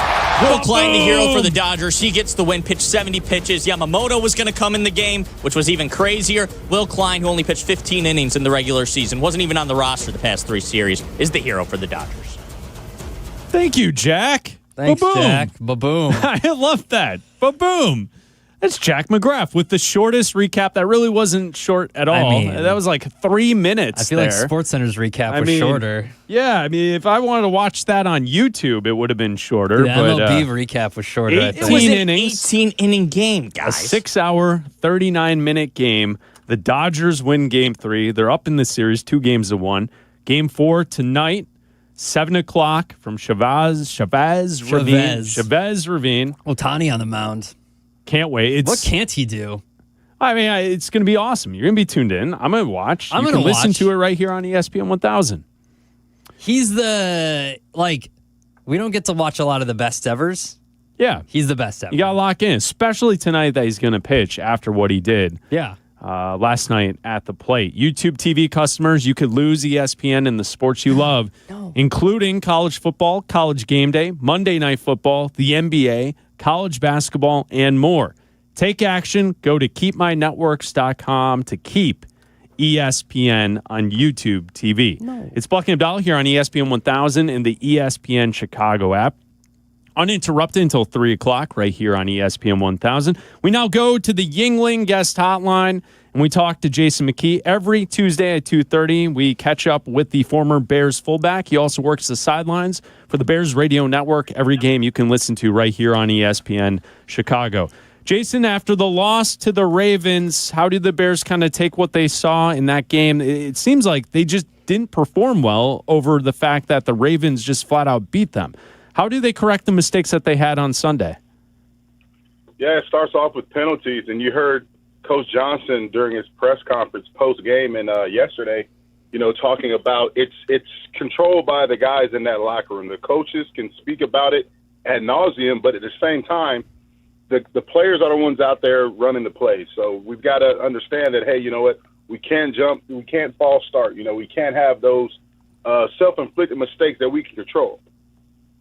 So what happens now? Does someone say something in the locker room? Is it just kind of understood what needs to happen? Is there like a players' meeting? If something is said, who is going to be the person that does say that to the team? Yeah, I think the captains have to say it. At the end of the day, it's the players. Like I said, I think I talked about this last week. And if you want to be an elite team, right, you're player-led. The coaches, yes, Coach Johnson sets the culture. The assistants make sure that culture is set in their position meetings, their position rooms, right? But at the end of the day, the players uphold that culture, and they set the standard on a daily basis. So whether it's Caleb in the huddle, whether it's Joe Tooney, whether it's Jonah Jackson, whether it's Drew Dahlman, on the offensive side of the ball, you guys got to be the guys that's saying, hey, we got to eliminate the self-inflicted mistakes. We can't have these self-inflicted penalties. But at the same time, you can't be the guy committed those penalties if you're making that statement. Same thing on defense. There's things like false offside and stuff like that, things you can control. And I'm glad that Coach Johnson made it a point to clarify, hey, you know what? Pass interference, those things, holding, those type penalties, he said that's the cost of playing the game. That's the cost of doing business. Those things are going to happen when you're competing at a high level. But the pre-snap penalties have to stop if the Bears want to have any consistency in any phase of the game, because we had some penalties on special teams as well, and if they expect to be a team that hopes to make the playoffs.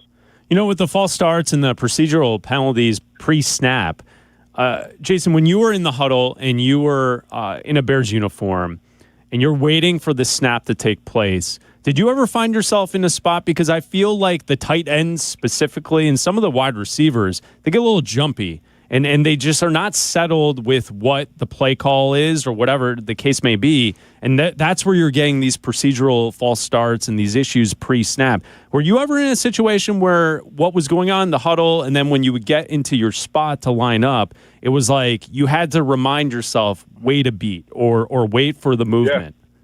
Yeah, all the time. And for me, it was a little bit easier for me because I was behind the quarterback. Yeah. So I could see the ball. The further you get out away from that football, receivers, tight ends, it's harder to hear the cadence. So a lot of times, right, they got to look in at the ball, especially on the road, especially in the red zone where we've seen a lot of these self-inflicted penalties happening. Everything's condensed, right? Not just the field, but it feels like the crowd is right on top of you. The noise is real loud. So a lot of times it's very hard to hear the cadence. So you do have to look in at the ball. But at the same time, you can't necessarily look in at the ball during the entire cadence because as a receiver, you got to be watching the defense. The defense it changes pre-snap and post-snap, so you got to make sure that, hey, my route may change based upon these safeties shifting, pre-snap and things of that nature. So, it's one thing you really got to understand the cadence or really try to dial in and just really get the feel and the rhythm of the cadence so you don't have that false start penalty. It seems like a lot of these pre-snap penalties, the false starts, the illegal formations are happening on the younger guys, right? Like Colston Loveland, Theo Benedict's had a couple the last couple weeks. Is this just more of an experience and getting used to the cadence in the NFL and coming in? Like, obviously, Theo Benedict isn't a rookie, but he was kind of thrown into starting, mid-season here, midway through this first half of the season. Is it just experience with these guys? No, not at all. I mean, Joe Tooney had one. He had a false start as well. So it's just, you get antsy, and trust me, if I had my fair share of false starts, I'm not going to sit up here and act like I didn't in critical situations.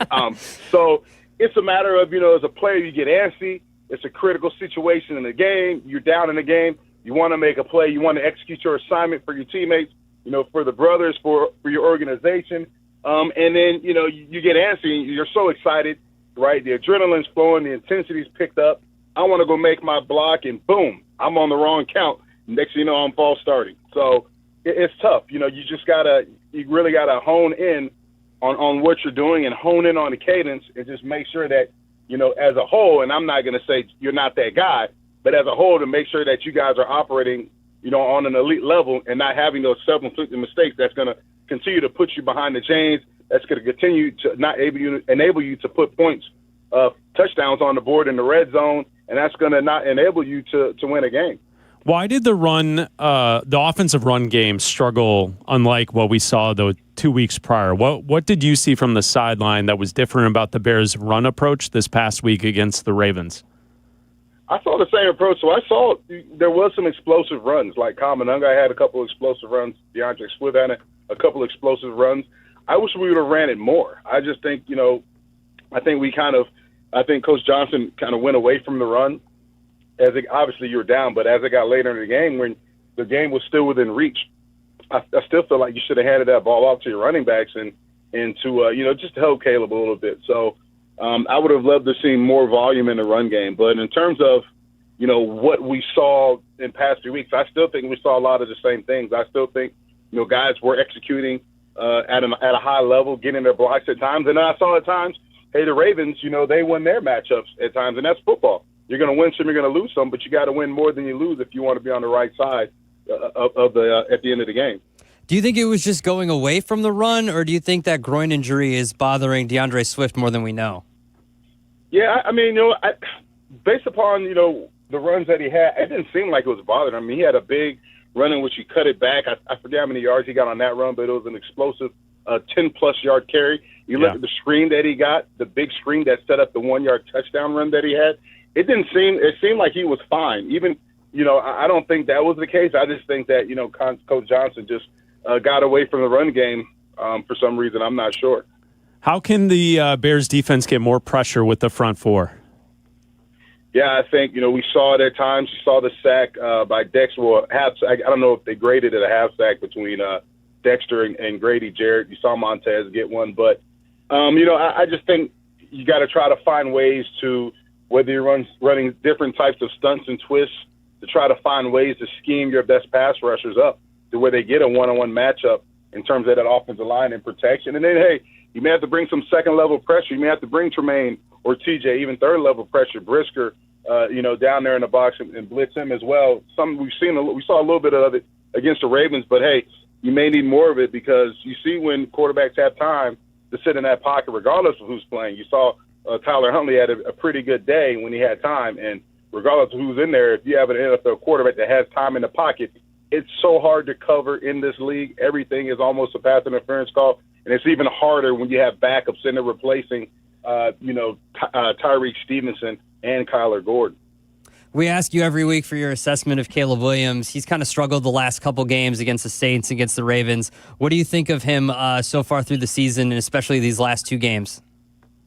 I'm going to categorize it as growing pains, and he's had some highs, he's had some lows, but that's expected, right? Here's a guy who's in the second year in the NFL. Again, new head coach, another head coach, another offensive system, new way of doing things. So it's just learning. And a lot of these quarterbacks, the game starts to slow down at different times of their career. Look at Daniel Jones, what he's doing there in Indianapolis, right? They got him out of New York, and now look at what he's doing. Look at Baker Mayfield down there in Tampa. Look at Sam Darnold. I mean, there's so many examples of when the game slows down. Guys have to go through different experiences and start to understand the NFL game. But when it slows down, and I think that's what's going to happen with Caleb, when it slows down, I think he's going to be one of the top quarterbacks in this league because of his talent, his skill set. And we've heard Coach Johnson talk about it over and over again. He's working his tail off. So if you have that recipe, if you have the mindset, the hardworking mindset that, hey, it's my job to develop me more so than it is Ben Johnson to develop me, because Caleb has to understand that he has to put in the work when Coach Johnson or those offensive coaches, aren't around him in the building, right? It's what he's doing behind closed doors. It's the film study he's putting in at the facility by himself at home. It's doing those things that's going to make him elite. And I don't know if he's doing that or not. I'm not around him 24/7, but when you start doing those things, you log a lot of reps. The game starts slowing down, and then you become more productive, and then that's how you become elite. You mentioned Ben Johnson and his conversation with Jeff Joniak. It was really good this week. And Adam and I yesterday were talking about it, J-Mac, and we were saying that listening to Ben Johnson, it doesn't sound like he's blowing smoke up Caleb's backside. Like, I don't think he's saying that to the media and saying that to Jeff to, build up confidence for Caleb. That's not really there. I think Ben Johnson's kind of a straight shooter with this stuff. Yeah. And so, you coach your own team. You coach Carmel in high school. And, I don't know. When you heard that, did you think that was just a coach trying to get it out there, that the guys trying to build this confidence? Or do you see it the way that Adam and I were kind of talking about it yesterday, where it's I believe what Ben Johnson is saying, and he has confidence in Caleb, and he's working hard, and it's actually better on tape than what we thought? Yeah, I believe, I'm on the same boat that you guys are on. I think that Coach Johnson is going to be honest in his assessment. He's going to call a spade a spade. I think if, we saw it early on in the season when he said guys weren't practicing at an elite level, right? He's a coach. And the best coaches, through my experience that I've been around, the best coaches that I loved were the coaches that were brutally honest with me. Hey, you know what, J-Mac, you sucked blocking that game. Or you know what, you didn't pick up – you were terrible in pass protection this game, right? I didn't want nobody to blow smoke, because I knew that enabled me to get better as a player. And I think every time that I've talked with Coach Johnson or interviewed Coach Johnson, he's been straight up. And I think that's what we saw during that interview with Joniak yesterday. He was straight up saying, hey, you know what? He saw some signs of growth and development in Caleb in the game. And then he said, hey, he's struggling in some critical situations, but he's working his you-know-what off. And I believe him. And that's what I saw as well going back and watching the film. You see times where Caleb's on time, in rhythm, right? Him and Rome's on the same page. You saw a couple big plays to DJ Moore, right? And then you saw some plays, critical situations to where, yes, he's holding the ball too long. Yes, the ball may be high. Yes, the ball may be behind that receiver. But those are the growing pains that you go through when you have a second-year quarterback with another head coach in his second system. What else can we expect? There's going to be an up and down. J-Mac, you do a great job for us on the sidelines every Sunday, and you know how this goes. When the quarterback struggles, we get phone calls from people during the week that get a split-second glimpse of what Caleb Williams is doing on the sidelines in between series. You see what Caleb Williams is doing in between series. I'm sure you're focused on a bunch of other things as well. Yeah. Is Caleb Williams talking to other teammates? Is he going over the Surface tablet? Is he looking at pictures? What is Caleb Williams doing in between series so people will stop calling us and tell us that he's doing nothing? Well, look, I'm going to be brutally honest, like Coach Johnson, right? When my eyes are always glued to the field, and yes, I'm walking behind the bench. I'm pretty much on the bench. I probably shouldn't be on there as much as I am. Because I am a coach. So hopefully nobody's listening at the Bears organization like, J-Mac, get back off the bench. But when I do go over there after a bad series or a good series, I do go over there, and he is with the coach. He does have the tablet. He is with the other quarterbacks. I see Case Keenum right there. I do see Tyson Bagent right there, along with the other coaches, Declan and all the coaches going through the tablet. I do see him going over pumping up the offensive line as well. So, he's definitely engaged the whole time. And you do see frustration at times where he'll come over and he's mad at himself because there was an overthrow or a missed throw or they went 3 and out. And that's what, when you have an elite quarterback who's engaged like that, those are the emotions that you're going to see from all these quarterbacks and not just Caleb Williams. So he's not going on the sideline, rolling his eyes. I see emotion. I see a guy that gets frustrated with himself. And the first question that I asked him, during my interview with him in the locker room on Sunday, I said, hey, how would you ask him, how would you grade your performance? And he said he sucked. That was the first thing he said. He said, I got to play better. And he's always putting the blame on himself, and saying that he as an individual has to do better. And he said the better he does, the better they'll be as an offense. So that's maturity. And those are the type of statements that you want from a guy who you want to be your franchise quarterback. Thank you, Jason. Keep up the great work. We'll talk to you next Tuesday. Thanks, guys. You have a good day. There he is, Jason McKee, former Bears fullback. He works the sidelines. He's a little too close to the bench maybe sometimes. We got the answer. When J-Mac said that, did you notice last week before the final kick from Moody that Moody was like warming up and J-Mac was in between and Moody had to tell him to watch out. Right there. And you can see J-Mac be like, oh, I'm sorry. Like, sorry, man. Yeah, I saw I was like, yeah, J-Mac, get in there. But now we know. So stop calling. Stop asking the question. He's watching the Surface tablets. He's talking to his teammates. He's talking to the coaches. People are going to keep calling. I know they are. It's going to happen. I know they are. People are going to keep calling. J-Mac's the best. You can check out all of our Bears content on Sundays. It starts 4 hours before the game with the pregame tailgate, Bleck Abdalla, 8 to 10. Bears-Bengals this weekend on Sunday. It's all brought to you by Bradley University. And then you get Sylvie, Waddle, Dion in the network pregame show. You get Joniak there and McKee with the call of the game. 4 hours of postgame coverage after the game as well. And that's where you can hear J-Mac his sit down with Caleb Williams in the locker room. And Caleb is actually very forthright with J-Mac after game. A losing quarterback, usually you would think that players don't really want to speak. He gives J-Mac a lot of stuff in the locker room, so it's really good to listen to. It's Bleck Abdalla, uninterrupted until 3 o'clock right here on ESPN 1000. We'll have the song of the night before we hand it off to Waddle and Silvy. Abdalla, this Friday is a big deal. Friday is Halloween. Oh, okay. Jack McGrath is here producing today's show, and he has taken it upon himself. He's producing the show to come up with some costume ideas for the Bleck and Abdalla show. Costume ideas for Friday. Okay, for us? I think so. For you. For the two of us. Okay. Now, Jack, we got to start this off by this. I am outright against Halloween costumes. So am I. I dislike Halloween costumes, but if you pique my interest, you could convince me. Do you know that? Are you aware that Chris and I have worn a couple's costume before? What was your couple's costume? We dressed up as Hall & Oates. Do you know who Hall & Oates are? I've heard of them. All right. We can do better than that. I guarantee you Tyler behind you in the studio has no idea who they are. Tyler, do you know who Hall & Oates are? Okay. Yeah, he does. He shook his head. All right. After all, Tyler is a rich girl, so. Yes. Yes, he is. He can't hear me because he can't. Jack's got his mic on. No, he can't. All right, so Jack, what is this, a list? What do you have? What do we got? Well, I just have a list here. You asked for a list, I'm providing a list. Right, it's a list of different things. So it's not a list of lists, is this but it's a list. something that we can actually put together and wear here on Friday's show from 2 to 3 I have uninterrupted? multiple options for you. Okay. All right, I don't want to spend a lot of money.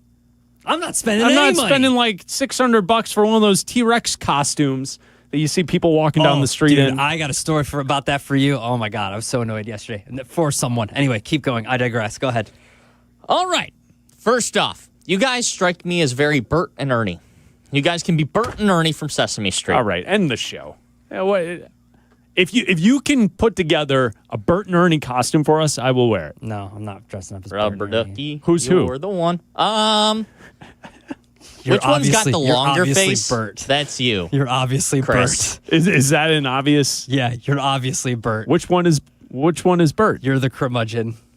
Is he long face or fat face? You're the so long that goes face. into my second one. You know the two old guys who sit at the Muppets and yell at the Muppets and yell me? Yeah, you guys. Yeah, that's definitely us. Okay, if you could get a Bert and Ernie costume, I would wear that on Friday for the show.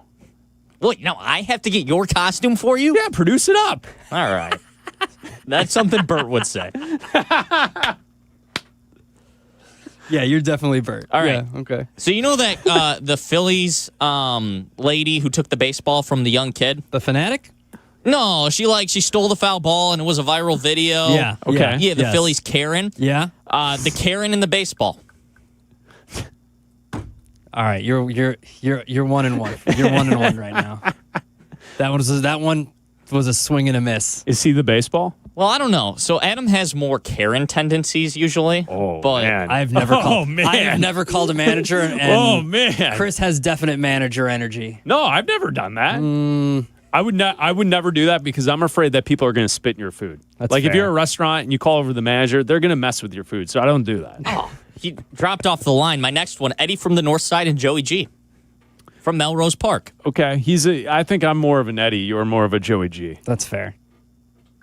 It's a deep cut, inside cut. Inside cut for the listeners of the station. That is. This one's a good one. Ricky Bobby and Cal, Shake and Bake. Talladega Nights. Talladega Nights. You guys can do that pretty easily. Okay. You in for that, Abdalla? Talladega Nights? I'm not going to procure the jumpsuits that they wear, but yeah, I could, I guess. I feel like you just went to a website and typed in couples costumes. No. for dudes. I came up with. Well, he didn't come up with Eddie and Joey. Eddie and Joey G. I mean, you got to have creativity for that. There's only so That's many fair. costumes. Yes. That's fair. What about That's the fair. Coldplay couple?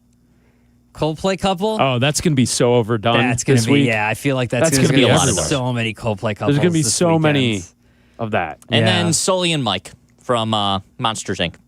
Oh, okay. That's a good And one. you guys nice. can play That's a good football one. like they're having the Disney game again for Monday Night I Football did see that on December. I saw something. that. They're going to do it. They're That's a doing nice the. They're doing the next. That's a nice What one. do they do? That SpongeBob. They do it for SpongeBob usually, Yeah, and now yeah. they're doing it for Monsters Inc. You could also be Mermaid Man and Barnacle Boy. I don't You know could what be that Barnacle is. Boy, Adam. What is that? That's from SpongeBob. Oh, okay. Yeah. All right, All right. that's my list. We Oh, got thank you. down to the bottom. There weren't very many good ones at the bottom. All right. And you had help. Well, yeah, I had help. Tyler over here Aiden. Yeah, we were kind of brainstorming a little bit. I mean, Okay. I came up with it mostly, but these guys helped. And you have a couple's costume that you're partaking in, right? So initially, my girlfriend and I was going to be Travis. real. She is.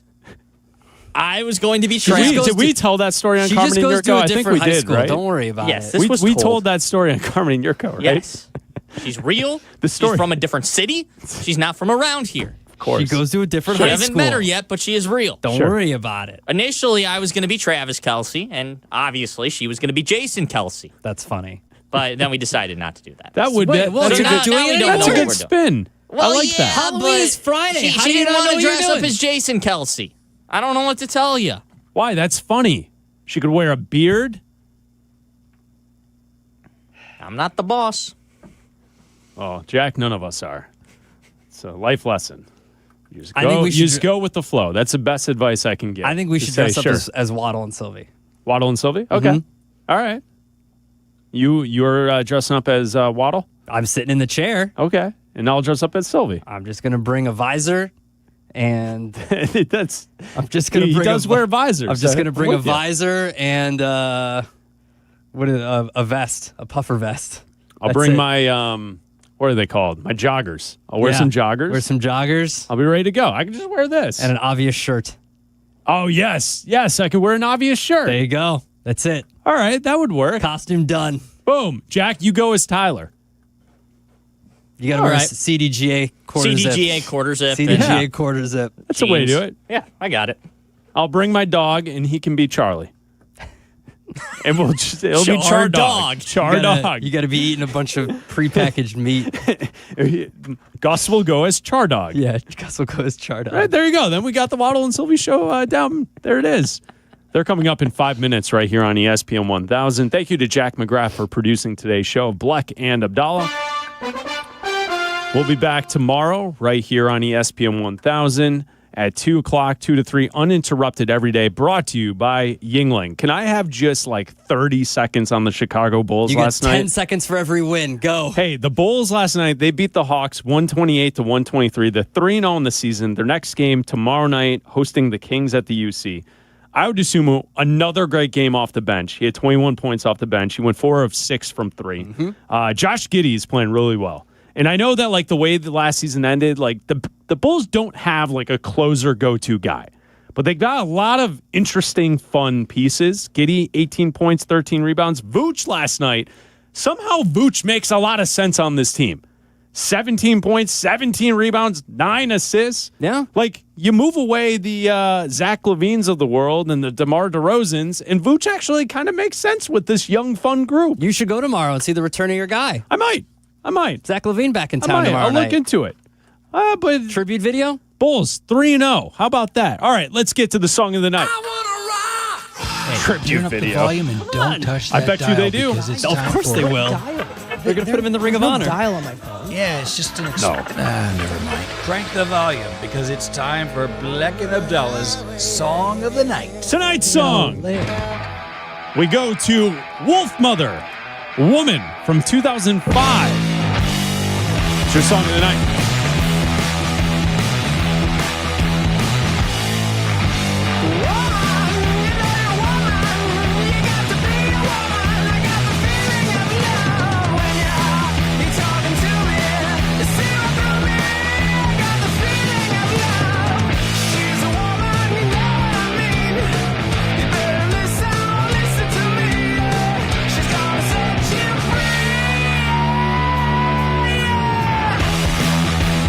Chris, why are we listening to Woman by Wolf Mother off the album Wolf Mother? All right, before I tell you that, tomorrow here on the show in this time, we will be giving away Foo Fighters tickets. Tomorrow during the Song of the Night, right before we hand it off to Waddle and Silvy, we will be giving away I wonder what the Foo Song Fighters of the Night will be. tickets tomorrow. The reason we selected this song today because the debut album from Wolf Mother was released this week in 2005. Oh, yeah. That's right. This All week right. in 2005, October 31st, this 20 album years was released. ago. Yeah, this was a great album. Their debut album. They're from the Australian band Wolf Mother. This song had Joker and the Thief, another great song. This was a Guitar Hero song. Oh, yeah. I totally remember playing this on Guitar Hero. Yes, Guitar Hero, great game. Was it featured in the commercials for Guitar Hero too? I remember this song being in commercials. I don't know if it was for Guitar Hero, but this song was definitely in commercials for something. That was a cool Joker video and the game. Thief was in like a movie. It was featured in something. And I remember Joker and the Thief being in something. Yeah, they had like those two songs, and that's kind of like all you ever heard from Wolf Mother. Yeah, absolutely. That was it. That's it. And then they went away. But they were great. They were pretty good live. I saw them play Shubas once randomly. Really? Yeah, very small. It's great. They were good live. That's but they were awesome. like, his voice was compared to like Led Zeppelin, and they were like compared to like this like return to classic rock era 20 years ago. But they were good. They're good. Wolf Mother, Woman from 2005. It's your song of the night.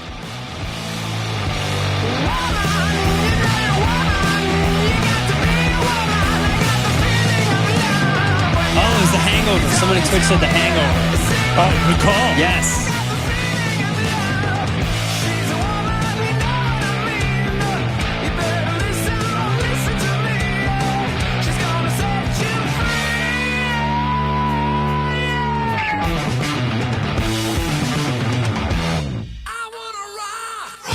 Turn up the volume and don't touch that dial because it's time for... What dial? There's no dial on my phone. Yeah, it's just an... never mind. Crank the volume because it's time for Bleck Abdalla's Song of the Night. Yo, later. Waddle and Silvy are next. You're listening to Bleck and Abdalla. ESPN Chicago. This is Chicago's home for sports.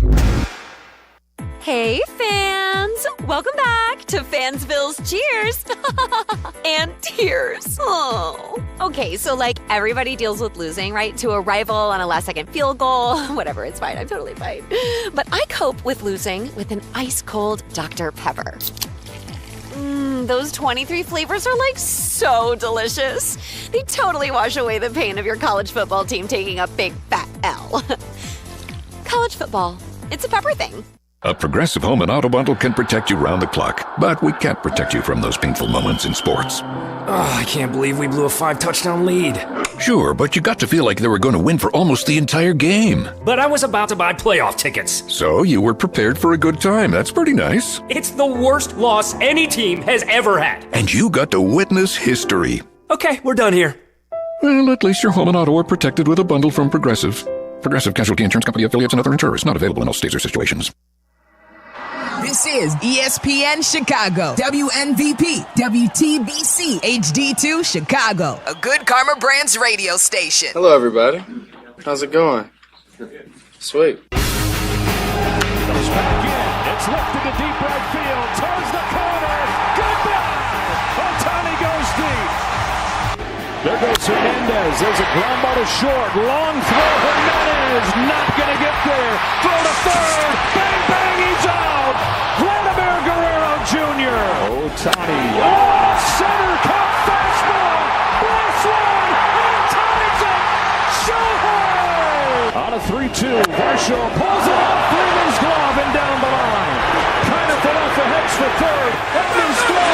There's a play. He's out. There he goes. Throw from Kirk. Oh, he's off the bat. He got him. He was off the bag. Down the line towards the corner. It's a fair ball. Schneider on his horse. Hernandez picks it up. Schneider's headed home. Relay from Edmund. Play at the plate. He's out. Kershaw tries one more time. Bouncing ball to second. Edmund hurries. Over to first in time. Freeman sends a fly ball to center field. Varsho's going back before the catch strikes me. Freddie Freeman has ended it. It's a repeat hero with the last word on a Game 3 classic.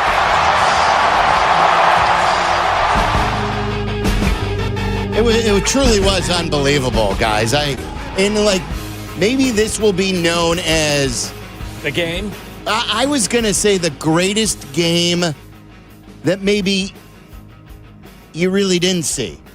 You know what I mean? Like, I'm trying to think of a good way to phrase that because, well, probably if you're a baseball fan, you watched the majority of the game, and I watched the majority of it, but I did not see the end of the game. I tapped out by the 13th. I'm like, I just can't do it anymore. It was midnight here. Yeah. And that's late for me. Like, past 11 is late for me these days. I made it to midnight, I think, but that was it. And so while we're all going to say, oh, yeah, I always remember watching, and then I woke up, first thing I did was even during my pee in the middle of the night, I went to the phone to find the... What time was it? I think it was close to 5. It was a fairly successful... pee? Yeah, from midnight to 5, that's a good amount of time for me. Yeah. If I make it 5 hours straight through. I think a successful 5 a.m. pee is also quite an accomplishment for people our age. Yeah, that's what I'm saying. But again, it was such a late bedtime. Usually it would be like 3 or 4 going to bed at 10:30. I found myself like drifting in and out, and then I got to the point where I was awake and then couldn't fall asleep, and that it was a really weird kind of cycle to get to finally pass out. But I want to say I thought I got to 14 or 15. It was one of the most fun nights where like I wasn't on the edge of my seat for one of my teams that I've had watching sports in a long time. We watched I finally have CHSN and like I still, when I was tweeting about the Bulls game last night, there are still people who are tweeting me, is the boycott over? Like the boycott only, like this is my thing, only for me includes going to games, free or paying for tickets. That's been my thing until management and ownership decide that they're going to be trying as much as the players are trying and as much as the fans care about the team. But I do watch the games. The reason I didn't watch the games last year is I could not get them. Do they split revenue? Like, so if you go to the Bulls-Bucks game, are you still in some strange circular way donating to the Bulls' cause? Are you saying in Milwaukee? Because Braxton was very into the Bulls game yesterday, and that had TV one for the early part of the evening, and he said, Dad, can we go to a game? We didn't go to a game. He said, for the first time in his life. Hush your mouth, young man. And I said to him, I was in a good mood. The Bulls were plucky. They're 3-0. I've got the over on their total this year, and we want them to do well. I mean, I'm not rooting against them. I just wish the general manager was better and the owner was better. the owner is, lost cause. But do you think when Wemby becomes a free agent, he'll giggle if asked the question right. whether or not that he Can you imagine that? Yeah. Hey, Jerry, you have a chance to sign Wemby? Get out of here. Isn't that what he did when Shohei was a free agent? I think so. During that, it was the infamous press conference he did where Jesse wasn't invited. Do you remember that? Connor McKnight got us the sound from that press conference. I think so, yeah. And they asked about Shohei's impending free agency. And he laughed at it. And the Dodgers have made their money up, and they've won. I think that's one of the best stories of the calendar year is, especially in the world of sports business, that the Dodgers have already recouped the cost of his, magnificent contract in revenue. They've made it back and then some. You and I kept saying, hey, Tom Ricketts, try to sign him here. You'll subsidize at least 50% of his contracts by bringing in revenue you never would have access to without Shohei. And wouldn't you know that not only did the Dodgers do that, they actually subsidized the entire contract in less than 2 years. Yeah, we all knew it. And neither of us is a business major. We're I have a finance degree. Okay, you have a finance degree. I don't. I'm just a dope. But I knew that, hey, at the time, the Cubs didn't have a patch on their jerseys. The Motorola patch wasn't there. And that real estate would have been even more valuable if you're opening it up to even more international bidders because of the appeal he has worldwide and in Japan. All this stuff, the more season tickets that you would have sold, you may have sold out for the season. Oh, yeah. As far as before tickets would even go on sale for the general public or when the season started. The White Sox don't have a patch? I don't know if do the White Sox have a patch? I believe they're one of 2 teams that do not have a patch. You know what they should do, honestly? Some, pirate affiliated, not Pittsburgh, just a pirate affiliated company. Sorry, what noise should, was that? Should pay them to wear an eye patch. More dog than How about pirate, that? To wear an eye patch. To wear an eye patch? Yes. Listen, it can't hurt that team, can it? So, they get a huge sponsorship with a pirate-affiliated business, and they wear eye patches. Come on, Why? that would be awesome. Wait, hold on. I don't know how he's connecting this. Just because they're both patches? Yes. The White Sox are wearing an eye patch this year, as while everyone else has got a patch on the sleeve of their jersey. The White Sox, the only thing they could get in terms of sponsorship cash came from an eye patch. That would make more sense for the Pittsburgh Pirates. Why not nicotine patches or something like that? Okay, we could do that. Something like that. The patch. All right, never mind. I'm just trying to drum up some cash for the White Sox. Trying to make more money for the Pirates somehow? No, I'm trying to make money for the White Sox. So your biggest free agent signing of all time isn't Andrew Benintendi. How much do you think the legion of pirates out there are willing to pony up to? I don't know. I'm going to look for the highest grossing revenue pirate affiliated industry in all of the world and see if I can dial into them. Pirates Cove, right? Something like that. Mini golf emporium. Yeah, there you go. It's definitely not the Pittsburgh Pirates. No. Well, they actually pocket a lot of money. Yeah, right. They're just not all willing to coming spend from the it. other owners. Yeah. All right, anyway. Yeah, so anyway, this is in the grand scheme of talking about last night's baseball game. We normally don't lead with baseball if it doesn't include our teams, especially during Bears season, but it was so... That was an all-timer. Magnificent. So unbelievable. It will be, one of the games, if you did stay up, I want to hear, did you stay up? Did you watch the final out of that game? And, I have a poll question because football we know is king. The Bulls were the only local game on yesterday. And then you had the World Series on. I wanted to know what people watched. Which game did people watch the most of? For Monday Night Football purposes, it was sort of a snoozer. There were a couple of good McLaren catches, and then the Chiefs put on a show in the second half. But as far as Monday Night Football games go, that's probably towards the bottom of the list. When the season ends as far as the best games that we're going to get, but it's still football. Yeah, and I'm sure it dwarfed the viewership of the baseball game. Oh, yeah. Yeah. I mean, it that's always just the does. nature of the beast. Right. Isn't it always, isn't the starting point usually 20 million? Somewhere in there to high teens? I think so. For And a national... listen, anytime Patrick Mahomes is playing and the Chiefs are playing as well, you get an extra bump. So... I am interested to see what the ratings were for the baseball game. How do you think Chicago is voting? So I wrote, which game did you spend most of the evening watching last night? And I did give you an all of the above choice.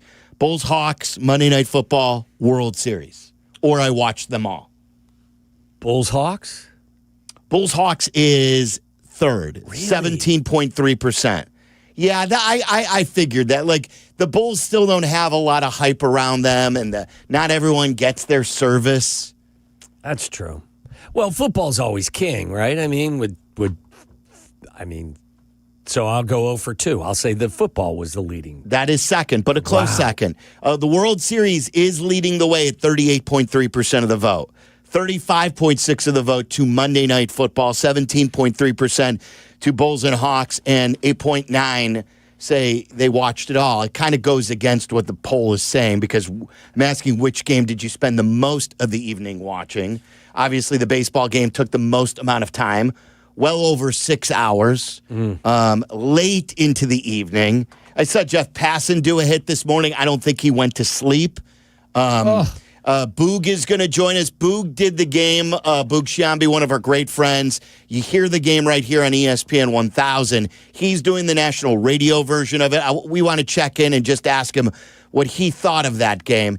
And then here's another topic for you. Anything you want to say about the baseball game, if you have Bears thoughts, want to take your call. If you have Bulls thoughts, I know C-Red Fred's been all over me yesterday saying, how could I not believe in this team after 3 games? And he's like they just won the championship last night. Boy, he grind on The you, man. best part of his last call, he's like, I was out on this front office until they traded for Isaac Okoro.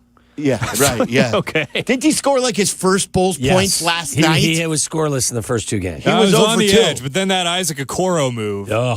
Bought in. So, like, anything that is on your mind. And then here's another thing. I saw Dan Plesac tweet that was the best World Series game he's ever seen, or the best baseball game he's ever seen. And and he tweeted that at around the 8th, 9th, 10th inning. I tweeted him back. I go, Danny, Plesac's our guy. I said, you were at Game 7 of the 2016 World Series. Right.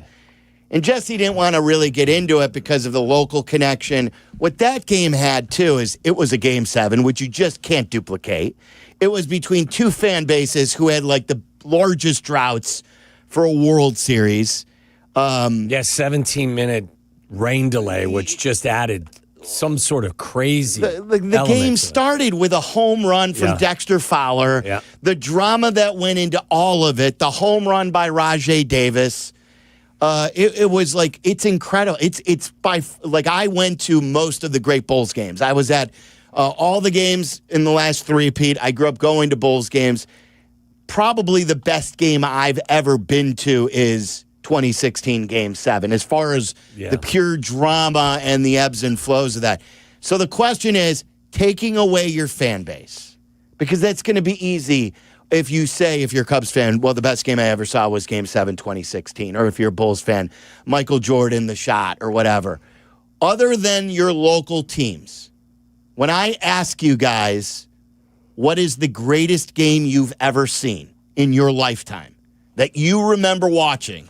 When you're in a bar, you're having a beer, and the topic comes up at the bar, and they say, hey, guys, what was the greatest game you've ever watched in your sports fan life? And I'm trying to rack my brain like I'm just getting a cloud of games, but I don't know if I'm like I keep going back to 28-3 with the Patriots. Yeah. And Charlie mentioned there are a lot of good hockey games to go to, a lot of good Olympic games. Obviously, we lived through Miracle on Ice. I was just going to say, that one qualifies, right? Of course, it was in our life. Yeah. We had to watch it on tape delay, but there was no internet. We didn't know what happened.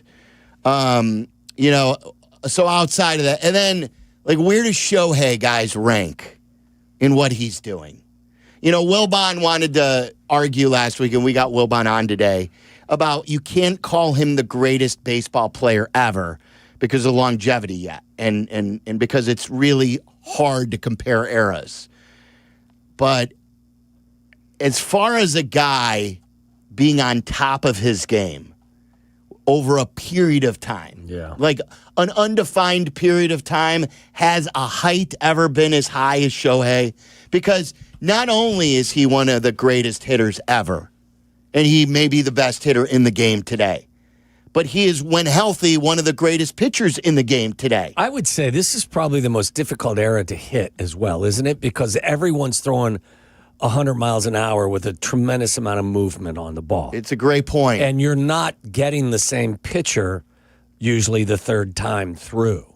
So, like, you're seeing more pitchers and you're seeing the ball come at you at a higher velocity if you're a Major League Baseball player these days, I would think. It's a great point. And, you know, tonight is one of the most I remember looking forward to a baseball game not involving one of my teams in years, because I can't wait to see, like, I don't know if you've read these reports, how many times he had to go back to the clubhouse yesterday and hydrate between at bats. Even though he's just hitting yesterday, he's been worn out. He got on base 9 times yesterday. Every time he came to the plate, he got on base. Got thrown out attempting to steal at one point, too. He came off the base there. Yeah. But the thing, like, no player in the history, I think of the postseason and maybe a World Series, no player in a postseason game has ever reached base more than 6 times in a game. Shohei got on base 9 times yesterday. Crazy. 4 for 4 at the plate, and he was walked 5 times. And then it brings in the whole conversation on, do you walk him every time he comes to the plate tonight?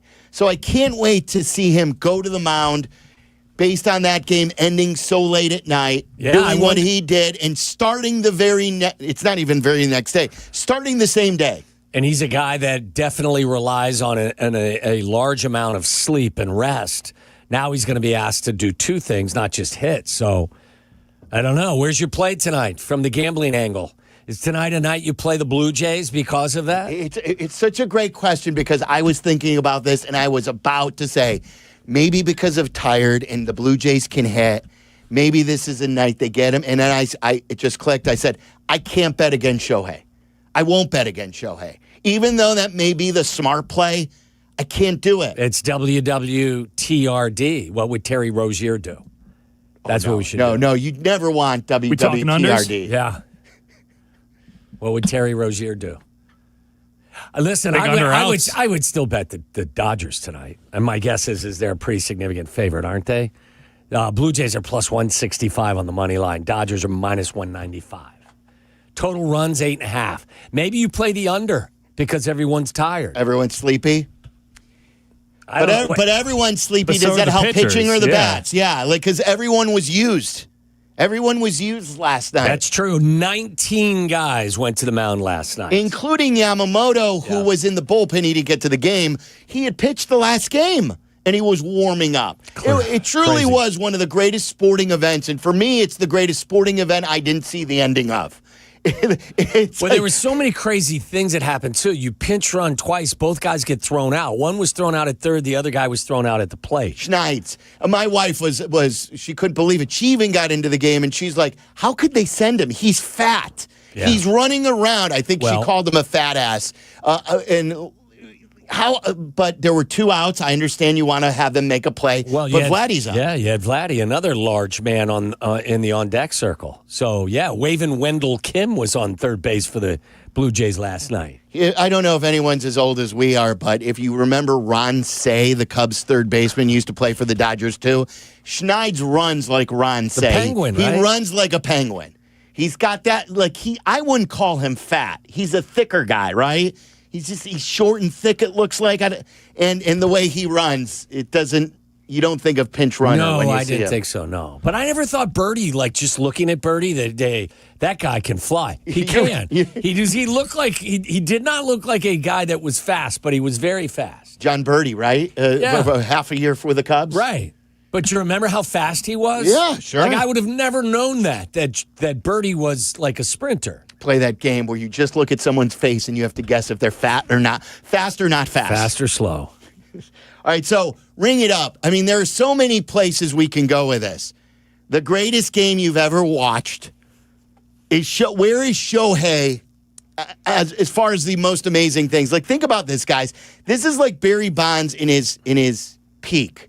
You know, hitting a few home runs in a game and getting intentionally walked every time after that, and then him coming out the very next game and starting on the mound.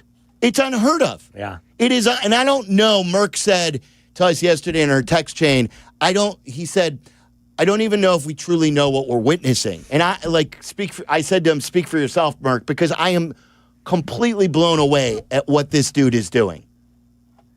He's amazing. He's incredible. We never thought in our lifetime we would ever see that, just on any level, and this guy is dominating on both sides of it. Frankie, you're on ESPN 1000 in Mokina. What's up, Frankie? So my angle for staying up and watching the game was because I had a $7 8-way parlay going for $550. Oh, yeah, Frankie. And I hit it with Freddie Freeman's home run. So going into the extra innings, I needed 3 more legs, and everything felt just perfect, culminating with his home run to win the parlay. It was amazing. Did you know? Did anyone else in your house besides you, Frankie?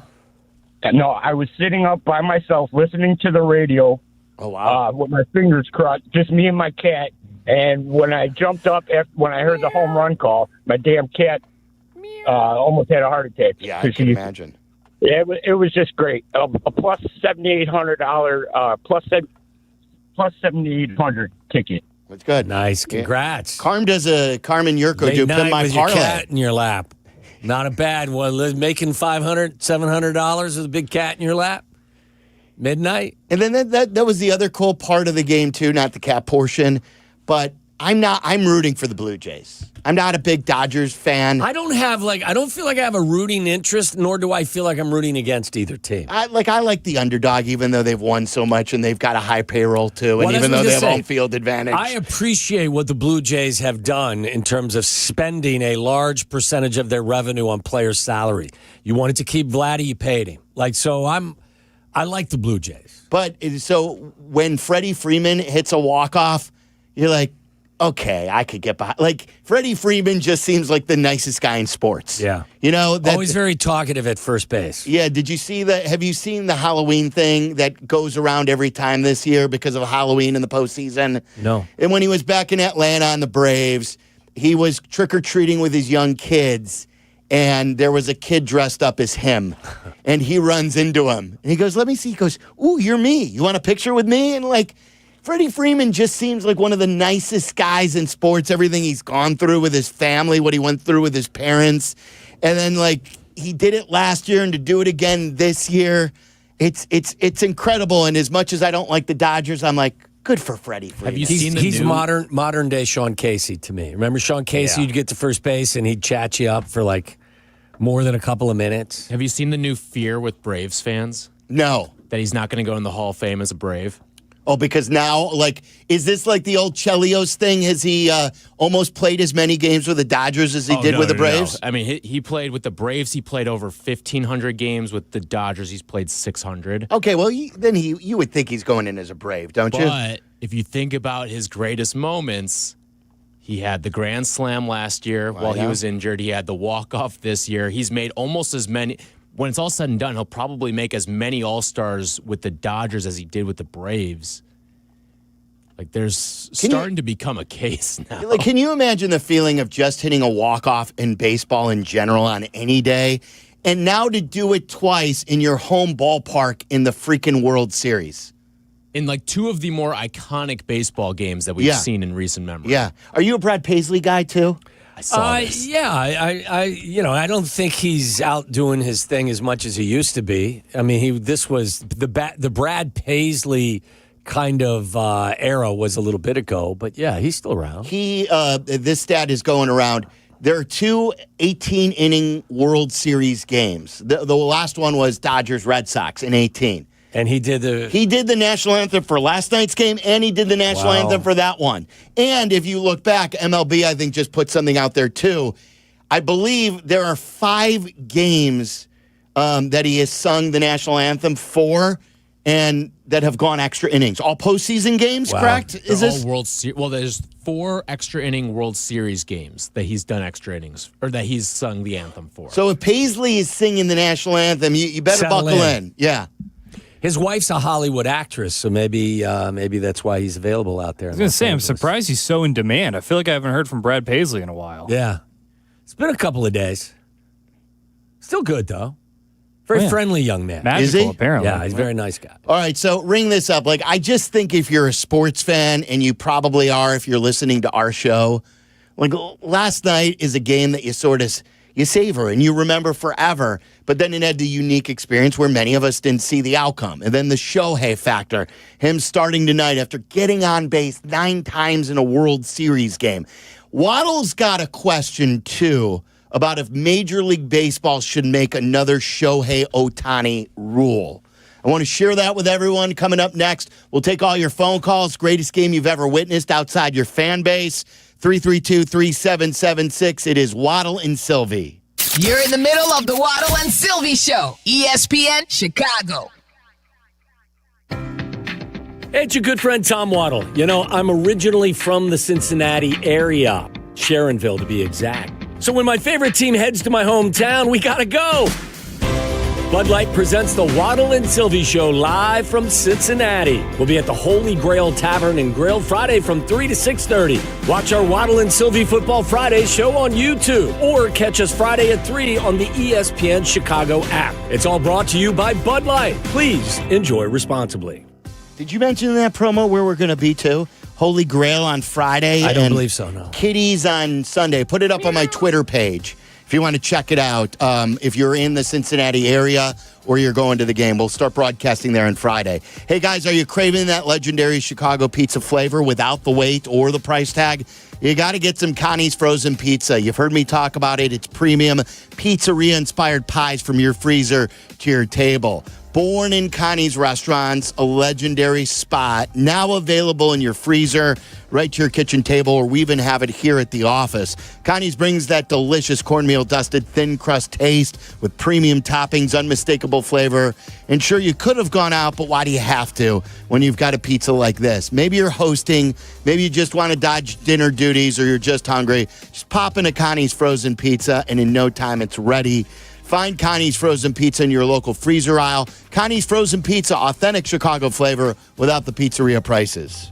DraftKings at Casino Queens Sportsbook, an official sports betting partner of the NBA, brings you King of the Court every Tuesday. Here's the deal. DraftKings puts up $1 million in bonus bets each week. Opt in, apply your token, and place a $5 pregame bet on the NBA star you think will dominate each Tuesday. If they finish the night leading the league in points, rebounds, and assists, they're crowned King of the Court, and you win your share. Download DraftKings Sportsbook and use code WMVP for your shot at a share of $1 million in bonus bets with code WMVP in partnership with DraftKings. The crown is yours. If you or someone you know has a gambling problem, crisis counseling and referral services can be accessed by calling 1-800-GAMBLER. 21 and over. Illinois only. Eligibility restrictions apply. Pass-through of per-wager tax may apply. 1 token per customer that expires at the start of the final NBA game when offered. Winning shared as $1 million in non-withdrawable bonus bets that expire in 7 days. Restrictions apply. Terms at sportsbook.draftkings.com/promos. At People's Bank, earning $400 cash has never been easier. Open a new checking account online, complete a few simple steps, and they'll deposit $400 right into your account. Move towards your goals faster with the checking account that fits your life. $400 cash incentive is available to new checking account customers who open an eligible account online, enroll in e-statements, and receive qualifying direct deposits totaling $1,000 or more within 90 days. Limited to 1 account per customer. Other terms and conditions apply. Visit ibankpeoples.com/new/checking/account/offer for details. Member FDIC. I'm Chicago personal injury lawyer Jim Morisi. Even when we're careful, other people's negligence can threaten our futures. As one of Illinois' most successful injury firms, winning the most complex personal injury and workers' compensation cases is what we do. Consultations are always free. Visit us at MorisiLongo.com. That's MoriciLongo. Morisi Longo & Associates. We're there when you need us. Save big on everything for your next project when you shop at Menards. Bite Electric smart home products make everyday living simply smarter. Add color to your home's exterior with LED outdoor string lights. They're perfect for holidays or get-togethers, and they can be scheduled to automatically turn on or off. View our entire selection of Bite Electric smart home products today on Menards.com. Plus, check out our weekly flyer for other great deals happening this week. Save big money at Menards. Hit the road in a brand new Chevy in less than 1 hour at Advantage Chevrolet Bolingbrook. You can sign and drive away in 60 minutes or less. Seriously. Or they'll cover your first car payment. Every new Chevy is backed by the Advantage Plus program. Advantage Chevrolet Bolingbrook. Together, let's drive. Waddle and Silvy are back. Follow the show on Twitter at Waddle and Silvy and at TWaddle87. This is ESPN Chicago, Chicago's home for sports. We've already spent a lot of money this year. People talk about why won't the White Sox spend? I think we had a payroll of $185 million this year. So, we'll do what Chris thinks that we ought to do. That will make us better. I mean, look, we're not going to be in an Ohtani race. I'll tell you that right now. Center cut fastball. Bless one. Ohtani's up. Shohei.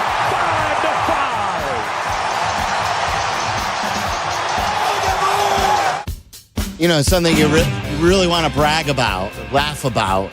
I'll tell you this. We're not going to be in those Ohtani sweepstakes.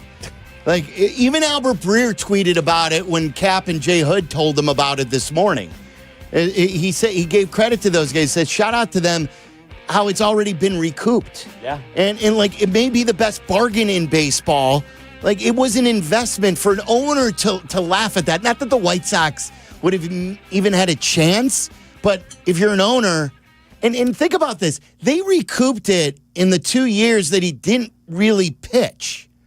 Not only that, but they've recouped it in 2 years, and most of his salary is deferred, which means you're actually taking in a ton of money.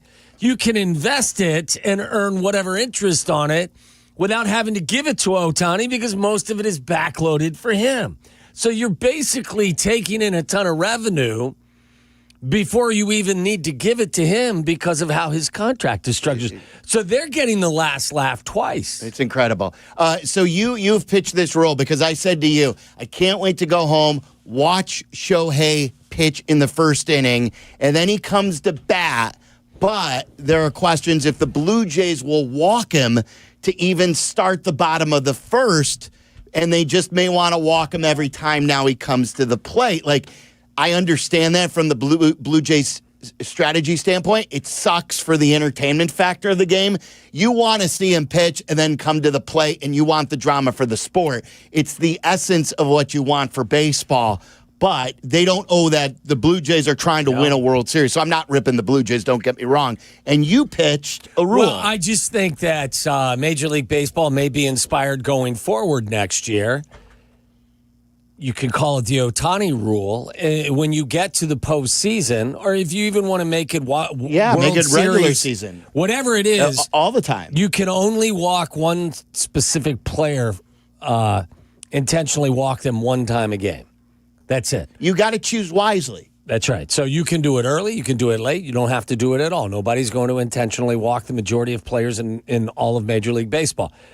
But if, in fact, that is something that strategically you're looking to do, you can only do it once. That way you're not robbing the viewers, those paying, a hefty price to be at the game, or those sitting at home watching an important game. You don't rob them of an Ohtani at bat more than once. I'm here for that. I would definitely sign up for that. You have already put a clock on the pitcher, so they have to deliver it in a certain amount of time. You have a limit on the amount of visits to the mound now. That never used to be the case. You have a limit as far as, like, relievers have to pitch to 3 batters. Right. So there have been all these new, certain amount of challenge. You get a challenge a game until like the later stages of the game. So why not? Hey, per player. Yeah. You get to walk them one time per game intentionally, where, you know, and maybe like there are ways to get around it where you can do the intentional walk. Then you take it, maybe you throw a wild pitch. I Yeah, don't know. sure. I mean, so I don't know how you go about doing it. I think it would be important, especially with runners on. The last thing you want to do is, try to, work around him. But at least it's an effort to try to, give the fans what they want. John in Phoenix, you're on ESPN 1000. What's up, Johnny? Hey, boys. Thanks for having me on. You guys were talking about games I won't forget outside of my fandom, and my daughter's name is Jordan, just to show you how deep my fandom runs. Yeah. But the three I got are the Game 5 Boston had against the Yankees that went 14 innings, and Ortiz hit that walk-off, and they ended up beating the Yankees after being down 3-0. I remember watching that with my dad. Kobe's last game in the NBA, because he left just on the mark that you would hope he would have left on. And then Tiger Woods winning the Masters in 2019 topped it off for me. It's pretty good, like the Tiger stuff. There are a lot of those Tiger rounds in there. Yeah. There's some really good. That's a good list there, John. Someone had a Super Bowl one. Where's the, it's actually Lewis and Lyle. Oh, Lewis, I've always circled this game as one of the greatest Super Bowls I've ever watched, and I don't think it gets enough pub. Tell us about it. Can I say the two niche ones first? Because I don't want to. Well, first, I'll just say it. Super Bowl 43, Steelers versus Cardinals. That ending where you had Larry Fitzgerald, what was it, an 80? First you had James Harrison returning a pick six, 100 yards. But right before the half. Larry right at the end of the half. Score also would not have gone. Right.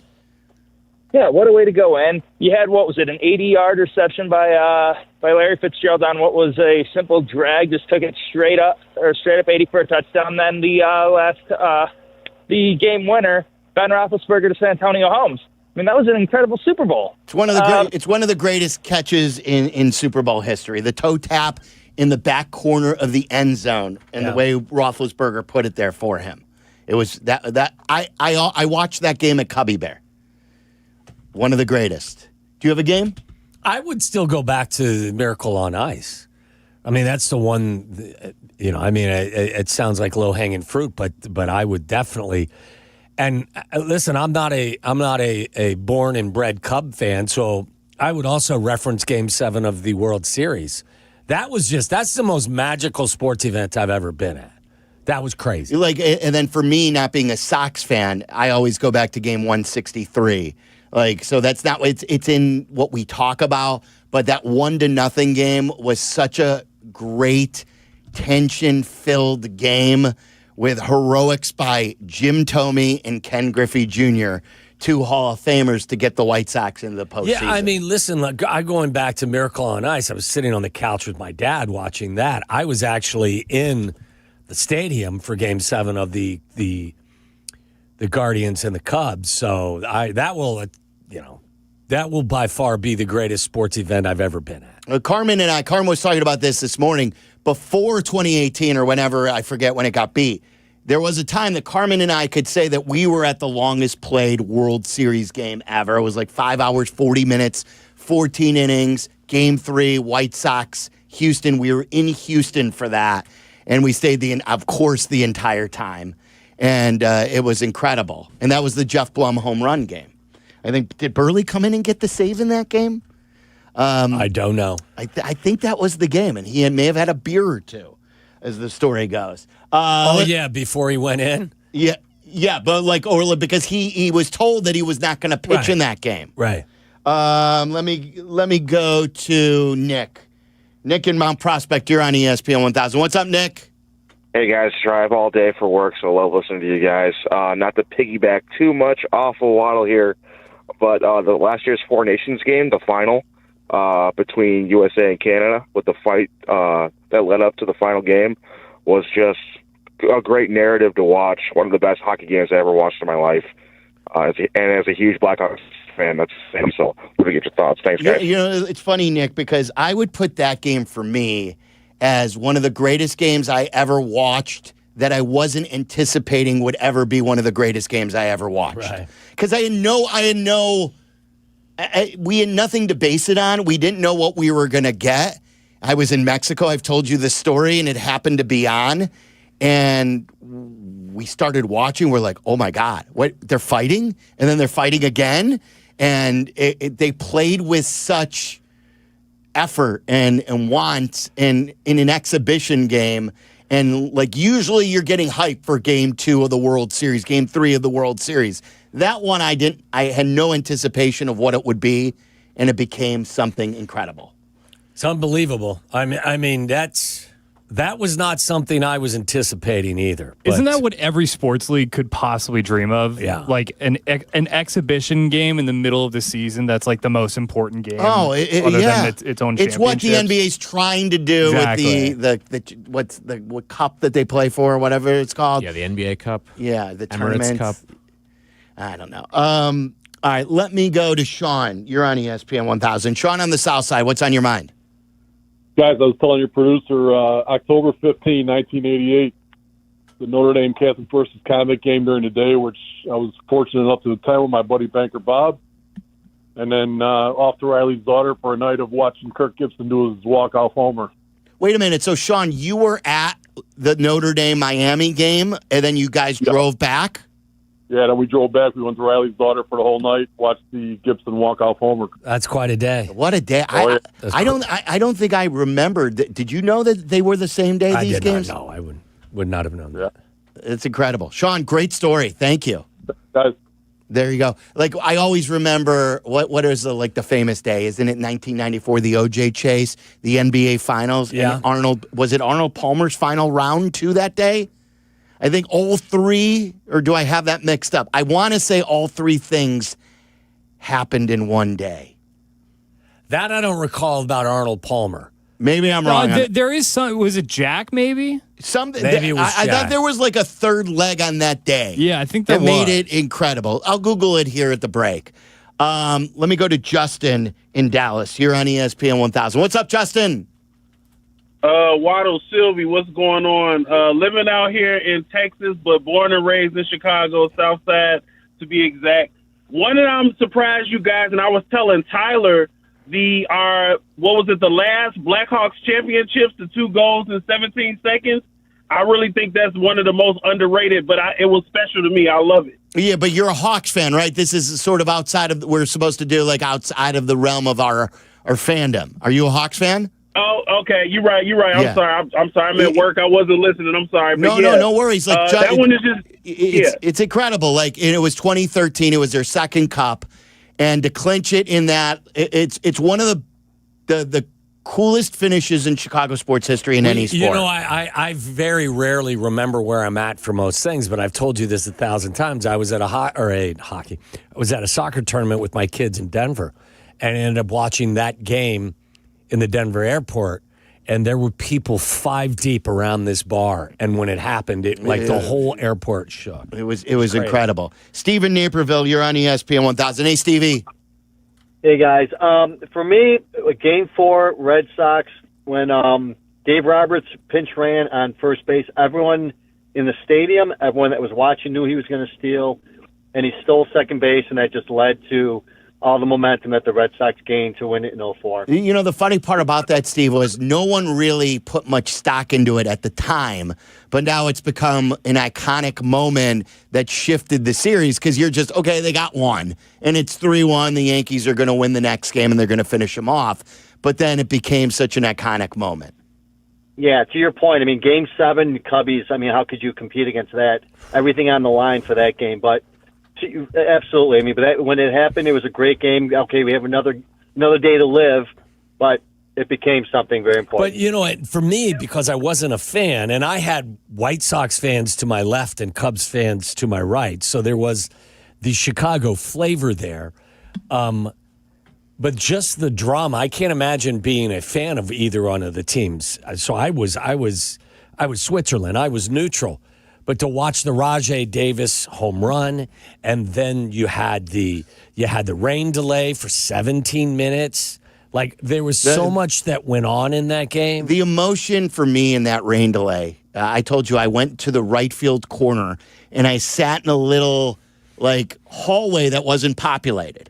because I needed to be by myself because I'm like, we're just putting off losing the biggest heartbreaker in my Cub fan age. Like we're going to top Bartman. I got to wait to watch the end and how horrible it was going to be. And there was even a sign that said, Indians parade route this way. I have a picture of it still on my phone. And sure enough, that parade never happened. Never happened. I'll tweet out that picture if I could find it here at the break. And I got to Google the other thing about the Arnold Palmer part of that. Or it was Arnold Palmer. It was. Yeah. So it was final round. It was all in the same day. It was the Knicks game against the Rockets. It was the O.J. Chase, and it was Arnold Palmer's last round. And I believe the Rangers were playing a Stanley Cup, or maybe it was their parade day. Yeah. And wasn't it called like June 6th or something like that? Yeah, that's or what whatever the 30 it was. For 30 is, yeah. The 30 for 30. All right, guys, YouTube TV customers, you could lose ESPN and the sports you love, including college football game day. So much drama going on with the coaches. Monday Night Football, NBA, college basketball is starting. You got to take action. Go to keepmynetworks.com to keep ESPN. Don't let it get away, guys. Keepmynetworks.com to keep ESPN. Talking about last night's World Series game, it was just like a classic with an exclamation point. Several on it. Boog Sciambi's going to join us at 4:30 from L.A., and I want to ask Chicago fans this question. We always ran from the Michael LeBron debate, but are you running from this new debate? And I'll bring that up coming up next. You're listening to Waddle and Silvy on ESPN 1000, Chicago's home for sports. Do not, and I mean you, do not miss the Kap J Hood Show, now morning 6 to 9 on ESPN Chicago. But you're busy. Things happen. We get it. If you have to miss it, you can always listen to the podcast on your time. Find it on the ESPN Chicago app or wherever you go to pod. It's brought to you by Republic Bank. Guys, are you tired of yelling at frozen screens and endless buffering? Switch to Astound. Reliable gig speed Wi-Fi for only $35 a month. Your price is locked in for 3 years. Plus, get up to a $200 Amazon gift card when you sign up today. Astound Wi-Fi, it just works. Fall is here. So many great things you do with the kids this time of year. What a wonderful family you've created. You want things to stay just as they are. It's time to talk about taking that next step for your future, a vasectomy. Take that step with Vasectomy Clinics of Chicago, because experience really does matter, especially with this procedure.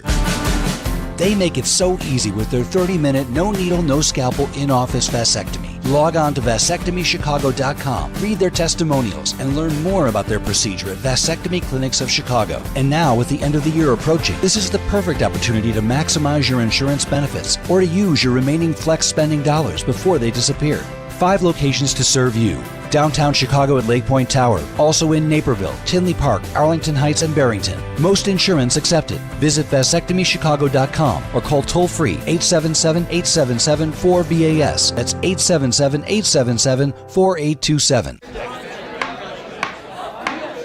When your cat's a meme and your dog is too. And it's hard to know what's fake or true. Just raise a glass with a friend or two. You tell them more, tell them more, tell them more, do. When the online trends keep getting worse. And you lost your keys in the metaverse. Now your right swipe just went left on you. You tell them more, tell them more, tell them more, do. It's a crazy world, so what do? You tell them more, tell them more, tell them more, do. Hey guys, it's Silvy. You ready to take your sports action to the next level? You need Circa Sports Illinois, the world's largest sportsbook, now right at your fingertips. Circa does it the right way. High app limits, low holds, incredible customer service, and no bet fees, ever. Other books might charge you to get you in the game, but not Circa. With Circa, every play is your play. Download your new bookie today at circasports.com. It's the only place I play. Got to be 21 years or older. Gambling problem? Call 1-800-GAMBLER. Injuries on the field are rough, but your injury case doesn't have to be. At Postman Law, there's no fee unless they win. Car crash, work accident, slip and fall. Postman Law's your local injury lawyers. With over $3 billion won for their clients, they don't just show up, they deliver results when it matters most. After an injury, call 844-POSTMAN or visit postmanlaw.com. Others promise. Postman delivers. This is attorney advertising.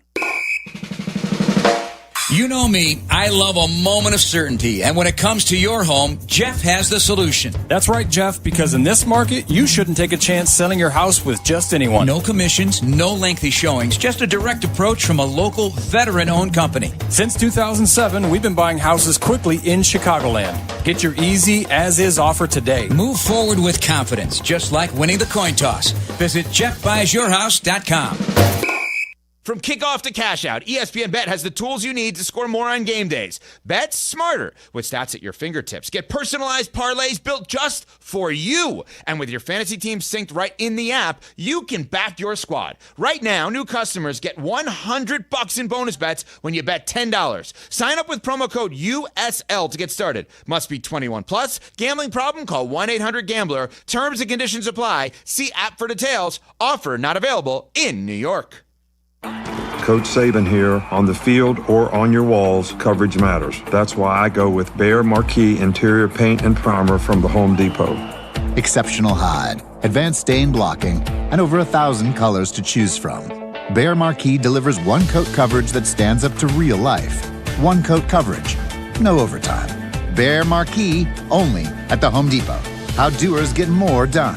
Valid only when tinted to colors from the Behr Marquee Interior One-Coat Hide Collection. They say a full marathon is the ultimate test. For me, it's more than a race. It's a milestone I once thought impossible. Michelle Smallman here, and I'm running my very first marathon in New York City with the support of Gainbridge and Gainbridge Assists powered by Parity. Together, we're empowering girls and women through sports and education. With grants to 32 organizations in 21 states. Every step I take is for the finish line and for the next generation chasing their dreams. Here's to 26.2 miles and a future with no limits.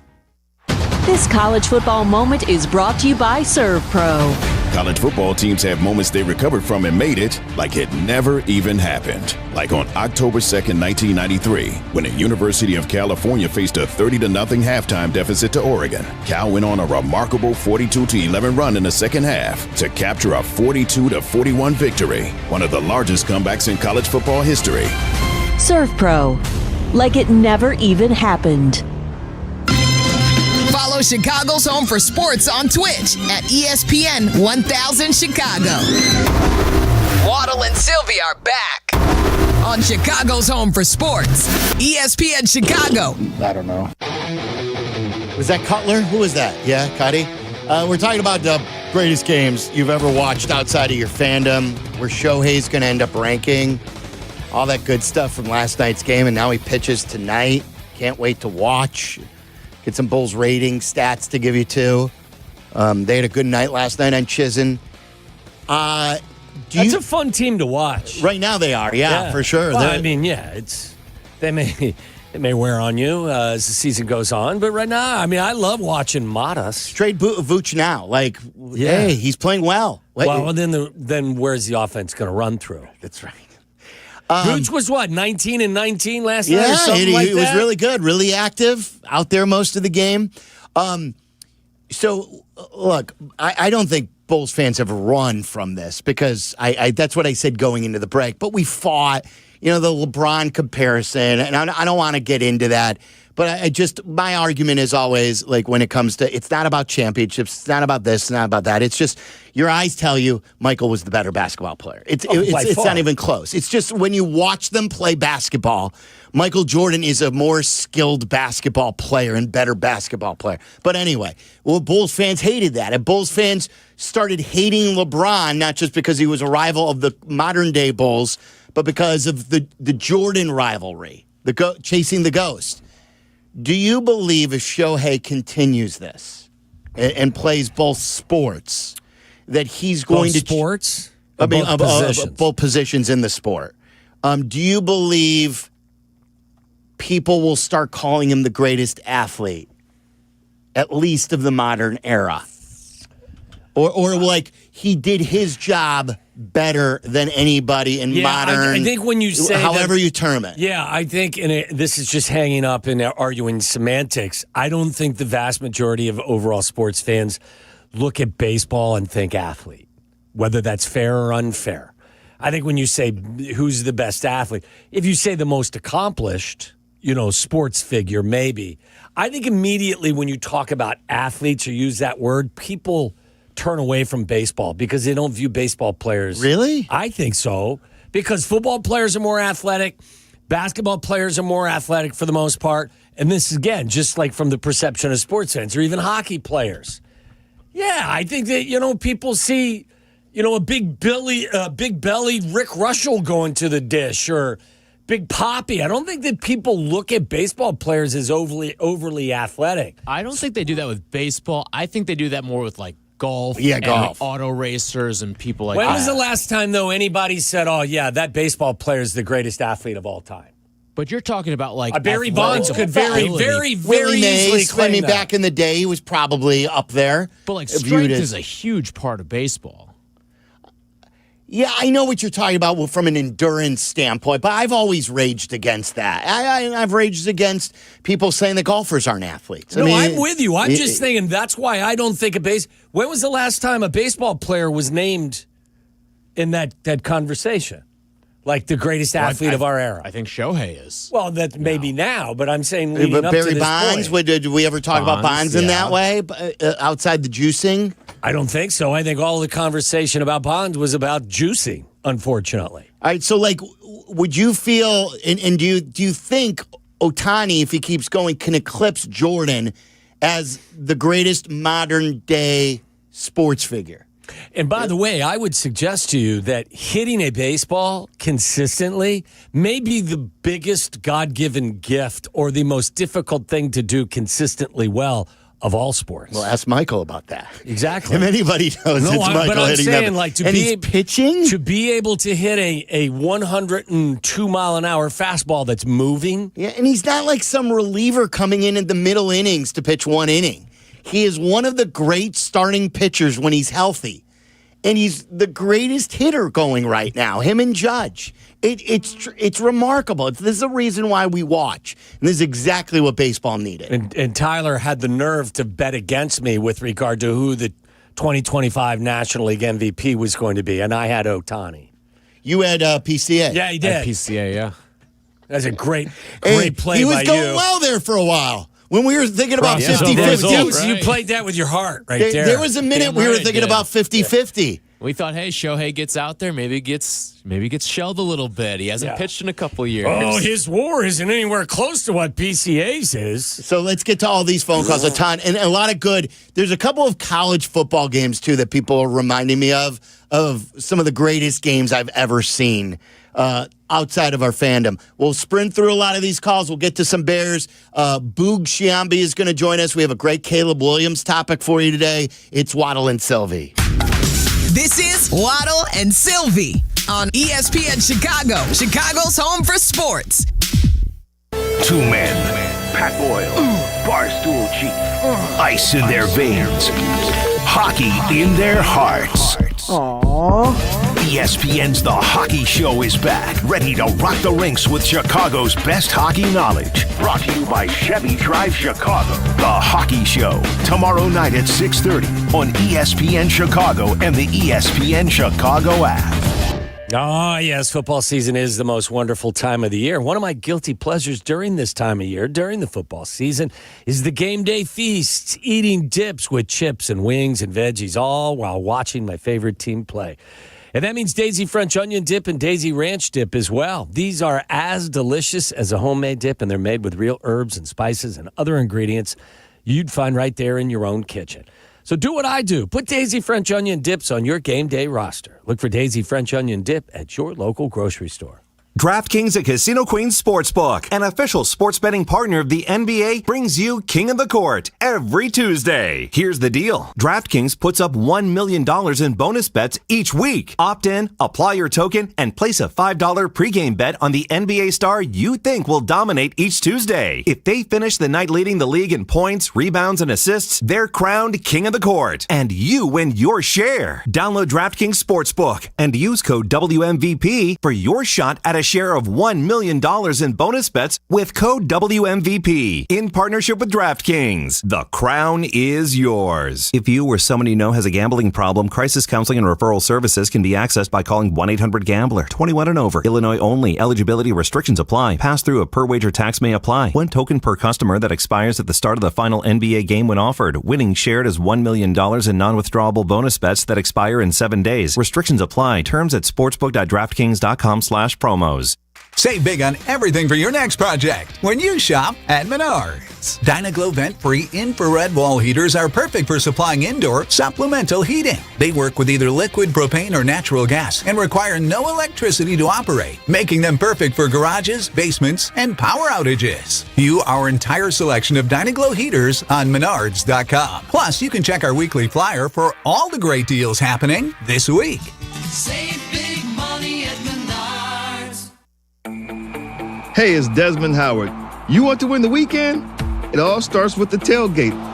And for me, that means Kingsford Charcoal. They've been bringing the flavor, the smoke, and the heat since 1920. No wonder they're still the gold standard of grilling. So fire it up, feed your crew, and let the smoke do the talking. Kingsford, the king of the tailgate. Get it today at the Home Depot. How doers get more done. Hey, fans! Welcome back to Fansville's Cheers and Tears. Oh. Okay, so like everybody deals with losing, right? To a rival on a last-second field goal. Whatever, it's fine. I'm totally fine. But I cope with losing with an ice-cold Dr. Pepper. Those 23 flavors are like so delicious. They totally wash away the pain of your college football team taking a big fat L. College football, it's a pepper thing. Fall is a time for football, falling leaves, cozy fires, and of course, a fresh haircut at Great Clips. With convenient online check-in, you can stop in whenever it works for you. And with everyday affordable prices, you'll save money for fall fun, too. Download the app today. Great Clips. It's going to be great. Live from State Street in the heart of Chicago, this is the home for every Bears game. ESPN Chicago. And this is Waddle and Silvy, WMVP, WTBC, HD2, Chicago. A good Karma Brands radio station. What happened there? I got a text from Silvy. Buddy, you got it too. Oh. And it's... I was going to just sidebar into this if Cap didn't. It's so gross. I gave a nice little thought about the World Series. Buddy, I know you're trying to do World Series talk, and I appreciate it, and I respect it, and I want you to know you're heard. That's 50. This is the gross, this is the most disgusting text I've ever gotten in my life. At 54 years old, the TV show doesn't make, quote unquote, it move anymore. Hunting Wives made it move every episode. Love Brittany Snow. It doesn't usually move, but Brittany Snow's got it moving. I don't know did he want that on the air? I don't think he wanted that on the air. I didn't need it in my phone, so you know what? Yeah, I don't really care. Boing, yoing, yoing. It's the Seinfeld episode. It moved. It moved, Jerry. Oh, my God. It moved. Wow. It was very funny when they read it. Of course, when I text them, I always, understand that they could use that. I wouldn't be texting them if I didn't want it read. I told you that on the air. You were the one for Hunting Wives on Netflix who suggested it for one of the What to Watch For. Didn't you suggest that one? Yes. What about the series made it move for you? Well, so they were talking about the series. Like Kap and J Hood were talking about it like it just came out, and we talked about it like a month ago when it first came out. And you told me, you said the first thing you said to me, Sylvie, a lot of sex in it. Yeah, there's a lot of sex. Like it's really like it's quite over the top. Was there something in there that appealed to you more than other things? This Hunting Wives is like a porn from when I was a child. Not like what you get on the internet today where it's this over-the-top crazy stuff. Boing, yoing, yoing. Yes. What do you mean? Porn from when you were a child? It's like when you would stay up late and you'd turn on Cinemax and then you would get some of those movies that were turned into Skinemax. It wasn't hardcore porn, but it was when you're 16 years old, Skinamax was A-OK. Yeah. And when I like, believe me, I've seen all the movies, all the television shows with the like a mainstream TV show with the amount of graphic sex that Hunting Wise has. There were moments when I was laying in bed and I'm like, what's going on here? A television show doesn't make this happen these days. But Hunting Wives, and when Brittany Snow made the transition, I don't want to spoil it. Transition from what? Transition from her life is this just mother of a young son with a well-to-do husband, and she became a hunting wife, and she starts exploring with her new friends down in Texas. So it was appointment television for you whenever it would come out. I've never seen anything quite like it. Really? Ever. Not in a regular show that had a plot and it's a fairly good show to begin with. Weren't there several episodes where there weren't sex scenes? Oh, everyone. Did you just keep watching the same episode over and over again? No. Boing. One woman would cross her and like out of her life. The next day, she's knocking back on her door. I miss you. And there it goes again. You just turned me into the cops. I don't care. Let's get it on again. What was the oddest scene of the entire? And there will be a season 2. Thank goodness for you. I remember the hotel that she was staying in. She was staying in a motel, and then what's her name came to visit her. Yeah, but I'm talking about one of the weirdest, oh my God, I can't believe that was just part of the series scene. You want to get aroused? Nah, this one was not that. What do you, don't you remember with the police officer, the sheriff and his wife? Oh, yeah. Well, that gets really crazy.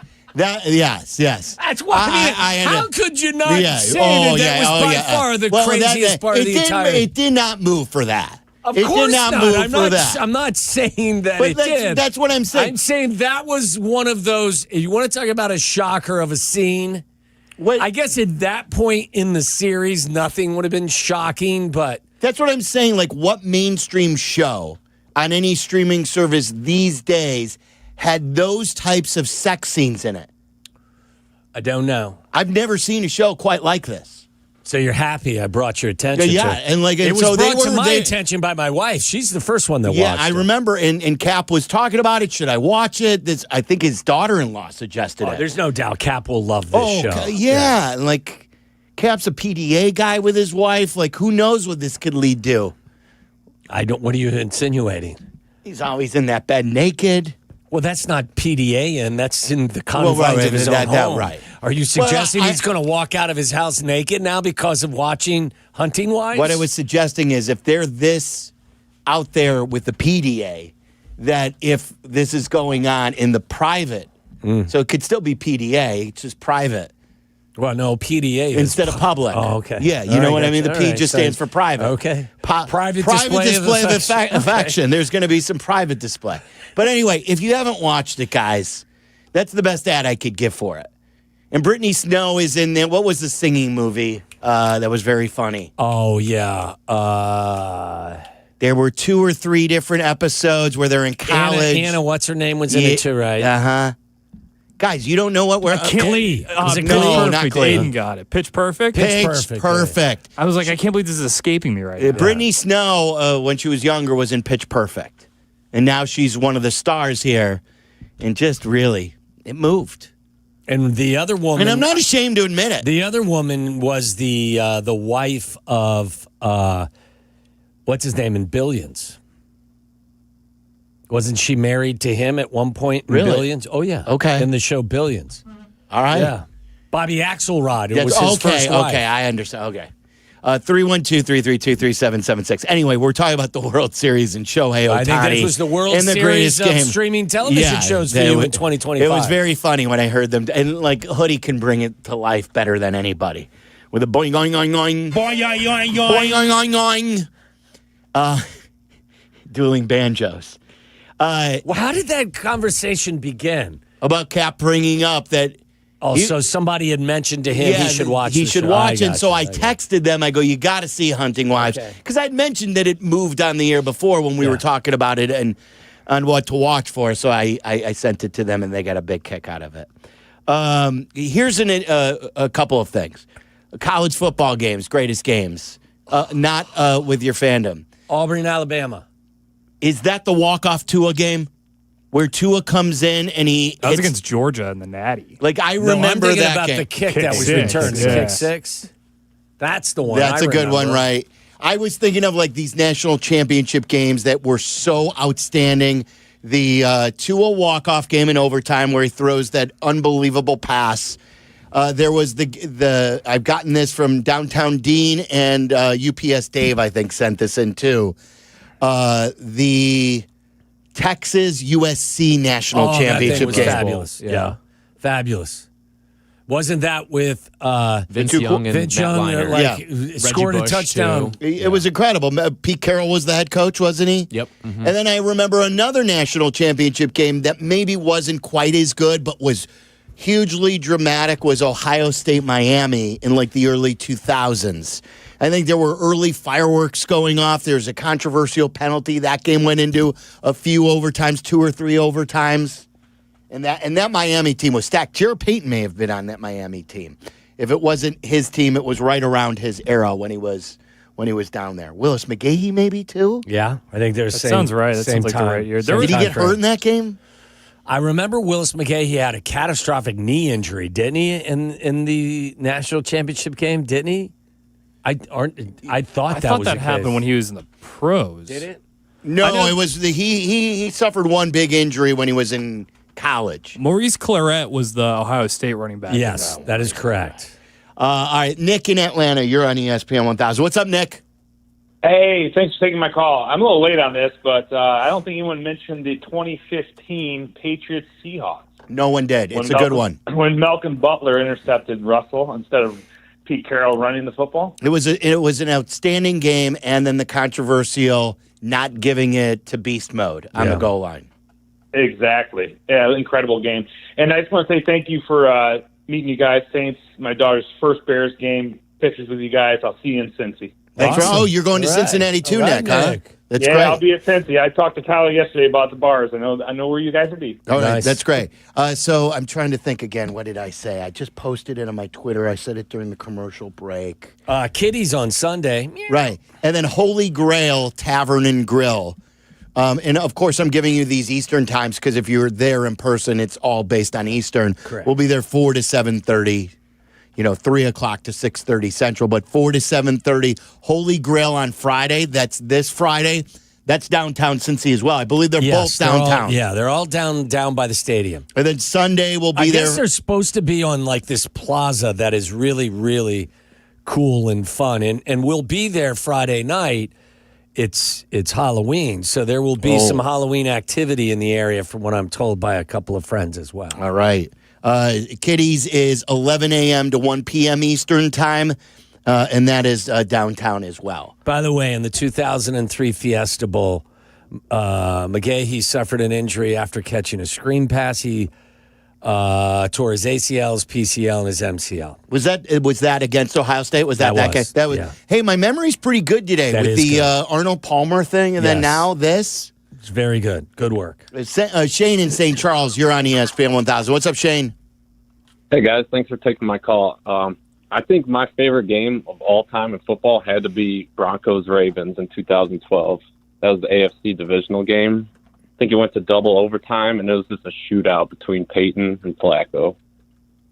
And was that the one that Flacco won? Jones, right? They upset Flacco, yeah. That was the year that the Ravens ended up winning the Super Bowl, right? And Flacco had 11 touchdowns and no interceptions. Didn't he have like a prayer answer too along the sidelines where he just basically threw it up for grabs? Jacoby Jones. Yeah, I remember watching that game at the United Center. Someone misplayed that, didn't they, on I believe Denver? so, yeah. Because I was so anti-Joe Flacco at that time.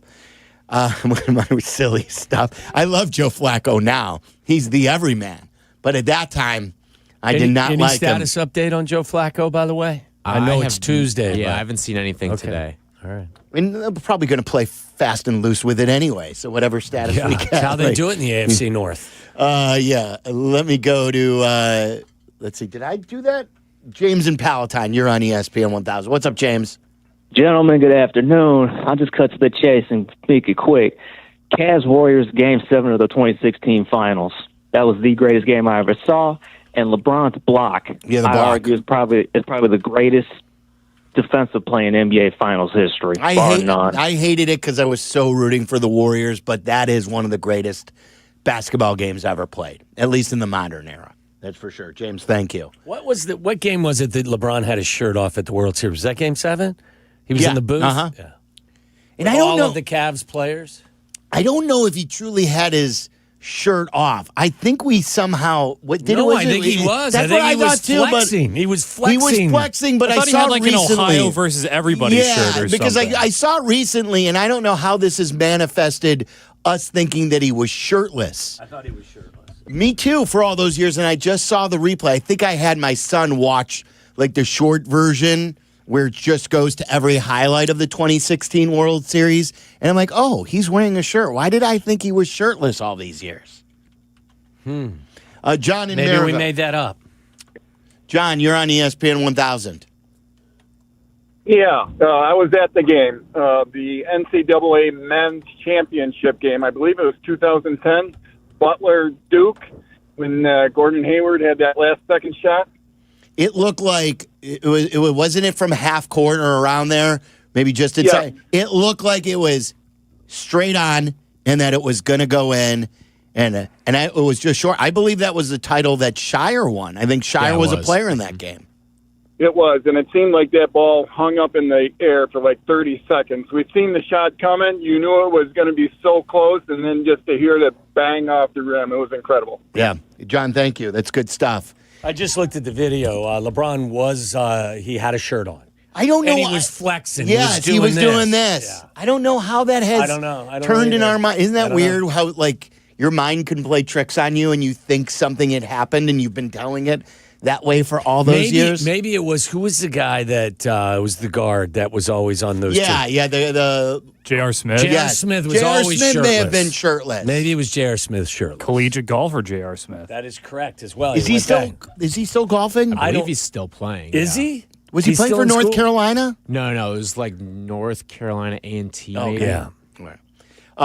Let me go to Adam in Morton Grove. He wants to talk some Bears with us. And, any Bears stuff on your mind, too, and you want to still weigh in on the Shohei Ohtani stuff in last night's World Series game. Adam, you're on ESPN 1000. What do you got for us?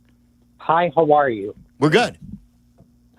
Quick question. I know I spoke to you guys about this last week, but now since we are 4-3 right now, and Schultz is saying if we went 5-2 would be aggressive at the trade deadline.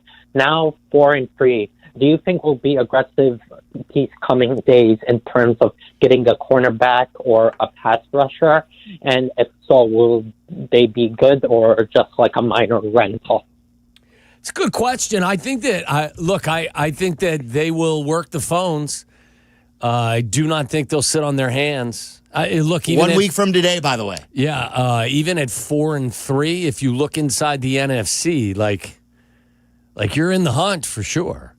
I don't think anyone believes this is a Super Bowl caliber team, but if you can find somebody that makes you better for not just today, but in the next couple of years, I definitely consider it. I was listening to Eisen the other day, and he just believes that a lot of these guys, like Quinnen Williams, for instance, on the Jets, who's a really good player and a lot of people thought could be had, but they're now thinking that he's not going to be dealt. And the reason how Eisen explained it is you just don't find a guy like Quinnen Williams around. Like, you're better off with Quinnen Williams than without him. Yeah. So, especially, he's not a guy that's, too old or long in the tooth. So the question becomes, who will be available? And I don't want to make a trade just to make a trade. I want to make a trade for somebody who is going to make you significantly better for the long term. And I'm willing to pay for that. Yeah, but I'm not willing to do these ancillary moves that the Bears have done just because for depth. I think that we throw all of these names out. These guys may be available when in reality, they're really not, unless somebody's willing to way overpay for them. I think we just suppose that certain players, because teams are struggling, will be available. But these teams, most of these general managers for these teams think that it's just a one-year blip, that we'll be back in the hunt the following year, and we're not going to get rid of our young, talented players. So I would keep bothering the Raiders about Max Crosby. I know that's a pipe dream to what you're talking about, but Dallas was telling people that they weren't trading Micah Parsons. They traded Micah Parsons. I am knocking on the door, ringing that phone constantly about Max Crosby. I'll give them what they want, and I'll do the same in Cleveland. If they want to give up Miles, there's renewed talk that, hey, Miles is pissed that he's signed that deal. Cleveland is going nowhere. What's the point of even having him? Bother them. What's it going to take to get this done? What else are you going to do with these first and second round picks? Draft another Ozzie Trapello? You can't You don't have to convince me to add a quality player at a premium position for today and tomorrow and the next day. So, if it costs 2 firsts and a second, okay, you can't find Myles Garrett with 1 first-round pick. Nope. So that you could have 2 first-round picks. And I'll give you a second because my second-round picks aren't making a dent anyway. They're not. They're not even playing. What's Luther Burden been doing? I believe in Luther Burden. I think he's a heck of a player. He can't get the football right now. He's a backup player. Ozzie Trapello can't get on the field. He's a second-round pick. That's all they do. They hit nothing in the third round ever. So why are you so afraid with getting rid of these first, second, or third rounders under Ryan Poles when you could get Max Crosby or Myles Garrett? It's a premium position for guys who are both south of 30. I got no problem with giving up compensation, nor do I have a problem assuming their contracts. Outside of the quarterback, to me, the guys who rush the quarterback are the second most important positions in all of football because they have the greatest impact on defense. So call the Browns. Call the Bengals. See if Trey Hendrickson just wants to switch locker rooms after the game on Sunday. Are you worried about his injury situation after missing? He missed all of camp. He's older, and this tends to happen that when guys miss all of camp and they're that age, and hence the reason why he's going to cost you less as well. It's true. So, of course, I have to figure out if he's healthy. Right now, they list it as a hip injury. I don't know what it is, but what harm is a phone call? Nothing. No, I'm with you. Yeah. Badger all these teams. No more Dan Feeney's. No more Bateses. No, these guys that Ryan Poles has gotten for depth purposes is a waste of time, money, and draft capital. I wouldn't be. I think the most likely thing is they'll add a depth piece in the secondary, but I'd be calling about a lot of it. Listen, I've been complaining about them trading for a pass rusher for 4 months now. Any Saints out there that Dennis Allen is familiar with on the defense that you could that are maybe? I was thinking about that today. Cameron Davis doesn't seem like he has a lot in the tank, and the only other Cameron Jordan and Demario Davis. I think he's still playing really. They're both 36. He's still playing great, but middle linebacker is not what you're looking. You're not trading for 36-year-old defensive pieces. Now your record? You'd have to feel pretty good about what your record would be, but would you trade for Chase Young? What am I having to give up? To give up next to nothing. Did he impress you? Didn't they just play against Chase Young? No, he ate. What's his face? Oh, he did? For lunch. He had a good game on Sunday against Tampa, too. Okay. Yeah, he's been playing pretty well this year. He got the best of Benedict by far.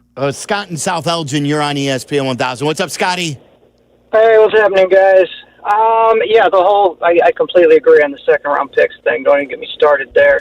That's just general managerial malpractice. But the Shohei stuff, the way I look at it is, so you're gonna have all these 12, 13, 14, 15-year-old kids growing up overseas watching what this man is doing. So that's all. Think of the influx of talent that's going to come into the league just because of this one player. They're going to try and mimic it, but I don't think it can be mimicked. It's like a once-in-a-lifetime thing. But we will get more talent pumped into our league because of what he's doing. It's interesting. I was thinking about that, Scott. Like, it was always, you always had to choose when you were, really good. Even in high school, many of the great pitchers were the best hitters on the team. But then ultimately, once you started, going to the college road, you'd switch. But, like, why not with a modern athlete and as athletic as these kids are?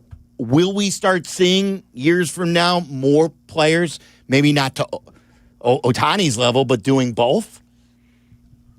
Why do you have to give up pitching if you're a great hitter? Yeah, I don't know. I think it takes a special athlete to be able to do both at the level of a major league player. For sure. So, like, Ohtani's he's a unicorn of all unicorns. I don't know. I mean, you may be able to throw a 98-mile-an-hour fastball, and you're an accomplished hitter at Vanderbilt, but when you get to the big leagues, you're a 175 hitter. Right. It seems like there's one or two every draft where it's like, this guy could be a two. I remember, like, Hunter Green, I think, was supposed to be this really dangerous bat when he got drafted, too. So I think it's happening more, but maybe, because Shohei obviously wasn't on the Angels when he was, like, 18 or 19. Maybe there's just something about, like, once a team gets you in their system, right, they're just too focus. afraid of, guys, don't forget, YouTube TV customers, you could lose ESPN and the sports you love, including college football, college game day, Monday Night Football, NBA is just starting, college basketball is up and going. You got to take action. Go to keepmynetworks.com to keep ESPN. Boog Sciambi, where did that game rank for him? He's seen it all. As a national broadcaster, a local broadcaster, he was on the call right here on ESPN 1000 for the ESPN national feed. We'll talk to Boog from Dodger Stadium coming up next. Waddle and Silvy on Chicago's home for sports, ESPN Chicago. The game is what Sundays are all about. We know what you need. Tailgate. Bleck Abdalla's pregame tailgate, Sunday mornings at 8. Get ready for kickoff with Bleck Abdalla and all your favorite football-loving ESPN Chicago fans. Bleck Abdalla's pregame tailgate, Sunday morning at 8. Brought to you by Bradley University on ESPN Chicago. DraftKings at Casino Queen Sportsbook, an official sports betting partner of the NBA, brings you King of the Court every Tuesday. Here's the deal. DraftKings puts up $1 million in bonus bets each week. Opt in, apply your token, and place a $5 pregame bet on the NBA star you think will dominate each Tuesday. If they finish the night leading the league in points, rebounds, and assists, they're crowned King of the Court, and you win your share. Download DraftKings Sportsbook and use code WMVP for your shot at a share of $1 million in bonus bets with code WMVP in partnership with DraftKings. The crown is yours. If you or someone you know has a gambling problem, crisis counseling and referral services can be accessed by calling 1-800-GAMBLER. 21 and over. Illinois only. Eligibility restrictions apply. Pass-through of per-wager tax may apply. One token per customer that expires at the start of the final NBA game when offered. Winning shared as $1 million in non-withdrawable bonus bets that expire in 7 days. Restrictions apply. Terms at sportsbook.draftkings.com/promos. Hey guys, it's Courtney Cronin. Picture this. She opens the box. The light catches the shine inside, but what you really see is her smile. That's the winning moment. That's what Rogers & Hollins delivers. Not just a ring or a necklace or a watch, a moment. A story she'll share every time someone compliments her. For 115 years, Rogers & Hollins has been the jeweler Chicagoland trusts. Because while the world changes, the power of giving jewelry never does. Visit your local Rogers & Hollins or go to fornowandforever.com. You know what's wild? Yuengling's been brewing beer since 1829. That's 196 years. They've been around longer than almost everything. You don't last that long without knowing what you're doing. Exactly. It all comes down to one thing. They brew great beer, plain and simple. Traditional lager, flight, light lager, you name it, they all bring serious flavor and that legendary Yuengling quality. Yuengling, the oldest brewery in America. E.G. Yuengling & Son, Pottsville, PA. There's Crash Bang. And then there's... Of course, the first one is our great defense. The other means someone is hurt. I'm Lisa Longo. And I'm Jim Morisi of the Chicago personal injury firm of Morisi, Longo & Associates. We're here for you when an injury happens. Having us in your corner is a smart move. Visit us at MorisiLongo.com. MORICI. LONGO.com. We're here when you need us. Roofers and Waterproofers Local 11 provides quality value and service in all facets of the commercial, industrial, and institutional roofing and waterproofing industry. Promoting skilled craftsmen and craftswomen through apprenticeship training, Local 11 members are trained in the application of the latest roofing and waterproofing techniques. They are at the forefront of design and installation of environmental-friendly solar, green, and garden systems. To find a highly skilled roofing contractor today, go to ChicagoRoofingContractors.org. Whether you're building a single roof or a successful roofing business, roofing contractors like you need the right tools for the job, and software is no exception. Service Titan is on a mission to be the most powerful software platform for the trades, with purpose-built technology proven to maximize revenue, streamline operations, and deliver 5-star customer experiences. We are taking roofing companies like yours to the next level and beyond. Service Titan. We are built for this. See what we can do for roofers at servicetitan.com. A SoFi personal loan is here to help you achieve something once thought impossible, overcoming high-interest credit card debt. Walk the tightrope of your finances with one low, fixed-rate monthly payment, no fees required, and as soon as the same-day funding. That's right. Pull off your own debt-defying stunt with a SoFi personal loan. Visit SoFi.com/trick to learn more. Loans originated by SoFi Bank, N.A., member FDIC. Terms and conditions apply. NMLS 696891. Guys, are you dealing with lingering pain? Maybe you can't work out like you like. Maybe you can't play with your kids the way you want to, and that's a shame. Get the body up and moving with my friends at Chiro One Wellness Centers. They'll get you pointed in the right direction like they have for me. Tomorrow's my appointment at Chiro One in Libertyville. I see them each and every week. I get adjusted. I do my exercises. I'm standing taller. I feel better. I'm sleeping better. No drugs. No surgeries. There are 50 Illinois Chiro One facilities for you to choose from. So there's one in your neighborhood. Go to Chiro1.com today. That's Chiro1.com. 3-2 now. Little ready. Kick steals. Swing and a high fly ball. Center field. Varsho back. Near the wall. At the track. Gone! Freddie Freeman! There he is. That's our guy, Boog Sciambi. He's the voice of the Cubs full-time. He does television. He does 6 hours radio. and 39 minutes into that game. It's incredible. Yeah, I don't know if he was happier more for the dramatic of Freddie Freeman's walk-off or that he could go back to the hotel. Let's pick it up with Boog, who is kind enough. He's got another game tonight, guys. He probably got no sleep, and he is such a good friend of ours that he's willing to pick up the phone here for a couple minutes. Boog, how do you sum what you saw up? Yeah, it was crazy. I mean, it was a lot of fun. It was a cool ending. You feel like you're a little bit a part of history, and getting a chance to be here last year when Freeman hit the walk-off in the 10th inning, the grand slam, and then he does it again last night, only in 18. It was pretty wild. It's one of the coolest games I've called. I was going to say, is that a loss that the Blue Jays, I get it, it's just one loss, but one that kind of sits with them because of how it all went down, Boog? I mean, I think there's part of that, but then the other thing is just, the sort of attrition that takes place. You lose Springer, your pitching gets into a spot, and that game, once you're in 18 innings and it comes down to one run, it becomes very random. And now they're in a jam where, they certainly need to win this game tonight because they're staring at Blake Snell tomorrow. And I think he'll pitch much better than he did in game one. So, they're in a jam right now. I don't think there's any doubt. And they had a bunch of opportunities, and there were so many moves. Like, that's the other thing is if you're a baseball fan, there were just from pinch running to intentional walks to all of it. There was just a lot of strategy.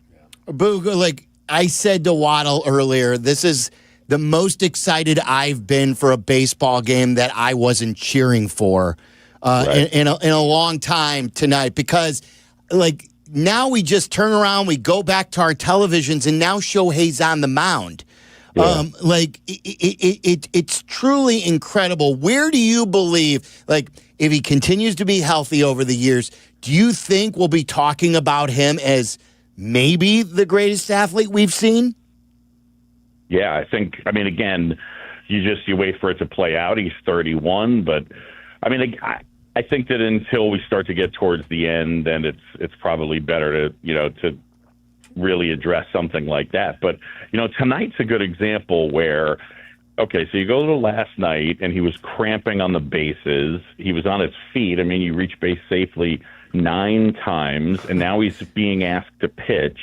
Realistically, you're sitting there saying, okay, so what's a reasonable expectation? I mean, if you can get him 4 or 5 innings or something like that, and yet if he goes out and fires, 6 strong innings tonight, the joke's on us. Like what? At the end of that, we're going to go, this guy's really special. I mean, at a certain point, it's kind of like, okay, he's proven what a unicorn he is. So, I think that I would have to anticipate that there'll be some limitations based on the after effect of last night and fatigue and just the overall burden of the double duty. But he's different, man. Yeah. We have a rule that we want to pitch to you too. But from a fan standpoint, I know you're broadcasting the game, and I also know that Toronto's got a game to win. But how badly do you want to see them, at least in the first inning, pitch to Shohei and not just put him on?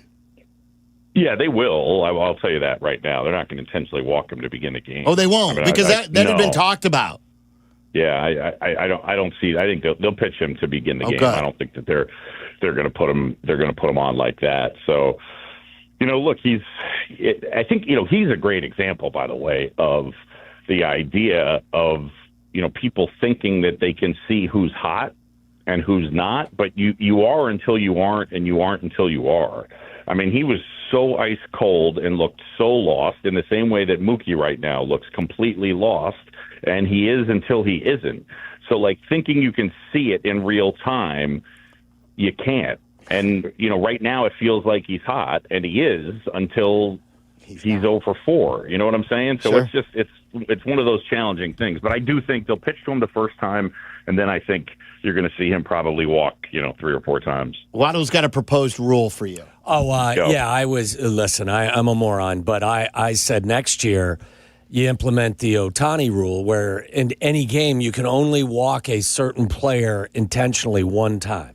That's it. You can't. Yeah, look, I get it. I think, it's, here's what I would say to you. I would answer it in the macro. Like, I don't think it's ridiculous. I think that if you're baseball, those of us a certain age that enjoyed watching, baseball played a certain way, you've got to be open to change and growth. And I just don't think that for younger fans, they're going to take the game in the same way we did. And so this idea that you can take a great player and the one time that he gets to participate, you can basically make it so that he doesn't participate. And then we have to wait for 8 more guys to hit to get the chance to even decide again. It's not hard to figure out why people are watching, or younger people are watching other sports. I would just say this in terms of the proposed rule change. I mean, look, there's a logistical component that's hard because they'd still try to walk him, et cetera. But I do think that the sport going forward needs to be consistently open to change, to stuff like the pitch clock, to stuff that makes it so that the best players get an opportunity to be seen, to impact the game, so that the game moves faster, so that the ball is in play more. I think anything should be on the table, I guess, is my point going forward, because it's a great sport. But if you're going to stay married to, but it's always been this way, it has to stay this way, you're going to lose. Boog, having taken a meteorology class at Boston College, I am aware of the weather. Hey, can you just go back? Can you say that word again for me, please? A meteorology class. That was tough. Thanks. Again. Okay. Yeah. I can do it 3 times fast. Meteorology. Right. You guys do it now. Meteorology. So I appreciate weather. I see it shorts and T-shirt weather tonight. So I have 2 questions. Or would that be one? How will that affect a group that all was playing for 6.5 hours? And the ball, that ball that was hit, I think it was Will Smith, right? That kind of died on the track.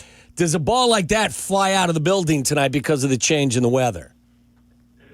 It's warmer. What I would tell you is, okay, so in the long history of Dodger Stadium, that is what has taken place. At night, there's a marine layer, and the ball usually dies. And that is what happened last night. That's not actually what's been happening in this ballpark the last, 6-7 years. You know, the last 3 years, what the best home run hitters park in baseball is? In baseball, it's Dodger Stadium. Wow.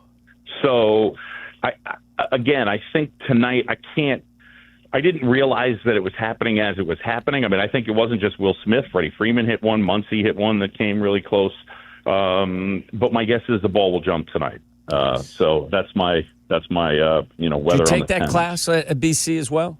You missed out. I did not, actually. You missed out. I think I was over at Mary Ann's while that class was. Well, I was there as well. I just went after the class.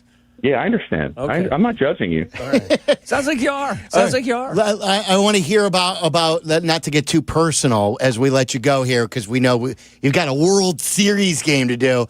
Tell us about the night then. So the night ends, and do you get a meal? Like, are you going right to bed? Are you able to get right to bed? How many hours you sleep? Take us through that.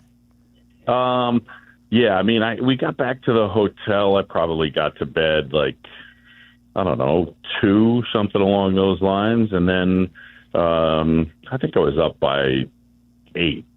So I crashed a little harder. I wasn't sure if I was going to be able to fall asleep, but my body was tired. You know, we're slow getting out of the ballpark because we're doing stuff for TV and that type of thing, and Buster and Jess and Eduardo and. Yeah, you're just kind of winding down. And then for me, you're in a little bit of a trance. I think that the bigger thing is, you contemplate the idea of your voice, and is your voice okay? But the reality is it's more like my brain and the concentration that it takes. Well, we appreciate you doing this for us today. It is an honor to have your broadcast, too, on our station. And thanks for being a good friend of ours, Boog. Thank you. Boog. Back at you guys. See you. There you go. There's Boog Sciambi giving us a time before another World Series game when he didn't get to bed till after 2 a.m. It is crazy. I mean, the schedule, they get right back after it. And then they got a game tomorrow as well, right? That's right. I mean, it's crazy. Yeah. Well, it's not like the way the Cubs and the Brewers series was. I know. That was nutty in the other direction. I guess this is the way it's always been, but I'm conditioned this year to think that you play every other day. Yeah. Someone else gave us, building off of the rule that you proposed, whether it's one, whether you limit that, because I do believe that's a really good rule, and I totally agree with Boog that it shouldn't be like it always has been, because I think the new rules have really enhanced the game and where we are today. So instead of, maybe this person said, instead of just limiting to one intentional walk, if you walk someone the first time intentionally, they get first base. If you walk them intentionally a second time, they get second. Okay.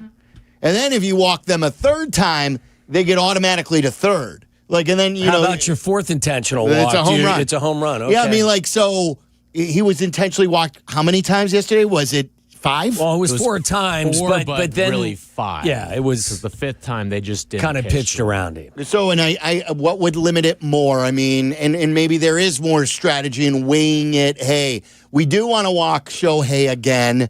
Now he's on second, but I think the ultimate goal here is to not have your best hitters be put on, right? Yeah. We want to see, in the NBA, I've always said, LeBron, KD, Steph can get the ball every time down the court. They don't have to wait a turn. So finally, when Shohei does come to the plate, after he waits his turn, you hate seeing, okay, now just jog down to first. That doesn't enhance the entertainment value of the game. I think, the hack-a-shack rule is not very appealing for someone watching an NBA game as well. No, I hated it. Yeah, I mean, it slowed it down. So really good baseball stuff. We'll get to Waddle's World in the 5 o'clock hour since we did something there. This show has flown by. Michael Wilbon is going to join us coming up at 5 o'clock, and we'll get to some Bears conversation as well. I've got some Bulls numbers. The Bulls have set some records as far as television. There's a catch to that, though. I'll let you know about last night's game coming up next. The afternoon drive is easier with Waddle and Silvy. Chill out. They're coming right back. ESPN Chicago. Here comes it's Bears and Bengals, live from Cincinnati.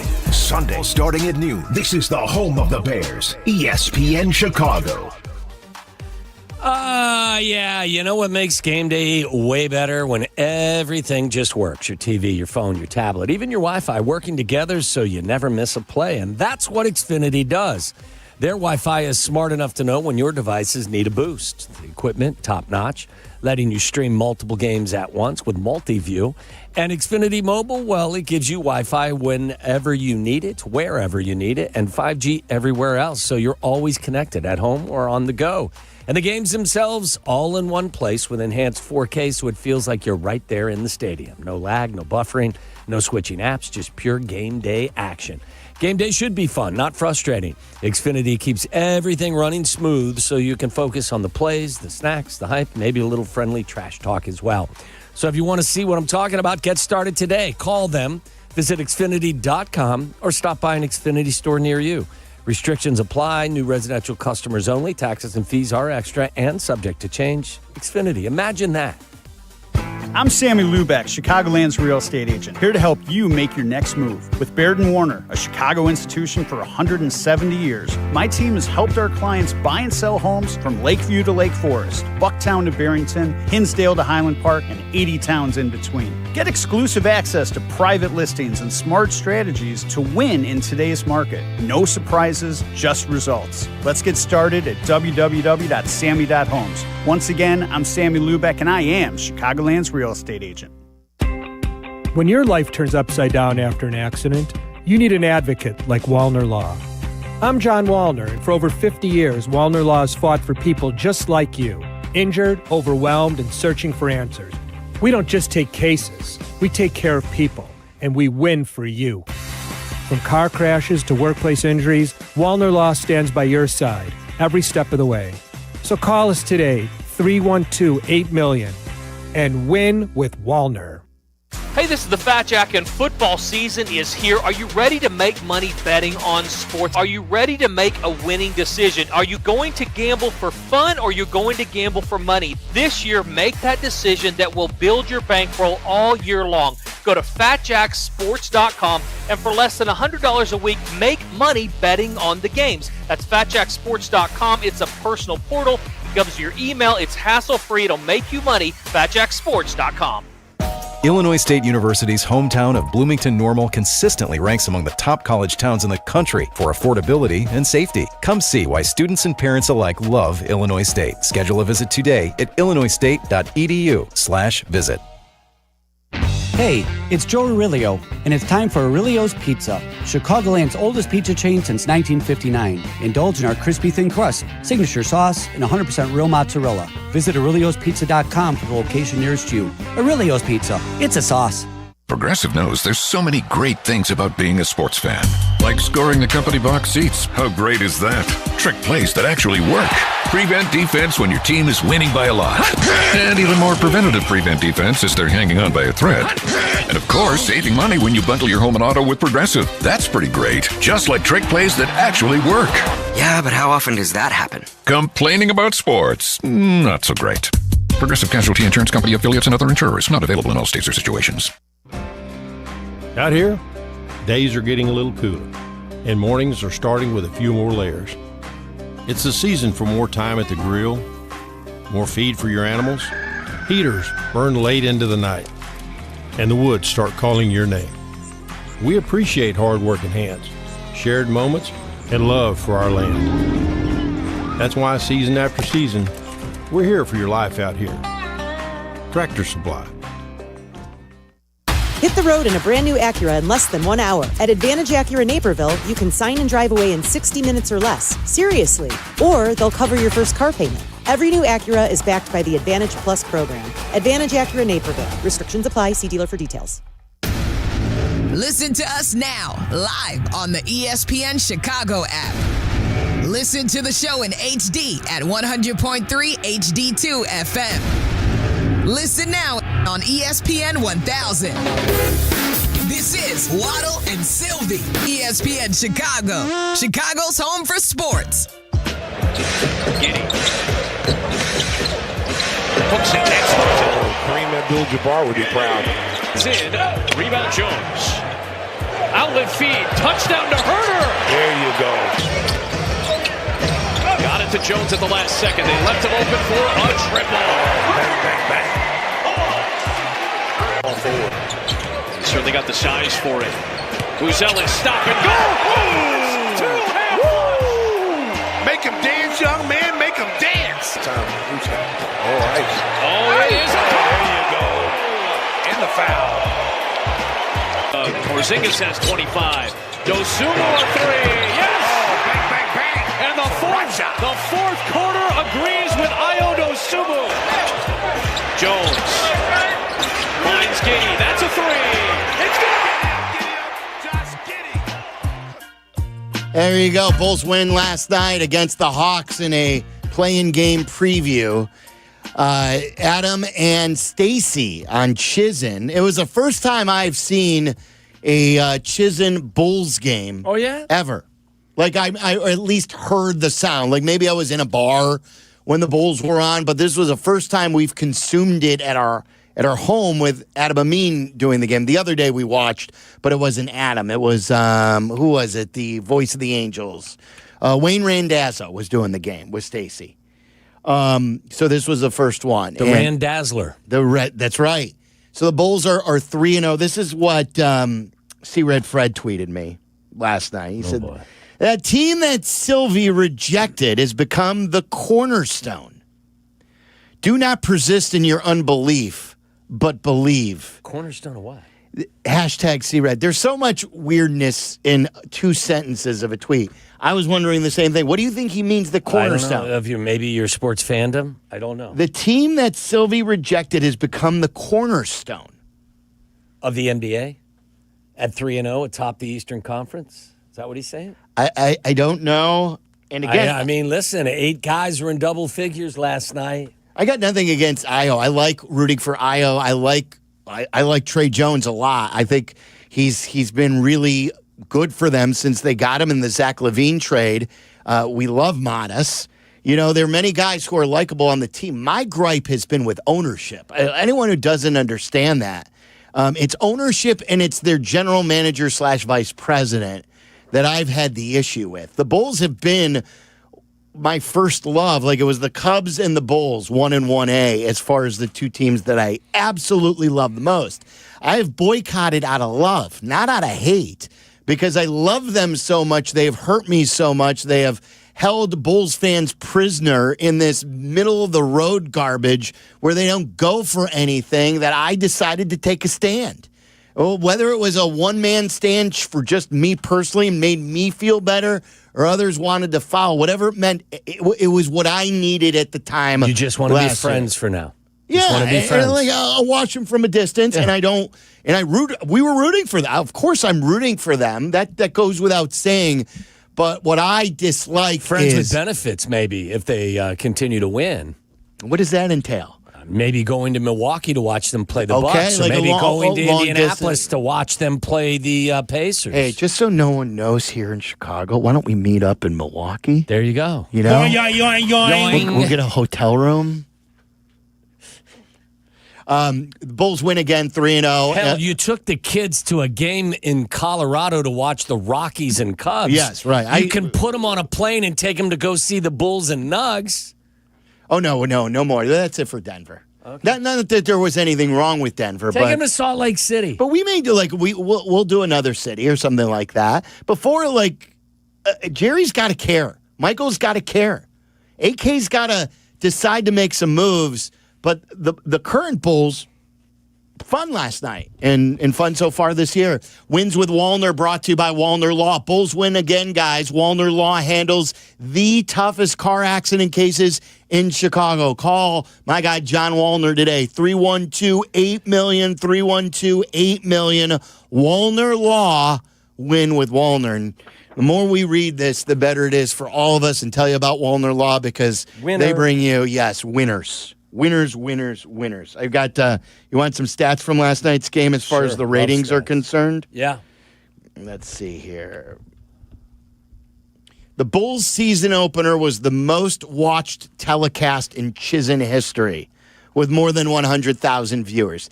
That doesn't surprise you because Chizen hasn't been around for a long time. And nobody could really get them last year. Right. So we're talking about a matter of, 3 games? Yeah. But still, okay, well, people tuned in. Also, the game was the most watched sports telecast in Chicago on October 22nd and the most watched Bulls game since January 22nd. So that was the opener as well out of everything on. And Chizen was the most watched cable network in the 7 to 9:45 time period and number 4 overall behind only NBC, ABC, and CBS. Hell yeah. So, hey, people, we know this. We were a show, and will still be a show for Bulls fans. We have always never veered away from talking about the Bulls. We've always been a basketball show. You've loved them. I've loved them. We like hoops. So I just wish we had better teams to talk about with Bulls fans over the last several years. But let's see what they do. It's time to be friends right now. With benefits. Maybe the relationship will blossom as time goes on, but right now I think it's just best that we're friends. Did you watch the Bulls game at all? I watched probably 30% of it. Okay. I was watching football because that's kind of where I'm conditioned, and I forgot. And then I realized, and then I turned it on. And I'm only in a 1 television setup right now, so I'm in the process of fixing that, so I can only watch singular programs. Did you not set up 2 or 3 since you moved, or is there something down right now? No, I'm in the process of making it work the right way. It's just taking some time. Yeah, with all the NBA games, hockey, hopefully the Hawks will be more relevant. We got hockey tonight, boys. Yeah, are you guys on the case for us? Frenzy. By the way, Charlie put the biscuit in the basket a couple of times, I hear, last night. That's right, but it was the more important one was that I helped somebody get a biscuit in the basket. Yeah, you had a helper. That's a stat that matters to me at the end of the day. 2 goals and a helper. Yep. He sent us a picture of him in his skates yesterday and goes, channeling my inner Frank Nazar tonight. Oh, look at you. And then replied to it a couple hours later. 2 goals, 1 assist. What time did you get on the ice? 9:30. Okay, so that's kind of early. I can picture you as a winger. Are you a 2-way winger? I've been playing wing. Yeah, been playing more wing. Defense, there's a lot of mental acuity that I think I've lost over the years. I can picture you winning a lot of board battles, digging out that puck. Am I right? In the first period, yeah. Second period. I see you more as a cherry picker sitting around the goal, just waiting for the puck to bounce back and tuck in a bit of a rebound. I had a little. I had a tip in last night. Yeah, not surprised. Are you talking about hockey or something else? I don't know. Or both. Yoing. When you guys play pickup hockey, or what do you call this? Is this rat hockey? Yeah, it's just an adult league. So is there a ref, and you can't be offsides, correct? Oh yeah, no, it's there's a ref. There's 2 or 3 refs. It's like a full league. There's a trophy at the end, I think. I mean, we're lucky if we. Do you guys go out for drinks afterwards? We got to go cheer Charlie. Is there visitors? Can we sit in the stands? Is there? We need Waddle and Silvy. There's a bar at both rinks. Waddle and Silvy on the call for a Charlie Bevins hockey game. I'll go between the glass. I'll be the Pierre McGuire. We're in. Between the glass. Let's do it. How long are the periods for you guys? 15 minutes, and then if you're up 4 in the third, you get a running clock. By the way, tomorrow we're the hockey show. Us will crosstalk with the hockey show with Chief and good time Patty Boyle. We'll be up at Hallis Hall tomorrow. Though. So what we need to do, I have challenged them to a Blackhawks / hockey trivia game. Oh, okay. And to see who truly is the most knowledgeable hockey show on the radio station. That could get embarrassing, but I'm up for it. Okay. Michael Wilbon will join us coming up next. A lot of Bears to discuss, a lot on the baseball game last night. I'm sure we'll see if he's even paying attention to the Bulls because he always says he doesn't watch till November. But I bet you he's going to tell us the old, hey, you could find stars in any draft pick. Michael Wilbon joins us next. This is Waddle and Silvy on ESPN Chicago, Chicago's home for sports. For Chicago sports fans. A big slate of college football games starts with Chicago's College Tailgate. Host Shane Norling and Tyler Rocky have the campus news you need to hype up the day. Join us Saturday morning at 9 for Chicago's College Tailgate on ESPN Chicago. Presented by Yuengling Beer. Hey guys, October 10th was World Mental Health Day. Speaking of that, I just showed Waddle 2 that my son Braxton, my youngest son Braxton, saw on the Bears Instagram page or somewhere online on YouTube that they were talking about World Mental Health Day, and he sent me that video because he knows I always talk about it. And what they were getting across is the value of deep breathing. And I always tell my son in these games, hey, if things are going a little nuts on the court or in the baseball field, take a breath. Take a deep breath.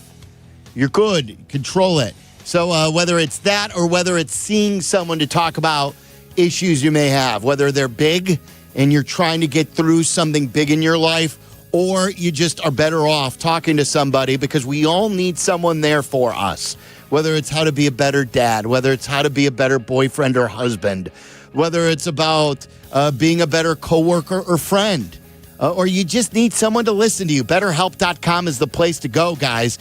You go to BetterHelp.com today, or just pick up your cell phone and call pound 250 and say the keyword timeout. That's pound 250, keyword timeout. They've got over 30,000 therapists, and they're the largest online therapy provider in the world. They've served over 5 million people globally. So check them out today at BetterHelp.com, or go and hit pound 250 and say timeout. Hey friends, I'm Tom Waddle, and I drive a Hawk. Find your next car at hawkauto.com. Choose from 12 Hawk Auto locations at Forest Park, St. Charles, Plainfield, Joliet, Carroll Stream, and now LaSalle, Peru. Shop thousands of vehicles from 13 big brands. Save with 0% financing or make no payments for 90 days. Plus save even more with our complimentary maintenance plan. Find your next car at hawkauto.com and drive what I drive. Drive a Hawk. HawkAuto.com. Financing and plan on select models with approved credit. It's football season once again. And the collision of the week. Sounds more like a rear-ender on the Dan Ryan to me. Maybe when you hear collision. Exciting on the field, not so much when you're behind the wheel. Aiken Laws help thousands of people across Chicagoland and Illinois injured in car, truck, and rideshare accidents get the compensation they deserve. Yeah, but can you help the offensive line? He's Howard Aiken, our go-to lawyer on the Kap J Hood Show, weekday mornings on ESPN Chicago. Harry Douglas here. Look, being a man doesn't mean skipping self-care. Manscaped makes it easy to feel confident, clean, and ready for anything. Whether you're at work, hitting the gym, traveling for business, or heading for a night out. The Lawnmower Trimmer gives you precision, the Beard Hedger keeps your look tight, and their grooming essentials smell incredible. Manscaped's tools are built to perform, helping you stay sharp, smooth, and feeling your best every single day. Because real confidence starts with a clean cut and the right gear. Get all the Manscaped products you need right now at your local Target. Get in the zone, AutoZone. Charlie's battery is struggling to start. Not ideal before the tailgate, so he goes to AutoZone. Welcome to AutoZone, where a friendly AutoZoner tests his battery for free. Looks like he needs a new one, so he gets the Duralast battery. have fun, and stay warm. And he makes it to the tailgate early enough to get his favorite spot. Free battery testing and charging. No hassles, just help. Get in the zone, AutoZone. Restrictions apply. YouTube TV customers, you could lose ESPN and the sports you love, including college football, college game day, Monday Night Football, NBA, college basketball, and more. Take action. Go to keepmynetworks.com to keep ESPN. The Chicago Wolves are back at Allstate Arena this Saturday and Sunday as they take on the Toronto Marlies. Saturday night is First Responders Night. Arrive early for your chance to touch a truck in the parking lot and see all the incredible first responder vehicles up close. Bring the whole family. And then on Sunday, it's the classic Chicago Wolves Family Sunday. The Chicago Wolves are hot. Catch them live. Grab your tickets for this Saturday and Sunday at Ticketmaster.com. This is Wolves Hockey. Live from State Street in the heart of Chicago, this is the home of the Chicago Bears, ESPN Chicago. And this is Waddle Silvy, WMVP, WTBC, HD2, Chicago, a Good Karma Brands radio station. Michael Wilbon's going to be joining us shortly. Talked a lot of baseball today, a lot about Shohei Ohtani, a lot about that 18-inning treasure the baseball handed us in Game 3 of the World Series. We've got the game coming up after we're off the air. First pitch just under 2 hours away. Yeah, and that will be thrown by Shohei Ohtani, which adds even more drama to that. We had Boog Sciambi on the show. If you miss it, you can grab it on our YouTube page, youtube.com/@Waddle and Silvy. Make sure you subscribe when you're there. The community continues to swell. That is right. Yeah. And it's a swell page as well. It's very swell. So you can always watch us live, too, on YouTube or on Twitch. Shout out to everyone who tunes us in each and every day, whether it's local or nationally. You get the ESPN Chicago app as well. Everything's available for you right on the podcast. The Bears are off today. They'll be back in action tomorrow for the game in Cincinnati, which we will be attending, and we will broadcast from Cincinnati on Friday. We've got a busy day. Tomorrow we're going to be up at Hallis as the Bears get back to work, and then we're leaving Thursday night to broadcast in Cincinnati on Friday.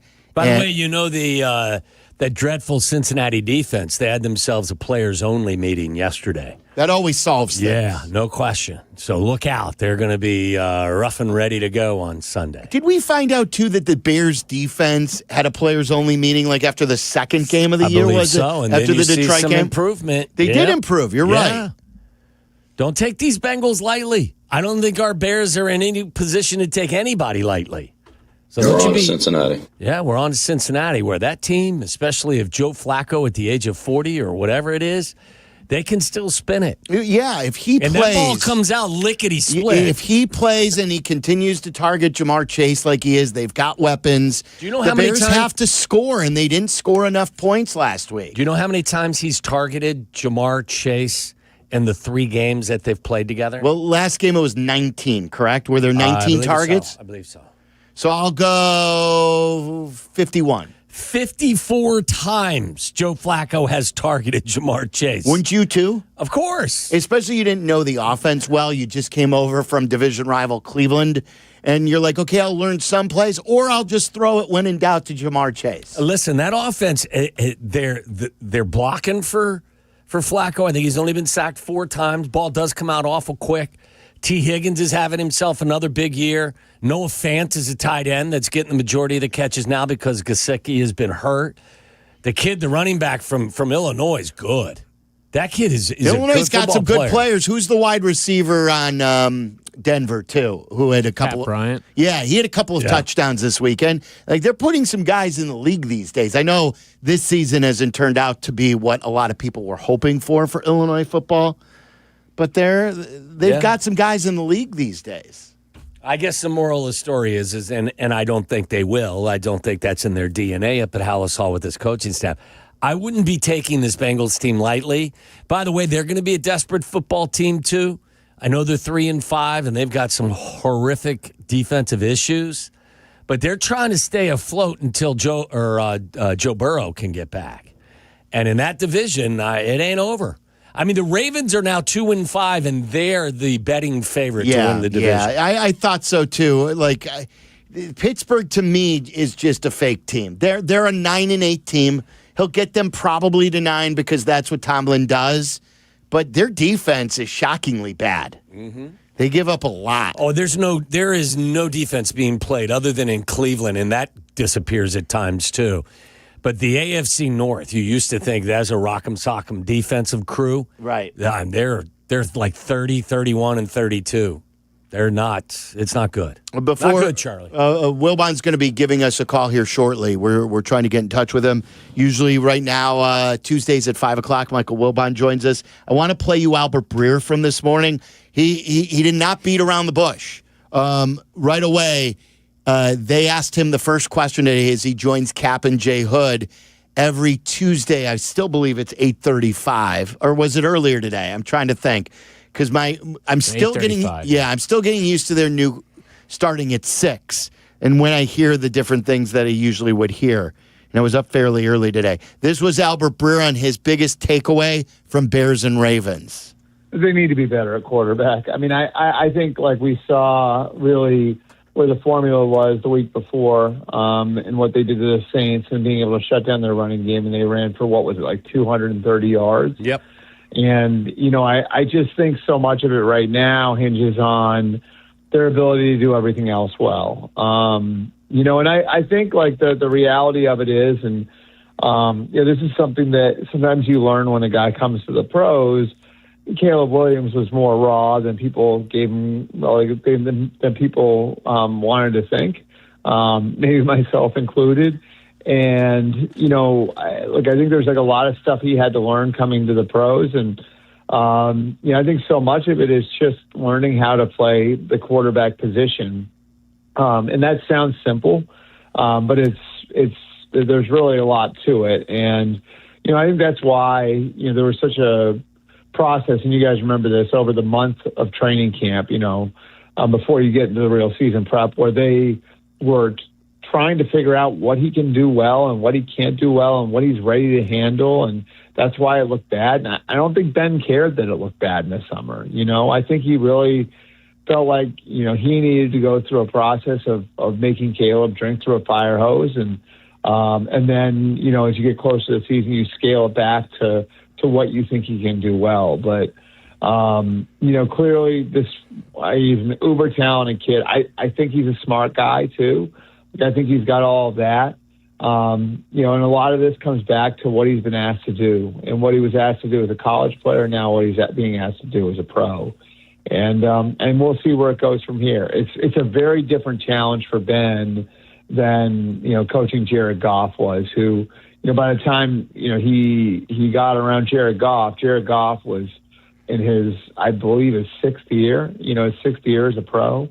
So it's a much different challenge coaching a player at this. Good stuff with Albert Breer here this morning. Let's talk to Michael Wilbon about that. Then we'll get into the baseball conversation, which I'm sure he's going to want to. Michael Wilbon is brought to you by Waddle's guys over at Hawk. HawkAuto.com. Looking for a new or pre-owned vehicle? Shop HawkAuto.com and search over 3,000 vehicles in 9 convenient locations. Find your next car at HawkAuto.com. Michael, what was your biggest takeaway from the last Bears game?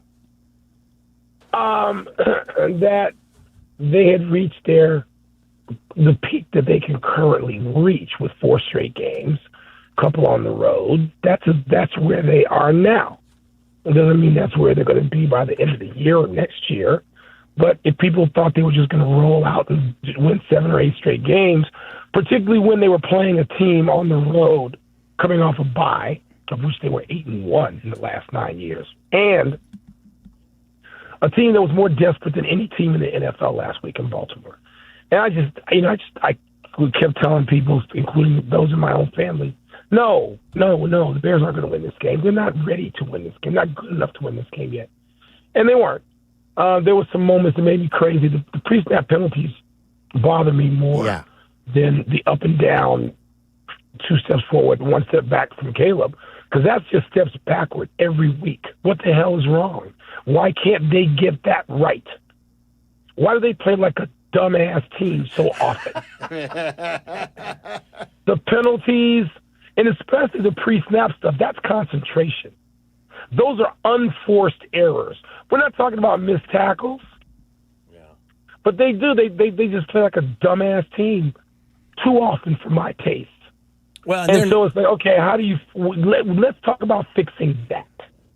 They're not good enough to overcome self-inflicted wounds at this particular time. No, they're I don't not. think much of the league is, Mike. I know that, this entire week there was only one score game, and that was the Jets and the Bengals. Everything else was, but with that, I don't think that would sing to the league being as mediocre as it is, but it is, isn't it? Especially at this point. There's no great team out there. Kansas City may be on its way toward being one again, but there's no great team out there. There just isn't, and it's okay. It's good. And it's good. It's good for the Bears. You're rooting for, it's good for the Bears. You can catch some teams. You can look again. I don't change what I said months ago. I want to see them get better, and I thought after getting better for the most part for 4 weeks, okay, they took a stumble back last week. That was going to happen. Can they come back and be better against Cincinnati? Be better at a Minnesota team they ought to want badly to beat after what happened opening week in Chicago. Then if they can win 6 out of 7, look, I'll take that. Maybe others won't. But, that's where we are right now. They're not, and people get ahead of themselves and get stupid.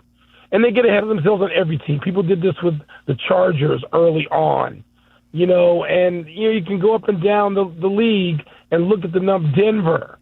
And then and every week, last week, you have people on our network talking about the Cowboys. They're one trade away. What? Is the trade for Reggie White and Deacon Jones? What are you talking about? So these overstatements about every team are annoying as hell. And I'm not going to go either way overstating with the Bears. They can come back this week and sort of get back in the position of climbing that they were in. Michael, we were having a discussion about Caleb. Obviously, Caleb is the center of the Bears universe, especially as a developing quarterback. What is where do you want the bar to be, or where do you want him to be by the end of the season? I don't know what that means. I want them to win games. I'm not as fixated on that as most people seem to be. We've never had a quarterback. Why am I going to get fixated on that now? Well, because look, Michael, this is having a quarterback that is really good puts you in the conversation. Not even forget conversation. Puts you in contention mode each and every year. Sustainable defenses take away fluctuates. Got one and they're not. Well, he's hurt. That's why. I mean, it shows when he's healthy, he's good. When you have Lamar Jackson, when you have Josh Allen, when you have Patrick Mahomes, when you have Jared Goff, when you have any of these. When you have any of these quarterbacks, you are year in and year out most likely going to contend for a division title and then the playoffs, and that's why that's the most important thing to me. I mean, okay, and if you don't, then what? I mean, my point is the Bears have made God knows how many mistakes on quarterbacks, or if they didn't make a mistake on the selection, the player didn't pan out. And I'm not fixated with that discussion. I want to see. I just told you what I'm not going to say more important than Caleb's performance last week, which was not good. What is up with the penalties? They're 31st in the league in penalties. What I hear crickets in there. Oh, no. Believe me. It's the first thing that I mentioned. Did you know this is the most penalties through 7 games by a Bears team in 40 years? Wow. And as much as I love the coaching staff and love the head coach, this has got to stick to him as well. Yes, it does. It's an indictment. Yeah. And so there's a lot of stuff to fix. And by the way, I'm not giving up on them. I look at these next 3 weeks, and yes, they can lose all 3 games if they, don't get better at some of these things, particularly when we're talking about now, which is massive unforced errors. But I like their chances to win at least 2 of these 3, if not all 3 of them. And climb into something where they're getting better. And I'm not fixated as much on the Caleb. I want to see him. To me, it's 2 bad games in a row. And I'm starting to wonder, okay, why is he still 31st in time releasing the football? Why is he still almost dead last in that? Is this something that is fixable? Yes, I got questions.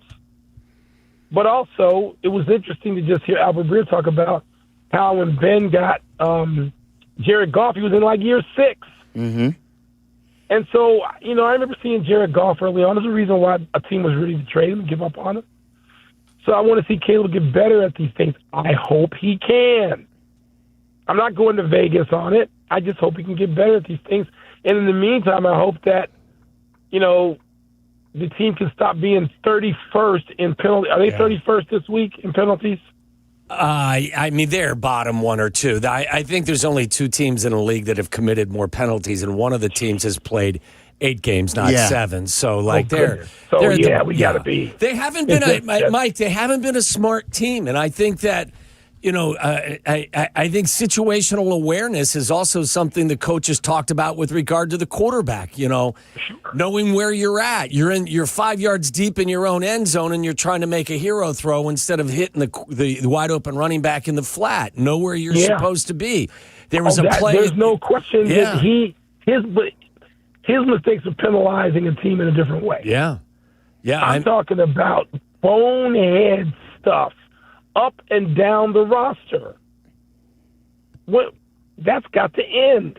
Yeah. No, and that should, come on. I mean, we can fixate on one guy. We can look at this 52 dudes making a penalty. Sure. Yeah, and there's no doubt. I mean, you're good for a false start of game for Colston Loveland, their rookie tight end. You're also good for, a pre-snap penalty, at least one a game from your young offensive left tackle as well. It's got to be cleaned up. There's no doubt. Michael, as far as switching gears to baseball, you have always a unique schedule. One day you'll text, it'll be 2 a.m. Another day you'll text, it'll be 5 a.m. I don't know when you're awake, when you're asleep. How late did you stay with the game last night?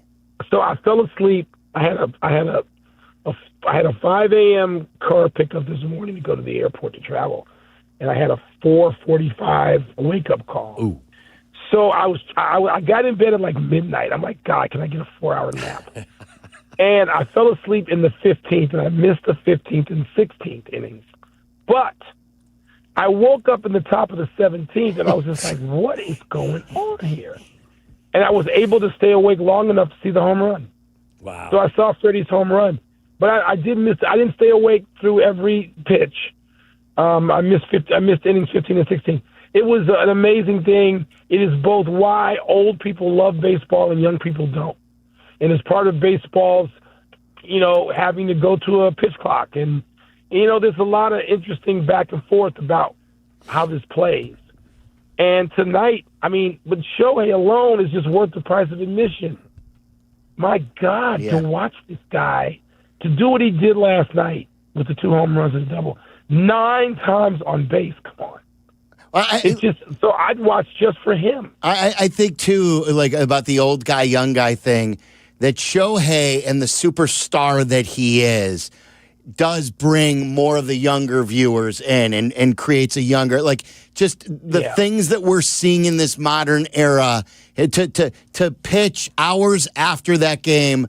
And he gets on base 9 times. I don't know if you know, the most in a postseason game, a guy was on base in a single game was 6 before last night. And now he did 9. And now he's starting on the mound. That's like Barry Bonds at his prime, turning around the very next game, and he's the starting pitcher.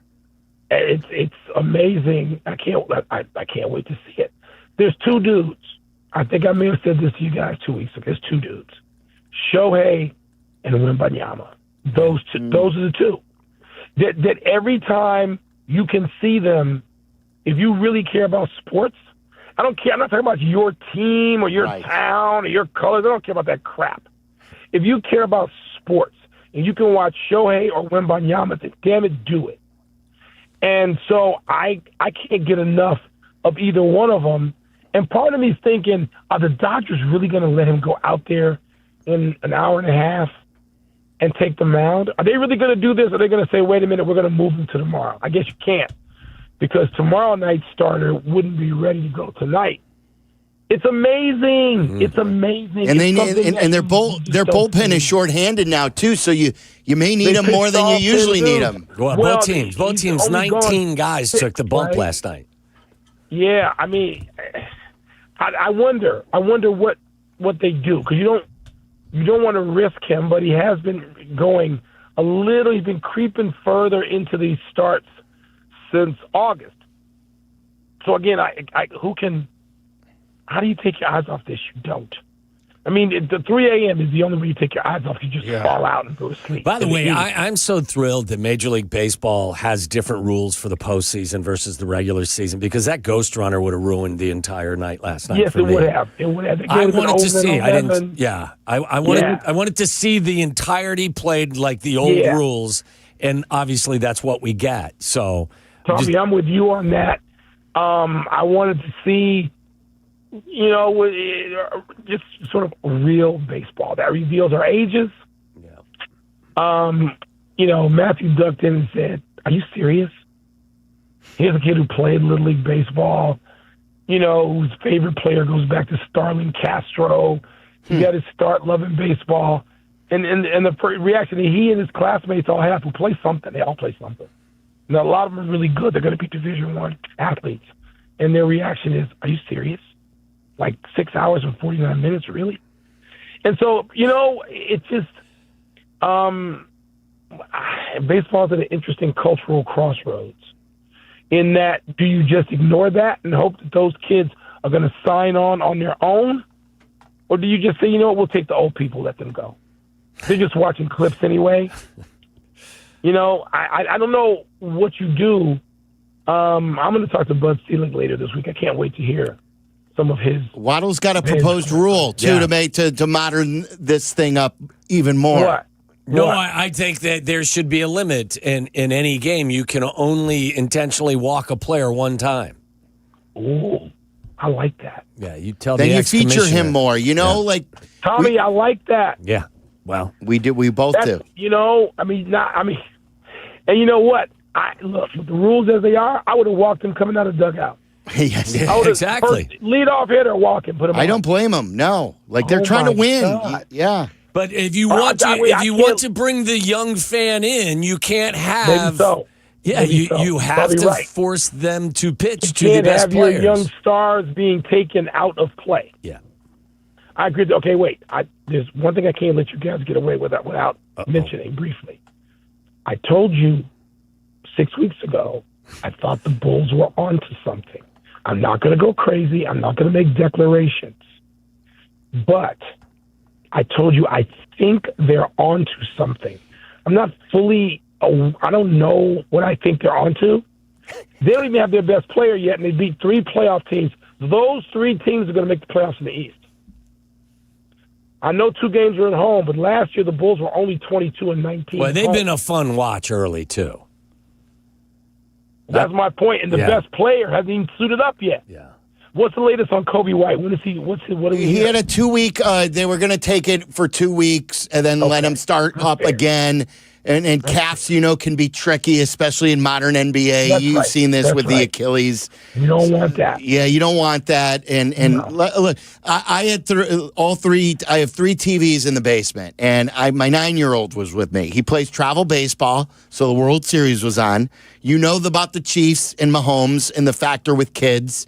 Yep. And the Bulls were on, and now we finally have Chizen. And I said to him, I go, which one on TV won with the sound?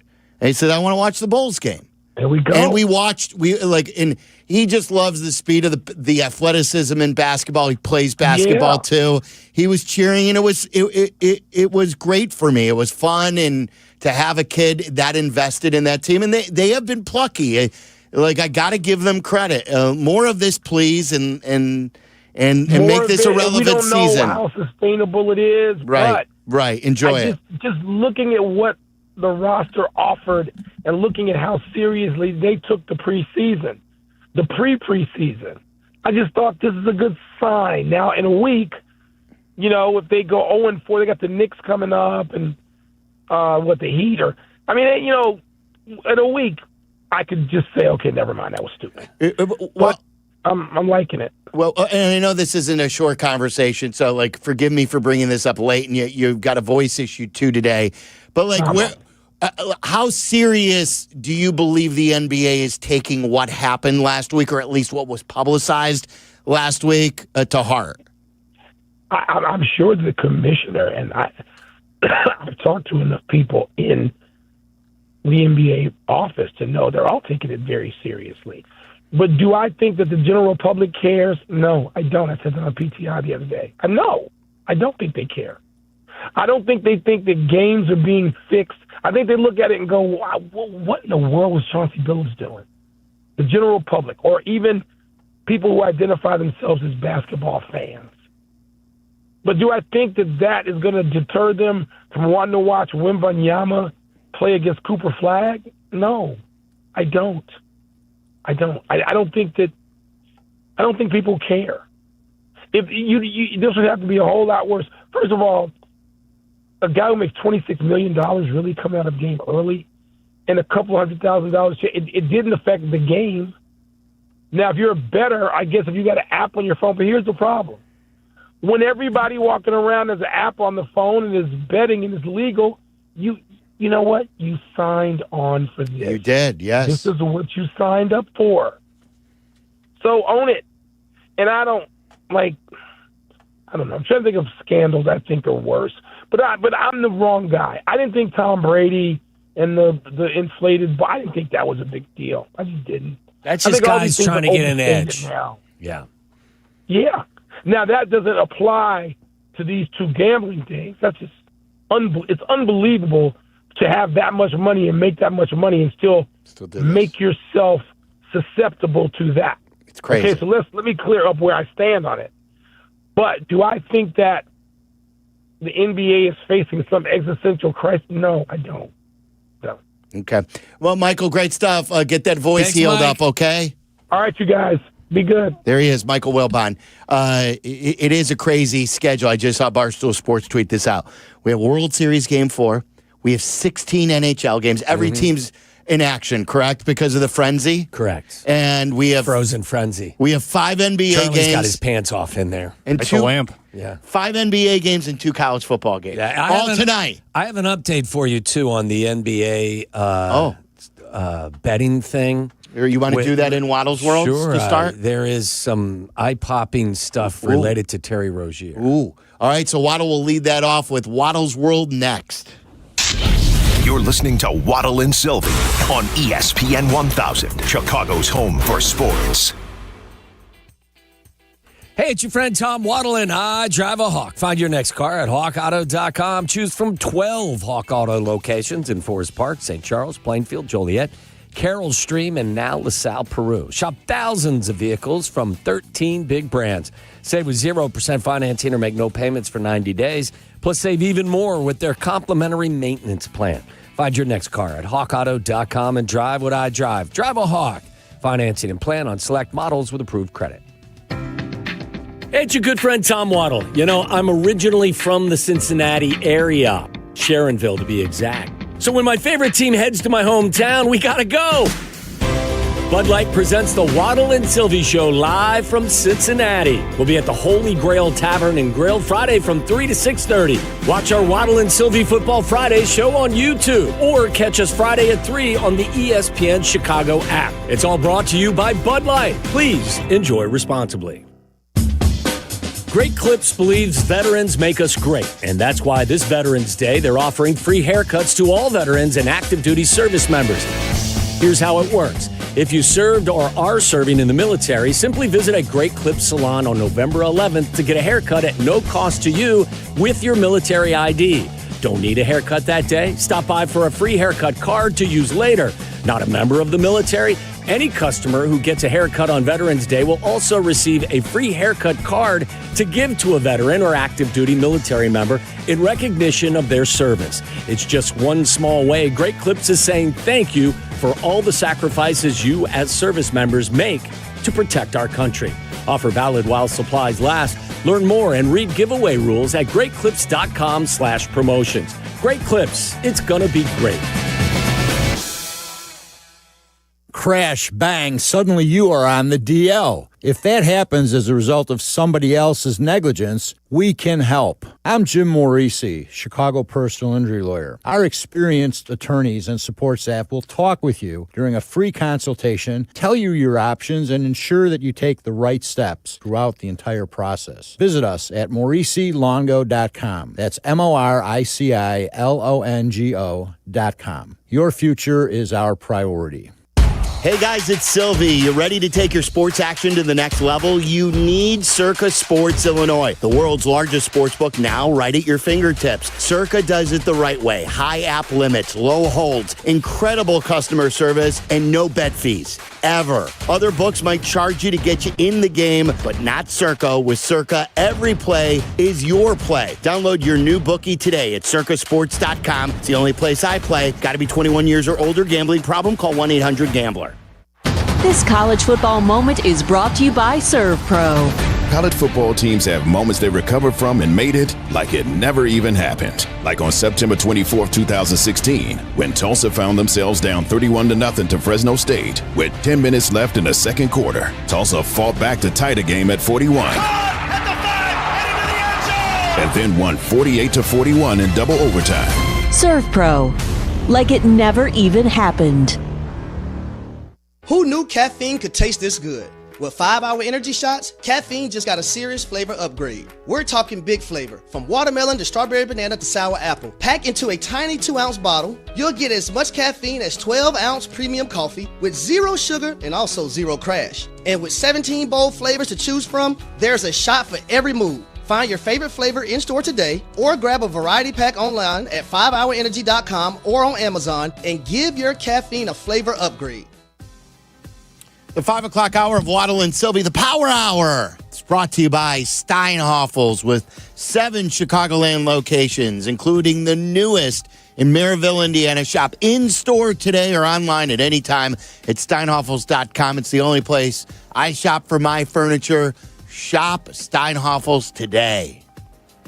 This is Waddle's World. And in Chicago, Tom Waddle. He can't run, he's not fast, but he gets open. Bears legend. Amazing. 9 career TDs in the NFL. He caught everything that was thrown and took every hit that they could give him. Tom Waddle. Are you not entertained? Are you not entertained? It's time to find out what's on Tom's mind. Isn't that why you were here? As we go inside Waddle's World. Yeah, come on in, Waddle's World. A little crazy in here. Brought to you by Charlie, who's a little under the weather right now. Tyler and Aiden. Sylvia and myself. You want some of this? Come and get it. I promised you a little more fact action. Terry, from what they call him in the FBI? Scary Terry? Is that what it was? No, they called him Terry Rozier. Is that what they called him? It was like Rosier or something. They also said the Toronto Rangers. I just completely lost my screen. How do I Come on, I had all my stories, my tasks. No, first call your daughter, then call Tyler. Tyler, come in here for a second, because I have to get this. I gotta get all this back to where it was. It just it X'd out. Yeah, you X'd it out? Why is it X'ing out? All right, you hit those. Maybe reopen the window. Yeah. You see those 3 dots on the right? Yeah. Then you go to history. Hold on, man. No, I don't think that. I almost swore right there. You should see him navigating all 10 this thing. tabs. I need the 10 tabs all back up. Okay, I got the story for you right here, okay? This is going to take some time. Terry Rozier faced an $8 million tax lien from the IRS in 2023. So anybody asking why in the world, did you know also that including this season, Rozier has a career on-court earnings total of $161.7 million? It's incredible. Had an $8 million tax lien from the IRS dating back to 2023. It's unbelievable. The lien would have been filed after past due notices were sent to the taxpayer, and according to the taxpayer would have been Terry. So he just didn't pay taxes? No, just decided, hey, you know what? Come and get it.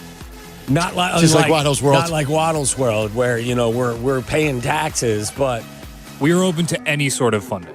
Yeah, of course we are, Charlie. What was the movie with Richard Pryor? Was it called Brewster's Millions, where he had to spend a certain amount of money to get the money, or something like that? And it's almost impossible to blow that amount of money.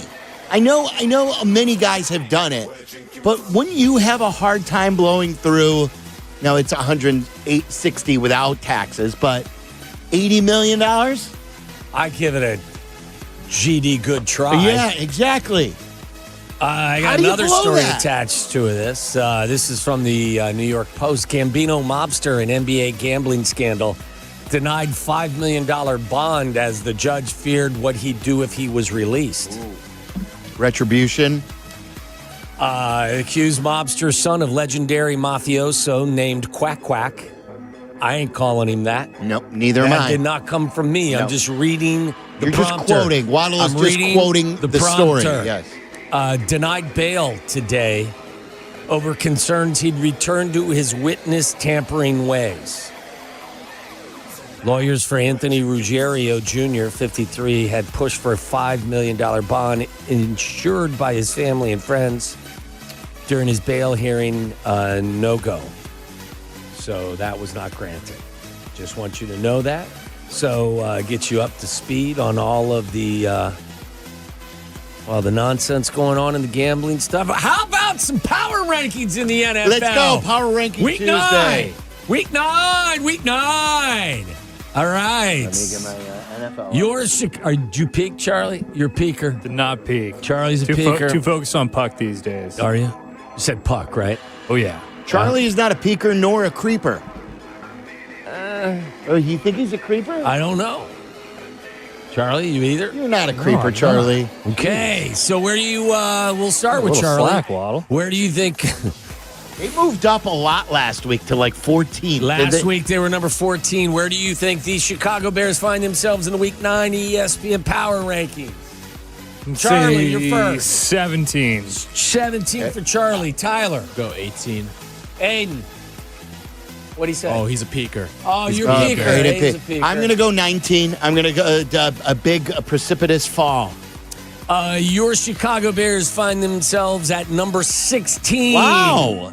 They're still in the top half. They're right there, smack dab in the middle. Would you like to try to guess as to who is number 1 in the ESPN Week 9 Power Ranking? I didn't agree with who was number 1 last week, and I'm trying to think who that was now.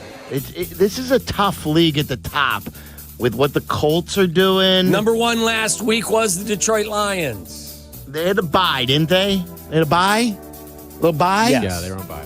I'm going to say they remain the number 1 team. Charlie. I'm going to say the Chiefs. Tyler. They're too far to go. The Indianapolis Colts are number 1. Wow. Number 2. The Detroit Lions. Detroit Lions are number 2. Number 3. Now, this is where last week, Charlie, I kept yelling Chiefs, because I do believe they're a top 3, if not the best team in the league. So I'm going to go, this is where the Chiefs should be. I agree. They just smothered Washington last night. I'll go Buffalo. The Philadelphia Eagles are number 3. Number 4. What do you think between Buffalo and Kansas City? We sticking with KC? I think so. I never thought I'd be the one who's like Tampa too. I never thought I'd be like, oh man, not enough respect for the Chiefs. Tampa kind of, well, it was the Saints, right? Tampa handled business. Yeah. Give me the Chiefs. KC? I'll go Tampa. The Buffalo Bills are number 4. Number 5. Chiefs. I'll go Tampa. Oh, now you're veering away. Tampa. You just guessed Chiefs The twice. Tampa Bay Buccaneers are number 5. Wow. Number 6. Disrespect. Number 6. You're just giving Mahomes and Andy Reid bulletin board material. Chiefs. Chiefs. Chiefs are number 6. Number 7. I'll go New England Patriots. Oh, that's pretty good. I'm going to go with you on that. It's either the Rams or the Patriots. I was going to say the Broncos or the Patriots. Oh, that's good too. One of those 3.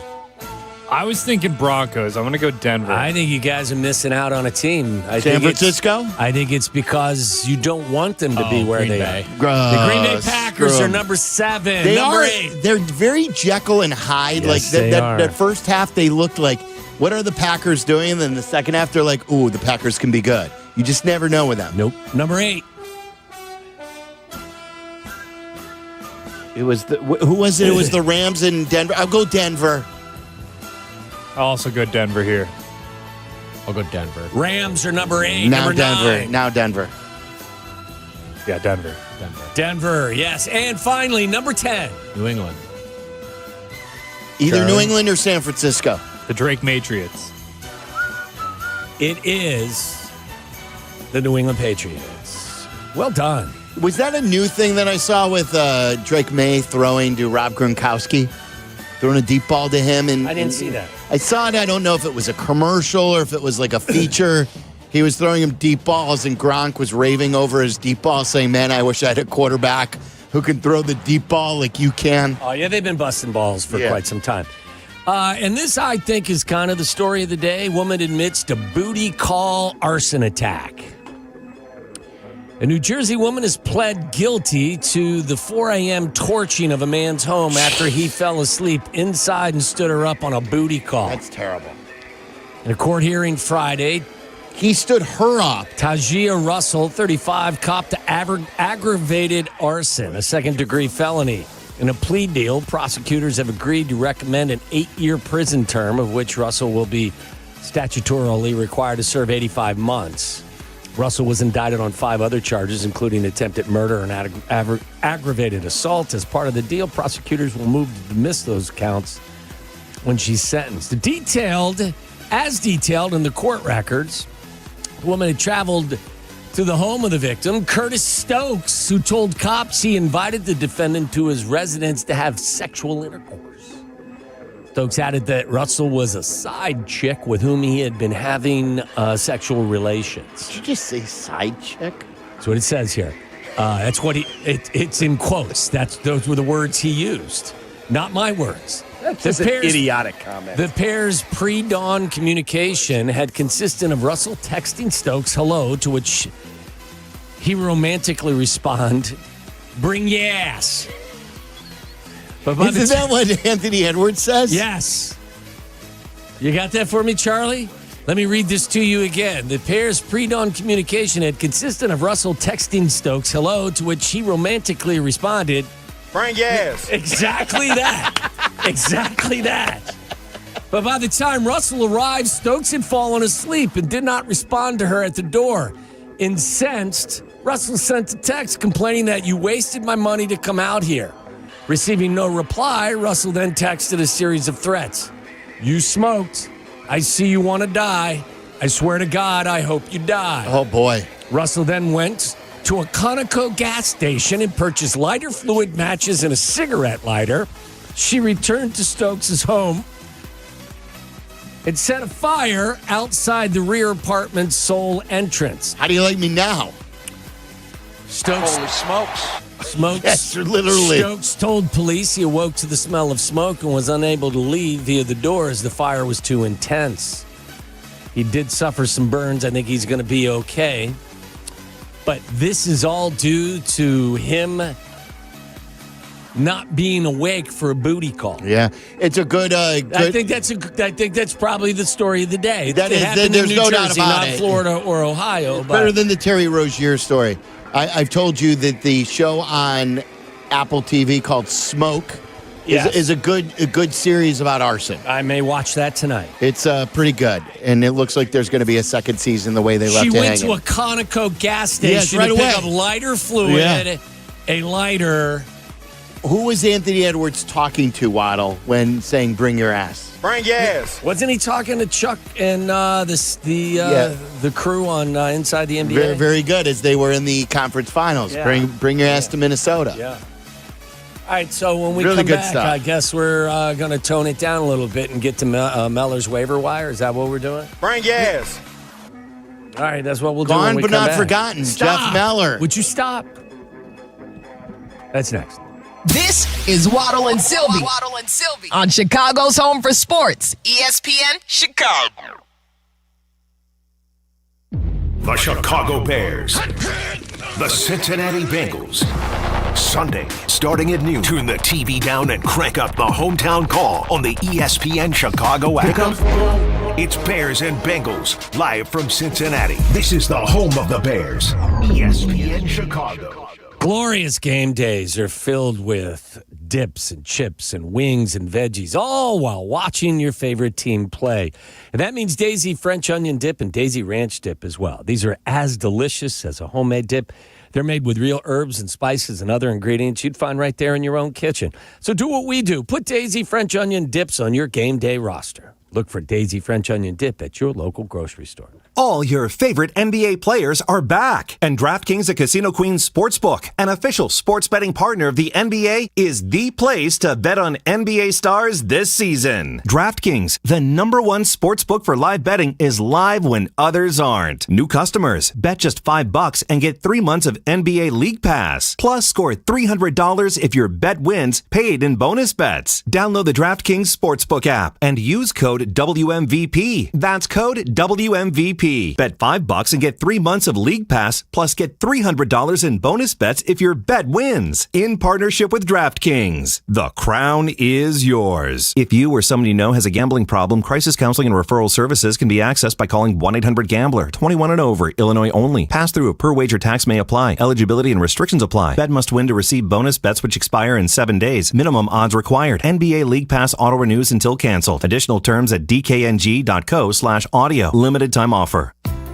If you're in the market for windows, then you need to call me, Russ Armstrong, the Chicago window guy. I do things differently than those other big-name window companies. No subcontracted labor, no 3-hour-long sales pitches, simply the best product, best warranty, made right here in Chicago, all at the lowest price, guaranteed. Deal directly with me, the owner, and call the Chicago window guys today at 847-881-3060.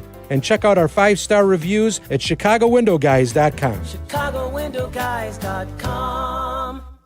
Every great team has its core players, but when the season gets tough, adding the right free agent can make all the difference. The same goes for business. At Robert Half, we found that 67% of companies surveyed plan to increase their use of contract talent to handle workload peaks and backlogged projects. With Robert Half's specialized recruiters experience, combined with our award-winning AI, you can quickly find the skilled candidates you want. At Robert Half, we know talent. Discover how we can help at roberthalf.com/talent. Some people just know you can save money on car insurance by checking Allstate first. Like you know to check if they're going for it on 4th down, before going to the concession stand. Yeah, give me 3 hot dogs, 2 jumbo Touchdown, baby! What? Hey, buddy, you want cheese with those? Yeah, checking first is smart. No. So check Allstate first and see what you could save. You're in good hands with Allstate.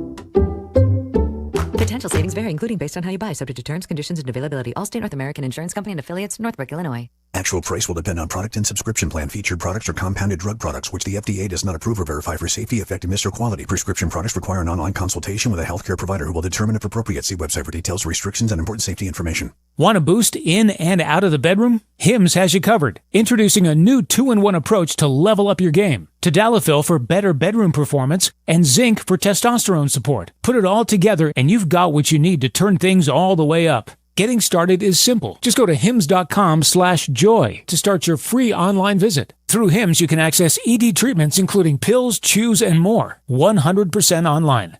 No office visits, no pharmacy lines. Just fill out a simple intake form and a licensed medical provider will determine if treatment's right for you. If prescribed, it ships free and discreetly to your door. Find affordable treatment options at up to 95% less than brand names at hims.com/joy. That's hims.com/joy, HIMS.com/JOY. Hit the road in a brand new Chevy in less than 1 hour at Advantage Chevrolet Bridgeview. You can sign and drive away in 60 minutes or less. Seriously. Or they'll cover your first car payment. Every new Chevy is backed by the Advantage Plus program. Advantage Chevrolet Bridgeview. Together, let's drive. Follow Chicago's Home for Sports on Instagram at ESPN_Chicago. This is Waddle and Silvy. Listen now in HD on our app and on ESPN 1000. Hey, YouTube TV customers, you could lose ESPN and the sports you love, including college football, College Game Day, Monday night.